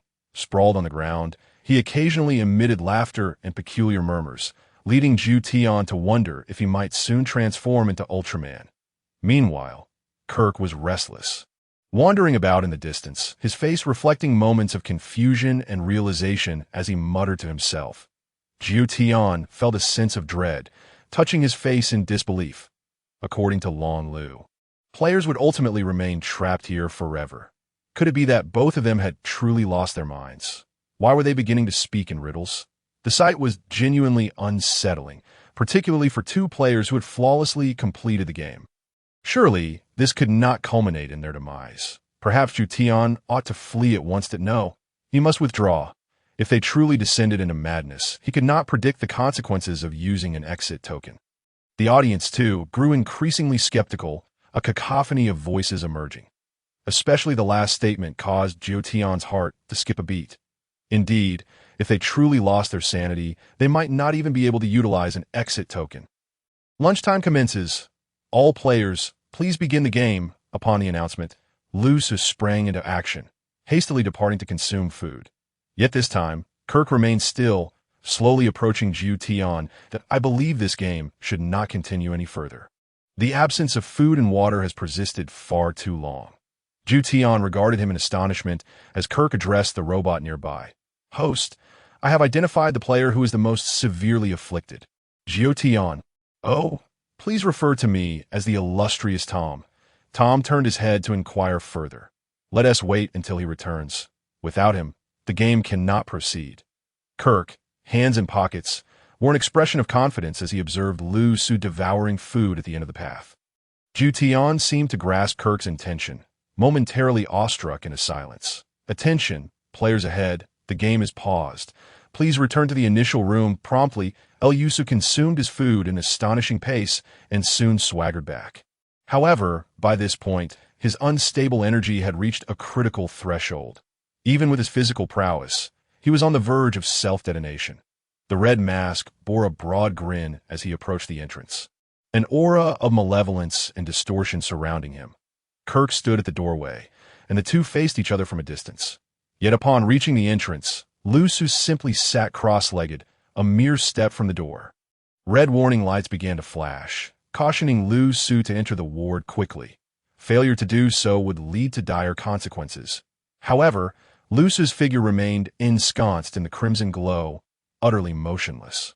This player, please enter, Tom urged, yet Lu Su remained unmoved, seemingly challenging something, his smile widening that I think not. We have reached a critical juncture. MYD coding is about to commence. Kirk spoke directly. turning to Jiutian. Every time I pose a crucial question, the patients spiral into madness. This must signify something. Jiutian, your information is invaluable. You assert that those behind us were once players. I care not how they came to be here, but it aligns with my situation. Thus it must be true. When I inquired about their purpose for being here, my patient too went mad. From this information, we can deduce that the patients may speak crazy words, but they do not utter falsehoods. Therefore, what they initially claimed may very well be the truth. They are not ill. There exists no individual among them who is more gravely afflicted. It is precisely because there is no individual who is the most afflicted by illness that all former players have met their demise. Thus, the conventional strategies of the game have proven futile. Consequently, eliminating all possibilities, the most conspicuous truth has always been before us. You. With that, Quirk raised his hand to point at Lu Su outside the door, a smirk playing on his lips. You are the target of the mission, the one most stricken by illness. However, the game speaks of the most ill within the confines of the hospital. Jiutian hastily interjected, eager to counter, but was halted by Quirk's raised hand. There is nothing impossible. Is he not currently within this very hospital? Moreover, if this premise holds, all his actions become justifiable. He possesses powers and abilities far exceeding those of ordinary players. He has always been rather unhinged, seemingly melding seamlessly with this hospital. He devours all the patient's medications to keep them in a state of unawareness, in a game devoid of food and water. He chooses to consume all those malevolent substances, severing our last source of sustenance and weakening us. He is utterly indifferent to the concept of exit tokens. The patients here are all terrified of him. At this point, Quirk exhaled deeply, as if all obstacles have been swept aside. The answer has always been glaringly obvious. Even the audience has remarked on his severe affliction, and this game is evidently not complex. It merely exploits the weaknesses of human nature. Preconceived notions lead us to believe he is a player. The audience has stated they have watched his previous gaming streams, yet they have never considered. Indeed, even this game has told us from the outset, our relationship may be one of cooperation or competition. To quote an ancient Chinese saying, it is akin to being blind under the lamp. Am I correct? Quirk's eagle-like gaze remained fixed on Lu Su outside the door, his voice sharp. Listening to Quirk's monologue, Lu Su continued to remain silent, his masked expression shifting rapidly, akin to the rapid face changes in Sichuan opera, leaving onlookers dizzy. The crimson light in the corridor flickered at an ever-increasing frequency, transforming the entire passage into a blood-red hue, devoid of flickers, with its brilliance merging into a suffocating atmosphere. Quirk ceased speaking. His eagle-like eyes locked onto the red mass before him, awaiting his reaction and next move. A low, hoarse laugh emanated from beneath the red mask, reminiscent of the friction between decayed wood and a saw. It seems my thoughts are not misplaced. The red light has been flashing for 5 minutes now. Finally, Lu Su spoke, but his words were utterly incongruous, failing to address Quirk's accusations. Thinking, it is hard to believe this verb could apply to him. I say, brother, do you still possess the capacity for thought? Speaking of which, I find merit in what this foreigner has said. Could it possibly be Mask Guy? If Mask Guy is indeed the case, why can we still see live streams from his perspective? Is this not a player-esque broadcast? Tisk, this is a bit troublesome. My mind is struggling to keep up, and what are those players locked away for years? Is it true? Each time I consider entering the game, the challenge of hell mode dissuades me. Lusu's words elicited no discussion. The crowd had grown accustomed to the ramblings of a madman. No one intended to extract any insights from the utterances of a lunatic. Blank. I suggest you all pay close attention. Blank. During the last game, when everyone believed this big shot had lost his mind, he was, in fact, the most lucid among us. Blank. I look forward to his forthcoming actions. Blank big shot? Why are you so late this time? Regardless of how the audience judged Ju Tian, who had spent an entire day in close proximity to Lu Su, distinctly sensed something amiss. In humans, there exists a mysterious essence known as aura or presence. For instance, when standing beside certain individuals, one may instinctively feel a sense of trepidation due to the overpowering aura of the other, placing oneself in a subordinate position.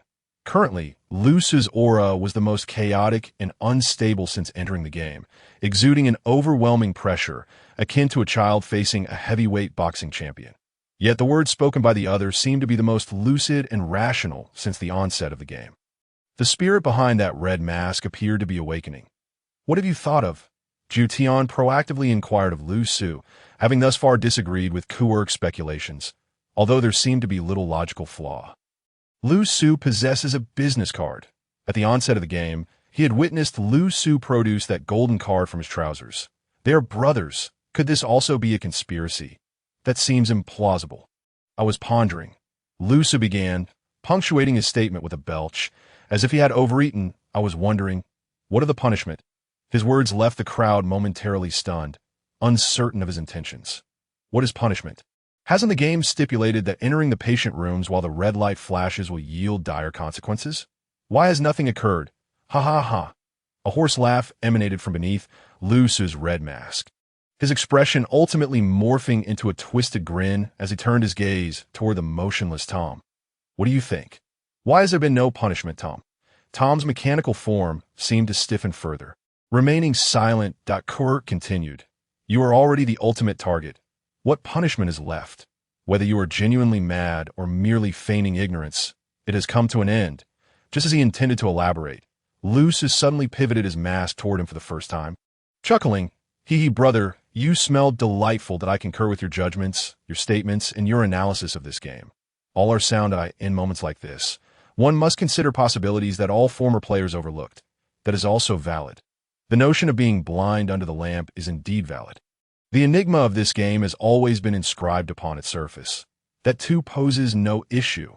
However, you incessantly proclaim the desire to transcend the ordinary, yet you remain ensnared by the very rules. Who led you to believe that he?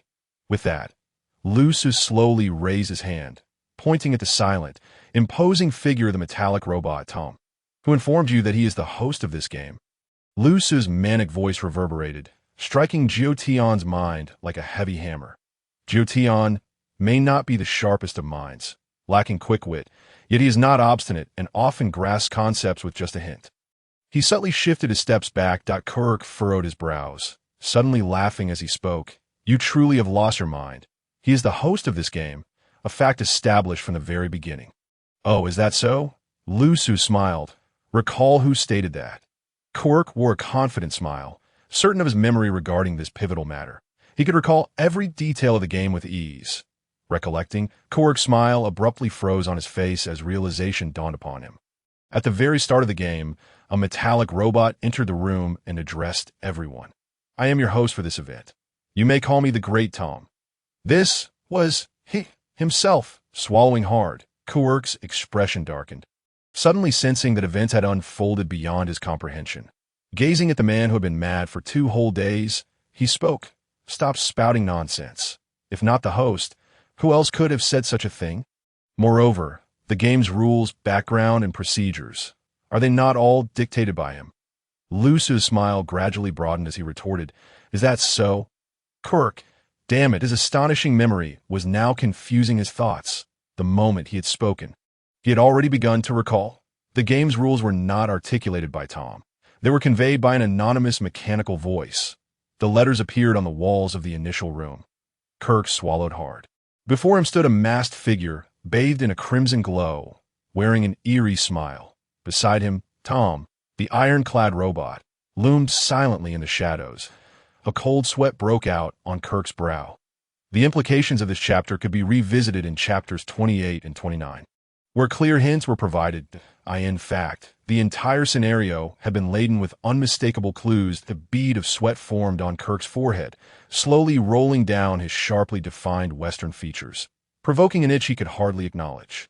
Yet at that moment, he was too preoccupied to wipe away the perspiration or even notice the discomfort. An overwhelming numbness enveloped his entire being. How could this be? His mind was flooded with a carousel of images. From a moment he entered the game to the current scene unfolding before him. Every word spoken by Tom echoed in his ears. Call me the Great Tom. Welcome to the Demon Hospital. You may converse and familiarize yourselves with each other's abilities. Your relationships are both collaborative and competitive. I am here. Feel free to approach me with any inquiries, and if you identify a target, come to me as well. It certainly sounded like the words of a competent game facilitator, but was it not all just meaningless drivel? There was not a shred of substantial information. The rules of the game were relayed through a mechanical voice, and the objectives were likewise communicated in a mechanical tone, projected onto the walls. The commencement and conclusion of meal times were announced with the same sterile, robotic voice. Even the warnings came in that same mechanical manner. Kirk was astonished to realize that without Tom, the iron robot at his side, everything seemed utterly unproblematic. Kirk felt as if he had swallowed an entire prickly ash tree. How had he overlooked this before? Lu Su's recent words had pierced his mental defenses like a dagger, leaving him with a profound sense of defeat. You insist on breaking free from conventions, yet remain shackled by the very rules you seek to escape. Indeed, why had he never considered that something was amiss? He had accepted the game's absolute authority and deemed it the host, never contemplating the possibility of an alternative. He found himself agreeing with Lu Su's seemingly insane perspective. How had this madman come to notice and remember such things? His own mental disturbances had backfired. The other party appeared genuinely deranged, as if he had truly lost his mind. How could this be? Suddenly, an eerie laughter echoed in the silent space. That it was Lu Su, his voice growing louder beneath the mask, eventually erupting into a raucous laugh. Ha! No one knew what he found amusing. He seemed both mad and mocking. In that moment, it appeared to Ju Tian that the masked man was indeed the most afflicted of them all. I apologize, Mr. Kirk, that I still respect you. I mean no offense, I'm merely starting to lose control. Ju Tian listened to his words, his gaze dropping, and his eyelids twitched in response. He beheld Lu Su's right hand, for fingers fully embedded in the ground, stirring the earth as if crushing tofu. As Lu Su's rationality surged, so too did the aura emanating from him, a torrent of energy unleashed as if tethering a wild beast. Wait, let me think. Just as Kirk's mind became a chaotic web, Tom, who had remained silent until now, finally spoke. His metal head turned mechanically towards Kirk. Kirk, the player, your deductions are correct. You have identified the most afflicted individual. Now, begin to resolve the situation. Eliminate him. The iron robot Tom delivered the announcement with an unervingly calm and ordinary tone. However, upon hearing those words, Kirk shuddered. For reasons unknown, he sensed that Tom's current demeanor was somewhat off. Shouldn't there be a reaction to the words of that red-masked figure? Yet, if one were to assert that Tom was the host, it would not be entirely inaccurate. Moreover, his erratic and insane behavior seemed even more inexplicable. Kirk chose not to respond to Tom, but instead addressed Lucy and my actions. Haven't they always been quite clear? Lu Su sat on the ground, shrugging that I'm simply hungry and I need to eat. What kind of explanation was that? It was the very essence of the problem. Kirk's mind raced with 1,000 thoughts. Yet he no longer dared to regard Lu Su as mentally unstable. Lu Su, rocking back and forth, declared, I have long warned you that the food and medicine are problematic, especially the medicine. It is not a tool for passing the level, but rather something our great Tom has prepared, correct? It is not a stabilizing medication. Instead, it exacerbates the condition and drives one to madness. Kirk's brow twitched involuntarily as he exclaimed, How do you know?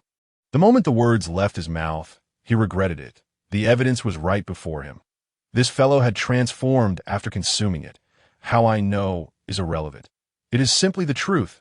Elusa hesitated to elaborate, as this was, after all, a facet of his own mass power.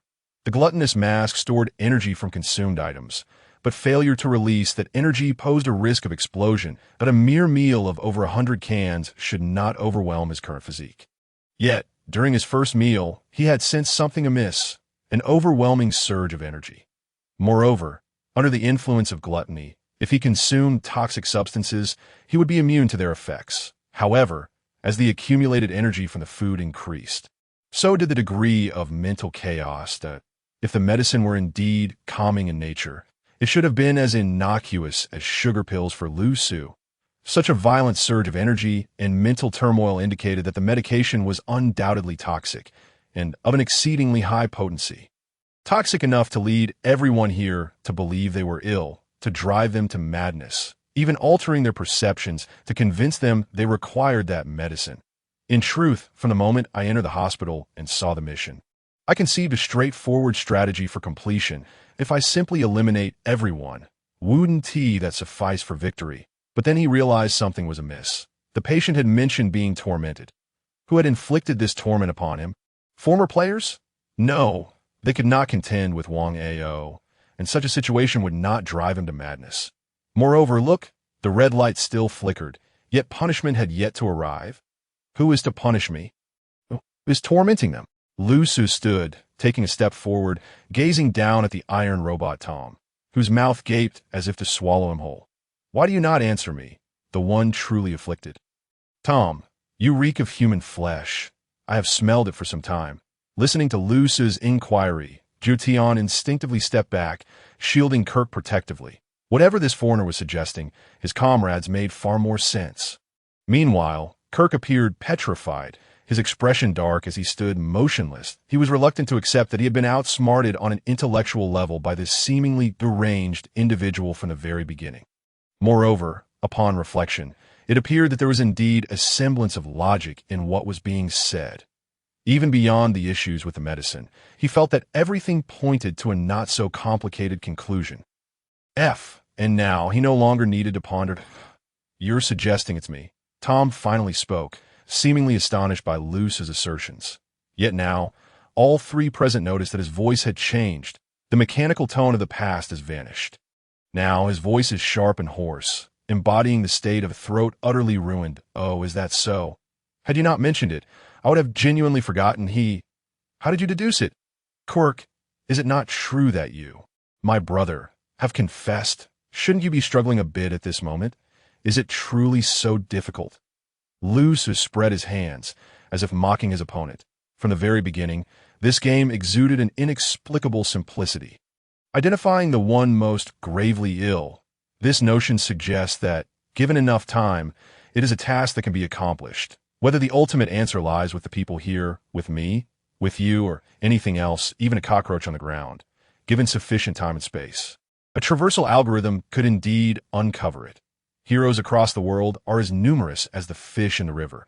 I believe there have been players in the past who have pointed you out.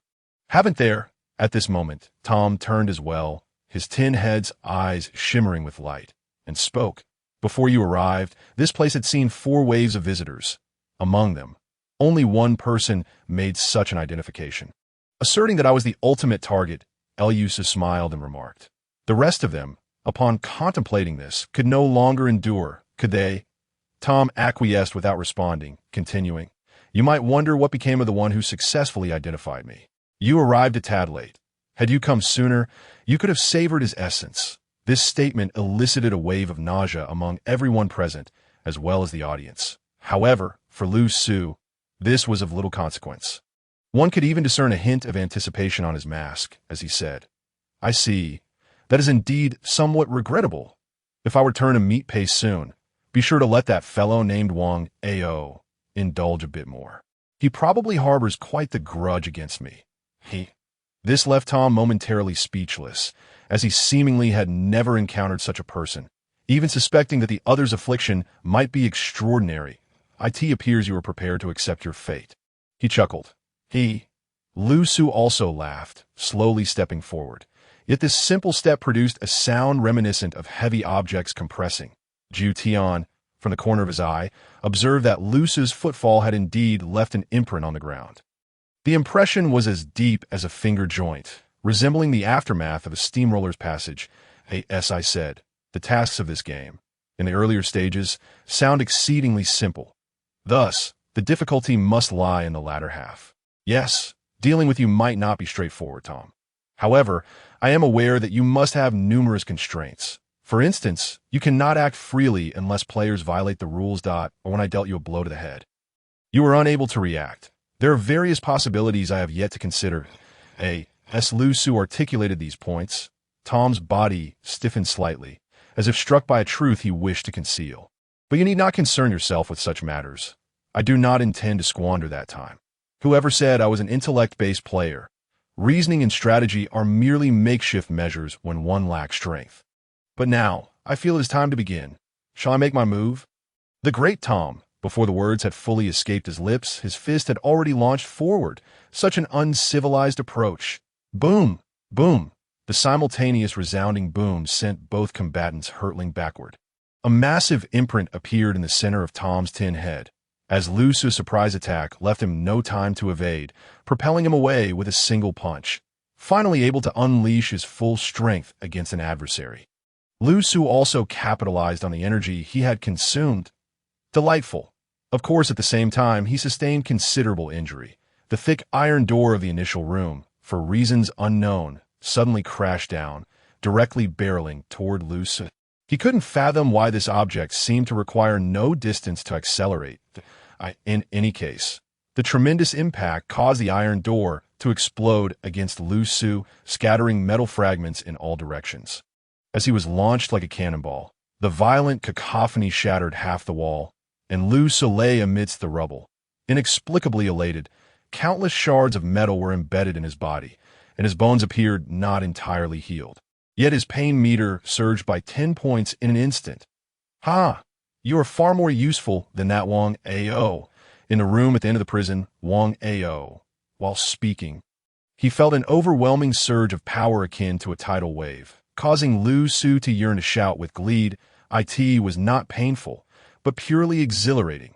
He raised a hand and pressed it against the adjacent iron door, which happened to be Long Wu's ward. His room was relatively forward.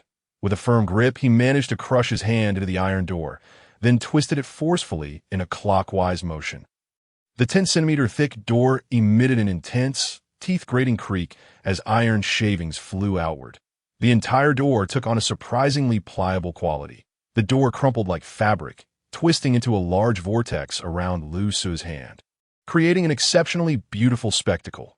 This maneuver also dislodged the door, which he then hurled toward Tom's retreating form with the finesse of a thrown dart.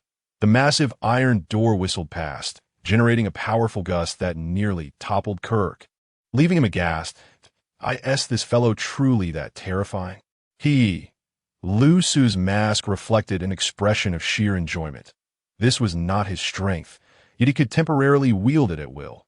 This sensation was the epitome of pleasure, making his earlier restraint worthwhile. That it was akin to spending money that wasn't his own. The thrill was unmatched. Lusu did not linger too long. He understood that even in a hellish game, the ultimate solution should not involve a mere clash of brute strength between himself and his opponent. Just as in his very first novice game, the completion method should not entail directly slaying the guide. However, who was to say he was not chosen by the god of pain? Who was to say he did not wish to stand atop the highest peak, craving the sensation of pain? Thus, my apologies, Tom. It seems we must indulge in battle, but he recognized that his prior punch likely wouldn't incapacitate his opponent. Tom's strength was formidable. Therefore, he began to bolster his own power on the fly.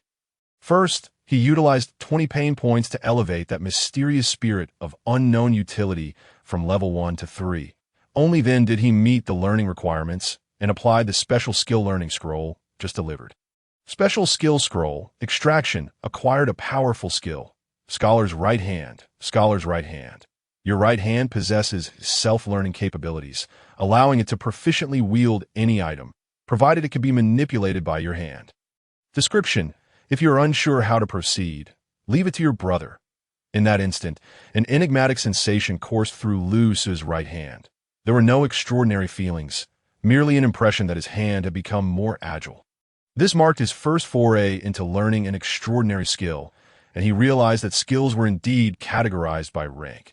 According to the game description, they're divided into ordinary, powerful, frenzied, and forbidden spells, quite straightforward. This ordinary skill lottery scroll could only yield ordinary and powerful skills, and his luck had proven relatively favorable. With no time to ponder further, Lusu hastily continued to draw. His equipment had remained unused, save for a necessary moment to enhance his combat prowess. There was no point in employing it otherwise, as it could potentially be traded with others. Yet it was evident that this was a moment of necessity. Epic Weapon Lottery Scroll 2. This was the reward for his previous perfect clearance, all redeemed. Acquired Epic Weapon. Enigmatic Cloak? Enigmatic Cloak, capable of altering its appearance to match one's desires and intentions. possessing a degree of defensive capability, perfectly shielding against handgun bullets fired from a distance of 10 meters, and featuring a self-repair function. Description: you might think this item is rather lackluster, considering it an epic weapon. You may think so, but trust me, it truly looks impressive, and its cost-effective. So, an epic weapon is just this. Even if your description has articulated my sentiments, I must still express my disbelief. Acquired epic weapon, Hell's Roar. Hell's Roar, a weapon shaped like a handgun, or perhaps one could consider it a hand cannon. Attacks are categorized into 3 tiers. The primary tier: it consumes no energy, and the bullets fired possess a power equivalent to that of a rifle bullet. The advanced tier: it consumes 0.5 of energy, delivering an impact comparable to that of a small howitzer. The Hell Roar tier: a true manifestation of hellish fury, adjusting according to the energy expended. The greater the energy consumed, the more terrifying the attack becomes, accompanied by increased recoil. Description: charging method: harvesting life to charge. Do not question the scientific validity of this. It is simply the established premise. Oh. Lu Su stood up in surprise, as if he had stumbled upon something intriguing, judging by the length of the description. This item is far more substantial than that elusive cloak. At least it appears to possess substance. Hell Roar, indeed, sounds formidable. After a moment of contemplation, Lu Su stood upright, directing his gaze towards Tom, who had also managed to rise from the ruins. Tom's condition was evidently different. Aside from a dent in his head, he seemed to be relatively unscathed. However, Lu Su's injuries were another matter entirely. In a normal hospital, he would undoubtedly be admitted to the intensive care unit. But it mattered not. His pain level was rising, and he would resort to medication. He retrieved a bottle of basic recovery potion and downed it eagerly, demonstrating his voraciousness. You mean to say you are unscathed? Tom, whose brain was still somewhat scrambled, gazed in astonishment at Lu Su's physical resilience. The last player who deduced his identity had perished from the very first attack. How could this fellow be so tough? Bang! In response, a gunshot rang out as Lu Su seized the Hell Roar and fired a shot at Tom. With the gun in his right hand, the scholar's skill with his right hand proved exceptionally useful at that moment. Having never touched a firearm before, Lu Su became a master marksman, effortlessly hitting the target dead center. Tom's mechanical arm rose, an electromagnetic arc dancing across its surface as it drew an iron plate to shield him. Clang! The iron plate was penetrated, leaving a mark upon Tom's forehead. It blocked the attack, but not entirely. Enraged, Tom suddenly turned to face the bystanders, Kirk and Jiu Tian, who were merely spectators. Kirk, your deduction was correct. The one suffering the most is him. Will you not lend a hand? Kirk replied, did you not just admit that this is not a revelation dungeon? This is a frenzied combat dungeon. In an instant, he was drenched in sweat, unable to dwell on the fact that he, an expert in his field, was being outmatched by a madman. He swiftly made his decision. Mental interference. He directed it straight at Tom. Mustering the courage to engage, chaos and madness surged back. But there was a shocking realization. It paled in comparison to the backlash Lu Su had received. Tom let out a low grunt, then casually waved his hand, causing metallic objects in the room to respond as if they were extensions of his body, launching several iron rods. Go! Jiu Tian's nimble boots expelled a gust of wind, propelling him forward to tackle Kirk. But one iron rod still managed to pierce Kirk's thigh. Ah! Thank you for the generous gift. Do not eat the sour radish. Clutching his thigh, Kirk fell incapacitated, and before Tom could revel in his triumph. There was a resounding explosion as the iron plate guarding him was obliterated, sending him hurtling through the air from the terrifying shockwave. Hell Roar, advanced tier. Remaining energy, 49.5. How miserly. The initial energy provided isn't even enough to fill the tank. Tom was furious now, and countless holes appeared in the walls, for which a barrage of iron rods surged forth. Aimed at Lu Su, Lusu's steps were steady. He did not flinch, donning the elusive cloak as he marched boldly into the rain of iron rods. With the Hell Roar in his right hand, he activated the second tier.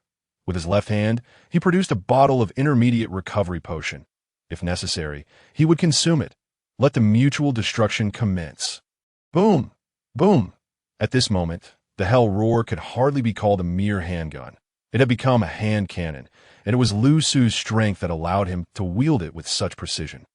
Normally, a cannon's projectile requires a cooldown and reloading interval between shots, but Lu Su was exempt from such limitations.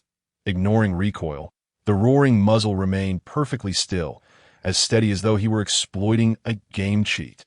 To be fair, Lu Su indeed had activated one, but since the game doesn't penalize for it, there is no issue. The deafening roar continued unabated, as all metallic instruments and large chunks of concrete in the initial room were sent flying, accumulating before Tom. However, this accumulation proved futile. The seemingly massive volume could not withstand much firepower, and Lu Su's barrage overwhelmed it, filling the room with dust and debris. Metal shards and severed wires littered the area, rendering visibility nearly impossible, making it difficult even to stand. The violent impact forced Tom, clad in metal, to stagger back, struggling to maintain his footing. Ju Tian had already whisked Kirk away, abandoning the injured man in a corner. While he began to traverse the room in search of any opportunities to assist, Tom's metallic exterior was now riddled with scars, high-intensity impacts even causing the edges to curl. Following another deafening blast, a piece of armor from his shoulder was torn away. A low, pained growl escaped Tom's lips. Reluctantly, he chose to evade for the first time, his tracked feet swiftly carrying him to the top of an incline. Beneath the removed armor lay a human shoulder, devoid of skin and charred. The extent of the charring made it evident that it was not Lu Su's bombardment that caused it, but rather a result of his own actions. Having welded himself to the outer layer of metal, what lay beneath this iron shell was difficult to articulate. "I knew it. Barbecue flavor." Lu Su's voice echoed from afar, as he offered no respite. The cannon in his hand continued to roar. Consuming merely 0.5 of energy, he could fire 100 rounds. "Your body has been modified?" Tom lifted his head, dodging and defending within the room while incredulously observing Lu Su, who continued to advance to him. Lu Su no longer resembled a mere human. Previously, Lu Su had not been the sole aggressor. Tom had been firing as well. With so many iron rods, it was inconceivable that he could evade them all. In Tom's initial estimation, he would endure one wave of Lu Su's artillery, and by the time he emerged, the opposing combatant should have been nearly defeated. Yet, now his own iron rods were nearly expended, while Lu Su's cannon fire showed no signs of cessation. Did this fellow possess such high defenses? However, upon closer inspection, he realized that Lu Su had not dodged at all that moment. Several iron rods were embedded in Lu Su's body. Resembling a scarecrow, unconcerned with his own condition as he pressed forward, the severed rods dripped with blood, and the exposed bones of his shoulders gleamed with a ghostly pallor, causing Ju Tian to wince in discomfort. Was this truly a human? What kind of fighting spirit is this? His abdomen, shoulders, and thighs were all pierced by iron rods. Such penetrating wounds would incapacitate any normal person. Yet for Lu Su, it was merely a matter of pain levels increasing by 7. 6. The elusive cloak shielded his vital regions, while the gluttonous mass provided optimal defense for his head. As long as it was not an instant kill, it could not harm him at all. Ju Tian could not fathom the nature of this suffering. Even if the opponent was indifferent to pain due to mental issues, it was inconceivable that he could continue fighting in such a state. Boom! In response to his thoughts, another blast from the hand cannon sent Tom flying, crashing against the wall. "Hey, comrade, it seems your neck is gushing blood," Ju Tian remarked, feeling a shiver run down his spine. He couldn't help but feel apprehensive. The battle before him surpassed his comprehension. The staff members who had previously provided him with analytical information were now silent, encountering a knowledge gap. The combat prowess of the individual before him had surpassed that of an entire squad armed with firearms. Since the game's inception, everyone had been unable to comprehend such occurrences, unprepared psychologically for the reality. Can this still be considered a human? Lu Su touched his neck, feeling the warm blood. "No problem. It hasn't hit the artery." Indifferently, he replied with a casual remark, then tilted his head back, swiftly consuming an entire bottle of intermediate healing potion. Instantly, all his wounds ceased to bleed and began to mend miraculously. If the injury had reached the arteries, he would likely have required a superior restorative elixir. Chuckling, Lu Su casually extracted a metal rod from his abdomen and, with a swift motion, hurled it at Tom. Tom immediately dodged, not daring to take that hit head-on. The rod struck the wall with a resounding crash, creating a substantial hole. The force of the blow was nearly comparable to the powerful cannon earlier. One by one, metal rods were pulled from his body, transformed into new projectiles aimed at Tom, forcing the tin robot into a state of frantic evasion. "Why are you dodging? Didn't we agree to face each other head-on?" Lu Su expressed his dissatisfaction with Tom's behavior. Tom retaliated with a furious outburst. "Who the hell agreed to that? Am I capable of matching you? No, wait. Logically speaking, my defensive capabilities should be significantly higher. Who among us is the robot?" This thought emerged as the second question in Tom's mind after pondering who was the madman between them. "Look me in the eye, you little brat." Lu Su launched another cannon shot, which Tom blocked with a metal plate attracted by his electromagnetic powers. However, as he staggered from the explosion, a metal rod followed closely behind, also thrown at him. With a sizzling sound, the rod pierced directly into Tom's chest. Tom's expression shifted dramatically, and as he raised his hand, the floor beneath Lu Su suddenly erupted, sending him crashing into the ceiling, which then collapsed onto him. "You seek death." Tom's eyes blazed with a ferocious light, as if something deep within him had been provoked, twisting the entire room around them. The surface of the walls crumbled away, revealing the underlying metal and reinforced structures, which began to converge chaotically around Tom, growing ever larger. "What are you talking about? Haven't we been in a life-and-death struggle since the beginning?" Lu Su spat out sand and blood. Finally able to manage the action of spitting as his strength waned, he pushed aside the rubble atop him, his fingers stained with blood, and hoisted himself off the ground. A quick check revealed his bones were unbroken. So he deemed everything all right, pretending as if nothing had happened. Pain God S chosen. Pain value 3. What does that mean? Is the boss entering its second phase? This was all it took? It doesn't seem to have depleted much of my health. This game feels rather hastily put together. The plot and modeling are somewhat mediocre. I'll use some muttered nonsensical words no one could comprehend, transforming into a drug-fueled warrior as he downed another bottle of basic potion. A little should suffice. My body seems unable to withstand excessive wear and tear. It appears I must continue to uphold my title as the drug warrior for some time. I end this game. The most crucial resource for me is likely potions, as my consumption rate is quite high. Next time, I should purchase more. Casually fired a few rounds at Tom, shattering a considerable amount of the metallic debris he had gathered. Yet, at this moment, Tom's massive form ceased its evasive maneuvers and began to withstand the onslaught. Due to the excessive layers accumulated, he could no longer be sent flying. A circular electric arc formed around the point where the rod had pierced Tom's chest, flickering with an unusual glow, generating a powerful magnetic field that attracted everything nearby. The iron rod embedded in Tom's chest was inexplicably oxidizing at an alarming rate, becoming rusted and corroded. Meanwhile, the energy swirling around him only intensified, distorting the air and bending the light. The entire exoskeletal armor emitted a hissing sound as the moisture in the air condensed and evaporated, surrounding this now enormous figure in a thick mist. Blood and flesh, weak machinery ascends. Tom's head, now towering over 3 meters, appeared somewhat disoriented, mumbling incoherently. Lu Su began to doubt whether that rod had indeed brought Tom to the brink of death, as he found himself in a state of uncontrollable chaos, activating a switch within his own body. This is becoming increasingly challenging. It seems I have underestimated the situation. You think you can ascend with mere machinery? You're merely a brute, Tony Stark. You're still far from it. Sitting bloodied on the ground for a brief respite, waiting for his insides to realign, he turned his head to find the door ajar. It was the door he had previously removed to attack Tom. Inside sat Long Wu, who appeared utterly bewildered, struggling to comprehend the chaos unfolding outside. Why have I not been fed lately, nor given any medicine? A lunatic has appeared in the prison, and today the commotion is immense.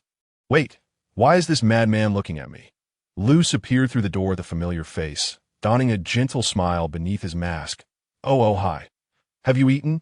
Long Wu remained silent, simply closing his eyes with an expression of despair, seemingly unwilling to confront the reality before him. Elyusa raised his hell roar, aiming it at Long Wu, and shifted it to the first setting. Bang! Bang! Crack! The chains binding Long Wu shattered, after a series of gunshots. All the chains binding him in the prison snapped, granting him his long-awaited freedom. He stared at his hands in a daze, feeling somewhat lost. That, "You're free now, old senior. Consider this my treat for dinner. I consumed your potion. Do you feel more awake?" Lu Su grinned. Standing up as his strength returned substantially, he fired 2 shots in the air, stirring up clouds of dust, then retrieved the sharp blade from his backpack. Although he had always known how to wield this knife, it felt oddly familiar in his grasp now, as if he were a master swordsman. The scholar's hand is indeed remarkable. After savoring the familiarity of the weapon in his hand and performing a few flourishes, Lu Su internally declared, "Pain God S chosen. Grant me strength, 2430, agility, 1015 speed, 1015. All 3 attributes elevated simultaneously, as Lu Su worried that excessive strength might lead to a lack of coordination. Coupled with the sharp blade, which provided a 3-fold damage bonus, he weighed the knife in his right hand, swinging it with force, creating an arc in the air as layers of iron skin were pierced as if they were mere paper. The sharp gleam of the blade aimed directly at the tin robot's head. In that moment, Tom's eyes lost all rationality. Yet, almost instinctively, he tilted his head just enough to evade the lethal strike. The blade struck the side of his metallic head, dark red and yellow substances oozing out in a grotesque manner. Elyusa raised his hand, intending to seize the opportunity to finish him off. But as he pressed the trigger, the floor of the entire prison began to ripple like waves, sending Lu Su hurtling through the In the next instant, a series of explosive sounds erupted. And behind him, every iron door in the circular corridor, except for the one imprisoning the players, blew open. The doors, propelled by a gusting wind, rushed towards Tom, merging with his massive form, resembling a grotesque assembly of toy parts. At that moment, Tom's immense body pressed against the ceiling, reaching a terrifying height of 5 meters, resembling a colossal, heavy ruin of a war god. Observing this scene, Lu Su couldn't help but think how perfectly suited it would be for a mid-stage mini-boss in a Soul-like game. With a sigh of exasperation, he prepared to switch the hell roar to its 3rd setting. Meanwhile, a chorus of howls echoed throughout the prison. What is that commotion? Instinctively turning around, Lu Su was astonished to see nearly 90 patients pouring out of their rooms, howling madly in the now grotesquely distorted corridor. Then, in unison, they turned their heads, over 80 eyes, stripped of any humanity by an insatiable bloodlust, fixated intently on Lu Su. A sudden, inexplicable roar erupted from a recent patient, who with a few strides traversed the 20-meter distance, lunging at Lu Su like a wild beast. His hands resembled claws, sinking into the flesh of Lu Su's arm, before he opened his gaping maw and attempted to bite into Lu Su's neck. Crack! Several teeth shattered as a fiery red gun barrel had already been thrust into his mouth moments earlier. Bang! A yellowish-white substance erupted from the back of his skull, splattering across the wall, while those extinguished. Frenzied eyes finally met Lu Su's merciless gaze that I cannot discern whether you are under some form of control or simply deranged, unsure of what to do. Lu Su observed the lifeless body, sprawled on the ground, then glanced at the group of individuals across from him who had completely lost their sanity and threatened. The response that met him was a roar far from human. These self-proclaimed criminals had devolved into malevolent spirits. Well, they were certainly akin to hungry ghosts as well. Those who had once been tormented by Lu Su's terror now stood before him, utterly oblivious to fear. Gazing at him like zombies, Elyusa set the hell roar to its lowest setting. Should the need arise to eliminate these minions, he preferred not to expend too much energy. Since I cannot ascertain whether there are innocents among you, I shall extend you a chance, as he spoke. Lu Su pretended to chamber a round in the hell roar he held. I will count to 3. If you can return to your rooms, I shall consider you still human. With that, Lu Su kicked the corpse on the ground, sending it tumbling into the crowd.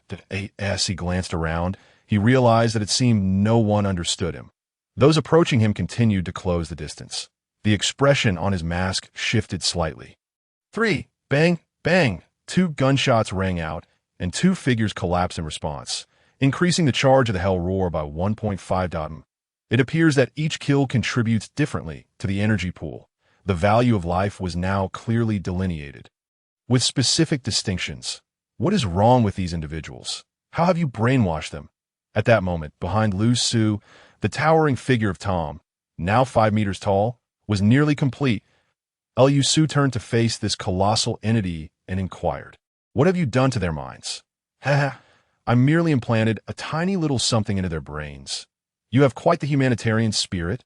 At this moment, Tom's voice had entirely shed its previously calm mechanical tone, morphing into that of a complete lunatic. Lu Su chuckled mockingly, realizing the truth. No wonder they say you're the most deranged here. These individuals are wholly under your control and manipulation. What nonsense about illness is this? Worthless creature, you are the madman. It appears you are merely a self-indulgent fool immersed in your own world. Tom's massive steel frame stiffened momentarily, as if taken aback. What do you mean by calling me a madman? Is being insane a title to be proud of? You control these people. So what are you playing at? Everything you do here is merely for your own amusement, acting as a god in front of a bunch of controlled fools. You are merely a plaything in this game. Behind the mask, Lu Su's words grew sharper, spitting venom, especially with the last remark, which struck Tom hard. You are merely a plaything in this game. You are merely a plaything in this game. It sounds as if you're not a plaything yourself. Play? Of course, there's play involved. I have not implanted anything in these players who came in later. Watching them resist, watching them succumb, I find it rather entertaining. And you shall become the most enjoyable of all my toys. Call me the Great Tom. It was evident that Tom had genuinely lost his composure. After a furious roar, all the released patients surged towards Lu Su. Simultaneously, the powerful magnets on him began to activate, solidifying everything around him, flattening metal scraps. With so many ants, one could kill an elephant. Lu Su dared not be careless, leaping and twisting through the distorted corridor, while his crimson firearm roared intermittently. Harvesting lives one by one, thus sustaining attacks only increased his pain value. Taking lives charged the hell roar. Lu Su was effectively winning twice, a true win-win. The players had not been implanted with anything. Had they? Lu Su's foot pressed against a wall's protrusion, and he adjusted the hell roar to its third level. At 5% energy, Jiu Tian, please find a way to release the remaining players. Jiu Tian. Me.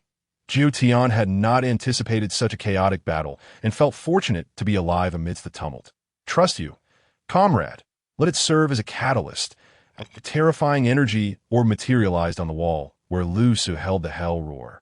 And upon charging, it directly struck the adversary. All right. Jiu Tian glanced at the tumultuous battle, feeling powerless to assist. He gritted his teeth and agreed, then inexplicably produced a bizarre object from somewhere, dashing into the adjacent room. Having done his homework on previous game content, Jiu Tian had exchanged for relevant tools in anticipation of scenarios involving escapes.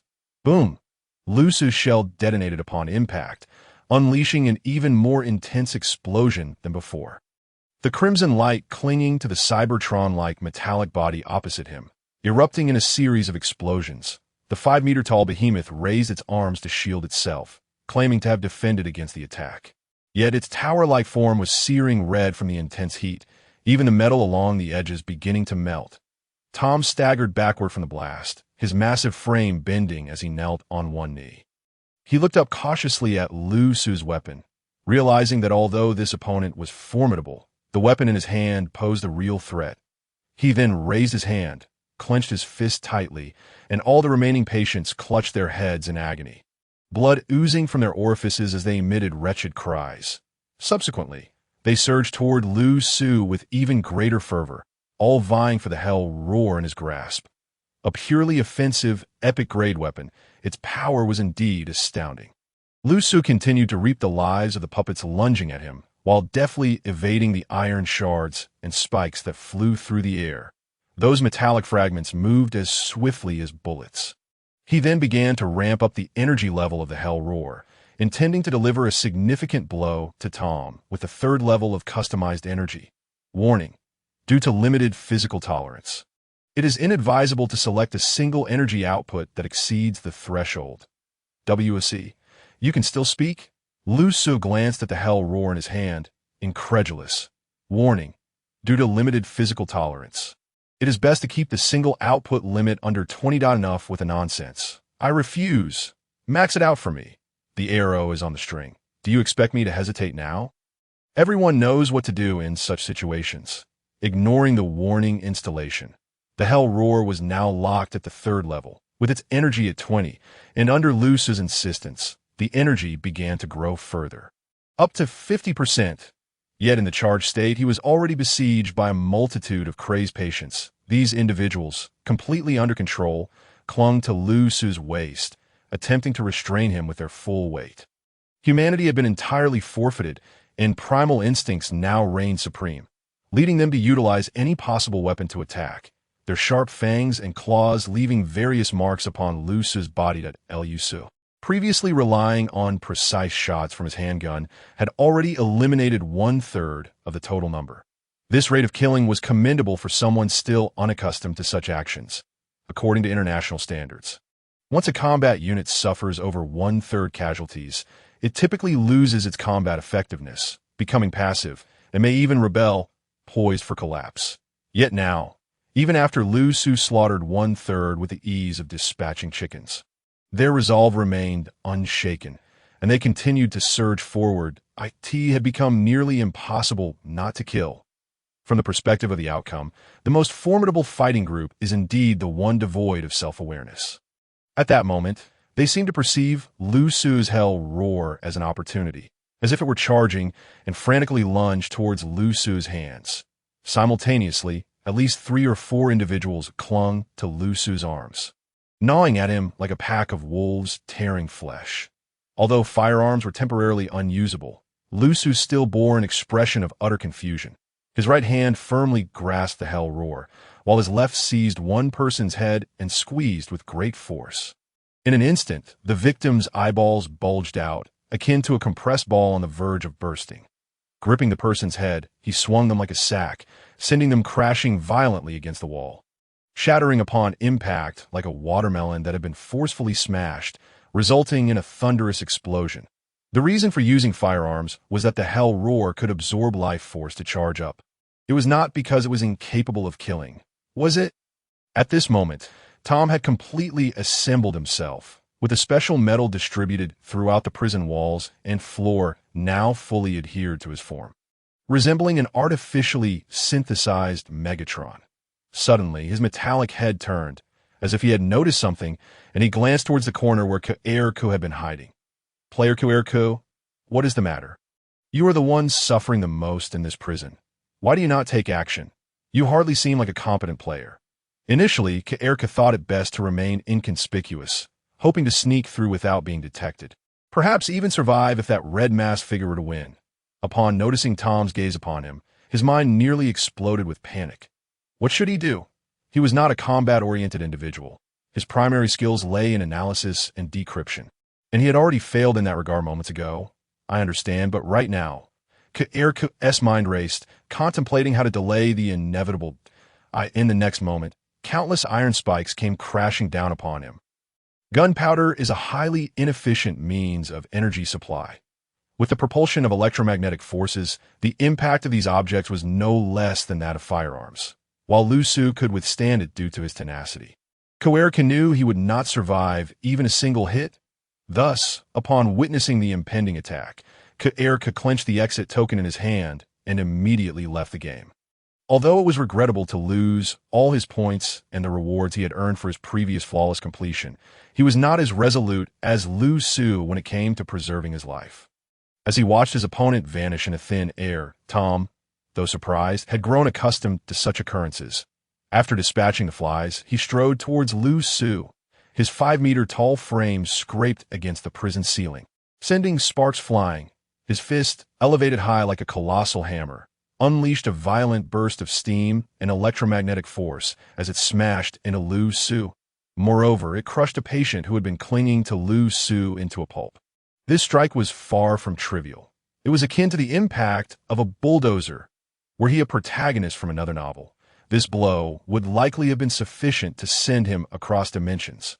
Yet Lu Su merely flew backward, shattering a ward's wall, coughing up a few mouthfuls of blood, feeling his pain value increase by 6 points. The completely controlled patients paid no heed to the fact that their leader had just killed one of their own. They surged forward once more, denying Lu Su any respite. Although he had successfully landed a blow, Tom suddenly felt an inexplicable dread, sensing an ominous danger aimed squarely at him, as if his life were at stake. He was aware of Lu Su's physical resilience and did not believe that this punch could truly incapacitate him.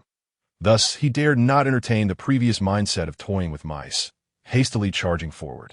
Determined to eliminate this adversary, just as he took a step, a resounding crash echoed, followed by the unmistakable sound of metal striking that Tom's relatively petite head snapped back in surprise. A heavy iron chain had lashed out, striking him fiercely, and he was utterly unprepared for the existence of a second opponent capable of resisting him within this prison. Looking up, he beheld a soaring figure, bound by 4 iron chains. None other than the now liberated Long W. In his eyes, there was no longer confusion or disarray, only hatred and an unwavering determination that had been absent for countless years. With a flick of his chain, he ensnared the robot by the throat, the absurdity of this maneuver evoking a hint of laughter. Below, the former players began to rally against this war machine, for they were no ordinary individuals. While their combat prowess may not rival Lu Su's, they were certainly formidable compared to the likes of Ju Tian. Tom's massive form was forcibly brought down, kneeling on one knee, while he could subsequently toss them away. The quality of their assault still posed a significant challenge. At that moment, he recalled that these individuals had not taken their medication for 2 days. The mental state was no longer that of complete brainwashing. The drugs had all been consumed by Lu Su. Had he anticipated this? Just as Tom seethed in anger at the realization that these playthings could now resist him, a mighty roar emerged from the pile of patients in the distance. "Get out of the way!" This was directed at the players, and soon after, Tom beheld a brilliant red light engulfing everything in its vicinity. Hell roar, 50% energy, single output. It was as if a sun from the underworld had descended upon the earth, bearing a hellish welcome, crashing down upon Tom, who had no means of evading in such confined quarters. Following this strike, the terrifying heat instantaneously vaporized those few near Lu Su, while the immense recoil obliterated Lu Su's right arm. The bones of his shoulder erupted from his back, and his right hand, still clutching the hell roar, was severed at the elbow, along with the flesh that could no longer support it, flying through the air. In this third game, after suffering 2 prior leg injuries, Lu Su was now faced with a severed hand. Achievement unlocked. In Lu Su's eyes, everything around him transformed into slow motion as he slightly raised his head. His severed right hand soared through the air. A warm sensation enveloped his chest, radiating comfort. Yet when he looked down, he saw that the protective cloak around his chest had been seared red by the radiant sun before him. Beneath the cloak, his blood bubbled as if boiling in water, ultimately becoming a crimson fuel that clung to Lu Su's form. Pain chosen. Pain value increased by 3. Altogether, this sensation was merely a warm feeling for Lu Su. Quite pleasant, indeed. However, he understood that theoretically he had sustained severe injuries and could not truly indulge in such a comfortable sensation. Swiftly, he retrieved a basic potion, clamping it between his teeth. Then, he leaped onto his toes, executing an aerial interception, and caught his flying right hand with his left, securing it in his grasp. Whether or not he could still feel his hand was secondary. What truly mattered was that if he were to lose the hell roar, his current combat capability would be sorely lacking. This Megatron was not something that the current players could contend with. Only Lu Su, with his immunity to pain, coupled with his unparalleled physical strength among humans, along with the aid of drugs and reasonably effective weaponry, could confront this hellish game mode head-on, disregarding the conventional methods of completion. He was embroiled in battle, oblivious to the profound shock being experienced by the external audience. Among all the players who had achieved flawless completions, Lu Su's level of visual impact was truly unparalleled. In Lu Su's ultra-high-speed dynamic vision, everything appeared to unfold in slow motion.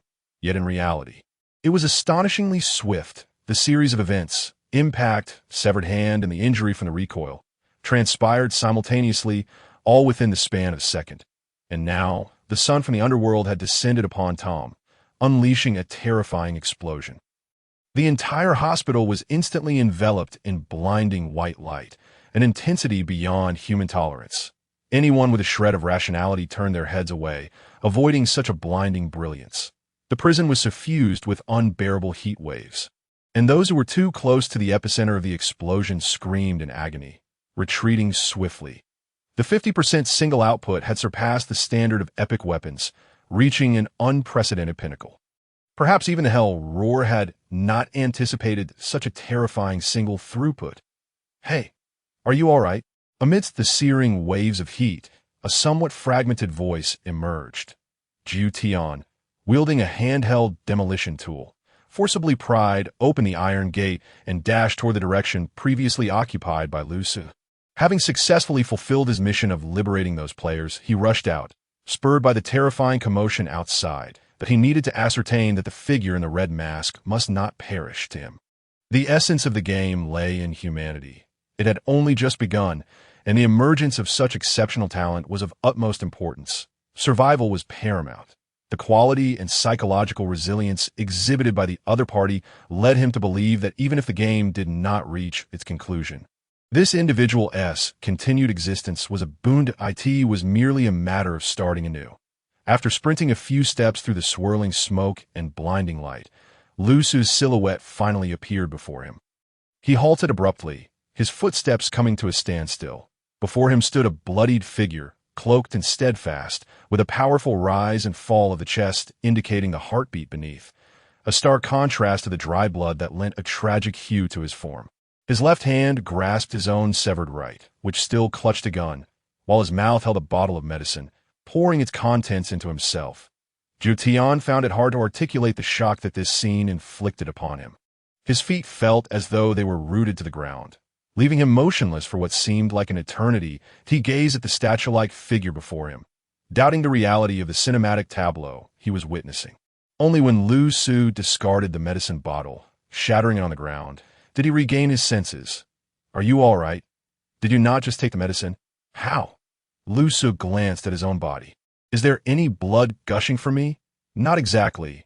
Even the sight of the severed limb has been cauterized by the intense heat," Jiu Tian observed, watching Lu Su nonchalantly holding his own severed hand. The defenses within Jiu Tian crumbled further. The scene before him was far too graphic. It was difficult to fathom that the game had only just commenced, and yet such a person already existed in this world. Did he truly lack the capacity for pain? Lu Su, having little time for idle chatter, detached the Hell Roar from his right hand and handed the severed limb to Jiu Tian. "Help me hold this." "Step aside. This is not over." Jiu Tian instinctively accepted the dismembered hand. A chill ran through his soul, leaving him momentarily dazed, with his left hand gripping the Hell Roar, which still retained about 10% of its energy due to the recent harvest of life force. Lu Su shifted to a second gear, firing while advancing toward the colossal wreckage lying amid the debris. Despite the absence of his scholarly right-hand support, he found that precision was no longer a necessity. Sheer force sufficed. The opponent, having been struck by a projectile, was clearly suffering, the central metallic structure utterly obliterated, molten metal now cooling into solid form. The metallic framework of the arm had fractured, rendering the connected iron sheets unusable. Akin to a broken bone still tethered by flesh, Tom's original form lay largely exposed, shock evident as he beheld Lu Su, who continued to unleash his fury. The roar of the second gear rendered the massive robot incapable of reassembly, dragging itself backward, furrowing the ground beneath it. Long Wu, Long Lu, and the others seized iron chains to immobilize the robot's joints, preventing this mangled machine from exerting any further power, though they exchanged no words with Lu Su. A tacit understanding of battle seemed to bind them. Exhausting the ammunition in his Hell Roar with poor marksmanship, Lu Su surveyed the battered remnants of Tom strewn across the ground before holstering his weapon. The electric arcs flickering from Tom's chest attempted to reassemble the wreckage, but in the next moment, Lu Su leapt onto him.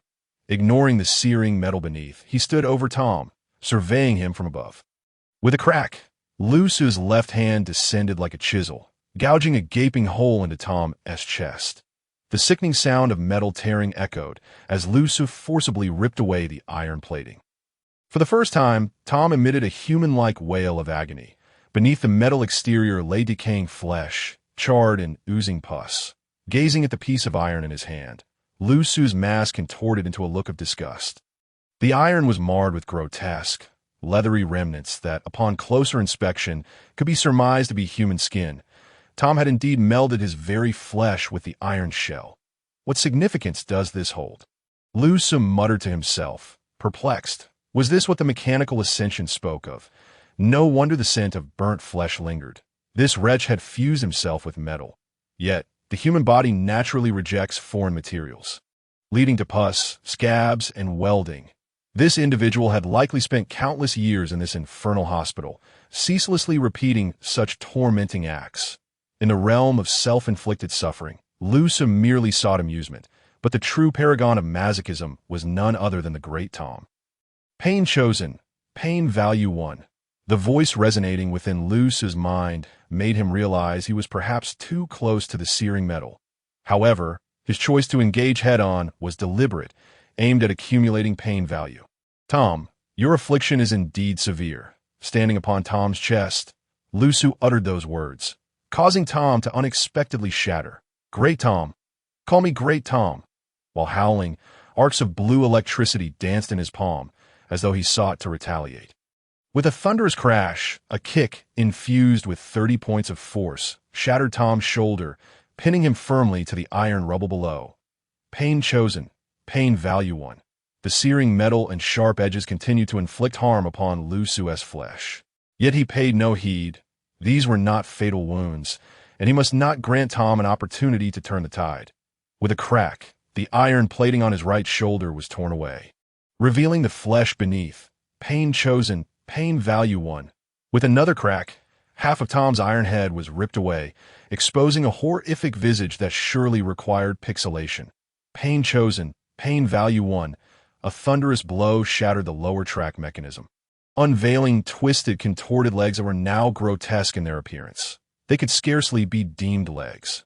Rather, they resembled a mass of flesh, crammed and deformed, much like the practice of foot binding, affecting the entirety of the lower body. Now ensnared within the tracks. Pain chosen, pain value 2.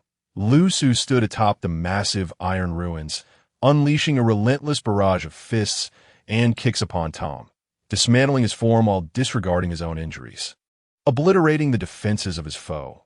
Ultimately, he stripped away nearly all of Tom's armor, revealing the diminutive, deformed figure within. The frightful sight of his appearance caused Ju Tian to avert his gaze, unable to bear the horror. Though the moment he looked down, he was met with the sight of Lu Su's severed hand, prompting him to instinctively look up again. By heavens, is this the most afflicted individual? He conceded, is it truly possible for someone to reduce themselves to such a state? Is this not a daily self-inflicted torture? Overwhelmed by disgust, the onlookers found themselves unable to process the shocking reversal Lu Su had enacted, instead succumbing to their revulsion at the peeled remnants of Tom. Lu Su's primary objective was the destruction of every motor within Tom's form. Now that this was nearly achieved, he ceased the flaying. For Tom, who had welded the iron armor to his very being, the act of removing the metal shell was akin to skinning to in truth, I possess a little-known fact I could share with you. Point 1 could indeed craft machinery into a humanoid mech and wear it as armor. Tom, mouth agape and face twisted, bore 2 orbs that resembled eyes, radiating with hatred. Die for me. Call me great. As Tom muttered incoherently, he grasped a metal pike, preparing to retaliate once more. With a bang, the Hell Roar's most rudimentary mode unleashed a single shot, bringing an end to Tom's grotesque and sinful existence. Life energy for, this time, the losses were particularly severe. With the demise of the opponent, the pain points vanished as well. The exhausted Lu Su sat silently amidst the remnants of steel and debris. This dungeon truly proved to be quite challenging. Were it not for the Hell's roar and his decision to confront it head-on, he might have found himself in a perilous situation. At this moment, the only remaining players were Jiu Tian and Lu Su. The others had nearly all perished, while the veteran players who had aided in the battle now sat listlessly on ground, as if their souls had been abruptly snatched away. Just then, A glowing object floated out from Tom's corpse, reminiscent of loot dropping after defeating a boss in a game. No. Did this object really exude such a gaming vibe? Lu gazed at the book that had emerged before him with a sense of amusement and stepped forward to pick it up. Tom's diary. Who in their right mind writes a diary? Ah, it turns out it's a lunatic. That makes sense that Lu was uncertain what purpose this item served, yet he instinctively opened it. Effort, struggle. I shall amass great wealth. Next year, I will have a model from the club. Effort, struggle. Upon flipping the page, Lu was instantly inundated with a torrent of chaotic thoughts. Strictly speaking, it was not a diary at all, but rather a metaphysical artifact that conjured numerous images of Tom's past in his mind. Tom, lacking in skills, was of short stature with an ordinary family background. Yet he was well-versed in the principles of success, firmly believing that he would become wealthy. Each day, he boasted online, fabricating elaborate backgrounds for himself, relishing the thrill of provoking others into frustration without recourse. Eventually, his parents aged, no longer able to support him, compelling him to seek employment. Thus began his frenzied dreams of wealth. Hearing that short videos could bring in money, he ventured into filming them. Upon learning that becoming an internet celebrity was lucrative, he fantasized about that. Upon discovering that writing novels could yield profit, he pondered that path as well. He joined various chat groups, entrepreneurial circles, and work forums, fervently striving. Big shots are incredible. Big shots. Please take me under your wing. Big shots surely earn millions annually. They're far too humble. When will I become a big shot? Tonight I shall forego sleep and strive. He fawned over the skilled, belittled newcomers, and after over a decade of such efforts, he found himself destitute and utterly unaccomplished. Tom had gone mad. Effort, struggle. I must accumulate wealth. I shall seize control of everything. I'm the greatest. I must. Amidst his endless lamentations, he was guided by a strange power. He found himself in a prison. Lu abruptly tilted his head back, no longer wishing to gaze at the book, shaking his head vigorously, and snapped it shut. This book is problematic. Just a cursory glance had inundated his mind with a deluge of information. Moreover, this information was imbued with a chaotic negative energy, laden with all the base desires of humanity. Laziness, ignorance, apathy, depravity. Were it not for his mask and his own state of mental disarray, he might have succumbed to its influence. This thing possesses immense power. Lu mused in astonishment. Suddenly, a voice echoed in his mind. Detection of relevant sequential items initiated. Detection of relevant sequential artifacts in your inventory. Lu closed his eyes, tilting his head to one side, as his mind was overwhelmed by negative emotions, compelling himself to regain his composure. This was merely taking advantage of Lu's current state of utter fatigue. Had he been in the same mental turmoil after spinning the entire prison's food supply for 2 days, perhaps he would have been indifferent to such matters. Yet now, this foolish diary did possess some weight. What? Hearing the game's voice beside him, Lu inquired with a sense of confusion. Detection of upgradable sequential sealed items. Detection of relevant artifacts. Would you like to proceed with the upgrade? Lu examined it closely and soon realized that the so-called relevant artifact was a lottery ticket in his inventory. It was a remnant from his second perfect clearance, a chance to draw a random sealed artifact. If upgraded, to what level might it rise? It would exceed the current level. Lu. I believe I just heard you let out a massive fart. You tell me it can be upgraded to a higher level, yet how can it be lower than what it currently is? What a nonsensical game prompt. Just then, the prompt's voice emerged once more. The current Tom's diary is at the peak of B-grade sealed items. Good reminder. Sealed items and weapons are both special items generated within the game. The distinction lies in the absence of clear side effects for weapons. Sealed items, however, are a double-edged sword, especially those with higher sequential rankings, as their side effects are often unbearable. Lu speculated that this item was likely designed based on the SCP model, lacking originality, but possessing a hint of an occult theme. Nevertheless, the unique abilities of sealed items, if utilized well, can be extraordinarily formidable. For instance, his mask had not yet revealed its true potential, but had already afforded him numerous advantages. He had only employed 2 out of 7 abilities, and he had yet to experience the overload modes of each. Upgrading could at least reach A or possibly S. Lu Su pondered briefly, realizing that this route of potential gain seemed far more favorable than merely drawing from the lottery. Zhu Tian had observed Lu Su holding the book out of curiosity and approached. However, just as he arrived, he witnessed Lu Su abruptly snap the book shut and tilt his head aside. Zhu Tian, surely you jest, my friend. Do you truly harbor such wariness towards me? In an attempt to ease the tension, Zhu Tian cleared his throat, unsure of where to place his hands. Glancing around as he spoke, this should count as the game concluding, right? It must be over now. The game has concluded. Players may choose to settle immediately or do so after half an hour on their own. As if to alleviate Zhu Tian's awkwardness, the game's background sound made its return. Simultaneously, all spectators were plunged into darkness. 2 lines of subtitles appeared before everyone's eyes. The game has concluded. Please explore other ongoing games or anticipate the next one. Divine Selection Paradise welcomes you. You too may become a player. With each game as conclusion, the same phrases echoed for all spectators.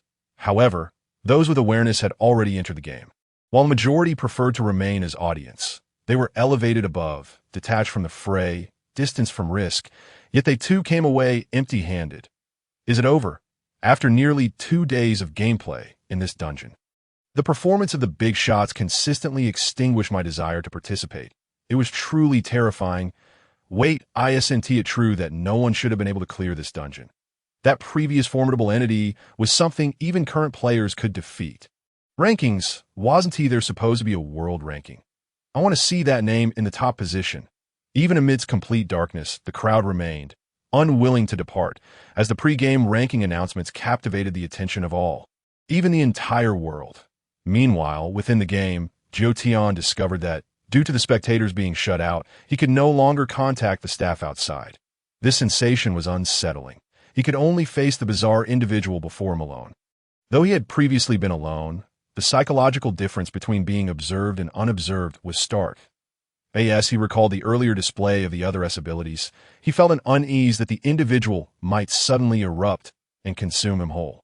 Here, Zhu Tian, as if suddenly awakening, extended Lu Su's severed right hand towards him. Lu Su did not hasten to accept it. He merely turned to regard him, holding up Tom's diary, and stated, "This item belongs to me. You have no objections, I presume?" Zhu Tian froze momentarily before fervently nodding in agreement. Indeed, it was your possession. After all, you had primarily contributed to our success. Technically, our victory was merely a stroke of luck for me. Zhu Tian, having worked in the department of the end of the universe, was well versed in emotional intelligence that he felt somewhat guilty, as ultimately, only the 2 of them had cleared the dungeon, making him the sole beneficiary. This was hardly a standard method of achieving victory, was it? After a moment of contemplation, Zhu Tian cautiously inquired that of course not. Relying solely on brute force is not a rational approach at this juncture. Lu Su's mental state was stable, and he was capable of coherent speech. However, the processes of identifying weaknesses, gaining trust, and conducting a gradual analysis were excessively slow, and ultimately, a confrontation was inevitable, albeit not requiring him to be in peak condition. Lu Su offered a brief explanation and casually brought his right hand over. Yet, only he understood that the primary reason for opting for a direct confrontation stemmed from the need to unleash the power of gluttony and the desire to accumulate a bit of pain value. They were simply too weak. The pain they inflicted upon themselves was woefully inadequate. Zhu Tian observed Lu Su, whose body was already marred with injuries, yet inexplicably appeared to be in good spirits. Leaving him somewhat speechless, he pondered whether there existed another player capable of replicating Lu Su's performance. Nonetheless, he couldn't shake off the lingering unease from the recent events. It had been excessively violent. You truly do not intend to. Just as Zhu Tian was about to engage in small talk to confirm identities, he suddenly realized that Lu Su had vanished from sight. Without a word, Lu Su had already transitioned into the final game settlement screen, departing from the demonic hospital. Zhu Tian. Game over. Level up.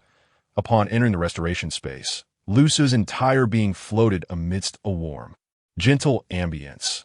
Immediately, he commenced upgrading the diary he held. The random seal item lottery tickets within his backpack slowly turned to ash, as if consumed by flames. Subsequently, the damaged Tom's diary was enveloped in light. Sequence B-grade seal item, Tom's diary, phasing upgrade. You have obtained a brand new S-grade seal item that is currently undocumented. S-grade. Lu Su was momentarily taken aback. He had not anticipated encountering such fortune, instantly elevating his level to S. The significance of an S-grade seal item was lost on him, as his original Sin Mask was merely A-grade. Although it ranked highly, there was still a fundamental disparity with S-grade items. My luck exceptionally good today, he mused, hastily examining the relevant description, and to his surprise, this self-destructive fellow Tom had indeed provided him with something substantial. Sequence S. 147. Confessional of the Disheartened. An item that crystallizes and amplifies the emotions of a disheartened individual throughout their life, gradually forming a force of law. The book contained 100 pages. The further one read, the more intense the negative emotional feedback experienced by the user became, and correspondingly, the harm inflicted upon the reader increased. Special use exhibits remarkable efficacy against spiritual and mental opponents. Warning: if you flip through the book while reading it, you are truly a great person. Description: if you find yourself under the illusion that your life has been going relatively well lately, fear not. A few more glances at this book will remedy that. It was a clearly defined double-edged sword description, seemingly akin to a mental attack. Due to the ambiguity in the description, Lu Su could not ascertain the exact potency of this item. However, given its S-grade classification, it likely spoke volumes that Lu Su had no interest in using himself as a test subject. He was unafraid of physical harm. Still, he decided to reserve this mental attack for the next game against an adversary. With a sigh of relief, he began to listen to the summary of his game achievements. Total participants: 7, 125, 948. Finishers: 1, 862, 459. Perfect clear: 4, 956. Your clear evaluation: SSS grade, perfect clear, current consecutive perfect clears. 3. Reward calculation in progress. Special event triggered: not adhering to the original clearance path, choosing to confront the game in its most arduous state, you have earned the achievement medal. Chaotic Berserker, epic. Reward points for this round: 6. 000. Reward items: Intermediate Recovery Potion 5, Advanced Recovery Potion 1, Game Exit Token 1, S-grade Sequence Seal, Item Confessional of the Disheartened, Legendary Weapon Core, Mechanical Heart. 3 consecutive perfect clear rewards, due to outstanding performance and successful external item transfer. You are awarded 1 unit of 2 World Backpack slot. The string of rewards was indeed substantial. Lu Su was aware that each time he aimed for a perfect clear involved high risks and high returns. Particularly, with the addition of this unit of 2 World Backpack, Lu Su noticed that a slot in his backpack interface had transformed into gold. Gazing at its simple description, Lu Su felt as though his heart had skipped a beat. This backpack slot allows for the interchange of items between the game and reality, enabling items to traverse both realms. If the game endowed formidable players with the potential to alter the world, then this backpack slot marked the true inception of the game's capacity to reshape reality, the ability to extract items from a game. What an extraordinary concept, should Lu Su choose to discard the confessional of the disheartened into the real world. It would soon give rise to an urban legend that no one could adequately explain, not to mention the potential for far more destructive weapons, poisons, and other items in the future. Moreover, these items could be transported in complete secrecy, undetectable by any known detection tools, their effects manifesting without a trace, leaving no one aware that they might be carrying a nuclear bomb while strolling down the street. The potential societal ramifications were incalculable. Lu Su suspected that if this information were to surface, he would be labeled a terrorist on the spot.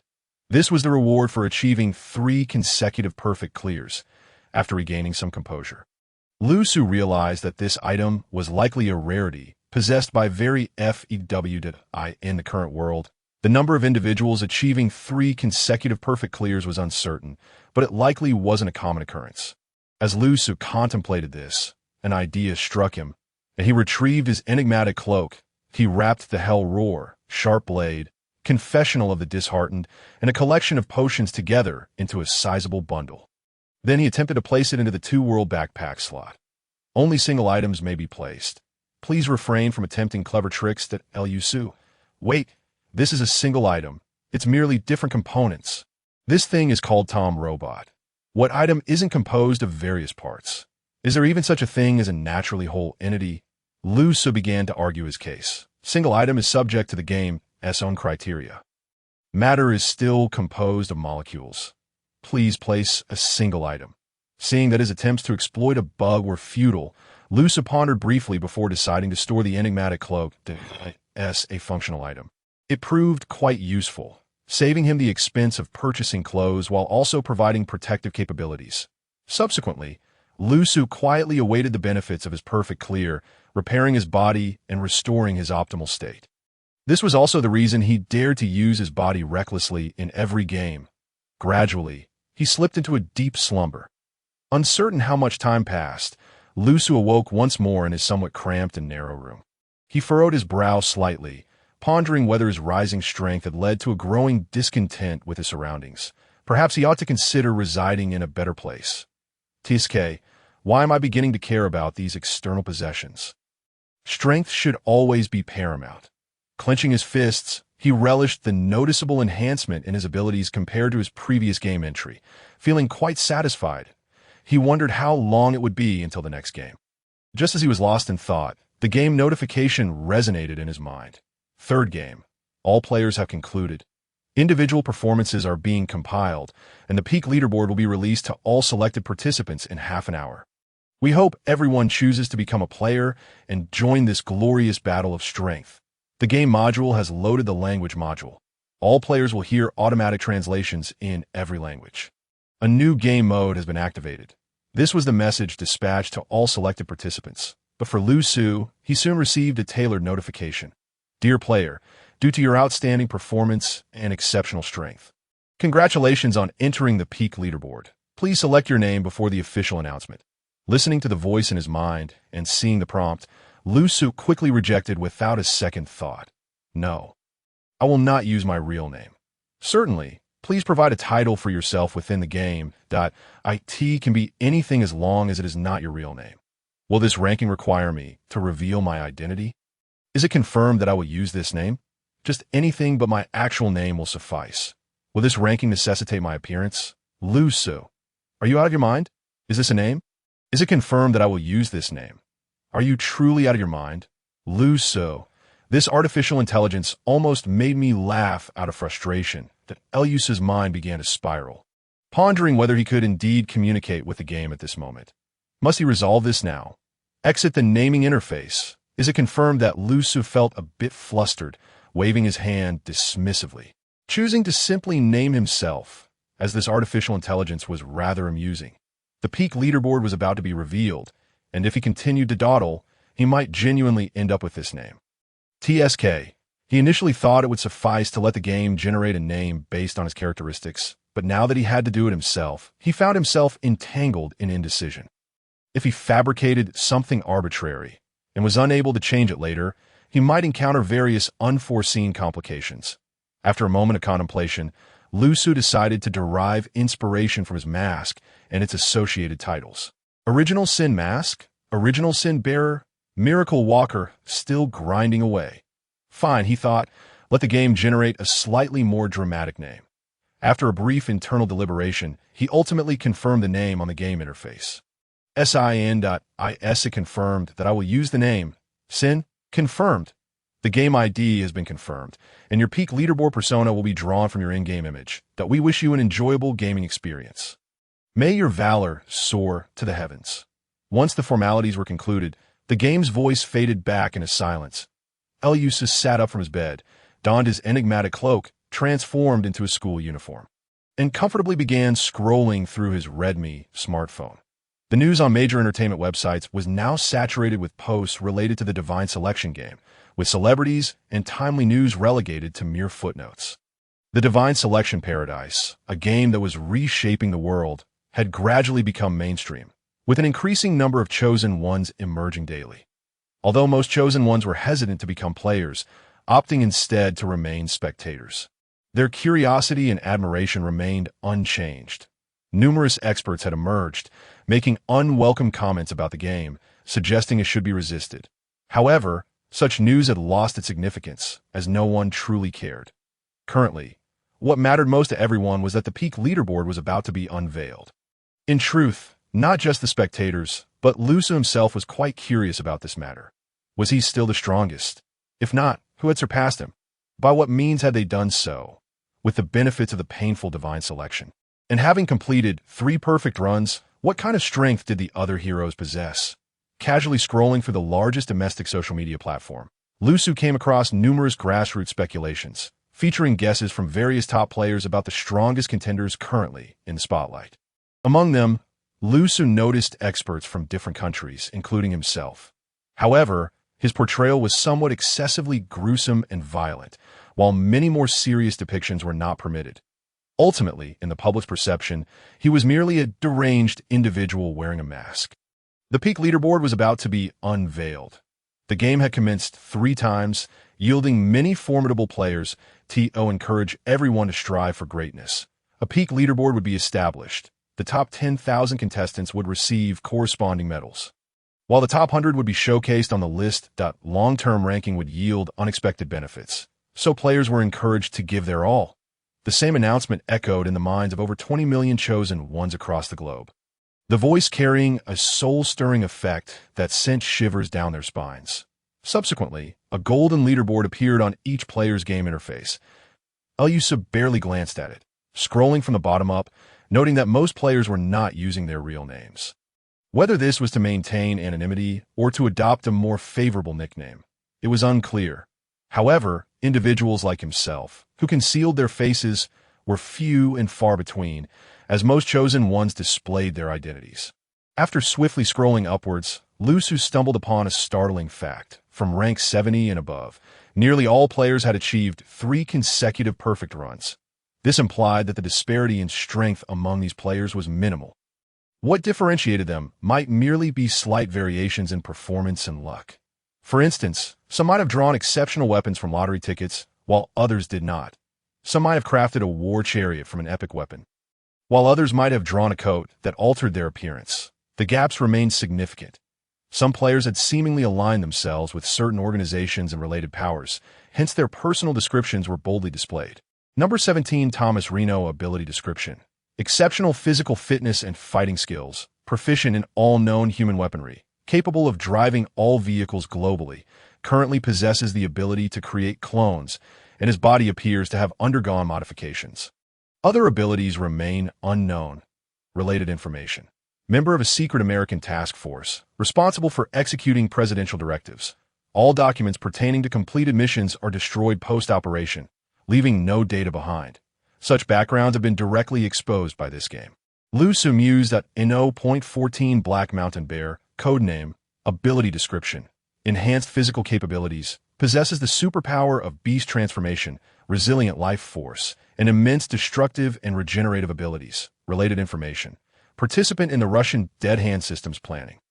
0.8 Sun, codename, ability description, possesses rage-level capabilities, merciless as the blazing sun, has the shortest cumulative completion time in the first 3 games. Related information. Suspected to be Chinese, the world belongs to the Tiandi society.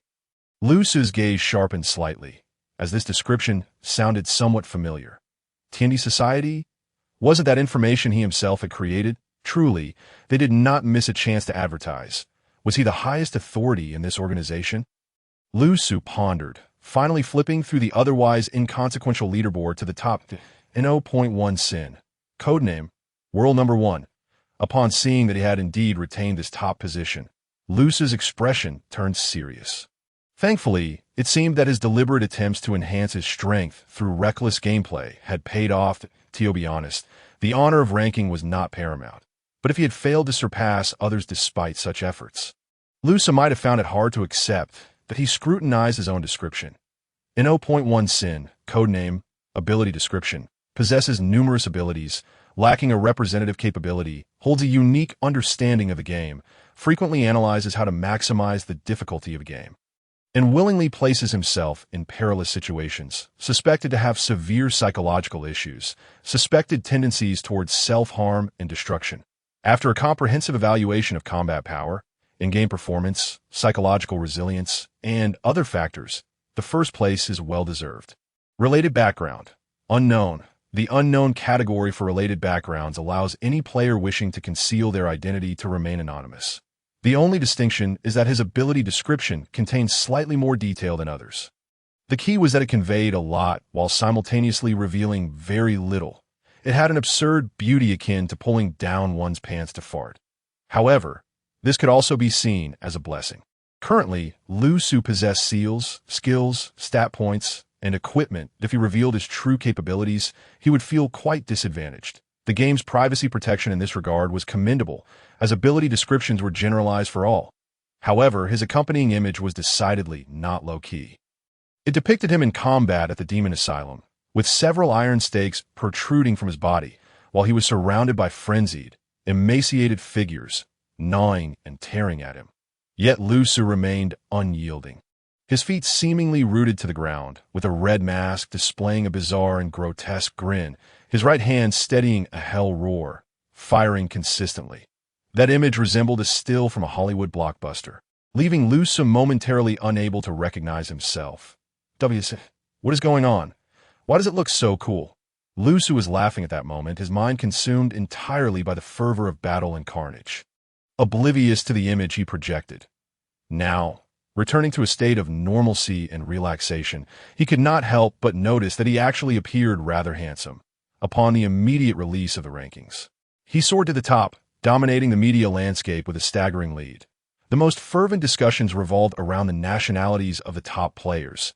In contemporary society, the competition among nations ultimately boils down to a contest of talent, particularly in the case of elite players who may one day influence global dynamics. When a master emerges from one's own country, even if one has no direct connection, a sense of national pride compels most to feel a shared glory. As the world #1, Lu Su had yet to reveal his identity, instantly becoming a global sensation. Wow, is the world #1 really this handsome? This transcends human standards. He had already downloaded an image of himself to use as wallpaper. Was this a privilege of being #1? How was this ranking even determined? What made him worthy of the top spot?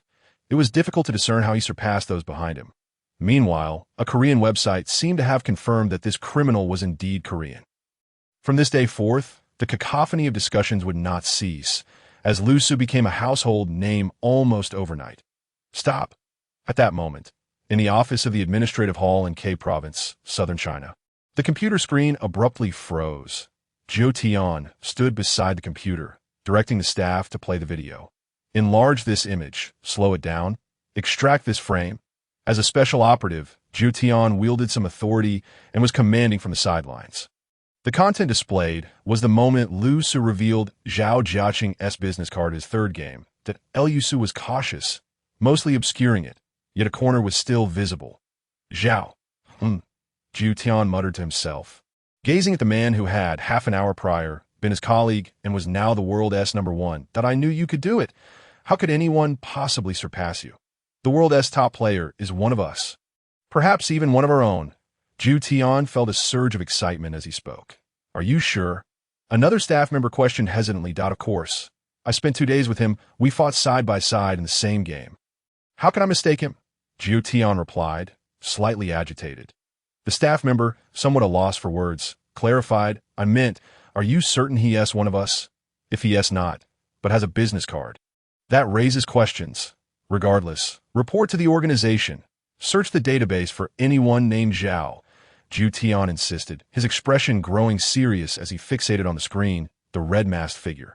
The staff member smirked, commenting, you say side by side. But you were just riding his coattails, flashy red-clad man. Zhou Tian. Hiss. Lu Su gazed at the overwhelming news about his status as the world #1, feeling a chill run down his spine. It was hard to say what capabilities the various organizations possessed, and whether there were those with skills akin to mind-reading. How long could he maintain this identity? A sudden, inexplicable sense of crisis washed over him. He pondered whether, upon opening his door tomorrow, he might find a heavily armed battalion waiting outside, and whether he would be in a position to negotiate. It seemed a bit precarious. He needed to participate in more games. Lu Su contemplated, wishing he could inflict a few superficial cuts on himself daily, If only the pain from self-harm didn't count. As the game updated, a new challenge mode was launched. Just then, the notification sound echoed once more, invigorating Lu Su's spirits. Surely, no player believed themselves inferior, and now was the chance to prove themselves. Players could issue challenge requests, with over 100 contenders able to challenge those in the rankings. Should an unranked player achieve a higher number of perfect completions, the ranked player must accept. If a ranked player initiated a challenge, the specific details would follow. Everyone was encouraged to challenge and prove they were the best. Lu Su stared blankly at the notification, sensing that the last line seemed to be aimed directly at him. Being number one not only attracted attention, but seemed to invite the game as scrutiny as well. Ding! Just as he was pondering, a new message appeared on his personal interface. Immediately upon the launch of the challenge mode, Lu Su received a challenge. What efficiency! It could only be said that the title of World Number 1 indeed attracted attention. However, Lu Su's first reaction upon reading the message was, why the hell is it only the 79th place? What kind of rubbish is 79th? According to the usual narrative tropes, should the second-ranked player be a talented golden-haired prodigy, who felt humiliated not to take first place, thus challenging him? What sort of insignificant trash from 79th dares challenge him? With disdain, Lu Su flipped over on his second-hand Redmi phone in the shabby dormitory bathroom. What gives you the right to challenge me? But soon, he noticed another issue. Park Buching. What kind of name is that? A Korean, right? With his current peak knowledge as a senior in high school, he recognized the character. Park Buching. Why not just say you're poor? Lu Su mentally ridiculed this competitor from the great Han Ming kingdom while lounging on his bed, not in a hurry to respond. How could this fellow use his real name? As if he thought it sounded pleasant? Suddenly, from the challenge channel, the 79th place competitor sent him a message. You're the first. A masked coward, as you Chinese say, hiding his head and revealing his tail. You even gave yourself the alias Sin, seemingly aware that occupying the top spot without the strength to back it up is the gravest sin. Dare to accept the challenge. If you do, I suggest you screenshot your ranking. It's your final moment of glory. If you're too scared, then just slink away like a turtle. The challenger's taunts were numerous, all aimed at provoking Lu Su into accepting the duel. Glancing briefly, Lu Su couldn't be bothered to read further. Heroes were as common as carp in a river, but this one was clearly not among them. This was likely a no-name who had somehow reached 79th place. For now, Lu Su ignored him. Not because he was undecided about accepting the challenge. Lu Su, participating in any game was a must. He would never let an opportunity slip by. He simply wanted to wait and see if any higher-ranked players would challenge him. If he were to fight, he preferred it to be against someone formidable. Since his status as number one had drawn so much attention, surely there would be numerous challengers. Did none of the top 10 feel dissatisfied with their ranks? However, after waiting for over 10 minutes, Lu Su discovered that most high-ranked players were not so reckless. Most realized that battling an unknown strong opponent for a fleeting ranking was unwise. He received a plethora of challenge requests. But they were all from outside the top 100, with some not even making it into the top 10,000. Were they truly so reckless, seeking to ascend to greatness in a single leap? After some contemplation, Lu Su replied succinctly to the message from the challenger. Idiot. Without wasting more time on the fool, he promptly blacklisted the challenger. Challenge accepted. At that moment, in a luxurious residence in Itaewon, South Korea, Park Buching rolled out of bed, staring at the elegant Chinese phrase transmitted by the system, furious enough to pound the bed. After all that taunting and provoking, the number one simply calls me an idiot? Such impressive manners. Damn it. The Chinese individual, gritting their teeth in indignation, cursed vehemently before deciding to engage in a thorough discussion with this sin. However, upon discovering they had been blocked, a cacophony of furious shouts and the sound of objects being smashed filled the room, causing the butler stationed outside to tremble in fear. Suddenly, with a loud bang, the door was forcefully kicked open, startling the butler, who turned a bow slightly towards Park Buching. Prepare the car. We are heading to Cheongwa-dae. Park Buching's face turned a deep shade of anger. Yet inexplicably, he began to smile slowly. I am about to fight for our great Hanming nation. After 6 hours, following the acceptance of the challenge. One could enter the challenge mode in just 6 hours. This is quite efficient. Lusu no longer has to wait 3 days to partake in the next game. The only issue is that he has just finished the previous game.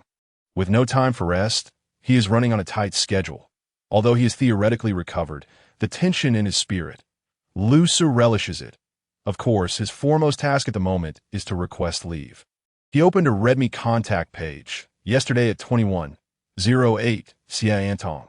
Has the game ended? How did it go? My organization's initial structure has been planned based on previous business models. Would you like to join? Yesterday at 23:15 Anton. 9:08 Anton. What kind of game is this? 13:45 Anton. Are you still alive? Lusu thought to himself that the likelihood of death was rather high. Regrettably, I'm still alive, but I've fallen seriously ill and might not be able to attend school. Please help me request a leave. He clicked send. 18. 26 Anton. Surely you haven't been chosen for that challenge mode. Right? Lusu, come on, buddy. Is it that obvious? And you really dare to guess? I'm in the top 100, and you dare to speculate? Enough of that. Really, help me request a leave that I got food poison in the last game. And I can't leave the bathroom today. He clicked send. Having casually brushed aside his excuse, Lusu glanced at the game's start time. Over 5 hours remained. He decided against checking his phone again. Closed his eyes to relax and attempted to sleep. It would be best to be in a good mental state before the next game commenced. 18. 27 Anton. If it's game poisoning. Your self-repair might not work well. Oh, you have any potions? Use them directly. Doubtful, he replied, and then Anton glanced at the message displayed on his game interface. Time flew by. When Lusu opened his eyes once more, the game time had arrived. He found himself directly on the initial page of the game. Welcome to the Divine Selection Paradise. Esteemed N0.1. Sin. This game's mode is the challenge mode of the 7 wonders of the campus. As the challenged, you may select the difficulty of the challenge. Difficult, nightmare, or hell. Lusu recalled that Anton had once told him about the 4 levels of difficulty in this game. In this challenge mode bypassed the standard initial tier. Hell mode. Lusu briefly scanned the description and made a selection. Game difficulty confirmed. Hell mode. That we commend your courage. The strongest player AS. It is a challenge mode. There are slight differences from the typical game. After all, in previous levels, even if players were somewhat competitive, it was primarily for profit. They mostly teamed up to battle monsters, the true villain being the game itself. Yet, some of the difficulty here is directed towards Lusu, the challenged. Players within the ranking may challenge one another, and the challenged may choose whether to engage or not. However, prolonged avoidance of engagement may lead to certain hidden penalties. Should they choose to engage, the challenged will select the game difficulty. Difficult. Equal difficulty for both parties, a contest to determine the final victor. Nightmare. The challenged will encounter more adverse conditions, yet if they prevail, they will receive better rewards than the challenger. Hell. The challenge will be at a completely disadvantageous position, and the challenger will gain a portion of the game's authority. However, if victorious, the challenge will receive a substantial reward.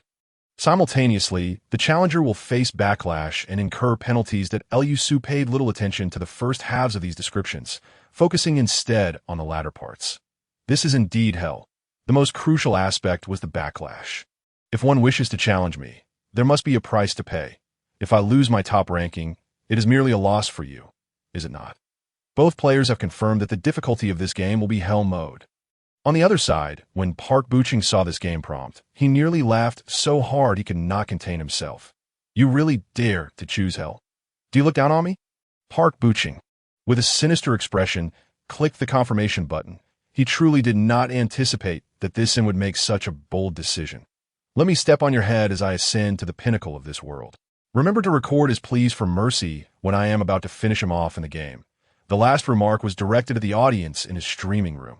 The Humming Nation had officially promoted this event, and his stream had quite a number of viewers that if a top player emerged from their country, it would significantly enhance national cohesion and international confidence, possibly even elevating their international standing at the same time.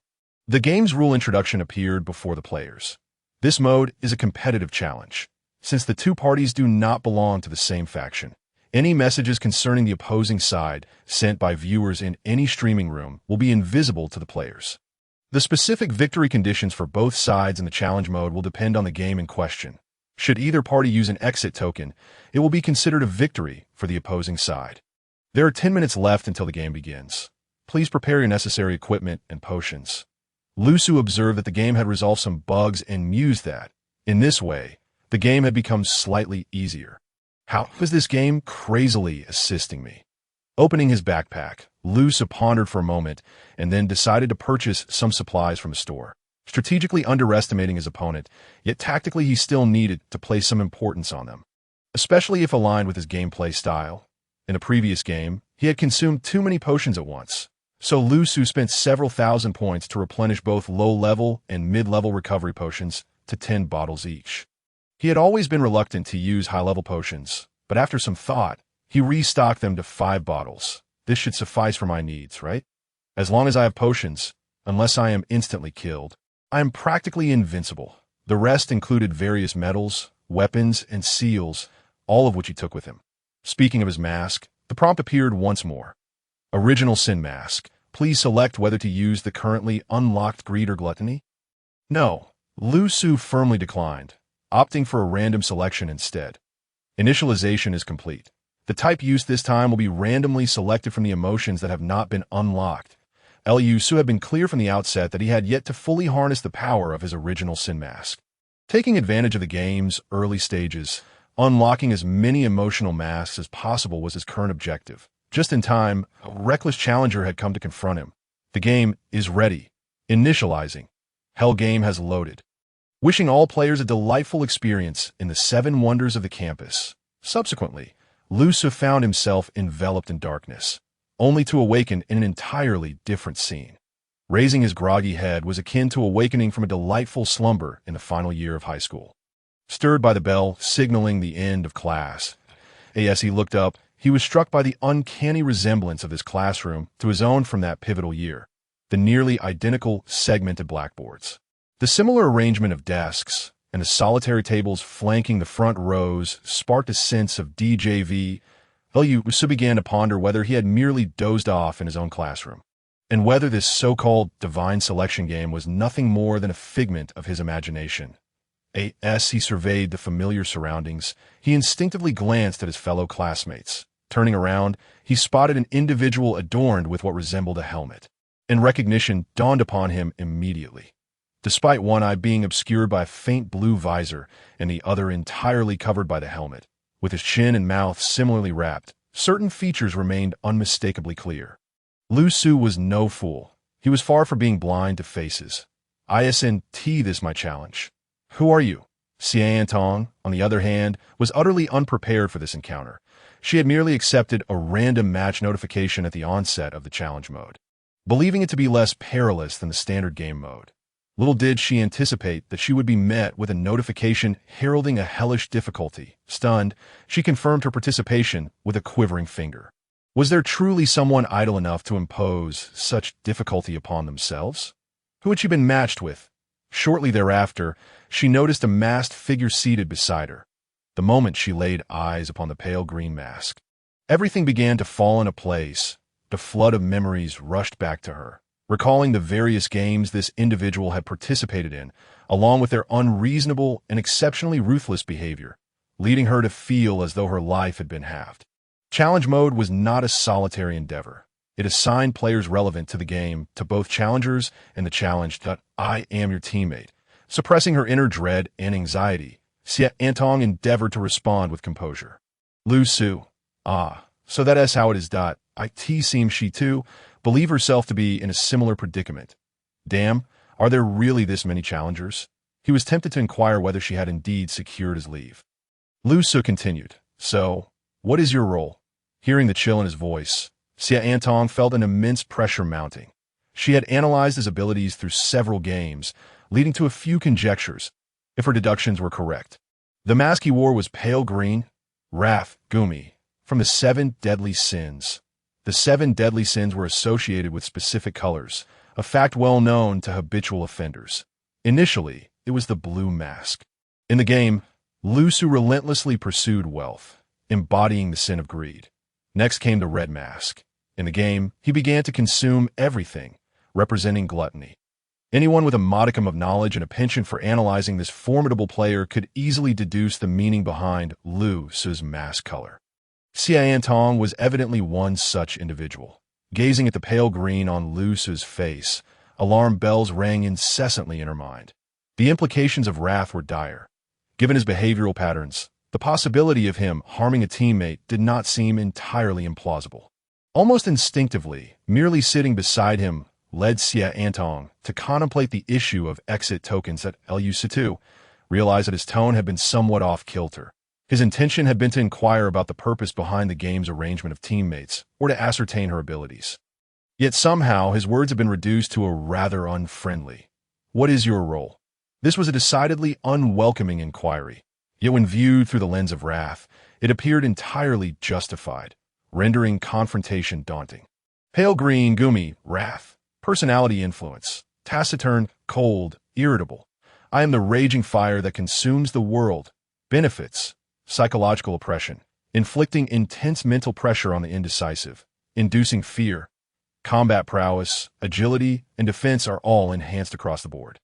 All effects are amplified with increasing levels of anger, immune to all forms of mental interference. Any mental attack only serves to intensify the user's rage. Side effects, irritability, diminished rational thinking, yet heightened intuition.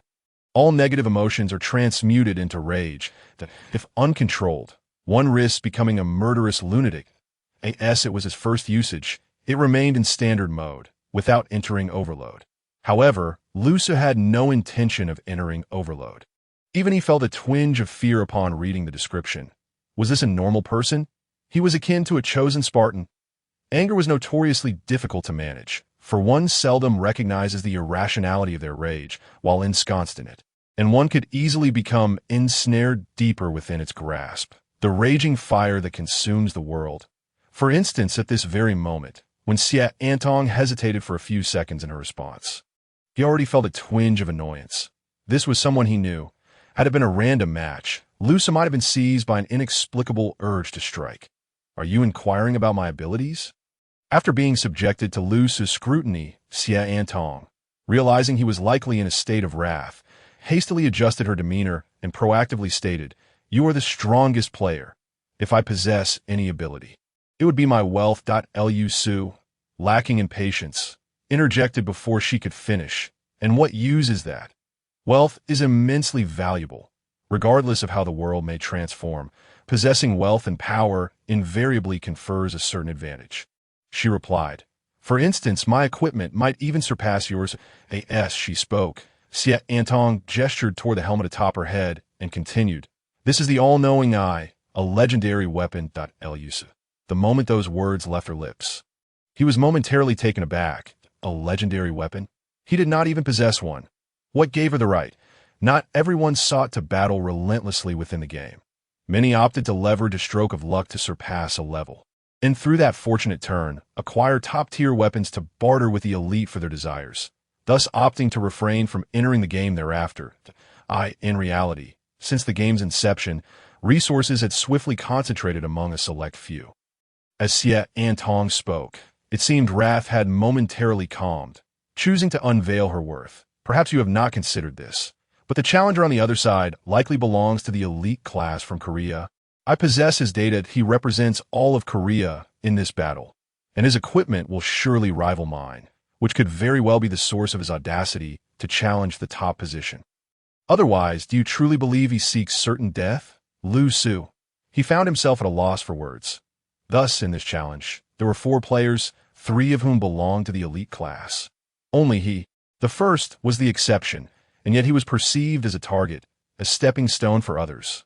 The divine selection game, an endeavor destined to alter the world, still bore remnants of the unchanged. The surge of uncharacteristic fury welled within him, igniting an impulse to obliterate something, though he remained uncertain of his target, as if a fierce blaze burned within his chest. Meanwhile, Xia Antong acutely sensed a profound change. In that instant, it felt as though something had seized her throat. An overwhelming fear, akin to a massive hand clutching her heart. The figure before her, wrath, suddenly transformed into a ravenous beast, leaving her feeling like prey before a top-tier predator. He was enraged, Simultaneously, countless data streams flashed across the blue lens before her left eye. In that fleeting moment, she grasped the truth. This strongest player was likely not merely from a humble background. He might very well be from a wretched one. Xie Antong wisely chose silence. And just then, a voice echoed across the entire campus, heralding the arrival of the game notification. Challenge mode, game, the 7 wonders of the campus. Wrath, blank belonged to the Black faction. The Black faction must find and decipher the 7 wonders of the campus within 24 hours. Should the Black faction fail, the White faction prevails. A mere few succinct sentences provided little in the way of useful information. Is that all? On Lu Su's mask, several symbols began to gradually materialize. It is not like you chose this hell mode yourself, Xie Antong silently scoffed. However, since she was already here, experiencing the intensity of the world's foremost game was certainly beneficial. With such thoughts, the omniscient eye atop her head commenced its operation. The 7 wonders of the campus were, in fact, an age-old collection of familiar urban legends. Yet here, they must have been significantly modified, and she needed to ascertain where the discrepancies lay. First and foremost, this classroom was problematic. From the very moment the two began conversing, it had been exceedingly noisy. Aside from the two of them, the surrounding students seemed to be in a state of hysteria, each appearing as if afflicted with a form of madness. The person at the back appeared to be playing with his own snot, twisting it like a jump rope. Beside him, 2 individuals were dancing with their shoes atop their heads. At the podium, several others were mimicking gorillas, howling loudly. The classroom was cluttered with white statues meant for sketching, creating an extraordinarily disharmonious atmosphere. The blue lenses flickered with radiant lights, akin to a computer processing data. And Xiantong's mind entered an ethereal state of absolute concentration. This classroom, if correlated, just as she was fully engrossed in thought. Boom! Suddenly, a thunderous cannonade erupted nearby. Xie Antong jumped, startled, pulled from the depths of her contemplative sea, and turned to gaze in bewilderment at the figure of sin beside her. At that moment, she saw Lu Su with a green mask, prominently displaying a large symbol, holding a hell roar adjusted to its 2nd gear. Having shattered the classroom's blackboard, "Why did you shoot?" Xie Antong stared at him in disbelief. Her thoughts thoroughly scrambled. An analytical mastermind, she had meticulously gathered data on all known top-tier experts. The omniscient, I was the most perfectly suited tool for her abilities. It was a legendary weapon that allowed one to perceive oneself, all beings, and all things that a premier data analysis tool that, given sufficient mental and physical energy, could theoretically deconstruct and analyze all objective existence. Description: all things are interconnected. It is merely that people are unable to see it. Omniscience equates to omnipotence. She had already entered her analytical state, beginning to decode the urban legend of the 7 wonders of the campus. Lu Su's gunshot nearly frightened her soul out of her body. Did I say, "Can you stabilize your emotions a bit, big shot?" Previously, while observing syntactical challenges, she found him formidable, exuding a kind of frenzied, violent aesthetic interspersed with thought-provoking logic. Yet now, having truly become teammates, she felt overwhelmed. The oppressive aura emanating from this first player seemed even more intense than the game's difficulty itself. Moreover, the impact of that gunshot was most crucial in its effect on the classroom. Instantly, the entire room fell silent, as if a pause button had been pressed. The expressions of all 20-odd peculiar students froze in the moment prior, fixated on Lu Su, who had fired the shot. However, not a single person displayed fear upon their faces. Observing the expressions of her classmates, their frozen, eerie visages, Xie Antong's omniscient, I contrasted them against the normal human beings in her mind, evoking an inexplicable sense of dissonance. Faux humans, a single term flashed into her mind. These individuals appeared no different from humans, yet their actions felt profoundly discordant in broad daylight. Simply sitting there gave her an unsettling chill, as though she were ensconced in a haunted house. Fortunately, the most terrifying entity in this haunted house was seated right beside her. "What are you shouting about? Be quiet." Lu Su surveyed the room, his rage-enhanced intuition sharpening, making him acutely aware that something was amiss. Yet, all negative emotions morphed into fury. Thus, as he sat there, his anger intensified, and gazing at these bizarre students made him feel an urge to take action.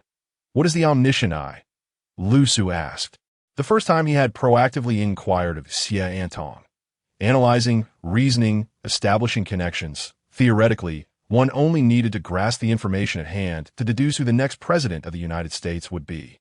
Therefore, whereas Pu Buching, given enough time, it could theoretically be inferred he is somewhere, Xie Antong replied.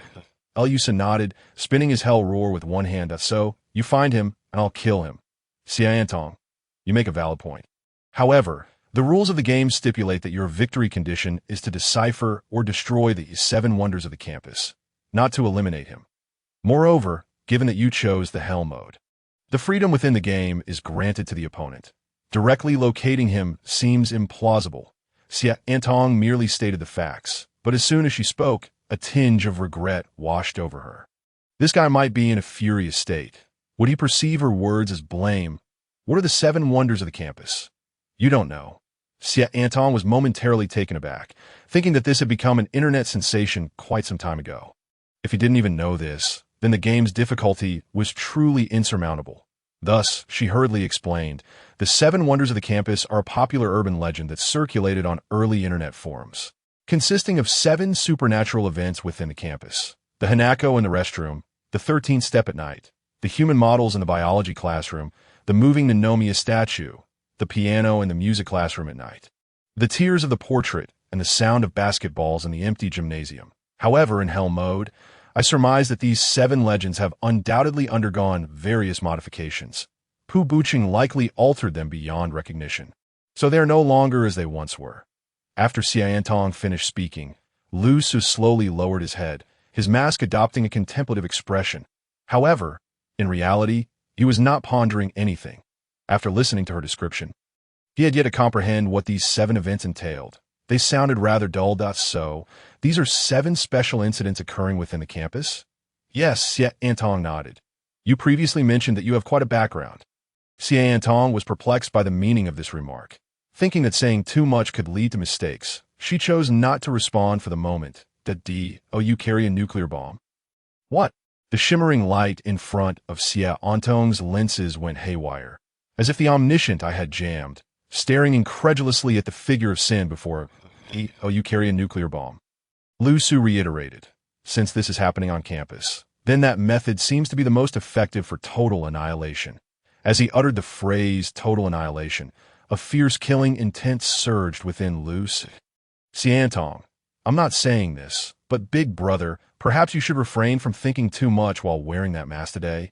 Suddenly, the classroom, which had been quiet for quite a while, erupted into chaos once more. Those whom Lu Su had silenced earlier resumed their frenzied antics as if his previous threats had never existed. Lusu. Hey. This entire corridor, and yours is the most disorderly class. You bunch of worthless beasts. At that moment, a corpulent man waddled through the door, cursing vehemently. Judging by his weight, he must have been at least 400 or 500 pounds, his belly sagging to his knees, a glass water cup in hand. Especially you two. He pointed his greasy finger at Xie Antong and Lu Su, the only 2 in the class who remained unaffected. This endless ruckus. What worthless trash has come to this class without even striving for betterment? Unruly scum. I'm truly fed up with you. Xie Antong sensed that this might trigger a plot point in the game, but her heart sank with a foreboding sense of dread. Indeed, from the corner of her eye, she noticed Sin's mask, devoid of expression, as his hand slowly lifted the gun. With a resounding slap on the desk, the rotund man bellowed, You little brat! You're crossing the line. What do you want? Come at me. I dare you. If I flinch, I want to call myself Wang Longfei.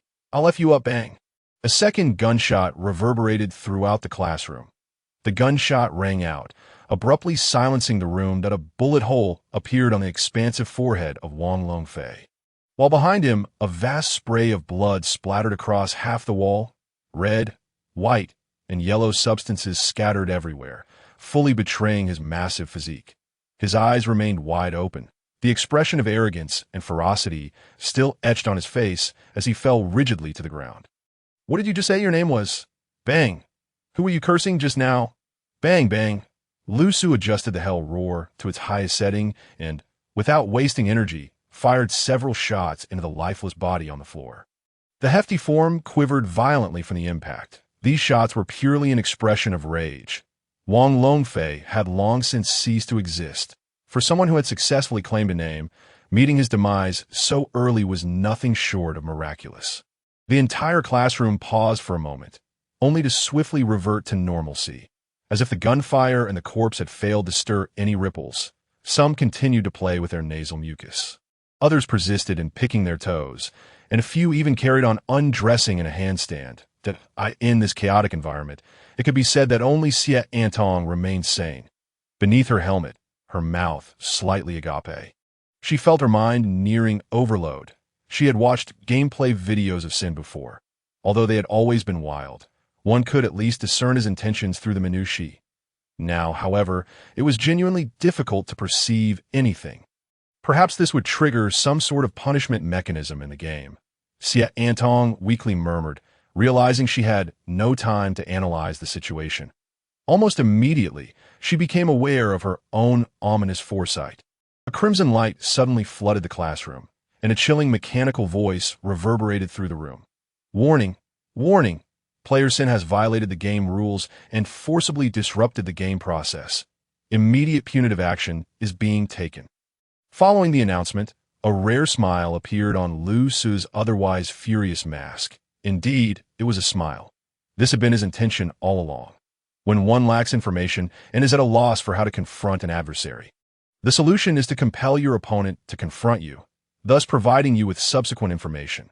Whether you seek out your opponent to eliminate them or allow them to approach you only to be vanquished by your hand, the outcome remains unchanged. The moment the red warning lights flashed, a chilling atmosphere enveloped the room.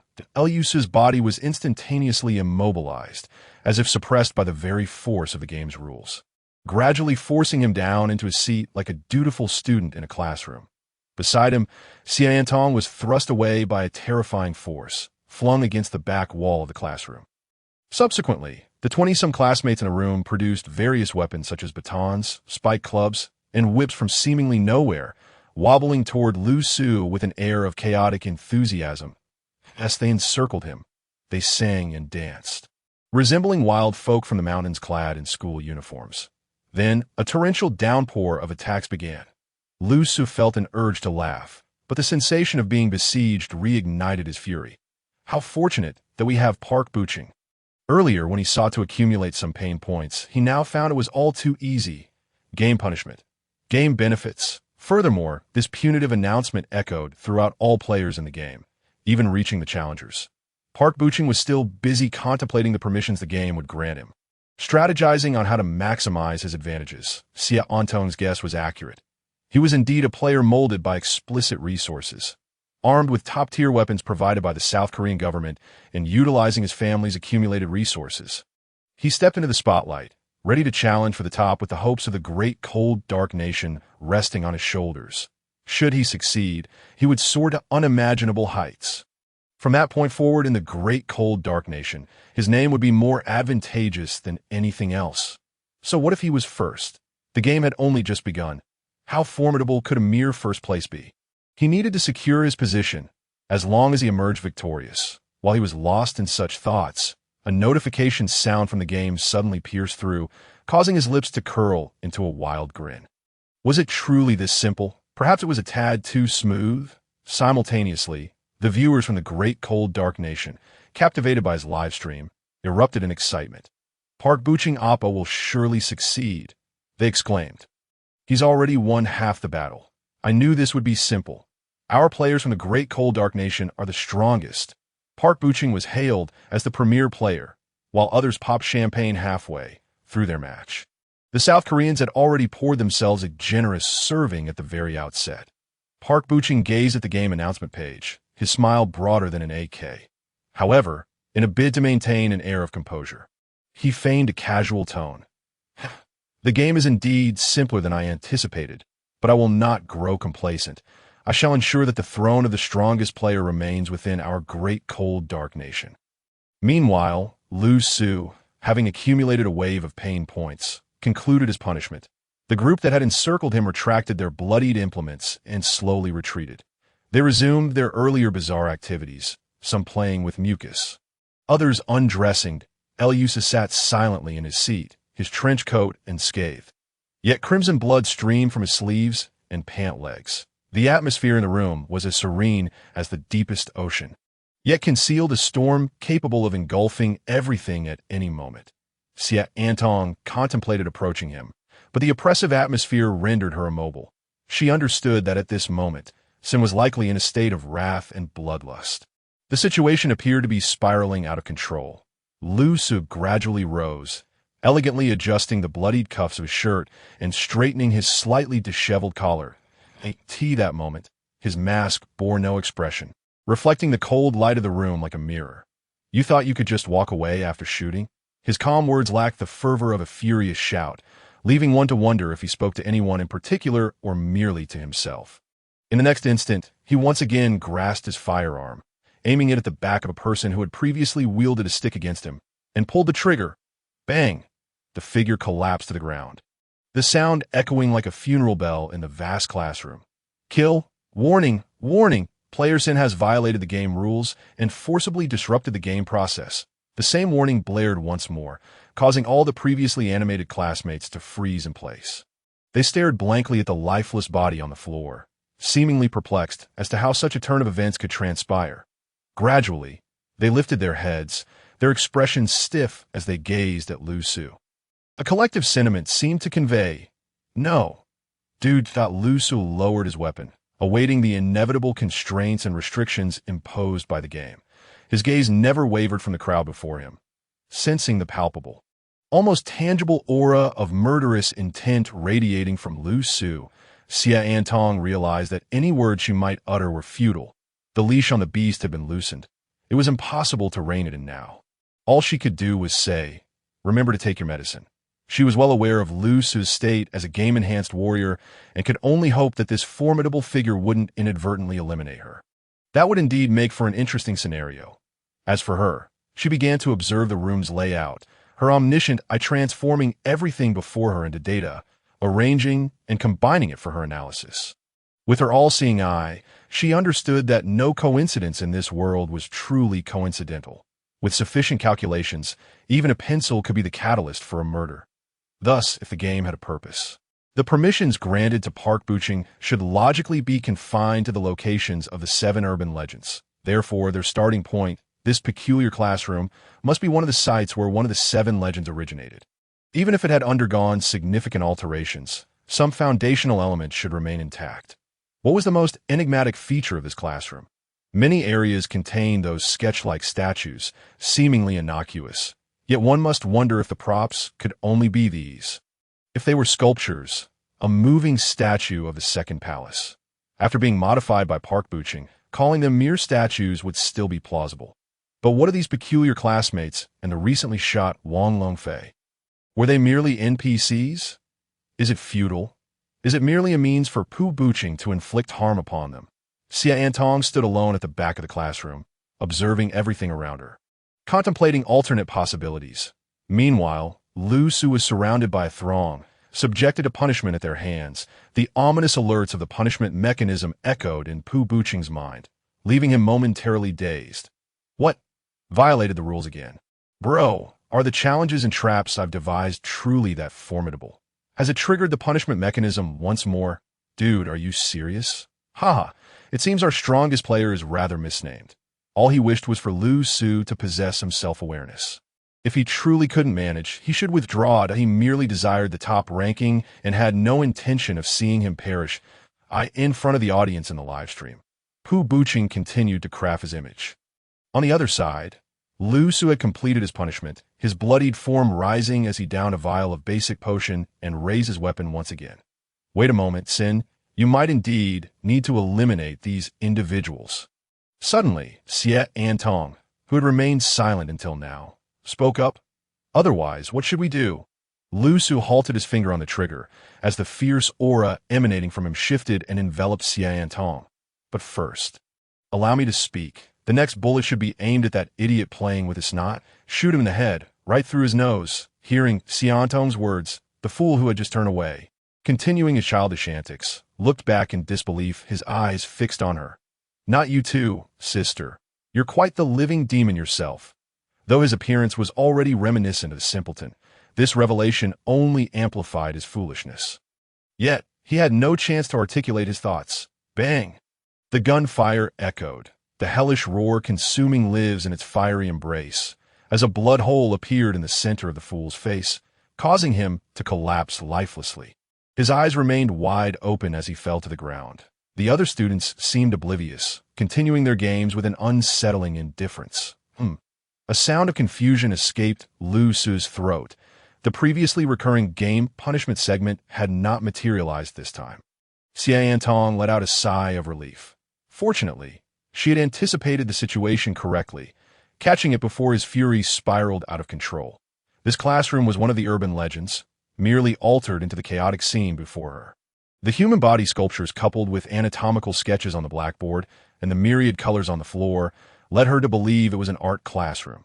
Given the sculptures, she instinctively surmised that this urban legend could be moving statues. However, the bizarre actions of her classmates, clearly intentional, could not simply be disregarded. Thus, the human sculptures might also serve as teaching aids. The anatomical sketches on the blackboard were unmistakably images depicting dissection, likely intended for instructional use. The colors scattered across the floor could be dye or different reagents from a laboratory. This could very well be a biological laboratory. Hence, the urban legend here pertains to the human models of a biology classroom. These human models might indeed originate from real bodies, sourced from a dissection lab. These students are not mere students. They are disparate body parts. Upon closer inspection, one could detect the faint scent of formaldehyde lingering on them. Their essence lies at the core of their peculiar movements. For instance, the incessantly snotty fool's essence is, in fact, his nose. Once all this information interconnected, every conjecture seemed plausible, and Sin's shot validated it all. Destroying the nose meant the punishment of the game would not befall them. This urban legend had effectively been unraveled. The only dilemma was that Xie Antong struggled to deduce the key essence behind some individual's actions, compelling her to relay her findings regarding those she was certain of to sin. The next bullet should be aimed at the individual over there, the one standing on his head, perpetually dressing himself with his feet. Yet this time, no gunshot rang out. Lusu turned his head. A thought-provoking expression adorning his light green mask. A chill ran down Xie Antong's spine, leaving her perplexed about what had gone awry. In the next moment, Lu Su raised his hand, brandishing his weapon. Bang! A bullet shattered a skull.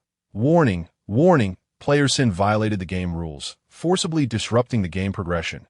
The gun fired. A body crumpled, and the punishment of the game re-emerged, simultaneously fracturing Xie Antong's composure. Why shoot the head? Why choose to disregard my suggestion after merely glancing at me? Are you contemplating something else? Are you truly capable of rational thought in your current state, as a highly specialized analyst of sin? She found herself utterly bewildered.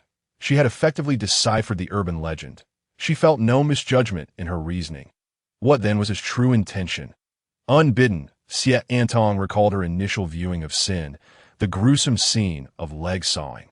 In the speculation surrounding him, that time, she had dismissed it with disdain, but now a wave of dread washed over her. Could he genuinely harbor some peculiar proclivities? Simultaneously, Pu Buqing found himself equally perplexed.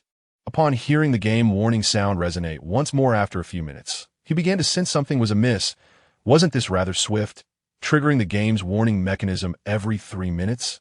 This felt distinctly off. What are you doing?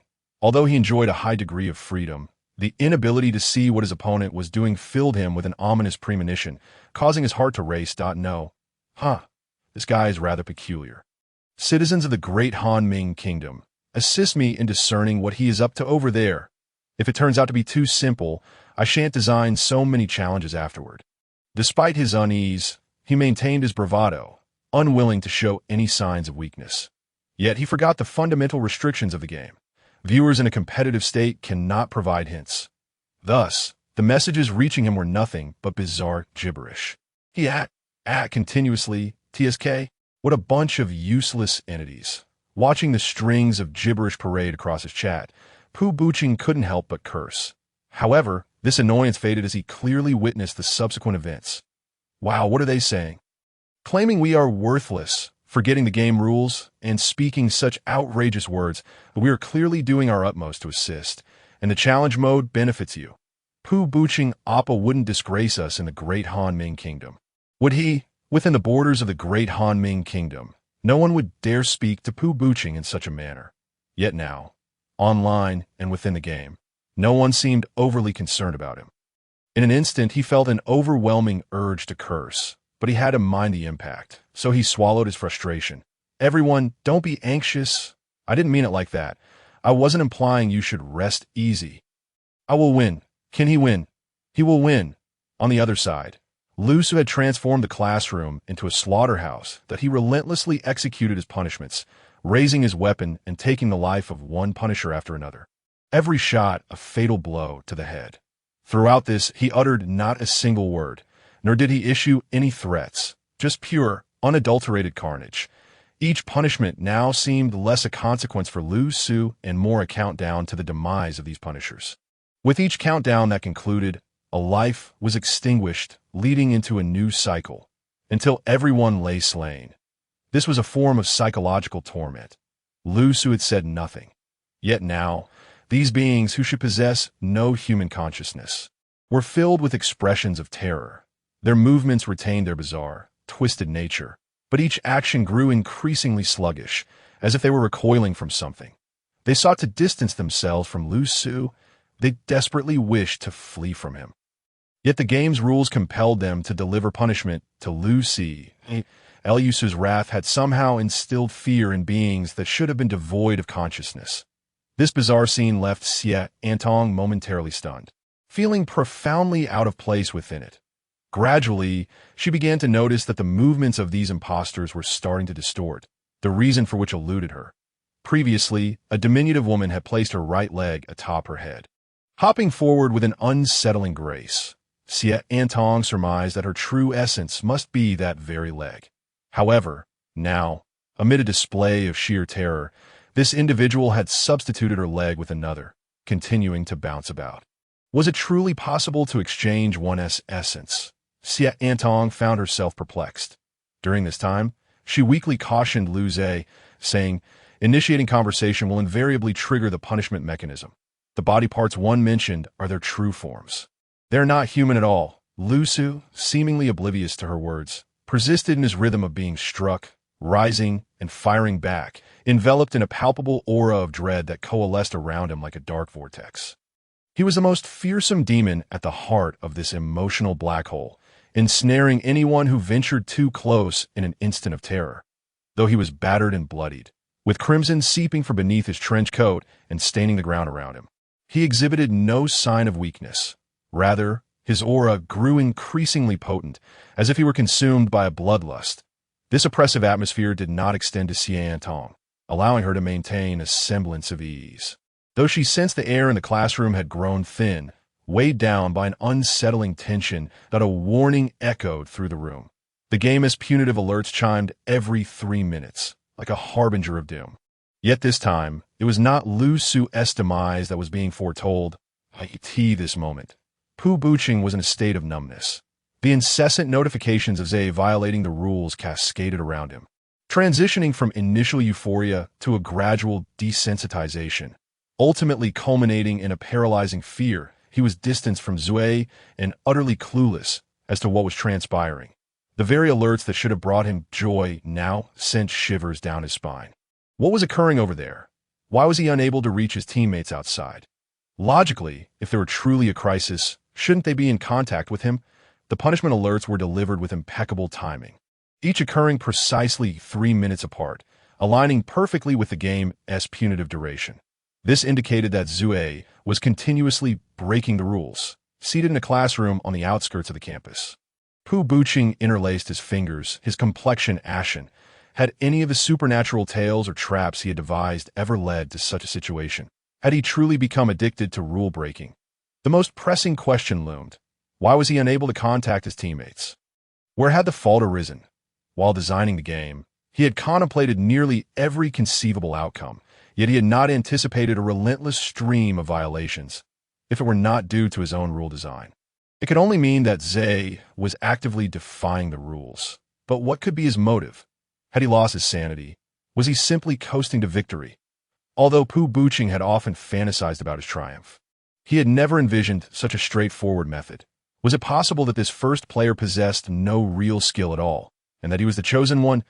Pu Buqing's lips curled into a smile momentarily lost in fantasy, only to be replaced by a sheen of sweat as doubts flooded his mind, leaving his thoughts in disarray. Meanwhile, far removed in some unknown realm of supernatural tales, had yet to impose any actions upon Pu Buqing.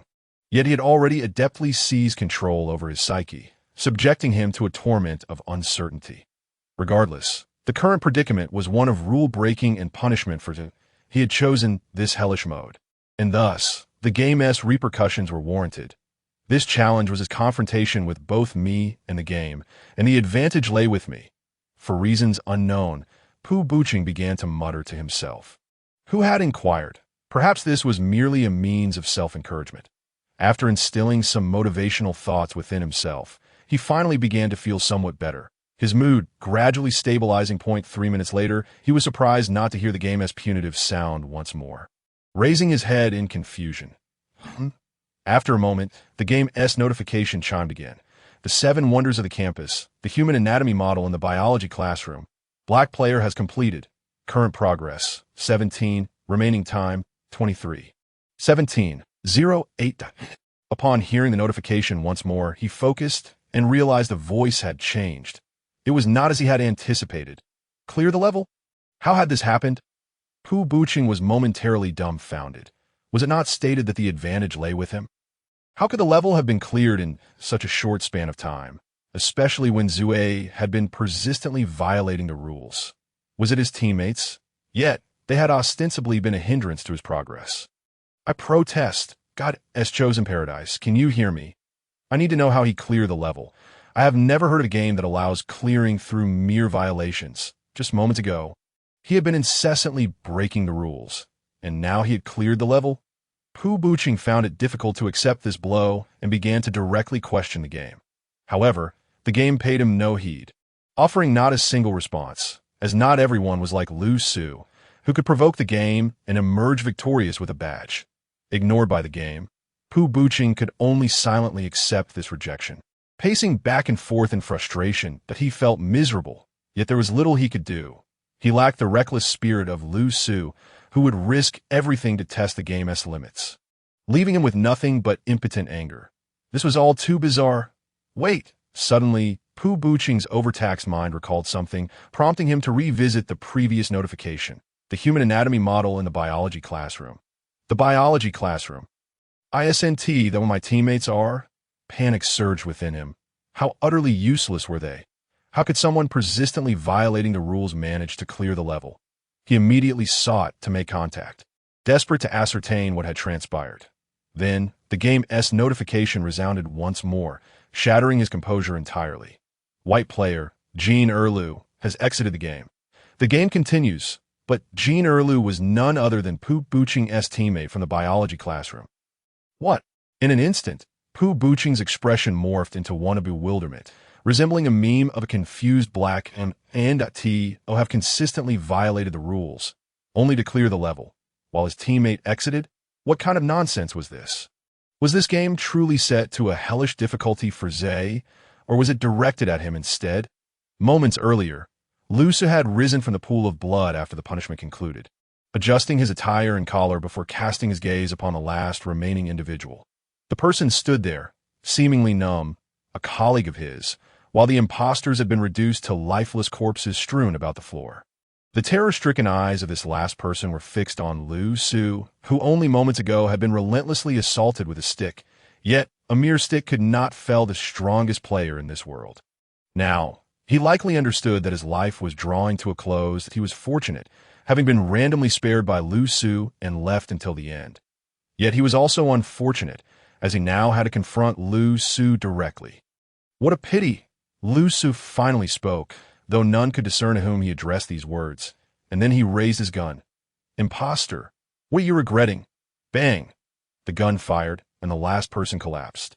Plunging the classroom into silence, Liu Su turned to face Xian Tong, who had been standing at the back of the classroom. She hastily raised her hand and exclaimed, "It's me. I'm your teammate." "Not one of them, Liu Su."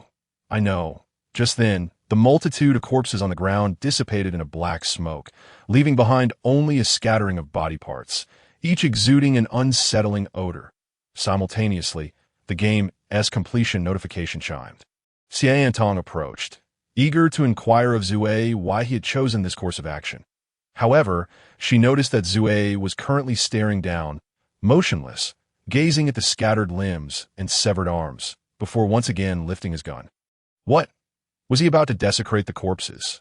Suddenly, a portion of the components on the ground sprang up, coalescing in the air to form the shape of a person, rushing towards the doorway. Before Xian Tong could react, a gunshot rang out, and Liu Su had shot a hole through the opponent's thigh. Da-da! A scream echoed through the air as a figure fell, clutching its leg in agony. No, I am not park booching. I am just... The figure's words were cut short as Liu Su unleashed the hell roar at Gear 2, firing once more. Kill! Jin Erlu, unable to ponder further, used an exit token amidst the searing onslaught. A cry of distress escaped, and he vanished from the scene, exiting the game at that moment. All the information previously witnessed surged back into Xiao Tong's mind. Jin Erlu's special ability, the substitute technique, allows him to divide his body into multiple parts, with only one being the true vital point. Any harm to the other locations would not result in death, not even a blow to the heart. Xian Tong had been unable to discern which part of the false beings was the actual body because they bore Jin Erlu's fragments, which could also move and feign being the original.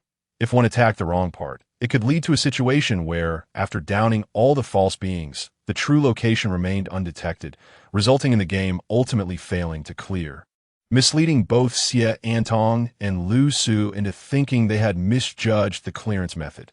Was this why Liu Su insisted on bearing the risk of rule violation and exterminating the false beings? Did you notice it earlier? Xian Tong turned in astonishment to the masked, taciturn figure of Sin. Liu Su responded, "What did I notice?" He was somewhat perplexed by Xian Tong's self-assessment, but chose not to elaborate. In his current state, all rational thought was devoted to suppressing his violent and murderous urges to prevent losing control. He found conversing tedious. The mere act of speaking irritated him, leading to murderous thoughts. He felt an overwhelming desire to kill. Hence, at this moment, Liu Su, while refraining from violence, appeared considerably more composed compared to his previous gluttonous and avaricious demeanor. He even exuded an air of elegance, akin to a taciturn, aloof male deity. Yet, this was merely a facade, a calm surface concealing a tempestuous storm beneath, a bloodthirsty beast lurking beneath an elegant exterior. The unlocking of the monster tail, the first miracle of the campus, was accomplished in less than an hour, shattering most of Park Booching's fantasies. At this juncture, the corpses and blood on the ground had dissipated into black smoke, leaving only a disconcerting array of organ fragments. Xian Tong gazed at the scattered human specimens, replaying the earlier events in her mind repeatedly. How could this be? Although her current intellect could not fully harness the power of the all-knowing eye, it was, after all, a legendary weapon. She had not been swift enough to discern the anomaly among these individuals at that time. What level is this mask of sin? Or is it merely a testament to the opponent's sharp intellect? She wondered. When did you realize some limbs belonged to Jin Erlu? Liu Su replied curtly. I didn't notice. After this brief statement, he consumed a bottle of basic recovery potion to restore his state. Having initially drunk one bottle, he had only ingested a mid-level recovery potion along the way. Now, his condition was akin to the beginning, perhaps even improved. This initial monster tale was purely a reward for him. Indeed, he had not overthought the situation. Unlike Xian Tong, he had never been preoccupied with the idea of clearing the game. His intent was solely to slay the Punisher, seeking punishment for himself. The subsequent stillness of the corpses was not due to his conscious realization of the oddities or traces of Jin Erlu, but rather an instinctive awareness akin to a beast sensing whether it was being watched in the wilderness. A pure intuition. May I inquire about the purpose behind your previous actions? After considering numerous possibilities in her mind, Xie Antong tentatively posed the question. Upon hearing Sin's response, Lu Su adjusted his disheveled cloak, altering its appearance, and vigorously shook off the blood. Let me warm up. Furthermore, it has now been proven that he stretched energetically. A broad smile appearing on the pale green mask. These monster tales can indeed be cleared through brute force, correct? Xiao Antong's pupils constricted sharply. Although Sin was smiling, his aura of violence intensified. This implied that in this game, he was essentially immersing himself into the fray, testing the method for clearing it. If the game's penalties were not fatal, intending to annihilate all potential threats could indeed lead to clearance. Suggesting a reckless advance, a wave of frustration washed over her. She found it challenging to keep pace with the thought process of someone exhibiting manic tendencies. Initially, she believed she had finally unraveled the mystery in the pinnacle of this competitive game, only to realize that he had never intended to collaborate. From the outset, Sin had never contemplated the notion of teamwork. Meanwhile, Park Buching had received a prompt from the game, along with a new round of notifications. The black side player, Lu Su, had successfully cleared a game, and the hellish difficulty began to reveal its true nature. The privileges granted to Park Buching were escalating, with each game completed by Lu Su. He could impose a restriction on this side, and the level and scale of these restrictions were progressively intensifying, becoming increasingly perverse. For instance, when Park Buching wrote that Sin could not breathe from that moment on, the game rejected it as an impossible restriction at that moment. He repeatedly tested the game's limits on the screen before him, planning the upcoming gameplay while muttering curses under his breath. Damn it, those useless fools didn't relay any information and just exited the game. Isn't Jean Erlu supposed to be highly ranked domestically? Didn't they say he had skills for self-preservation? Why exit so abruptly? Why not just die instead? What a spineless wretch. What are they doing over there? Sigh, utterly useless. He was already quite restrained. Had it not been for the numerous spectators, he could have been even more vulgar in his tirade. It was understandable, really. His opponent seemed to have achieved clearance without any apparent effort, while his own teammate had exited without transmitting a single message. The situation should have been favorable for him. However, Jean Erlu had no choice. It wasn't that he didn't want to convey information, but rather that Lu Su had not afforded him the time to do so, splitting himself into numerous fragments across the false beings. When Lu Su violated the rules, the game's regulations demanded he implement punishment, leaving no time for communication. Each punishment was swiftly followed by another gunshot from Lu Su. Jean Erlu was too frightened to even convey a message. Ultimately, the bullet that struck his leg meant that lingering even a moment longer would have turned him to ashes at Lu Su's hands, making any communication pointless. Lu Su's mask of fury was truly focused on efficiency, not even granting time for a word. Thus, Park Buching found himself in a state of utter confusion. However, soon enough, a smile returned to his face as he spoke. But it's all right. Everyone can rest assured, the ultimate victor will still be me. This is merely one level, nothing significant. It merely indicates that Jean Erlu is too inept at my restrictions will ensnare him, plunging him into the abyss.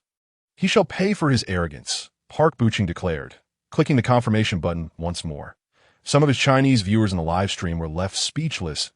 Oh, suddenly, so confident again. Meanwhile, a notification from the game echoed in the players' minds. The black side player has cleared a campus miracle, and now the white side player has issued the first restriction.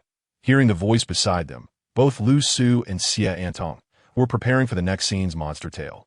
Paused, Lu Su initially felt slightly irked.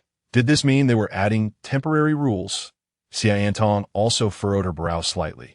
Based on the description of this rule, it seemed that such restrictions were not coincidental. This appeared to be a means of division, a tactic to separate the two of them at that moment. Lu Su also realized what the restriction entailed. There was no way around it. Fury was simply like that. After a moment of contemplation, he spoke. Well, that's just fine. Xie Antong interjected. What does that mean? Must you be so explicit in expressing that you consider me a burden? Ultimately, she sighed. Although her omniscient eye, when fully developed, would not lack in combat prowess, her current abilities did not primarily manifest in battle. Moreover, even if she possessed some combat capability, it would likely pale in comparison to that of the formidable being before her.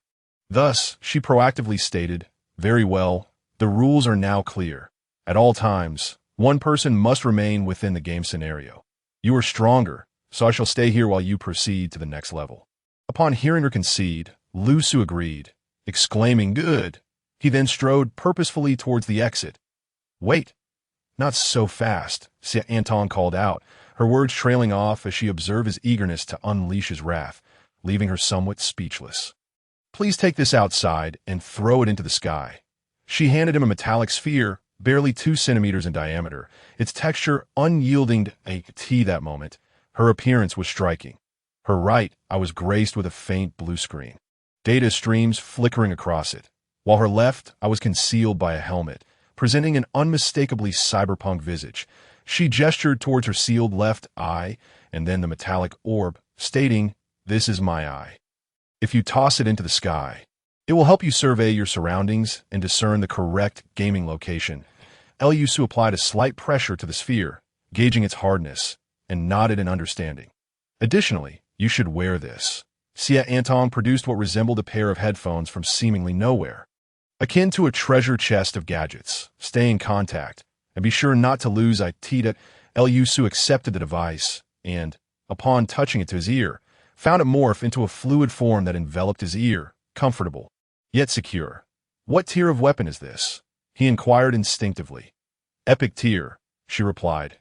Lu Su could not help but squeeze his coat, pondering that he had finally encountered an epic weapon even less useful than himself. "Furthermore, there are a few matters I am uncertain whether you have noticed, but I shall mention them nonetheless. Firstly, the newly imposed restrictions in this game likely increase with each level. Secondly, there may be more than one teammate on Pu Buqing's side." Anton, having discerned the current temperament of Sin, refrained from unnecessary chatter and directly shared her conclusions. For Lu Su, in his furious mass state, this mode of communication was most preferred. He had indeed paid little heed to these matters, as he deemed them inconsequential. His instincts did not perceive these issues as life-threatening. To be mindful, he advised before stepping out of the classroom, leaping from the 3rd floor to the ground below, and forcefully launching Anton's eye into the sky. The metallic sphere spun several times before vanishing from sight. In the eerily quiet classroom, Anton found a seat in the back, holding her breath, eyes closed in concentration. The campus was enveloped in silence.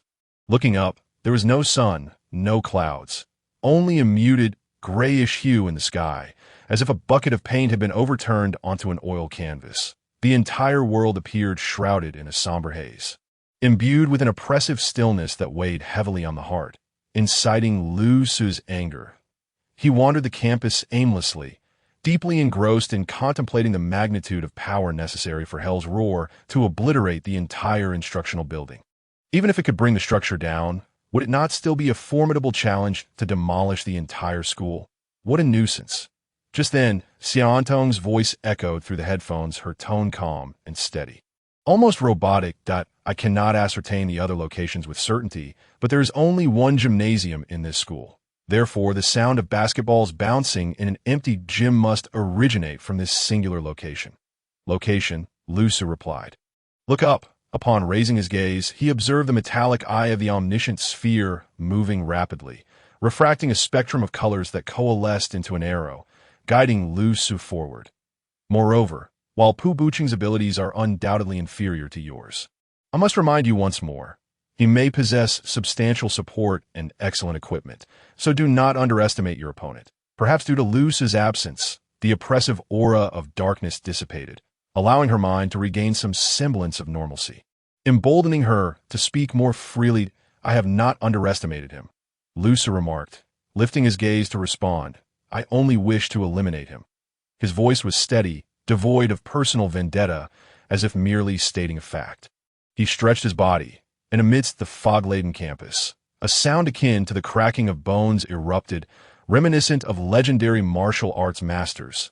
The previous punitive strikes had been no less intense than an actual battle.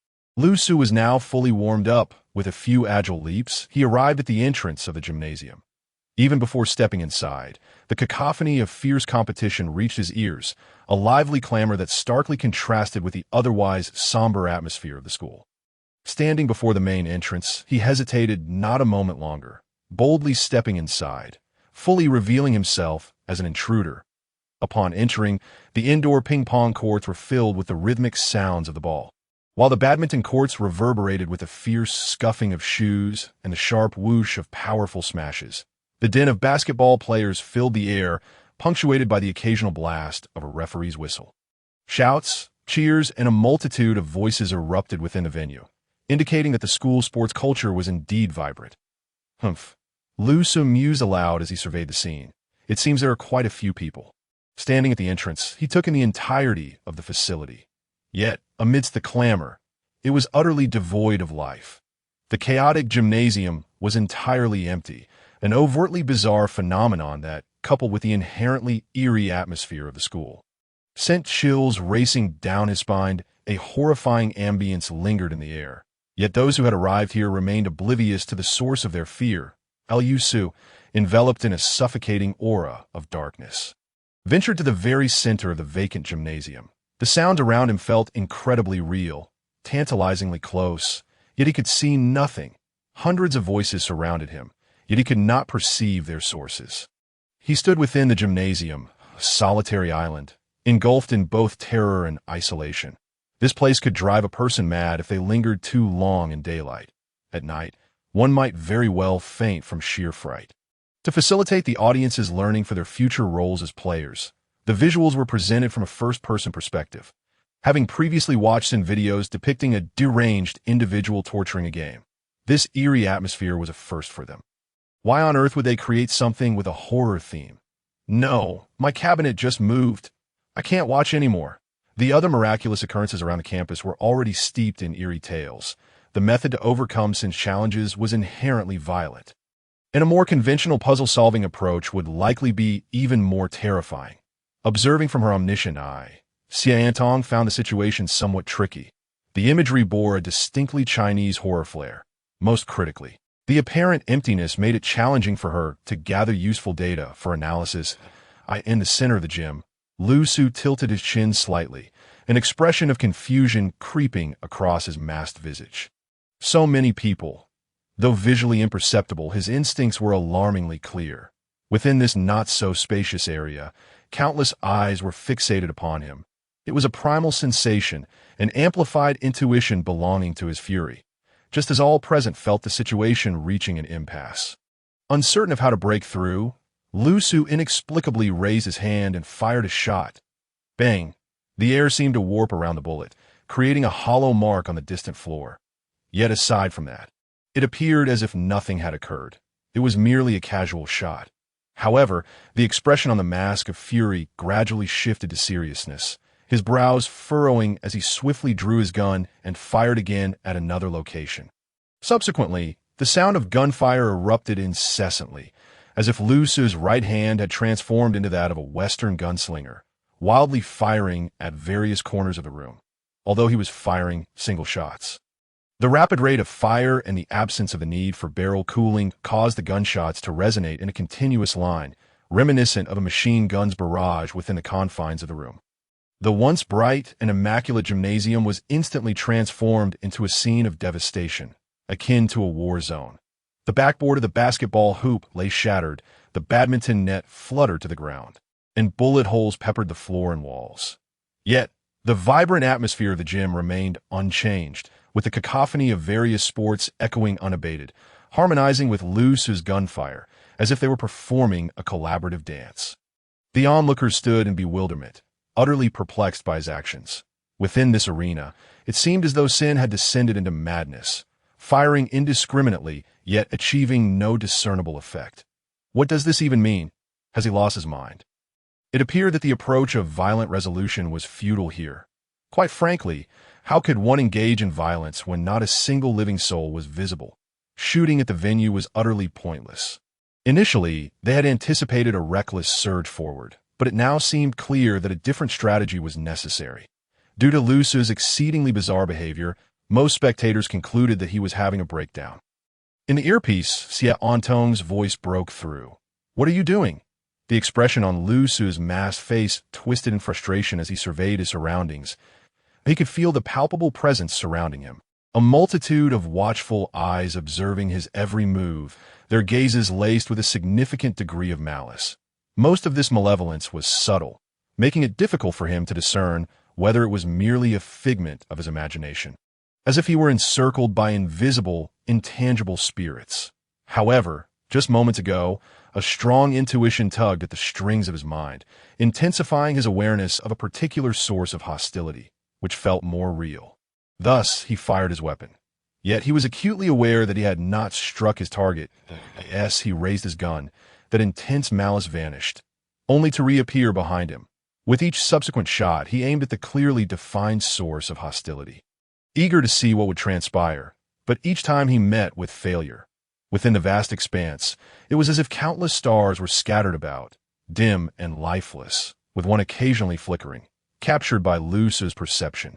However, it would only glimmer for a brief moment. The instant Lu Su raised his gun, the shining star would shift to a different position, most often behind him, in stark contradiction to its previous location. Lu Su's gunfire quickened, yet it proved ineffectual, for that flickering malice was elusive. Even to his bullets, the observers, he appeared to have succumbed to sheer madness, as none could possess his acute intuition to sense the malevolence within the room. Meanwhile, in a corner of the gymnasium, an intangible figure held its breath, intently watching as Lu Su finally ceased firing, promptly reaching out through the game's internal communication to contact Park Buching. "Hello, Mr. Park. This sin is now in my vicinity." He spoke nervously, striving to keep unnecessary chatter to a minimum. Park Buching responded. Upon seeing the individual who had reached out, he was instantly filled with joy. "The gymnasium, you say? Excellent. Fan Run, hold him off for me. I am well aware of your abilities. Ensure he remains here until he is defeated." Fan Run swallowed hard and continued. "That is precisely what I was about to mention. It seems I have been discovered." "What?" Park Buching's eyes widened in alarm as he stood up, gazing towards the distant gymnasium. "How did he manage that?" "I don't know, but among my many spiritual entities, he took a shot in the direction of my true form. Although my spiritual entity shifts swiftly, every shot he fired thereafter was aimed at the position of my true self. I have evaded him numerous times already." Only then did Park Buching's expression relax somewhat as he replied. "So he simply cannot pinpoint your location, correct?" Fan Ren hesitated. "Regardless, the difficulty of this bizarre tale's resolution primarily rests upon your shoulders. Confound him, mislead him, and delay. Your mission is to stall. You bear the hopes of the great Hanming kingdom upon your shoulders." In his final words, Park Buching did not hesitate to place a heavy burden upon Fan Ren. He was oblivious to the pressures Fan Ren faced. He cared little for Fan Ren's well-being, only reveling in the thought of sin being temporarily restrained. The game comprised 7 levels, 7 bizarre tales, and a time limit of 24 hours. This time frame was undeniably tight. Any single level that proved difficult, combined with the operational restrictions he had imposed on Lu Su's side, meant that time was slipping away rapidly. Furthermore, he truly could not conceive of a means to counter Fan Ren's abilities, which perfectly aligned with the gymnasium's bizarre narrative. While he did not expect to vanquish sin, merely stalling could lead to its demise. In his original plan, this level was intended to be the most time-consuming. He had not anticipated that sin would reach this stage so swiftly. "Fan Ren, do not prove to be so inept." After ending the call with Park Buching, Fan Ren took a deep breath and continued to remain tense within the gymnasium. Indeed, after a period of preparation, his abilities rendered him invincible in his domain. His entire prowess lay within his skills, specifically his violent great ability to create spiritual clones. Fan Ren could manifest spiritual clones. But this required time to prepare, and they could not be too far from his true form. With a maximum distance of 100 meters, the clones possessed no offensive capabilities. They merely instilled feelings of despondency and fear in those who approached. Yet Fan Ren could not comprehend why this was entirely ineffective against T sounded like a rather lackluster ability. But as long as he remained within 100 meters, Fan Ren could seamlessly shift between his spiritual entity and true form at any time. His true form also existed in a state of concealed presence, rendering it virtually impossible to detect. This ability lacked any real offensive potential. Fan Ren's current spirit even struggled to control the actions of his clones freely. However, within the bizarre setting of the gymnasium, It had become a potent tool for stalling. Fan Run had always believed that as long as he had ample time to prepare, even the world's strongest would be powerless against him. And now, the moment for him to put this belief into practice had indeed arrived. Yet when confronted by Lu Su, he could feel an overwhelming sense of pressure, an inexplicable aura that instilled feelings of oppression and fear, rendering him completely hesitant to approach. Moreover, this was fundamentally a matter of dodging bullets. With every lift of Lu Su's gun, he swiftly exchanged positions with the clone that was out of the gun's line of sight. Although he had not failed thus far, the psychological pressure was considerable. Furthermore, he remained perplexed about how Sin had managed to ascertain the location of his true self, the strongest in this world. Perhaps their abilities were a tad too comprehensive. To outsiders, Lu Su's earlier actions seemed like shooting into thin air, devoid of any purpose, coupled with his previously reckless and aggressive approach to overcoming obstacles. Most spectators believed he was merely losing his mind, shooting at nothing. Aside from Fan Run, who remained concealed within the air, no one could fathom the extent of Lu Su's earlier actions or the precision with which he fired each shot. Perhaps he should explore other areas? Shooting into the gymnasium out of frustration seemed futile. IT felt as though Sin was not in a state conducive to analysis or resolution. Perhaps it would be prudent to let the blank see and move on to the next scene.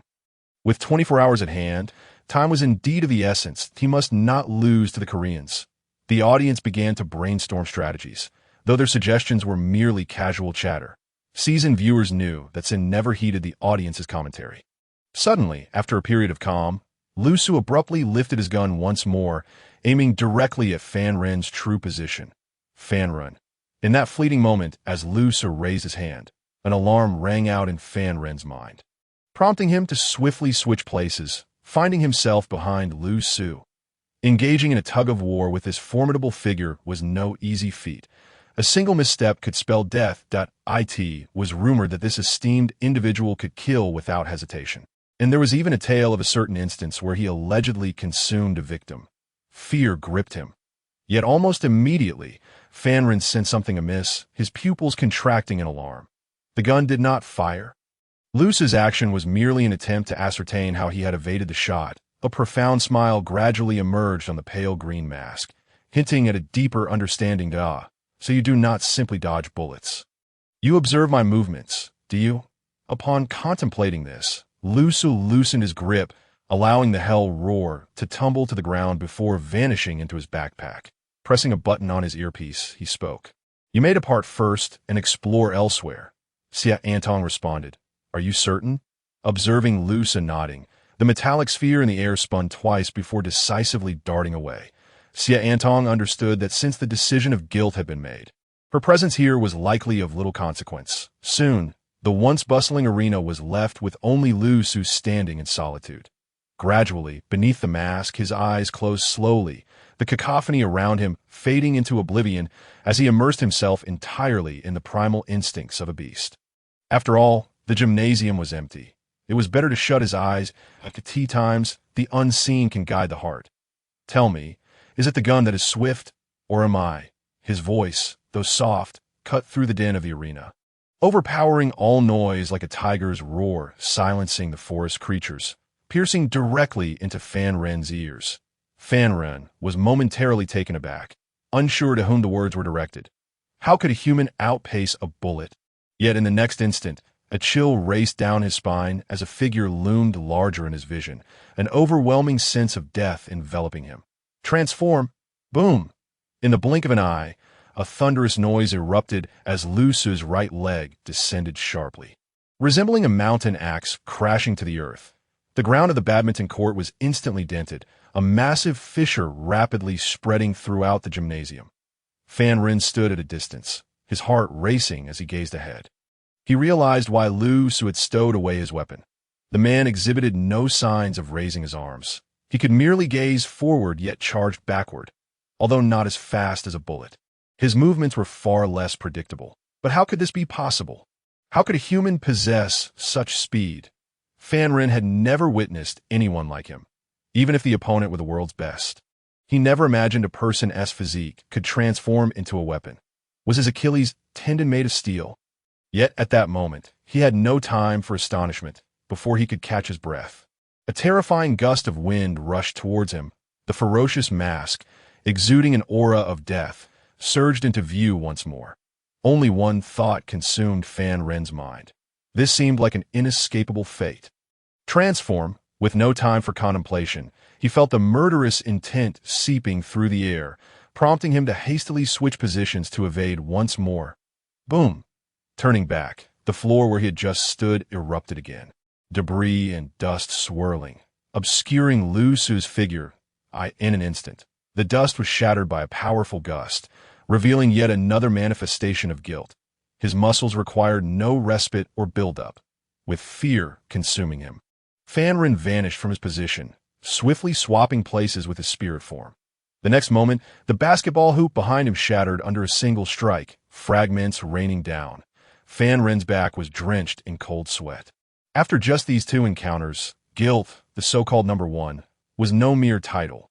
With such physical prowess, he far surpassed any player he had ever encountered. Did those ranked high on the gaming leaderboard possess such capabilities? His spirit form could shift with just a thought, while the opponent pursued him with flesh and bone. In such circumstances, he felt he was barely escaping calamity, as to why he had to evade rather than confront. Fan Ren could only express a sardonic smile to those suggesting such folly. Would they dare to face off against this? The fact that he had not yet retreated was already a testament to his resolve. Fan Ren dared not even ponder whether he could withstand the opponent for 24 hours. Upon facing the reality, one question plagued him. Could this game truly be defeated? Given the conditions for victory were merely tales of horror. In a one-on-one duel, Fan Ren doubted this beast could leave Park Buching alive. That would indeed be an impossible feat. Transform. Once again evading a lethal strike, Fan Ren distanced himself, warily observing the rampaging beast within the arena. For now, all he could do was exert every ounce of strength to prolong the encounter until his energy waned. After all, this challenge represented the great Han Ming kingdom, and he could not afford to show leniency. Suddenly, amidst the vast, echoing sounds of the arena, a sinister laughter resonated. It was Lu Su's mirth. Having failed multiple attacks, the power of the furious mask surged, prompting a twisted smile of rage. The kid runs quite swiftly. A large grinning face appeared on the mask, bisecting it, reminiscent of a deranged grin stretching from ear to ear. Boom! The ground beneath him erupted, a terrifying recoil propelling his body towards Fan Ren. At this moment, Lu Su had entered a state of fury, teetering on the brink of losing control, involuntarily laughing maniacally. No pauses, no rests, no relief. His entire being commenced an unrelenting, frenzied sprint, like a clockwork machine. His speed produced afterimages, nearly impossible for the human eye to track. With every transformation, Fan Ren executed sharp turns, attempting to slow guilt's relentless pursuit. However, there was no discernible effect. Lu Su's relentless charges showed no sign of abating. The high frequency of his attacks suffocating Fan Ren. Though merely a transformation, the psychological strain was beyond human endurance. Moreover, the gymnasium reverberated with an eerie laughter that bore no hint of joy, rather sending chills down the spine. Fan Ren now felt an overwhelming sensation, akin to a helpless girl fleeing through a dark alley with a psychotic killer hot on her heels. While perhaps an imprecise comparison, the psychological pressure was comparably paralyzing. Fear, helplessness, the dread of a grim fate if caught. The arena was in disarray, strewn with shattered equipment and violently torn flooring and wall coverings. Suddenly, the continuous thunderous sounds ceased abruptly. Lu Su stood amidst the wreckage, enveloped in dust and debris, finally halting his relentless advance.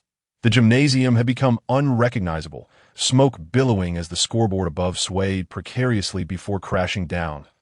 Lu's furious mask silently laughed as he lowered his gaze. Observing his right hand, in his grip was a half-foot-long gray fabric, a remnant of the initial garments provided to players. Just moments ago, Fan Ren had finally succumbed to the pressures of the encounter, his mind faltering for a split second, allowing Lu Su to tear away a fragment of his clothing. That sensation was akin to the Grim Reaper brushing past him. Fan Ren's face flushed crimson as he cautiously gasped for air.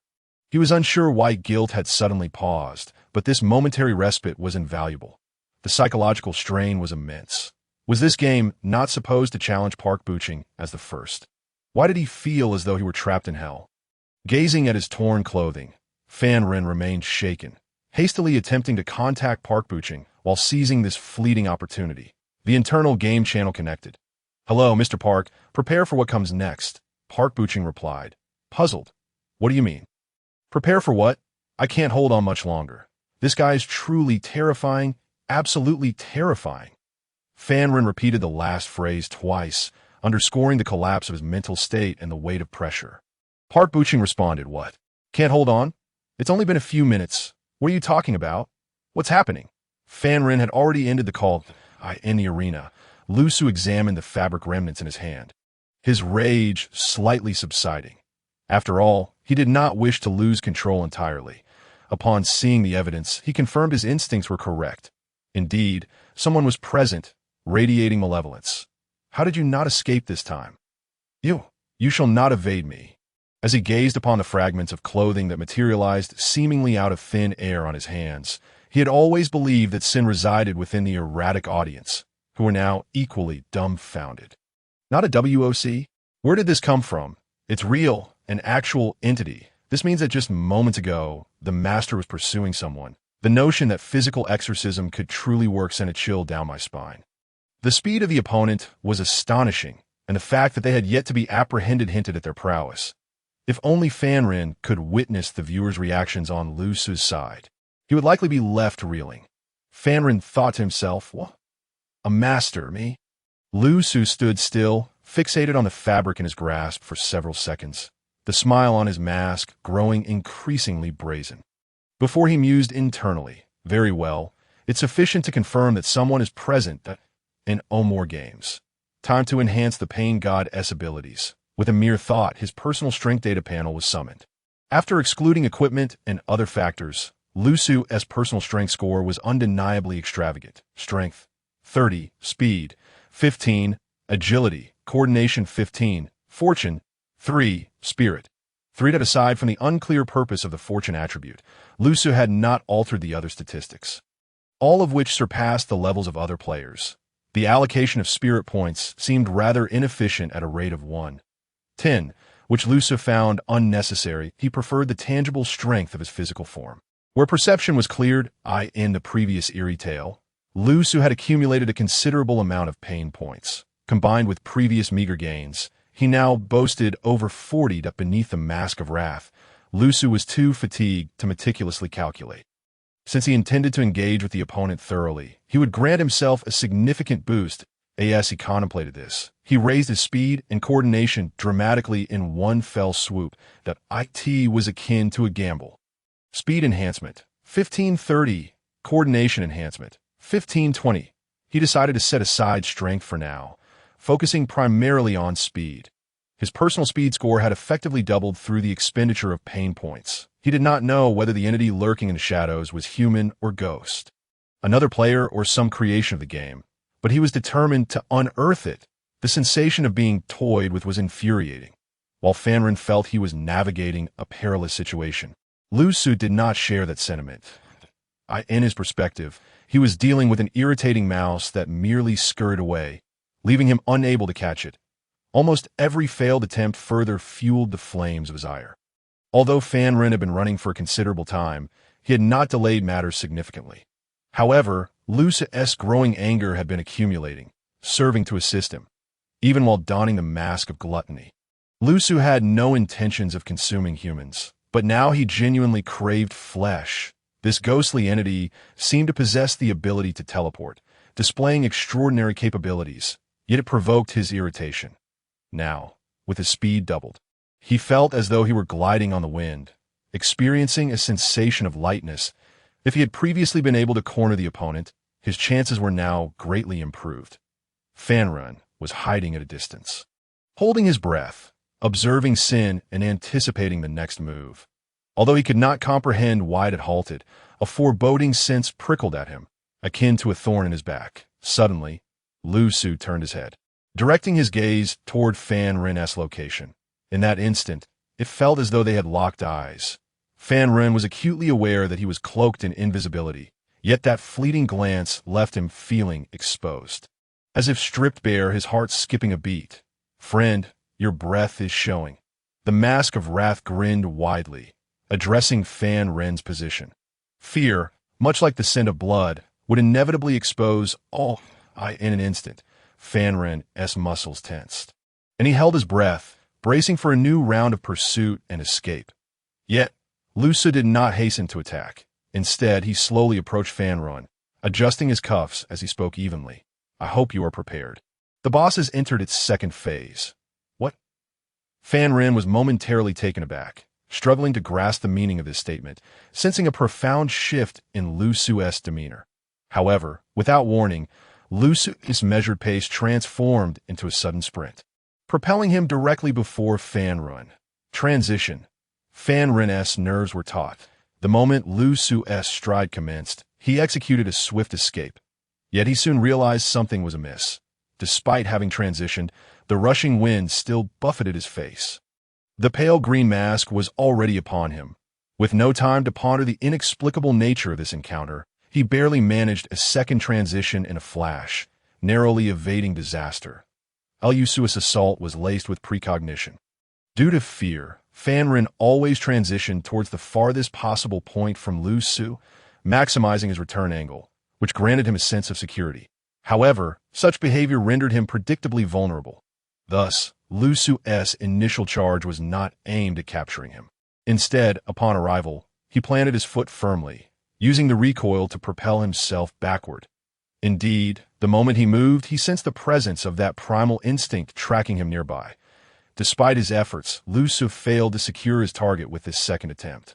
Nevertheless, his hand shot out like an iron spike, slicing through the air and painting a crimson arc, creating an illusion of emptiness, yet blood splattered forth, drenching the already damaged floor. In the air, the unmistakable sound of pained groans echoed. Fan Rin had sustained injuries. However, he could not evade Lu Su's third wave of assault. Without pause, Lu Su's hand finally grasped a tangible entity, his fingers digging forcefully into the flesh of his target. He smashed the target against the ground with such force that resistance was utterly futile, shattering two nearby billboards in the process. The air warped, and a figure gradually materialized. Fan Rin, who had painstakingly hidden for half the day. Cough, cough. A metallic taste filled Fan Rin's mouth as he violently expelled a mouthful of blood. At the least, he was a competent player, managing to survive the compression of this blow. Yet, in that moment of capture, his mind went blank, truly empty, overwhelmed by an unyielding and unreasonable aura that crushed him. The wrathful state diminished Lu Su's rationality, unleashing an unparalleled psychological pressure upon others, particularly his adversary. The sensation of fear clouded his thoughts, while the agonizing pain coursed through his body, awakening primal memories embedded in his genes. Especially in their current positions, one above and one below, it was a fear ingrained in his very bones. A fear of being preyed upon, slaughtered, devoured.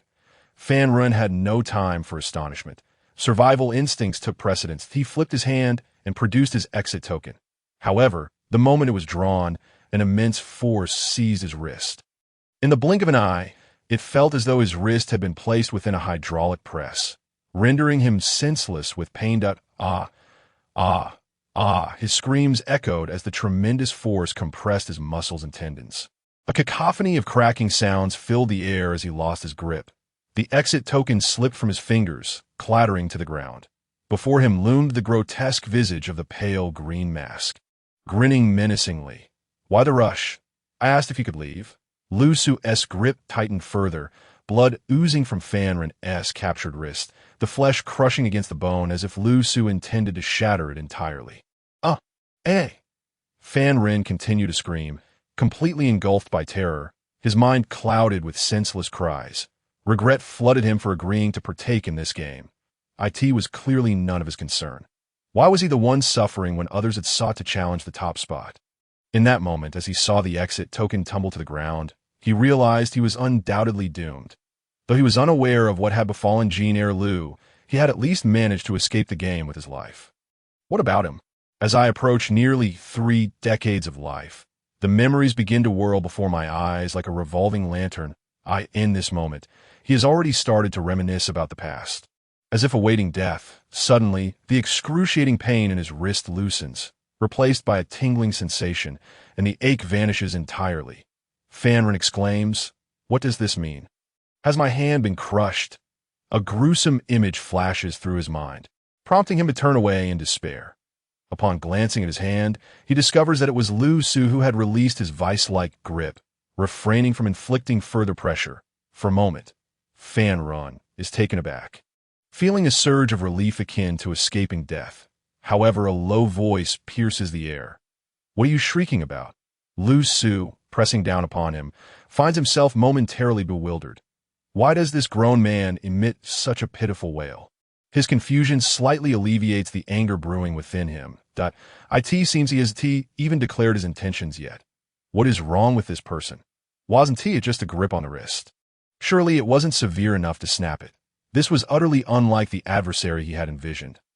Elyusa had anticipated encountering a stereotypical, mindless minor villain who, after being subdued, would resort to verbal provocation, followed by a desperate counterattack, ultimately meeting his demise at Lu Su's hands. Instead, he found himself faced with someone so pitiful. Yet, unbeknownst to him, he projected an image of ferocity, his pale green mask giving off a ghastly aura, akin to a famished specter emerging from the depths of hell. Upon seeing Lu Su's mask, Fanrin involuntarily lets out another scream. "Ah!" Lu Su retorts, "Do I appear particularly grotesque?" To Fanrin, this visage resembled not a mere man, but a savage beast with a grotesque countenance, drooling hungrily, while he felt like a mere meal laid out before it. "He intends to kill me. He wants to devour me."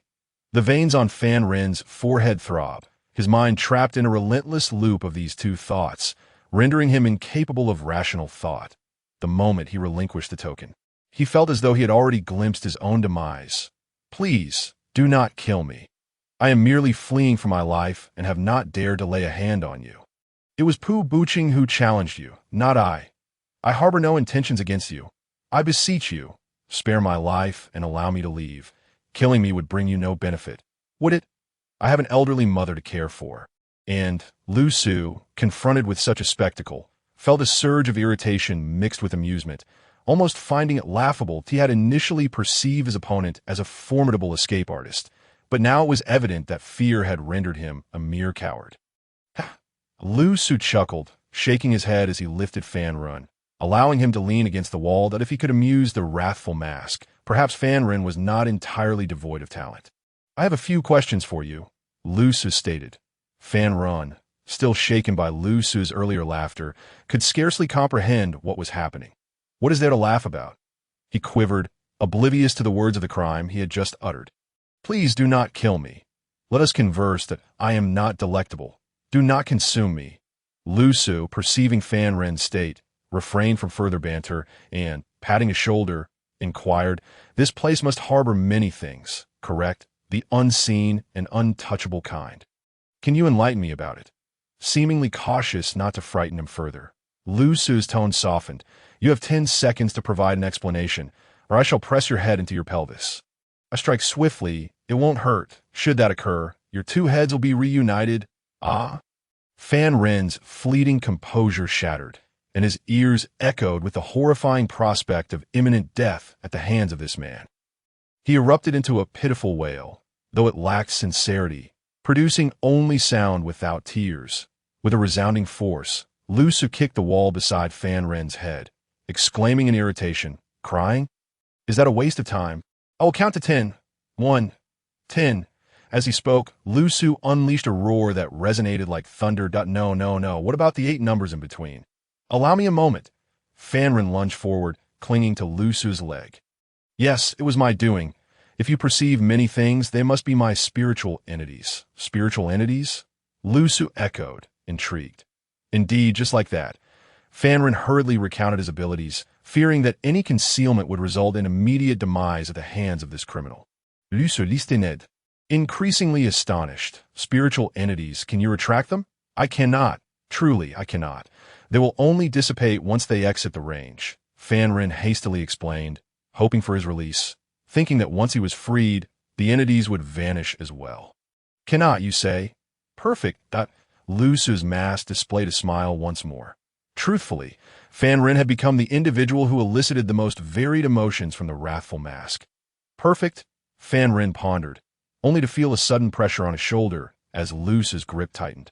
Pinning him against the wall. Did you study diligently during your academic years? You ought to read more. What? Before Fan Rin could process, a gray book materialized before him, seemingly imbued with a peculiar enchantment that rendered it impossible to look away. Captivating him entirely, out of the corner of his eye, he discerned the cover's title, The Confessions of the Disheartened. The mesmerizing gray enveloped him. The cover gradually opened, flipping to the first page. In that instant, Fan Rin felt an overwhelming sense of failure, dwarfed by the might of the strongest player, akin to an ant.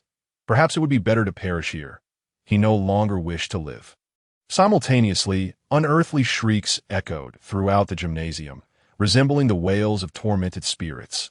Within the arena, clouds of gray mist erupted, only to vanish swiftly, leaving an impression of having imagined it. The very fabric of the space twisted in response. The shrieks intensified, accompanied by faint explosive sounds, akin to dust being swept up by a gust of wind, crafting an invisible display of fireworks within the gymnasium. Lu distinctly sensed the malevolent gaze that had previously pervaded the arena diminishing rapidly, like the vanishing blocks of a Tetris game. Moreover, the once cacophonous environment began to quiet, the vibrant sounds of athleticism fading into silence. It appeared that even those disturbances were the handiwork of Fan Rin's spiritual entities, orchestrating a ruse to ensnare Lu Su. Prolonging his presence in this place, Pu Buqing and Fan Rin had meticulously plotted everything, failing to account for Lu Su's formidable sealed power. In just a matter of minutes, the gymnasium transformed into an eerie stillness, and all the hundreds of spiritual manifestations were eradicated without a trace. With a forceful clap, Lu Su shut the book, stowing away the confessions of the disheartened. The S-class sealed object had proven truly remarkable. Such a simple page had obliterated Fan Rin's spiritual entities, and the backlash was unmistakable. The negative impact on him primarily manifested in emotions and mental strain. Yet due to the wrathful mask's influence, he remained oblivious to it. Lu Su could only sense a burgeoning anger within him, as if everything in the world had become unsatisfactory. The sight of Fan Rin was irksome, evoking a desire to kill. The gymnasium appeared poorly arranged, prompting thoughts of destruction. The institution itself was vexing, inciting a wish to obliterate it. In essence, everything in the world was misaligned with his desires. It is as if a black hole devours all warmth and reason from the depths of one's heart, transforming everything into a furious desire to annihilate all. Lu Su has come to understand the description of rage. I am the raging fire that consumes the world. Truly, this book should not be read excessively. Too much sage literature can indeed lead one to become unflinching in the face of violence. After reclaiming the book, an eerie silence enveloped the entire gymnasium, as if the previous clamor and excitement had been but a figment of imagination, never truly occurring. Perhaps silence is preferable, except for one individual. I feel utterly defeated. I am nothing. Death would be a release. Fan Rin collapsed onto the ground, murmuring incoherently, as if he had been utterly broken. His nerves, having been bent and twisted repeatedly, were in disarray, first terrorized by the mask of rage, then affected by the concept of the disillusioned. His psyche was on the brink of collapse. Lu Su, initially in a foul mood, observed Fan Rin's wretched state and inquired with unexpected kindness, "What's wrong? Do you wish to die? Do you need my assistance?" In an instant, a spark ignited in Fan Rin's eyes, and he sprang up from the ground, taking a few steps back. "No, brother. I was just joking. I was speaking nonsense. I desperately want to live. I think about it every day and can't sleep, fearing that if I fall asleep, I might never wake up." All the negative emotions in his mind were swiftly swept away. and a powerful will to survive rendered Fan Ren indifferent to his previous despair. He now realized how difficult it was to salvage a life in the face of this sin. Although the challenge mode did not impose conditions of victory or defeat, being caught and killed by Sin would be solely his own fault. Out of the corner of his eye, Fan Ren noticed the exit token on the ground. Pondering how to retrieve it when Lu Su naturally bent down and picked it up. Fan Ren. Lu Su paid no heed to his inner turmoil and walked towards the center of the gymnasium, faintly hearing the sound of a basketball bouncing. Yet his primal instinct detected no malice lurking within the gym, nor did he sense anything amiss. Although he had eliminated all distractions, he momentarily could not recall the actual game content. Eliminating incorrect options does not equate to discovering the correct ones. After playing for quite some time, Lu Su, feeling disinterested in a standard completion, thought, "ISNT, there are ready-made individual here." He turned back to the bewildered Fan Ren and asked, "What is the game here?" Fan Ren cautiously replied, "Let me tell you, can you not kill me? You could choose not to tell me." That Lu Su responded calmly, "No. Tell me. You must tell me." Fan Ren stood at attention.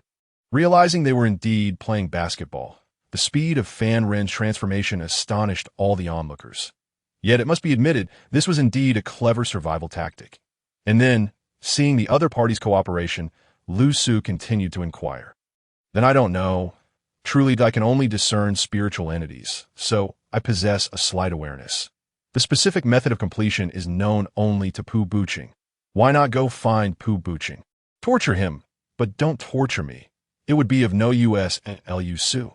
At this moment, Fan Ren had essentially abandoned his principles, hastily seeking to betray his teammate.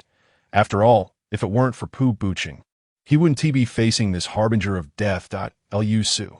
Spiritual entities, a thankless endeavor, devoid of any pain points to exploit. He was disinclined to analyze further and merely wished for a swift completion of the game. This might require analyzing the backstory. The protagonist of this urban legend seemed to have been waiting for someone who could defeat him in basketball. Additionally, he might have a tragic background. Principles, once cast aside, bear little psychological burden thereafter. Fan Ren earnestly spoke, as if he were Lu Su's ally. "All right, enough talk. Just tell me where he is. In gaming terms, deciphering and analyzing is a profoundly inefficient approach. If it were the greedy mass, there might be some thoughts on these matters. However, in his current state of rage, he would only ponder during combat. It was akin to playing a game while skipping the tutorial. Background story and cutscenes, directly grasping a weapon and preparing to kill. I don't know who I am. I don't know where I am. I only know I want to slaughter." Fan Ren found Lu Su's demeanor somewhat perplexing. But he remained in a state of submission, eager for reprieve, and pointed toward a location. There, the area had been ravaged beyond recognition. The hoop had been knocked down by Lu Su's earlier strike. Lying in another section, Lu Su approached, retrieved the basketball hoop from the ground, and with a thud, forcefully planted it back into the earth. Then he took out the disillusioned-esque confession once more, opened it, and laid it flat upon the hoop. Fan Ren stared in bewilderment at the unfolding scene, watching Lu Su place the book atop the hoop, uncertain of its purpose. However, he soon understood. The disillusioned-esque confession, as long as it was not physically disturbed, could not be moved by the gentlest breeze. The sound of basketballs echoed softly in the gymnasium, and suddenly, with a swish, it seemed as if something had been thrown out. Moments later, the pages quivered slightly, as if something was dissolving upon them, and then all sound vanished. The air fell silent for 3 seconds, every noise dissipating. Subsequently, beneath the basketball hoop, a sharp howl erupted, and the entire gymnasium was filled with an eerie wind. As though something was on the verge of erupting, Lu Su's gaze sharpened, and he lunged forward, leaping atop the hoop, perching on the edge of the backboard, clutching the disillusioned-esque confession, crossing his legs, and bracing for the impending battle.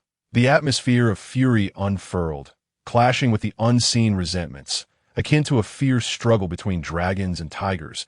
Lu Su himself was uncertain of what would transpire next, while Fan Ren shrank into a corner of the gymnasium, trembling, hoping to remain unscathed soon. The chaotic and confrontational energy gradually dissipated, returning everything to a state of calm. An unexpected game notification sound appeared in Fan Ren's ears. The seven wonders of the campus. The sound of basketballs in an abandoned gymnasium. Black team challenge successful. Challenge progress. 27. Remaining time. 22:39. 46. Fan run. Wait, what? That was it. What about all the torment I endured? Was that a social experiment?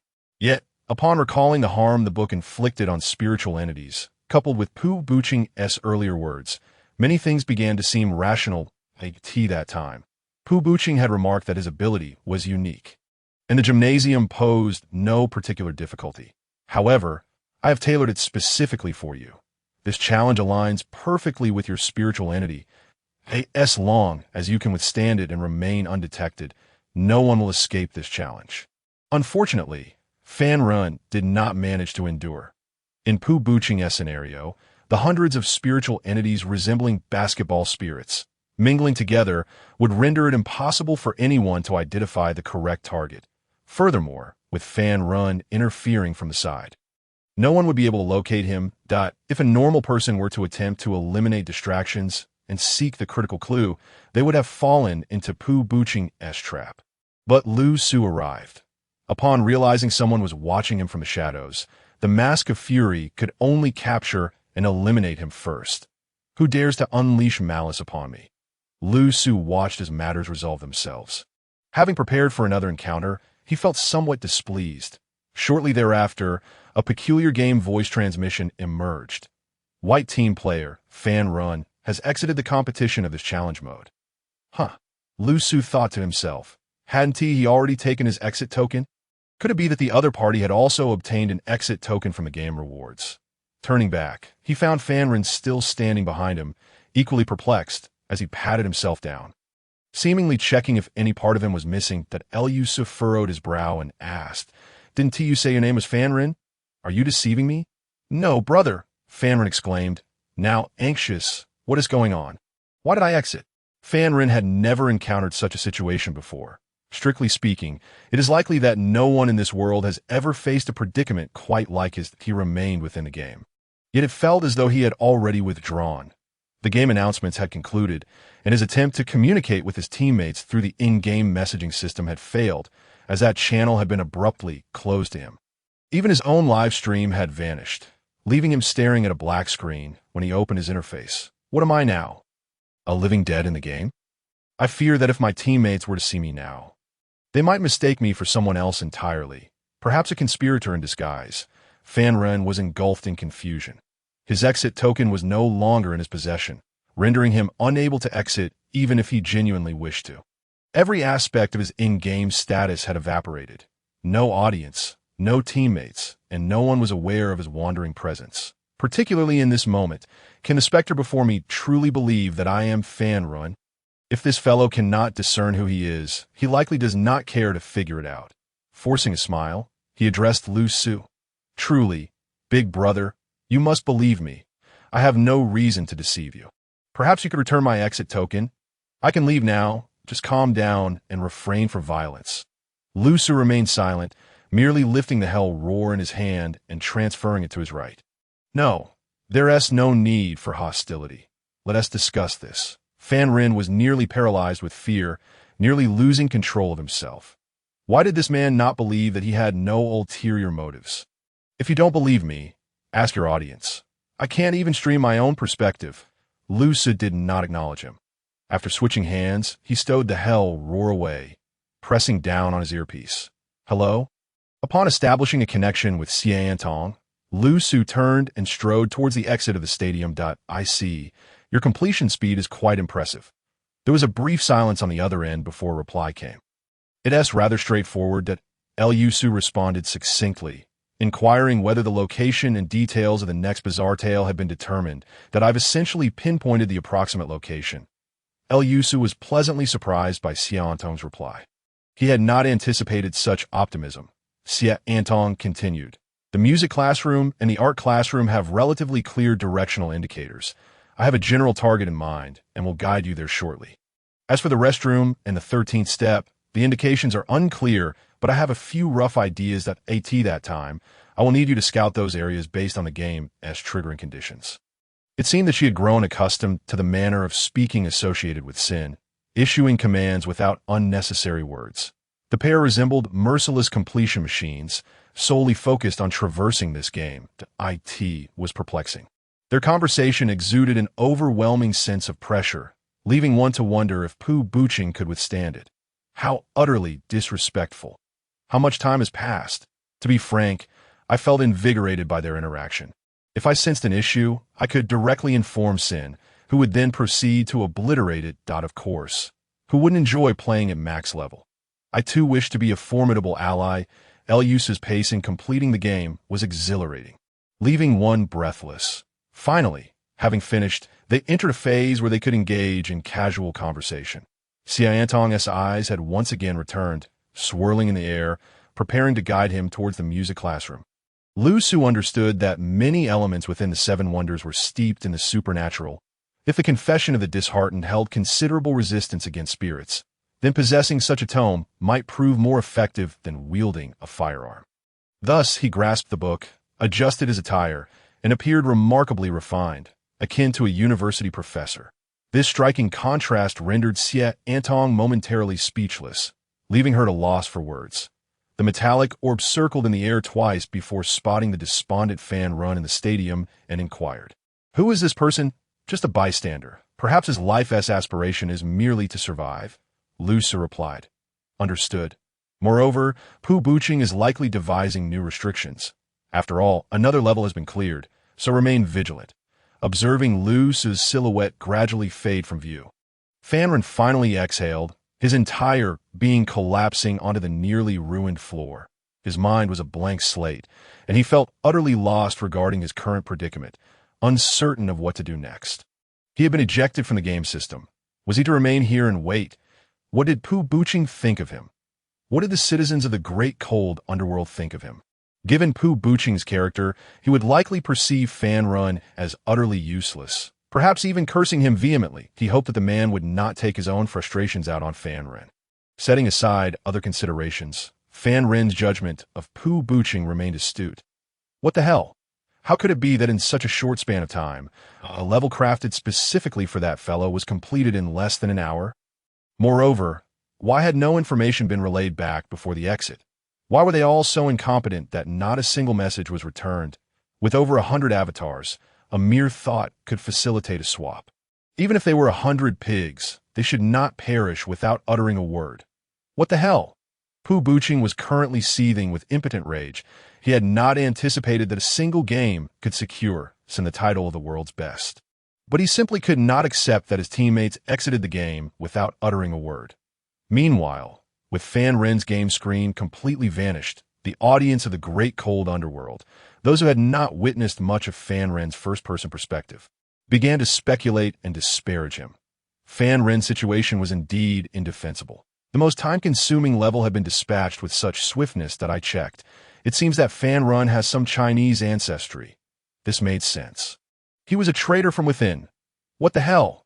Pu Buqing, at this moment, had no desire to maintain his image or converse with his audience. He was beginning to feel a sense of crisis. Although the game became increasingly challenging as it progressed, and he could impose numerous restrictions, if Sin maintained such a rapid completion speed, he felt a twinge of uncertainty. They were all human, and in just 3 games.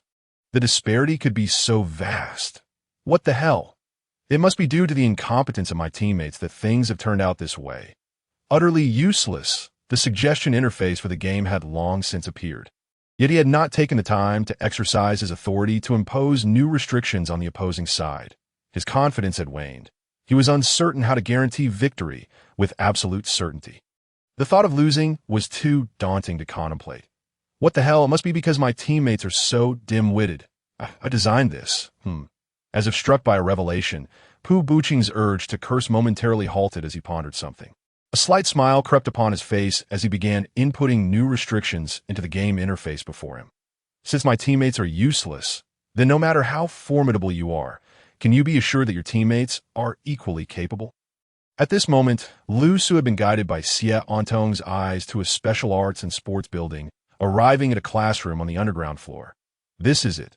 This is the most clearly defined location for a bizarre tale. However, how to trigger it depends on the game, and how to complete it relies on you to... Eliusa nodded. as he was accustomed to personal gameplay.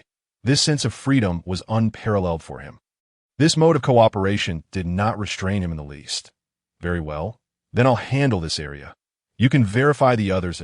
Elius's words bore a hint of urgency, the most diplomatic expression of his anger. Just as he was about to step inside, he suddenly remembered something and asked, "Wait, you only mentioned 4 subsequent games, right? We've only completed 2, which means there's still 1 left."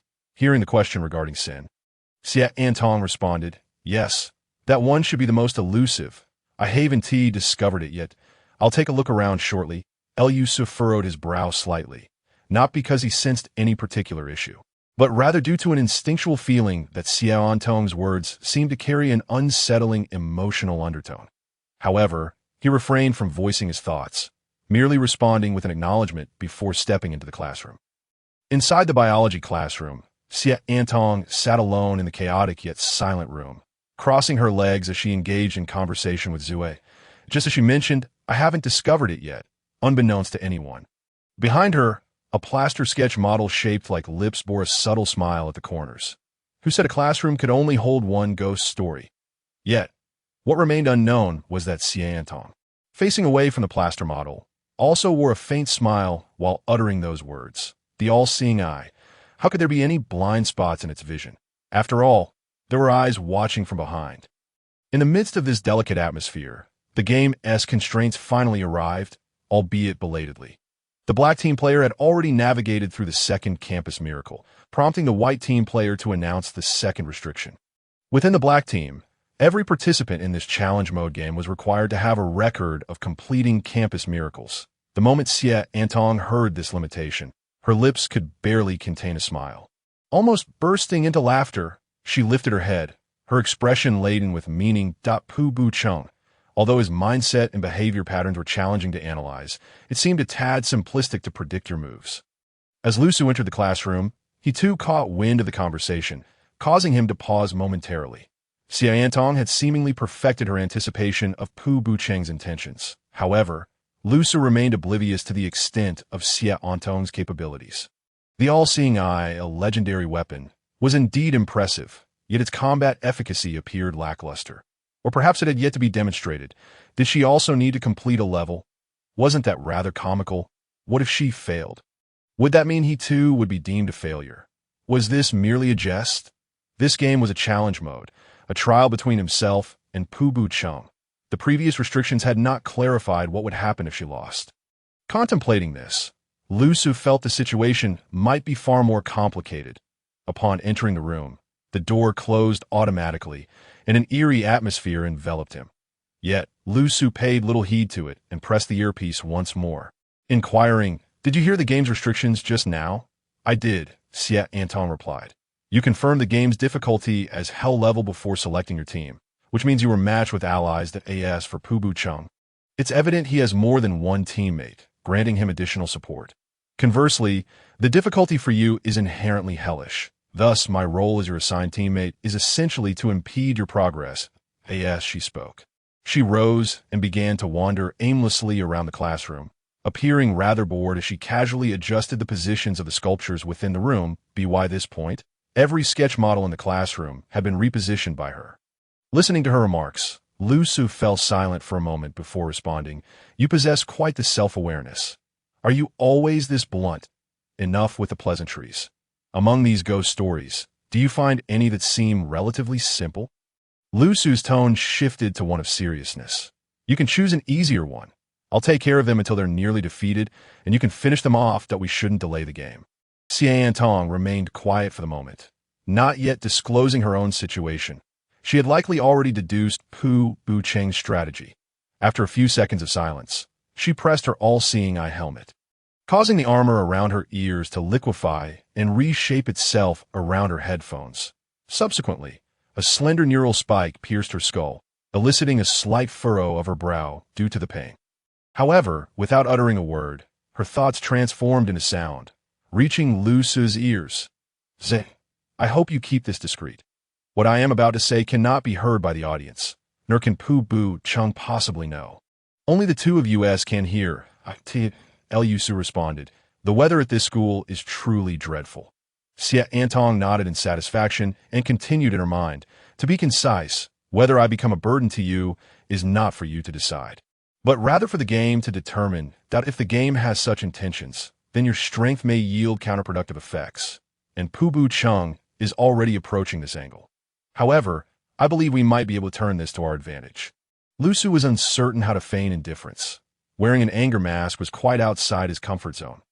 Hey, why are you silent? In any case, the upcoming game will likely not focus on restricting you, but rather seek to exploit me as a breakthrough point. You must continue to advance with relentless vigor, instill fear in them, make them panic. Once completed, I predict the next additional restriction from the opponent will likely be the death or exit of any member of the black team counts as a failure of the challenge mode. The previous restriction was insufficient, making this one necessary as long as you strike swiftly and decisively. I am 90% certain I know what Pubu Chung is scheming. Xia Antong spoke rapidly in her mind, though only she and Zue could comprehend her words, leaving the audience in bewilderment. Yet, the content of her speech was quite intriguing. She had fully assumed that Zue could conquer the ghost stories with remarkable speed and ferocity. She didn't even propose a backup plan, seemingly considering it a given that Zue would not fail to clear the levels. Upon hearing Lu Su's lack of dissent, Xia Antong cautiously ventured, so I believe this is something we can utilize. If, after you clear this level, the opponent imposes additional restrictions as I suspect, I hope you will be open to my suggestions during the subsequent levels, even if I may not always provide reasoning. She understood that Zue was not very communicative in a state of rage, so she could only present her conditions during calmer moments. Otherwise, everything could spiral beyond her control. If Pubu Chung managed to exploit her as a breakthrough point for victory, she would find it quite unacceptable. Lu Su was somewhat at a loss regarding her thoughts.